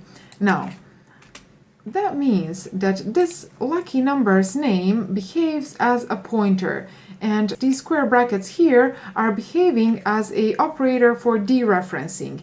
So if I say, for example, cout lucky numbers of 2, I'm going to get the element that has index 2. So this here is going to be the first address, and then it is going to add 2 more addresses to that element, and we are going to get the value that is stored there. So lucky numbers name is the address of the first element. It is going to add 2 more addresses to that, so 1, 2. So this line of code here is going to give us the value of 5. Let's add endline and run our program in order to demonstrate that. And as you can see, indeed, we get the value of 5. Now there is another way to do this same thing here, and that is going to be the following way. So I can say cout, please write out this lucky numbers, which, as we already demonstrated, is the address of this first element. So I'm going to put that here. And then I can use arithmetic operators on this. So I can say, please add to this lucky numbers 2 more address spaces, and then dereference this. So we use star symbol for that. And then I'm going to add endline and these 2 lines of code. So this one here and this one here should behave the same. So if I run my program now, as you can see, we get the same value. So these two lines of code are doing the same thing, which means that this line of code here is using these square brackets in order to dereferentiate the element with that index, which is index 2. And we know that the indexing starts with 0, so 0, 1, 2, and we get the value of 5. And then this second line of code here uses this star symbol in order to dereferentiate this expression here. And what this expression here says, it says lucky numbers, which is the address of the first element, as we demonstrated here. So please use the address of the first element and then add 2 more address spaces to that. So the address of the first element, if I add 2 more to that, it's going to be the address of 1, 2, so the address of this one here. And then if I dereferentiate that, I get this value which is stored on that address. So these two lines of code are writing out the same thing. So let me very quickly show you how you can enter the values for this array and then write them out, because here we have hard-coded values. So I'm going to delete this, and I'm going to comment these two lines of code as well. No, actually I'm going to comment all of these because we don't need them anymore, but I'm going to leave them for you so that you can see how these are used in order to dereferentiate your array. So as I said, we want to enter values for our array now. So in order to do that, I'm going to use for loop.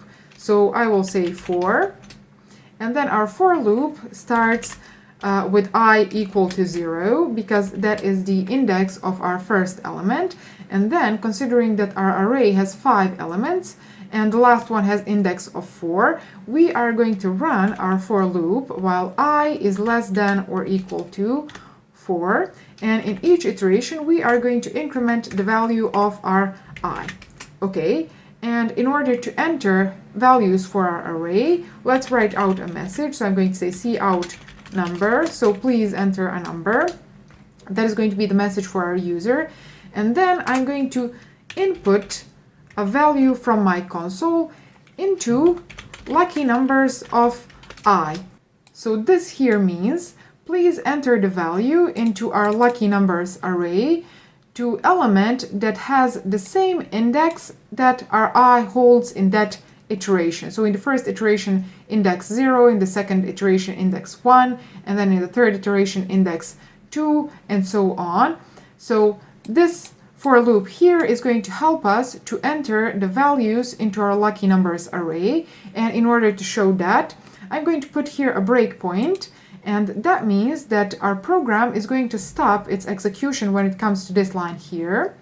So if I run my program, as you can see, it asks me to enter a number. So I'm going to say 2, 5, 7, 9, and 13. So those were 5 numbers that we had to enter for our lucky numbers array. And if I press enter one more time, as you can see, our program has been stopped in this line of code here. And if I hover over my lucky numbers, here we have values that we have entered for our array. So value of 2, 5, 7, 9, and 13, which are the values that we have entered here. So I'm going to stop my program now. Please stop. Okay.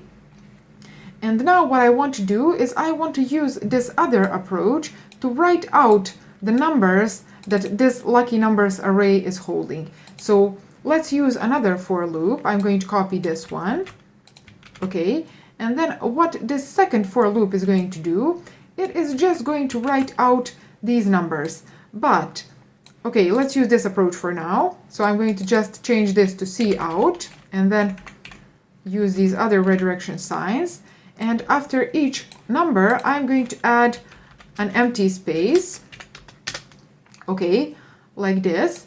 And instead of using this approach here, so instead of using these square brackets in order to dereferentiate the element on that position, let's use this approach here. So I'm going to say, please use lucky numbers, so which is the address of the first element, and then to that I want to add the value of my I, so plus I, like this, and this is going to move, okay? So this expression here is going to help us to access all of the elements of this lucky numbers array. So from the one that has index 0 until we come to the one that has index 4. And because we don't want to write out addresses, because this here is going to give us the address, but we want to write out the values that are stored on those addresses, we will have to dereference this expression here. So for that, I will use star symbol. And I'm going to remove this breakpoint now, and I'm going to start my program to see what is going to happen. Okay, and let's enter 2, 3, 5, 7, 19. And as you can see, we get values of 2, 3, 5, 7, and 19, which we have entered. Okay, let's stop this program now. And there is one more thing that I want to show you. What is going to happen if I change this max value from 4 to 5, like this? So what is going to happen in this particular situation? Let's run our program and enter numbers again. So 2, 5, 7, 13, 15. Okay, as you can see now, here we have these 5 numbers that we have entered. So 2, 5, 7, 13, 15. Those are the ones here. And then the last one is something that we do not recognize. What is this? This is some junk number that we definitely have not entered here. So this number here is something that does not belong to our lucky numbers array. And here we have accessed someone else's memory space.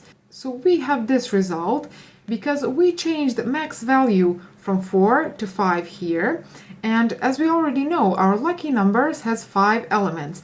The last one having the index of 4, which is this one here.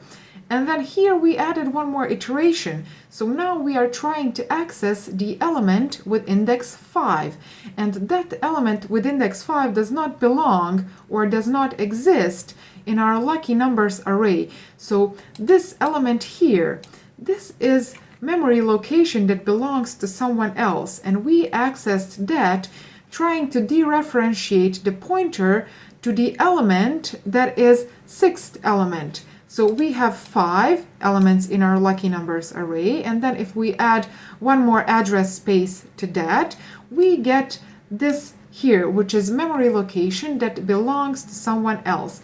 And if we just randomly change and access memory locations that do not belong to us, we can cause very, very big problems. So I advise you to be very careful when iterating through your arrays and to access only memory locations that belong to that array that you are iterating. So in the case that your array has 5 elements, those are going to be from 0 to 4, so indexes from 0 to 4. In the case that your array has 10 elements, for example, those are going to be indexes 0 to 9, and so on.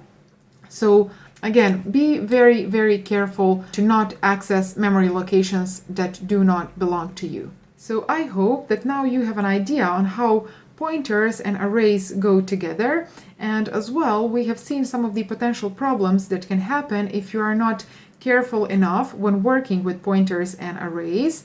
So again, I advise you to be very careful when working with pointers and arrays and not access memory locations, memory addresses that do not belong to you. So thank you for watching this video. If you enjoyed it, if you learned something new, give it a thumbs up and subscribe to my channel, hit that bell icon as well. You can follow me on my other social media if you want. Links for those are going to be in the description of this video. Thank you for watching, and I'm going to see you in my next video. Bye! Hi everyone, welcome to my channel. In this video, I want to explain how you can use pointers in order to return multiple values from a function. So I said in the first video of this playlist that using pointers to return multiple values from a function is a very common use for pointers. So in this video, I want to demonstrate how that works. So here we are going to create an array of numbers, and then first I want to create two functions, and one of those two is going to return me the smallest number in that array, and then the other one is going to return me the largest number in that array. And then in the second part of this video, I want to show you how you can use pointers in order to get both smallest and largest number using one function only. So you can return both of these numbers, so min number and max number, using only one function, and that is going to be with the help of pointers. So let's start with this example.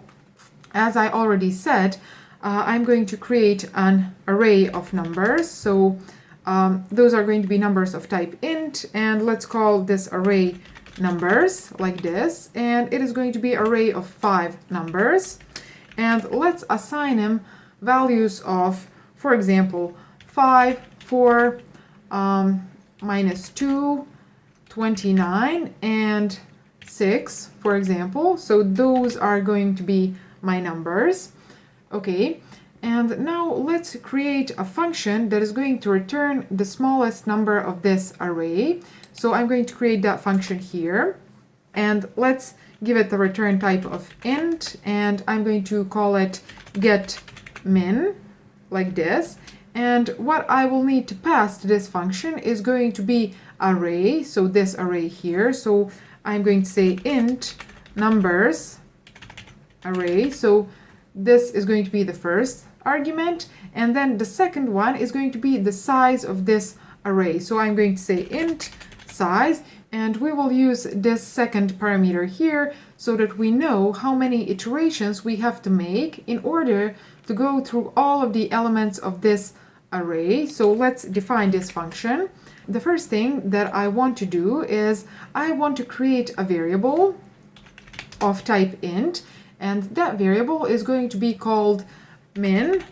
So this is going to be the variable that is going to hold the minimal value, so the smallest number in this array. And initially I want to assign to this variable the first element of this array. So I'm going to say that the smallest element initially is going to be the first one. So I'm going to say numbers of 0. And then we are going to iterate through all of the other elements, and each time that we find an element that is smaller than the current value of our min, we are going to store that value in our min. So let's do that. So I'm going to say for, and since we have already stored the value of our first element in our min, we do not need to iterate through that. So I'm going to say that my int initially has the value of 1. Okay. Oh, int I is equal to 1, like this. And then our for loop is going to iterate while our I is less than the size of this array. So in this particular situation, while our I is less than 5. And in each iteration, we want to increment our I, like this. So, as I already said, if we find a number on a specific position, which is in this current situation the position with the index of I, if we determine that that number is smaller than our min number, like this, we are going to store that number in our min variable. So I'm going to say min is equal to numbers of I, so that at the end of this for loop in our min variable is going to be the smallest number of this array. So at the end of this for loop here, we can return our min, like this. Okay, so now in order to test this function here, I'm going to invoke it. Let's say get, actually I'm going to write it out. I'm going to say cout min is, like this. And then let's invoke it. Let's say get min, like this. And this get min function receives array. So let's pass it numbers array. And then it receives the size of this array. And this array has 1, 2, 3, 4, 5 elements. And you can check that here as well. So we are going to pass 5 here. Okay. And if I run this program, as you can see, it says min is -2, which really is the smallest number in our array. So that is going to be the first function. And then the second function that I want to create is going to be the one that is going to return the largest number in our array. So let's copy this function. I'm going to copy it and then just modify it a little bit. So the name of that other function is going to be getMax, like this. And then that function as well will receive numbers array and the size. But here we are going to have a variable which is called max instead of min. And again, we will assign it the value of our first element. So then we iterate through all of these elements. So starting with the second element, because first the value of the first one we already have inside this variable, so we do not need to check that. But if we find in these remaining elements, if we find element that is larger, so bigger than our max, let's copy this here, we are going to store the value of that element in our max variable, like this. And then at the end, we will return our max variable. Okay, so now in order to test this function, I will invoke it as we did with this previous one. I will just say max is, and then invoke get max, like this. And I'm going to add 2 end lines here so that we have output which is formatted nicely. And if I run my program now, as you can see, it says min is -2 and then max is 29, which is correct. So let's explain one more time the algorithm that we are using here in order to determine the biggest number of our array. So here in this first line, I say that the biggest number is the one with the index 0, so the first one. And then here we iterate through all of the remaining elements, and that is from the one with index 1 until the last one. And if we find that any of those remaining numbers is greater than our max number, then we say that our max number is equal to that number. So at the end of this for loop, we will have in our max variable the largest number of this array here. Okay, and we have accomplished to get our min number and then our max number using these 2 functions. Oh, I'm sorry. So using this getMin and then getMax function as well. So now what I want to show you is how you can use one function only to get both min and max number. So let's do that. Let's create a function which we will name void get min and max, like this. And this function is going to receive, like these 2 previous functions, our numbers array and the size of the array. And then considering that we want to return 2 values from our function, we will have to pass those 2 values by a reference, which means we will have to pass the addresses of the 2 values, and then this function here is going to change the value that is stored on those 2 addresses. And this function here, our main function, is going to have the access to those 2 addresses as well. So once this function here assigns the value of min and max numbers to those 2 addresses, our main function is going to be able to access those values. So as I said, let's pass to this function as well int min, like this, and then int max. So we are receiving here pointer to a min number and then pointer to a max number. Okay, so the job of this function will be very similar to the jobs of the 2 functions that we just created. So I will just copy this and then paste it here. And once more, we are iterating through all of the numbers of our numbers array. And then here we say if you find any number which is greater than our max number, and here we have an error which says operand types are incompatible, so int and int pointer, which means that here we have to dereference this pointer using the star symbol. So if you find any number which is greater than our current max, please store that number inside our max, like this.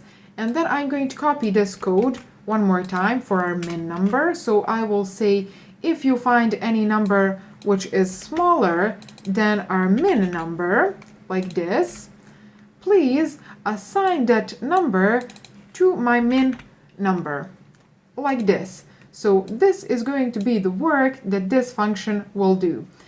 And considering that this function is receiving these two, so min and max, as pointers, this means that this function is directly going to modify the values that are stored on these addresses. And those same addresses are going to be available in our main function, which means that once this function changes the values that are stored on our max and our min address, this main function here will be able to access those changed values. And using pointers, in that way we have achieved to return multiple values from our function. So let's invoke this get min and max in order to test what I just said. So I'm going to comment these two lines of code because we do not need them anymore. And because here we have to pass min and max, we will have to create those two variables here as well. So I will say int min, and as we did before, I'm going to assign to this min the value of my first element, like this, okay?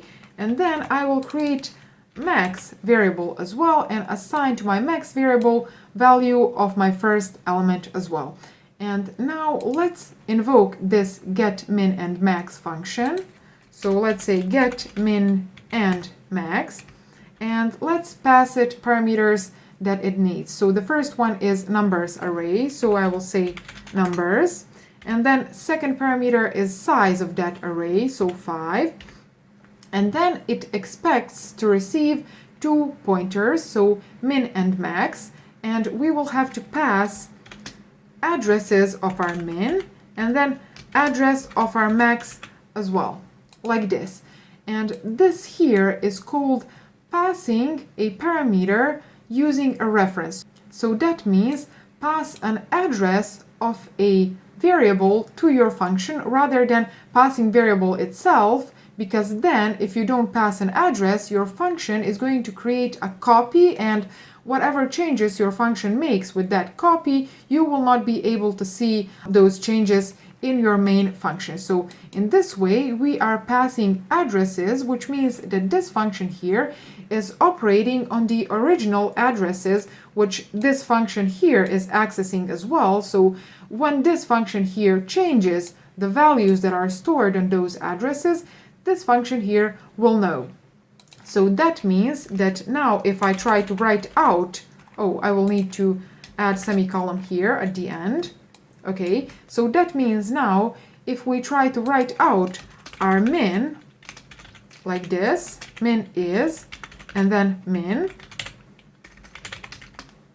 and then if we try to write out our max as well, max, we will get values of -2 and 29. At least we expect to get those two values if this function is working correctly. So if I run my program, as you can see, we really have values of -2. Let me just collapse this. So we really have values of -2 and 29 as the smallest and the largest number in our array. And we have achieved that using this pass by a reference. So by passing addresses of our variables to our function, which our function then changes the values that are stored on those addresses, and since this main function as well has the access to those same addresses, that means that our main function can see the changes that have been made on those addresses. So I hope that now you have an idea how to return multiple values from a function using pointers. So if you enjoyed this video, if you learned something new, give it a thumbs up and also subscribe to my channel. And I will be publishing more videos related to pointers in the future, so if you don't want to miss out on those, press the bell icon as well. Thank you for watching, and I'm going to see you in my next video. Bye!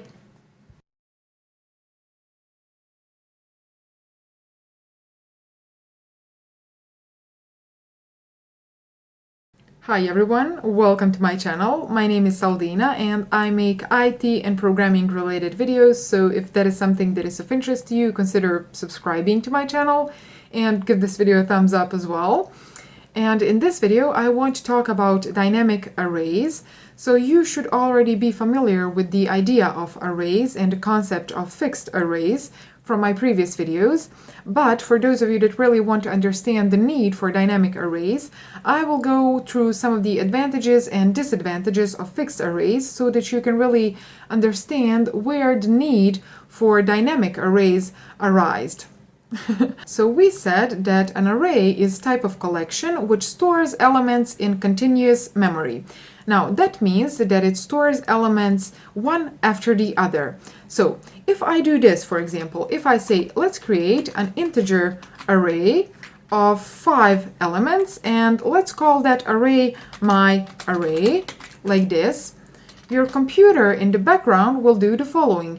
It will give to this array here 5 containers of type int, and those containers will be one after the other in memory. So that means because the array stores data in a continuous memory, so one after the other, accessing that data will be very, very fast. So because the name of the array is the address of the first element of that array, when you specify the name of the array and then you give it the index of the element that you want to access, it is going to be very fast to move from that first element until that position that you specified, so until the element that has that index. Whereas if you use some other collection type like linked list, for example, which stores data in non-continuous memory, which means in a random places in memory, and then each element contains a pointer to the previous one and to the next one, accessing elements in those type of collections would be much slower. So if you wanted to access 5th element of linked list,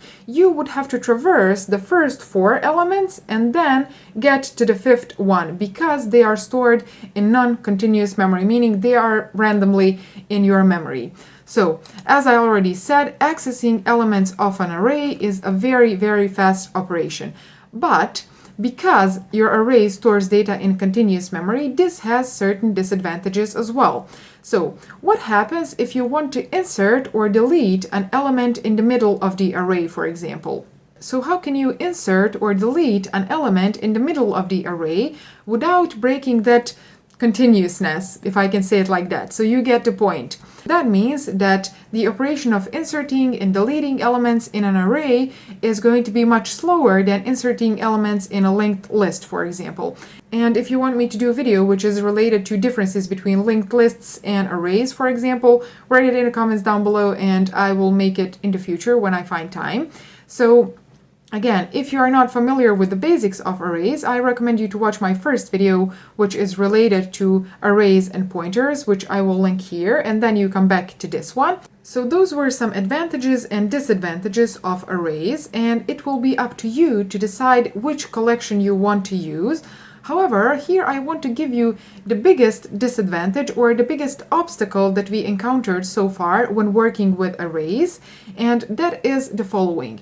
So the size of the array had to be constant, which means that the size of the array had to be known before we even started our program. So we always kind of wanted to do this. So we wanted to say int size, and then we wanted to ask our user to enter the size. So please enter the size for the array.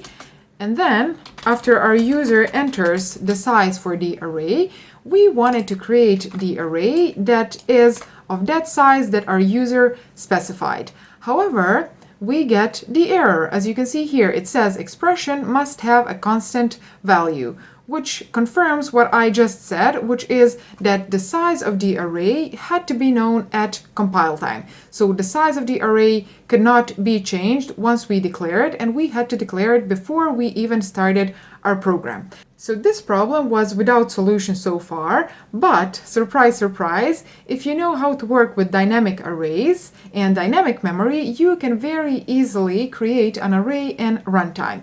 So in C++, there are two keywords or two commands which allow you to allocate and deallocate dynamic memory, which means to get yourself dynamic memory when you need it, and then free that memory once you don't so that it can be reused. That is what allocate and deallocate means. And those two commands are new and delete. So new allocates memory, as you may guess, and then delete deallocates that memory or frees it once you don't need it.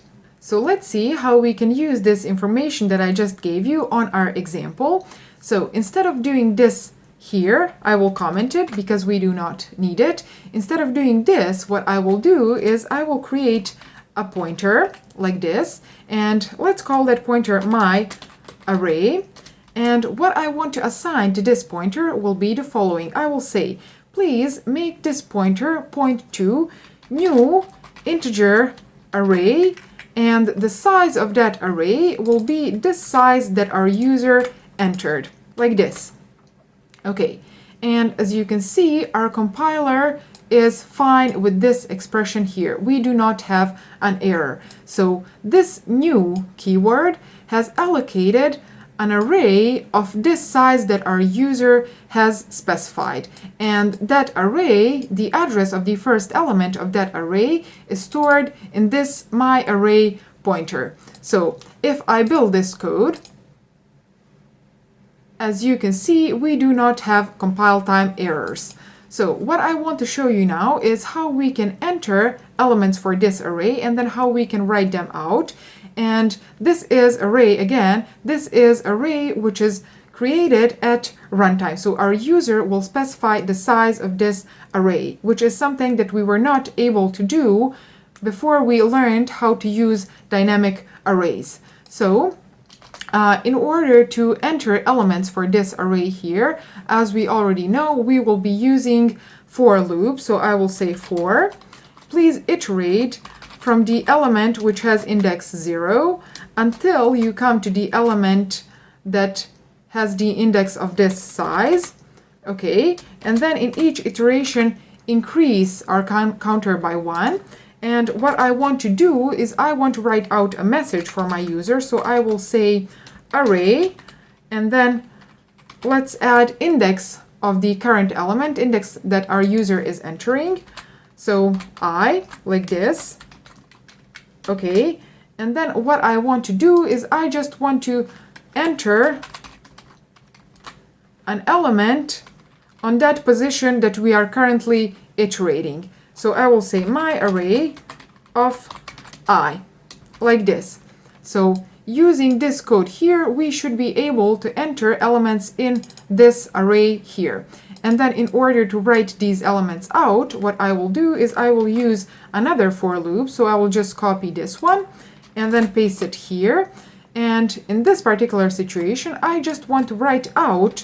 So I will use cout command and then these other redirection signs. So I just want to write out all the elements of the array, and I will add a few empty spaces after each element so that we have nicely formatted output. So this loop here should write out the elements of our array.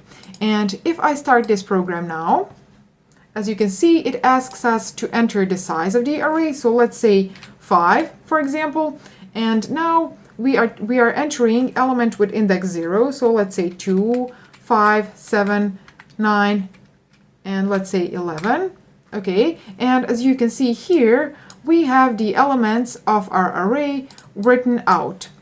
And we wouldn't be able to do this if we didn't know how to work with dynamic arrays. So let's stop this program. And there is one more thing that I want to mention, and that is following. These square brackets here are only one way to dereference your array. Another way to dereference the array or to access the element on a specific position is the following. So the other way to access the element on a specific position would be using this asterisk symbol, and then here you say my array plus I. Now, because the name of the array is the address of the first element, here you have the address of the first element, and then when you add a certain number to that, it will move that many spaces in memory and then access the element on that position. And when you dereference that, you will get the value of that element instead of its address. So here is one way to dereference your array, and then here is another way to dereference your array, and you can use whichever one you prefer. And if I run this program again, just to demonstrate that it works the same, let's say 3 and then 1, 5, 10. Okay, we get 1, 5, 10 as the elements of our array. One very important thing that I mentioned at the beginning is that we have two commands for working with dynamic memory, and one of those two commands is new. So we said that new is a command which will allocate memory for us when we need it, and then another one is going to be delete, and delete is a command which will deallocate that memory when we do not need it so that it can be reused. Now, using dynamic memory comes with a responsibility, and that responsibility is the following. Each time that you allocate memory when you need it, you will have to deallocate that memory once you don't, so that that memory can be reused. So that means that each time that you write new command, you will have to write delete command once you don't need that memory anymore. So I will demonstrate how can you deallocate the memory that we have allocated for this my array. So let's say that here in this line of code, we do not need our array anymore. So how can I deallocate the memory that I allocated for this array? Well, using delete keyword. And I will say, please delete the memory that I allocated for my array, which is called my array, like this. And you have to specify these square brackets because that is the way that you allocated memory. So here you said, I want new array, and then here you have to say, please delete that array. And a good practice is to do the following as well. So you can say my array is equal to null, like this. And let me collapse this. So this here is going to assign the value of null to your array. So your array will not point to anything, to any address at this line of code. So why do we do this? Because in the previous line of code, we have deallocated this array here. And now in this line of code here, your array will point to a location in memory which does not belong to you, so it does not belong to your program. And because of that, because we do not want to cause some accidental crashes or problems in our program by having this array pointing to memory locations which are not ours anymore, it is a good practice to say that our array is now equal to null, which means that it is not pointing to anything. So as I already said, and I repeat again, when you use dynamic memory, each time that you write new, you will have to write delete that corresponds to that new. So here I have allocated an array, and here I am deallocating that array. So I hope that this video was helpful and that this video helped you understand what are dynamic arrays and how they work. And now that I have explained this, it opened the whole world of new possibilities and new things that you can do with dynamic arrays. And I will leave to you to play and discover those new things until my next video, of course. So thank you for watching this video. Give it a thumbs up if you liked it. Subscribe to my channel, click the bell icon as well, and I'm going to see you in my next video. Bye! Hi everyone, welcome to my channel. My name is Saldina and I make IT and programming related videos, so if you're interested in those, please subscribe to my channel and give this video a thumbs up. And in this video, I want to talk about a topic that confuses many students, and that is the topic of multidimensional dynamic arrays. And the topics like this one are the reason why many people step away from learning C++, and they believe that learning C++ is hard. But what I think is that many of those people never actually had the opportunity to have this explained in a very simple way. So that is what I will try to do in this video. So with the help of Excel, I will try to draw what are multidimensional dynamic arrays and how they work. And I hope that at the end of this video, you will have it pretty clear and you will be able to create and work with your own multidimensional dynamic arrays. So what a multidimensional array is, in simple words, it is an array of arrays. And in this video, you will learn how to create two-dimensional dynamic arrays. And in order to be able to understand this topic, you should be familiar with the topic of dynamic arrays, which is a video that I already did on my channel, and I will link it here. So make sure to watch that video before watching this one. So I will very quickly remind us all of how dynamic arrays work, and then we will see how we can use that knowledge to understand multidimensional dynamic arrays. So let's create a visual representation of a dynamic array in our Excel sheet. So let's say that it will be an array of 4 elements, like this. This is our array, and the indexes of these elements start with 0 and then 1, 2, 3. So these are the indexes, and then the address of this first element will be, for example, 0000 AA, like this. And this address here, it is the address of the first element, but it is the address of the array itself as well, and you should be familiar with that. So this here is our dynamic memory, and then on our stack, which will be here, let's create our stack. So this here will be our static memory. Here we will have to create a pointer variable which will hold the address to this element here, or actually the address to the array itself. So I will create a variable, let's call it ptr1. So this is going to be our pointer 1, and as we already said, that pointer will hold the address of the first element of this array. Let's copy that address like this, and then we will store that address in our ptr1.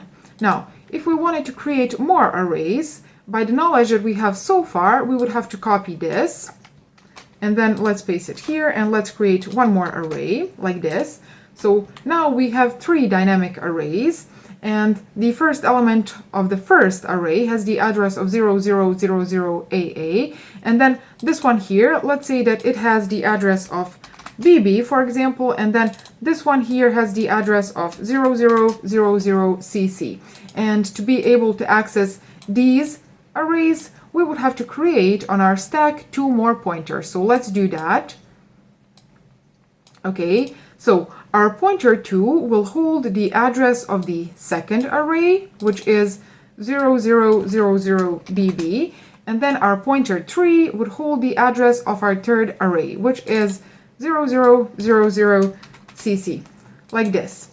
Now, with this, we have created 3 dynamic arrays, and in order to create those 3 dynamic arrays, we had to create 3 pointers. So those are these 3 here, and this is something that you should already be familiar with. So you should already know from my previous video how to create a dynamic array. Now, one thing that I see here, and that is a problem, is that if we wanted to create 4 or 5 or 100 of these dynamic arrays, we would have to create that number of pointers on our stack, which means that this part here is not dynamic. Only this part here is dynamic, because here our user determines how many elements this dynamic array will have, but for each of these dynamic arrays, we have to manually create a pointer on our stack which will hold the address of that array. Okay, now what happens if I want to move this part here to our dynamic memory as well? So let's do that. Let me cut it from here, and then I will paste it here, for example. So now I have moved this part to dynamic memory as well, and as you can see here, this kind of looks like an array as well. So that means that this first element, if we look at this as an array, the first element will have index of 0, and then second will have index of 1, and then third will have, oh, this won't move. Third will have index of 2. Okay, so this is an array that has 3 elements, and the first element, for example, has the address of 00EEEE, like this. So now this part here is dynamic, and then this part here is dynamic. And in order to be able to access this array here, what we have to do is on our stack, which is this part here, we will have to create a pointer which will hold the address of this first element. So let's do that. Let me just, okay. Now, as I already said, on our stack, we will have to create a pointer which will hold the address of this first element. So let's call that pointer table, for example, and this table will hold the address of this element here, which is 00EEEE. And this table, because it holds the address, it should be a pointer. But one thing to keep in mind is that this variable here is not a simple variable, but this here is a pointer as well, which means that this table will not be a simple pointer, but it will be a pointer to a pointer. And you indicate that using two asterisk symbols, because one is just a pointer, and then two mean a pointer to a pointer. Why? Because this table holds the address of the element, which is this one here, and that element is pointer as well. Okay, now if we look at this here, as you can see, we have one array that represents the number of rows that our table will have. Okay, so 1, 2, 3, and then for each one of the elements of this array here, we create a separate dynamic array like this. So this here will be our table that has the number of rows that our user defines, and then however many columns our user defines as well. And in this particular situation, it is a table that has 3 rows. So these are 3 rows, and then 4 columns. So let's now translate this to our C++ code. And because we said that now our user defines how many rows this table will have and then how many columns as well, that is the first thing that I will do. So I will create 2 variables. Let's call them int rows and columns. And then I will ask my user to enter how many rows and how many columns he wants this table to have. So let's do that. Cin rows, and then columns, like this. Okay, now after our user has entered how many rows and columns he wants, what I want to do now is this part here. So this part here, this is our first step, and then this here is going to be our second step, and this part here will be the third step. So this part here will be the following when translated to C++ code. So here, as I already said, I create a pointer to a pointer, which I will call table. So I will say, please create an integer pointer to a pointer, because here we will store integer values. You can create a character or a double or float, whichever one you want. I want to create integer pointer to a pointer and call that table like this. Okay, so we are done with this first part here. And then what this table pointer to a pointer will point to is going to be this array here. So I will say, please create a new integer array that has this many elements. So the number that our user has entered for this rows variable, because this rows variable holds how many elements this array here will have. But as you can see here, we have an error, and that error is happening because this here, which is this array here, is not just a simple integer array, but it is an array of pointers. So here you will have to indicate that. So you will have to say, please create an integer array of pointers. And as you can see, now our error has disappeared. And with this line of code here, we have created this array here. Now, our third step is going to be that for each element of this array here, we would have to create a separate dynamic array. So this first element will hold the address of this dynamic array, and then this second element holds the address of this array, and then this third, the address of this array here. So what I will have to do is I will have to iterate through all the elements of this array, and for each one I will have to create a separate dynamic array. So let's do that. So I will say for int I is equal to 0, and then I is less than the number of rows that our user entered, and in each iteration increment I. So in this particular situation, our number of rows is equal to 3, but you can have as many as you want.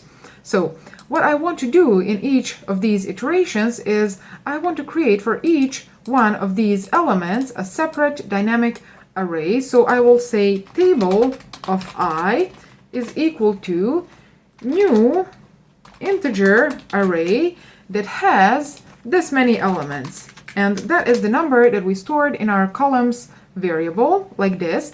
And with this code here, we have successfully created these dynamic arrays. Now, how do you access elements on a specific position of this table here? For example, this one, or this one, or this one. So in order to do that, let's say, for example, table of row 1 and then column 2 will have the value of 88.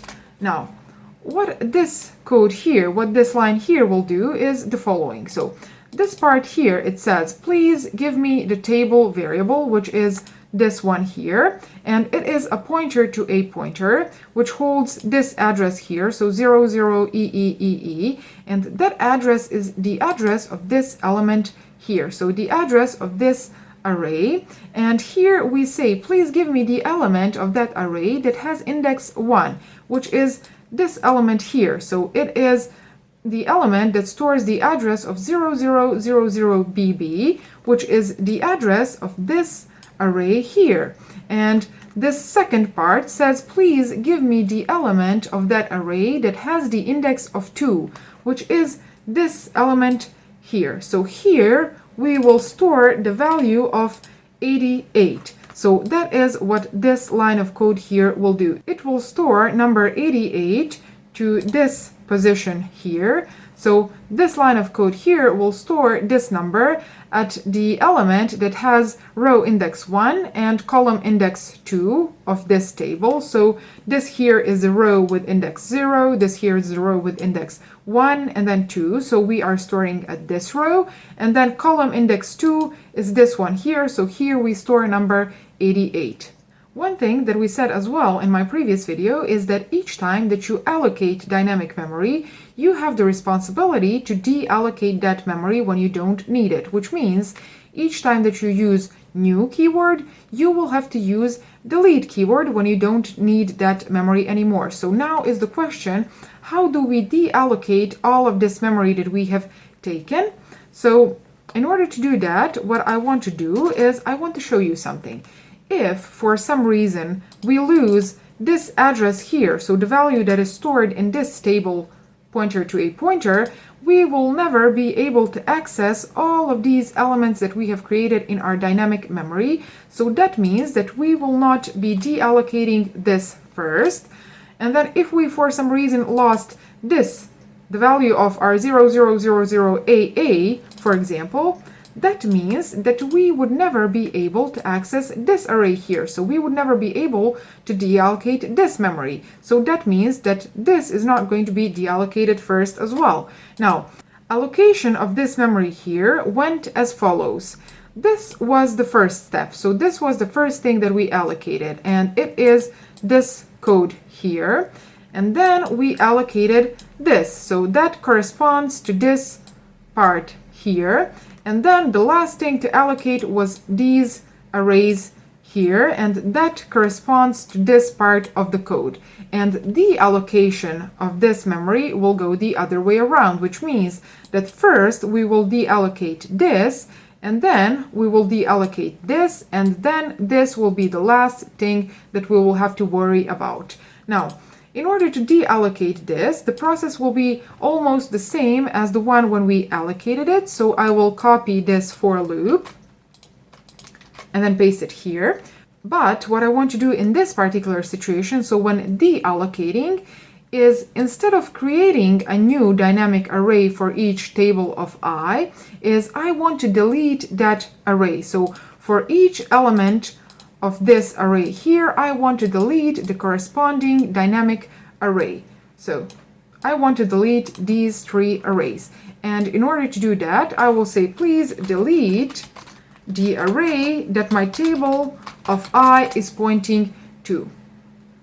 Now, what this code here will do is for this element here, it will deallocate this array here. So let's delete that. And then for this element here, it will deallocate this array. And then for this one, it will deallocate this array here.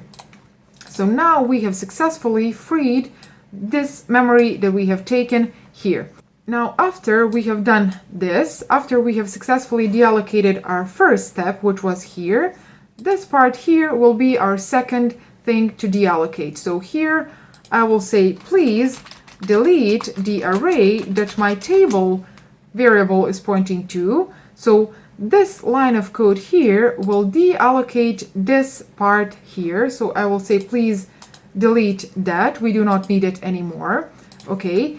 And then our third step, which is the last one, will be to null this value here. Why? Because we have just freed the memory that was here, so we have deallocated that. Now someone else might be using this memory here, and we really shouldn't keep the address of someone else's memory. So we should make this a null value like this. And in order to do this in our code, I will just say, now my table will hold the value of null like this. And this will prevent some potential crashes and problems in your application. So I hope that this video helped you understand multidimensional dynamic arrays a bit better. And if it did, please give it a thumbs up and subscribe to my channel, because that helps me to reach more people and hopefully make programming a little bit easier for them as well. Thank you very much for watching, and I'm going to see you in my next video. Bye! Hi everyone, welcome to my channel. My name is Aldina. I'm a software engineer and I make IT and programming related videos here on YouTube. And in this video, I will be doing something that I haven't done before, and that is reviewing your code, and we will see some errors that you guys have sent me. So I get a lot of messages, a lot of questions on my Instagram, on Twitter, and then here on YouTube as well in the comments, where you ask me for an opinion or for advice on certain errors that happen to you in programming. And I try to answer as many of those as possible, but it's just not possible to answer to all of you, and I'm very, very sorry. But I thought that it would be a good idea to make a video related to that so that all of you can see it. So here I am, I'm making that video right now. So in this video, I will be reviewing some code, and we will see some errors that can happen and that do happen very often. And I'm going to do that both manually, and then I want to show you a very cool tool which is called PVS Studio. I'm going to leave details in the description down below so that you can check it out for yourself. But what PVS Studio is, it is static code analyzer. So it is basically a tool that reviews your code and helps you detect bugs and errors and security weaknesses in your code. So in the case that you need another pair of eyes to look at your code and give you a few tips and recommendations, it is a great tool to use. And you can get it as a team license for teams up to 9 people, or you can get an enterprise license for bigger companies, bigger departments, or you can even request a free license if you are a student, if you are working on some private projects or on some open source projects. And then one very cool thing is that it is not only used to analyze C++ code, but you can use it for C and then C# and Java as well. And I am wondering, guys, which team are you in? Are you team C++ or are you team C# or Java or C? I'm very curious to read your answers, so please write me in the comments down below. And if you ask me, I'm definitely team C++ and then team C#. Those are just two of my favorite languages ever, but I am very curious to read what you will answer to this question. So I'm going to leave all the details about PVS Studio in the description of this video so that you can check it out for yourself. And let's jump into the coding part right now, because I am very, very excited to do this. Here I have created a new project and I have this program that does basically nothing.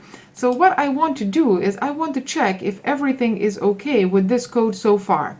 So if we have made any errors so far. So I'm going to click on extensions and then PVS Studio, and here you have multiple options. You can check your current file, you can check open files, or you can check your project, selected items, solution. I'm going to select this first option, so I'm going to check this current file. And you get this window here, and as you can see, we have one error, and that error is that my license will expire in 5 days. Okay, so that is not error which is related to our code, so we are just going to ignore it. So we don't have code errors so far. And let me show you how you can install this tool very quickly. So you click on extensions and then manage extensions. Okay, and then here you can search for PVS Studio like this. Okay, great. It is this one here. So PVS Studio is a tool for detecting bugs and security weaknesses and so on. Okay, so you will click download here and your download should begin. I'm not going to do that right now because I already have it, but once it is downloaded, the installation is pretty simple. So it's basically next, finish installation. So that should be simple. Okay, now let's close this window here.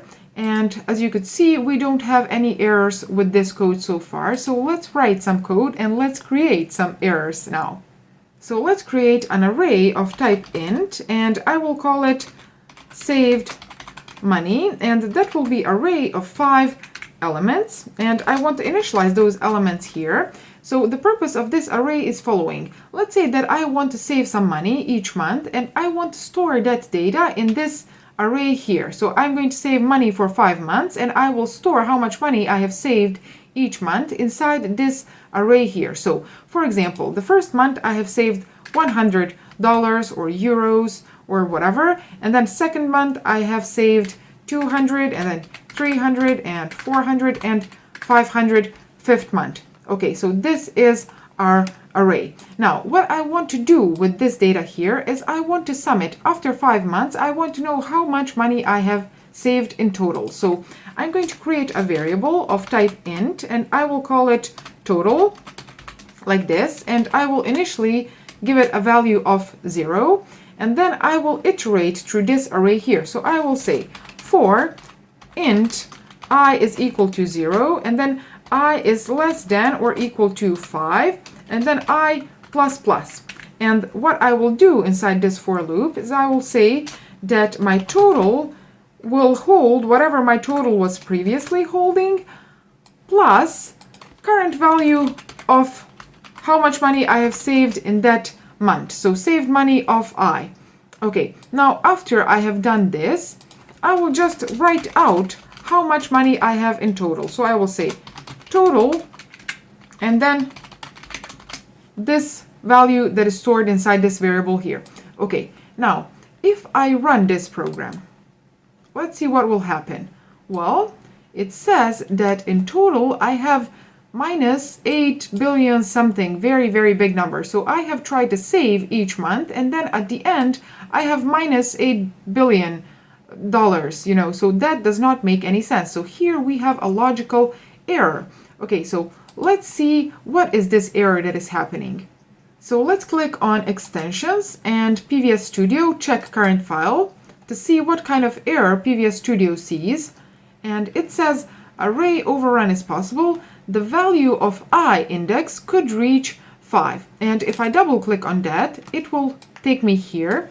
And this part of code here is underlined, and this is actually our compiler. Our compiler is underlying this, and it says that, okay, it says index 5 is out of valid index range of 0 to 4. So this here, this situation here says that this I is out of range of valid indexes that this array here can have. And if you are familiar with arrays, you know that indexing of an array starts with 0. So the first element has index of 0, and then 1, 2, 3, and 4. So valid indexes for this array here are from 0 to 4. And here we have accidentally written that this I is less than or equal to 5, and that is making a problem. So if I delete this part here, so if I say that my I is just less than 5, this error should disappear. So if I click on PVS Studio and then check current file, the error should disappear. Okay, it has disappeared now. So if I run my program, this program is behaving as expected. So this is one thing that very often happens. You can accidentally write less than or equal to, and then you can get a very big logical error. Another thing that can happen is if you're typing very quickly and if you lose concentration for a moment, and here instead of incrementing, you decrement this counter. So you say I minus minus, you should get an error as well. So if I try to build this program, let's see what our compiler will tell us. So here in this error list, it says ill-defined for loop counts down from minimum. So that's kind of helpful information. And then let's read this other warning. It says reading invalid data from saved memory. The readable size is 20 bytes, but minus 4 bytes may be read. So this is not really helpful for someone who is just starting. And then this third message, it says index minus 2 billion something is out of valid index range 0 to 4. Again, this is not really helpful for someone who is just starting. So let's see what our PVS Studio has to say. So I'm going to click Extensions, PVS Studio, check current file. Okay, and this first error here says the condition I less than 5 of for loop is always true. So this is actually a helpful message, and if I click on this, I will be taken here, and it says that this condition here, I is less than 5, is always true. But why is it always true? Because we have started counting at 0, and then we try to decrement that value in each iteration, and doing that, we can never reach this condition here. This condition here will never become false. So that means that here we have created an infinite loop. And here our PVS Studio says, consider inspecting this for operator. So consider inspecting this for loop here, because it will not be executed at all, or it can be executed incorrectly. And in this particular situation, it is going to be executed incorrectly. So it is going to be an infinite loop, which we don't want in this particular situation. So I'm going to correct this error here. So I'm going to return it to I++. But that is sort of a help that you can get from PVS Studio. And this here is a pretty simple program because it has just a few lines of code where all the bugs can potentially happen. But imagine working on a very, very big project and then something like this happens. So imagine something like this happening on a program that a bank uses. So you are trying to save money for a couple of months, and then the program says that you are in debt, that your balance is minus 2,000 or 20,000 or something like this. So this can create very, very big issues. And in this particular situation, if you have a bug like this, you will want to have all the help that you can get. And sometimes that can be just the help that you get from your compiler, or if you have a very, very big problem, you will definitely benefit from tools like PVS Studio, which will give you some additional information on that situation that is happening and on that problem that you are having.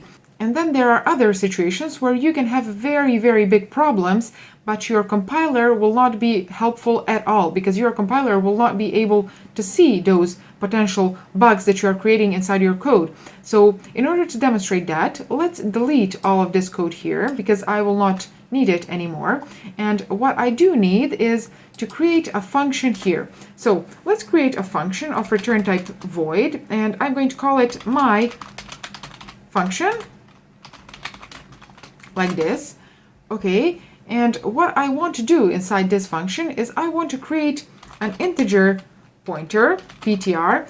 So if you're not familiar with the topic of pointers, make sure to watch the playlist that I will link here. It is the playlist where I explain pointers in C++, because it is one of the most important topics in C++, and it is the example that I will be using here.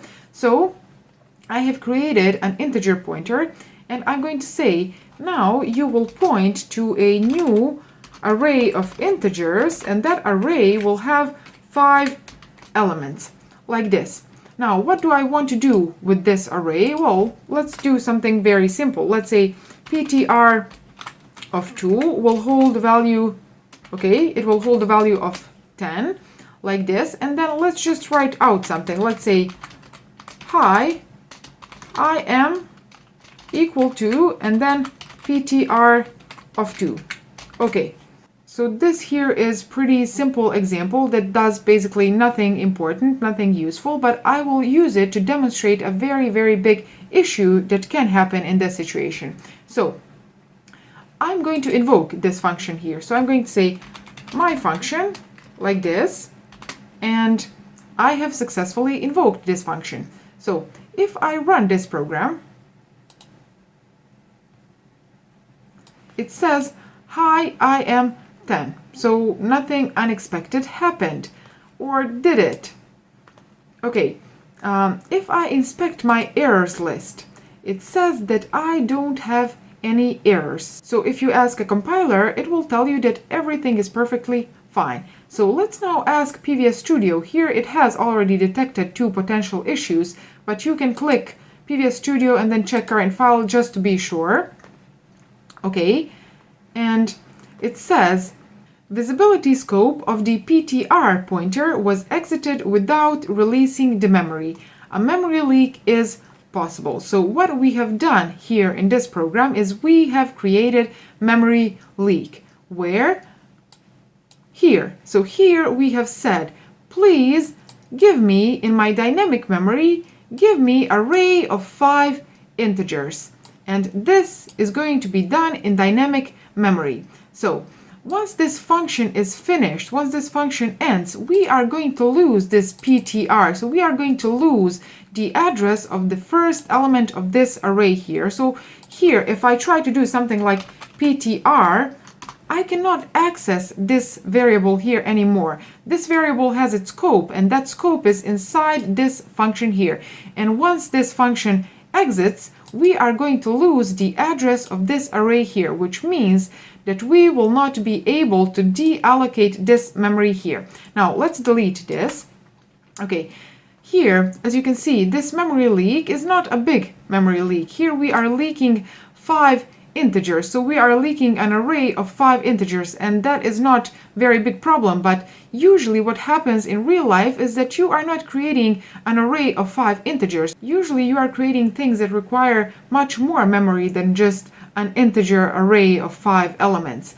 So here, as I said, we are leaking 5 integers, but imagine a situation where you're creating an array of 5,000 or 50,000, and not integers, but objects of type user, like this. And this user has some pretty heavy data in it. For example, it has some images and things like that. So here you are creating 50,000 users. And to make things worse, imagine not invoking this function only once, but imagine invoking this function in a for loop, for example. So invoking it 100 times or 1,000 times or 100,000 times. That is going to be a huge memory leak. So what this line of code here does is it asks your operating system for dynamic memory. So it says, please, can you give me new memory? So can you give me dynamic memory that I need to store this data here? And your operating system gives that memory to your program. So it allocates that memory for your program. And then once this function here finishes, you will lose all the variables that you have created inside that function.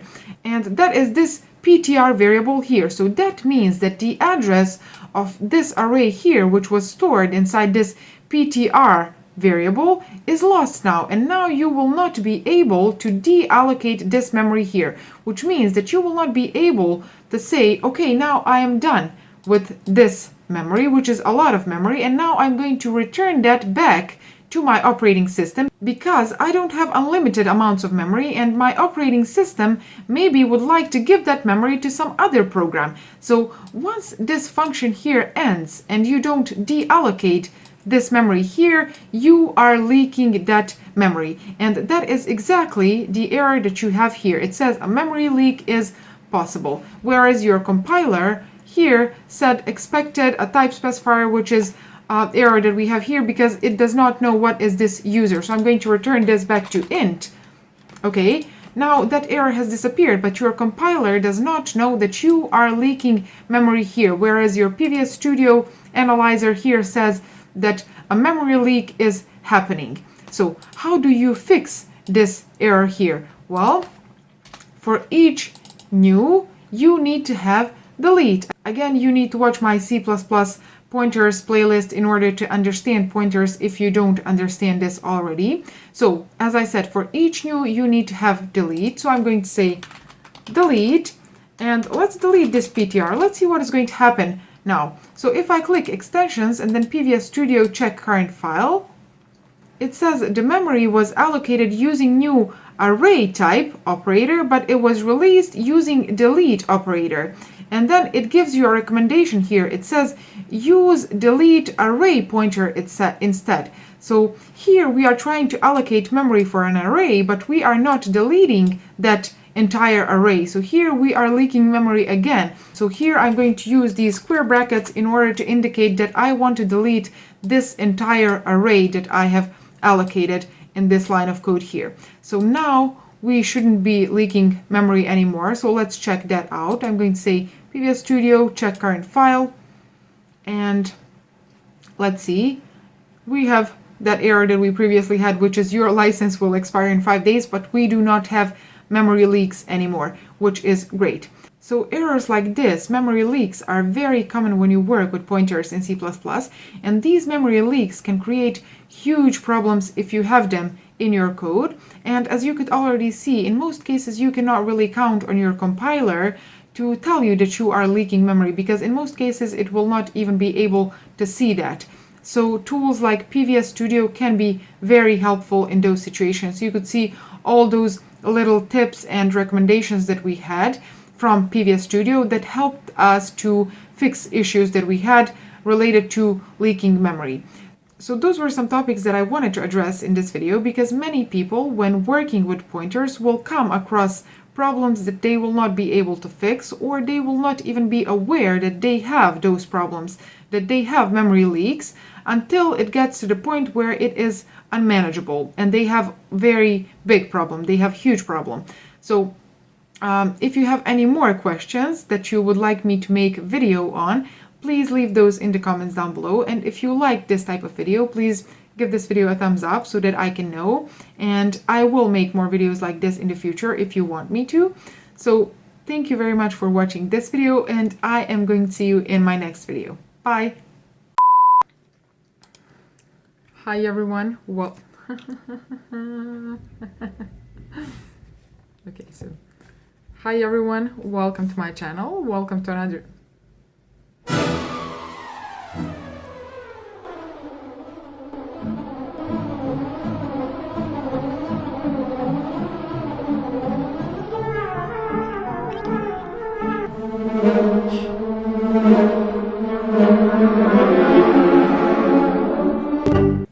Hi everyone. Hi everyone. Welcome to my channel. So this here is the initialization step of our initialization Initialization.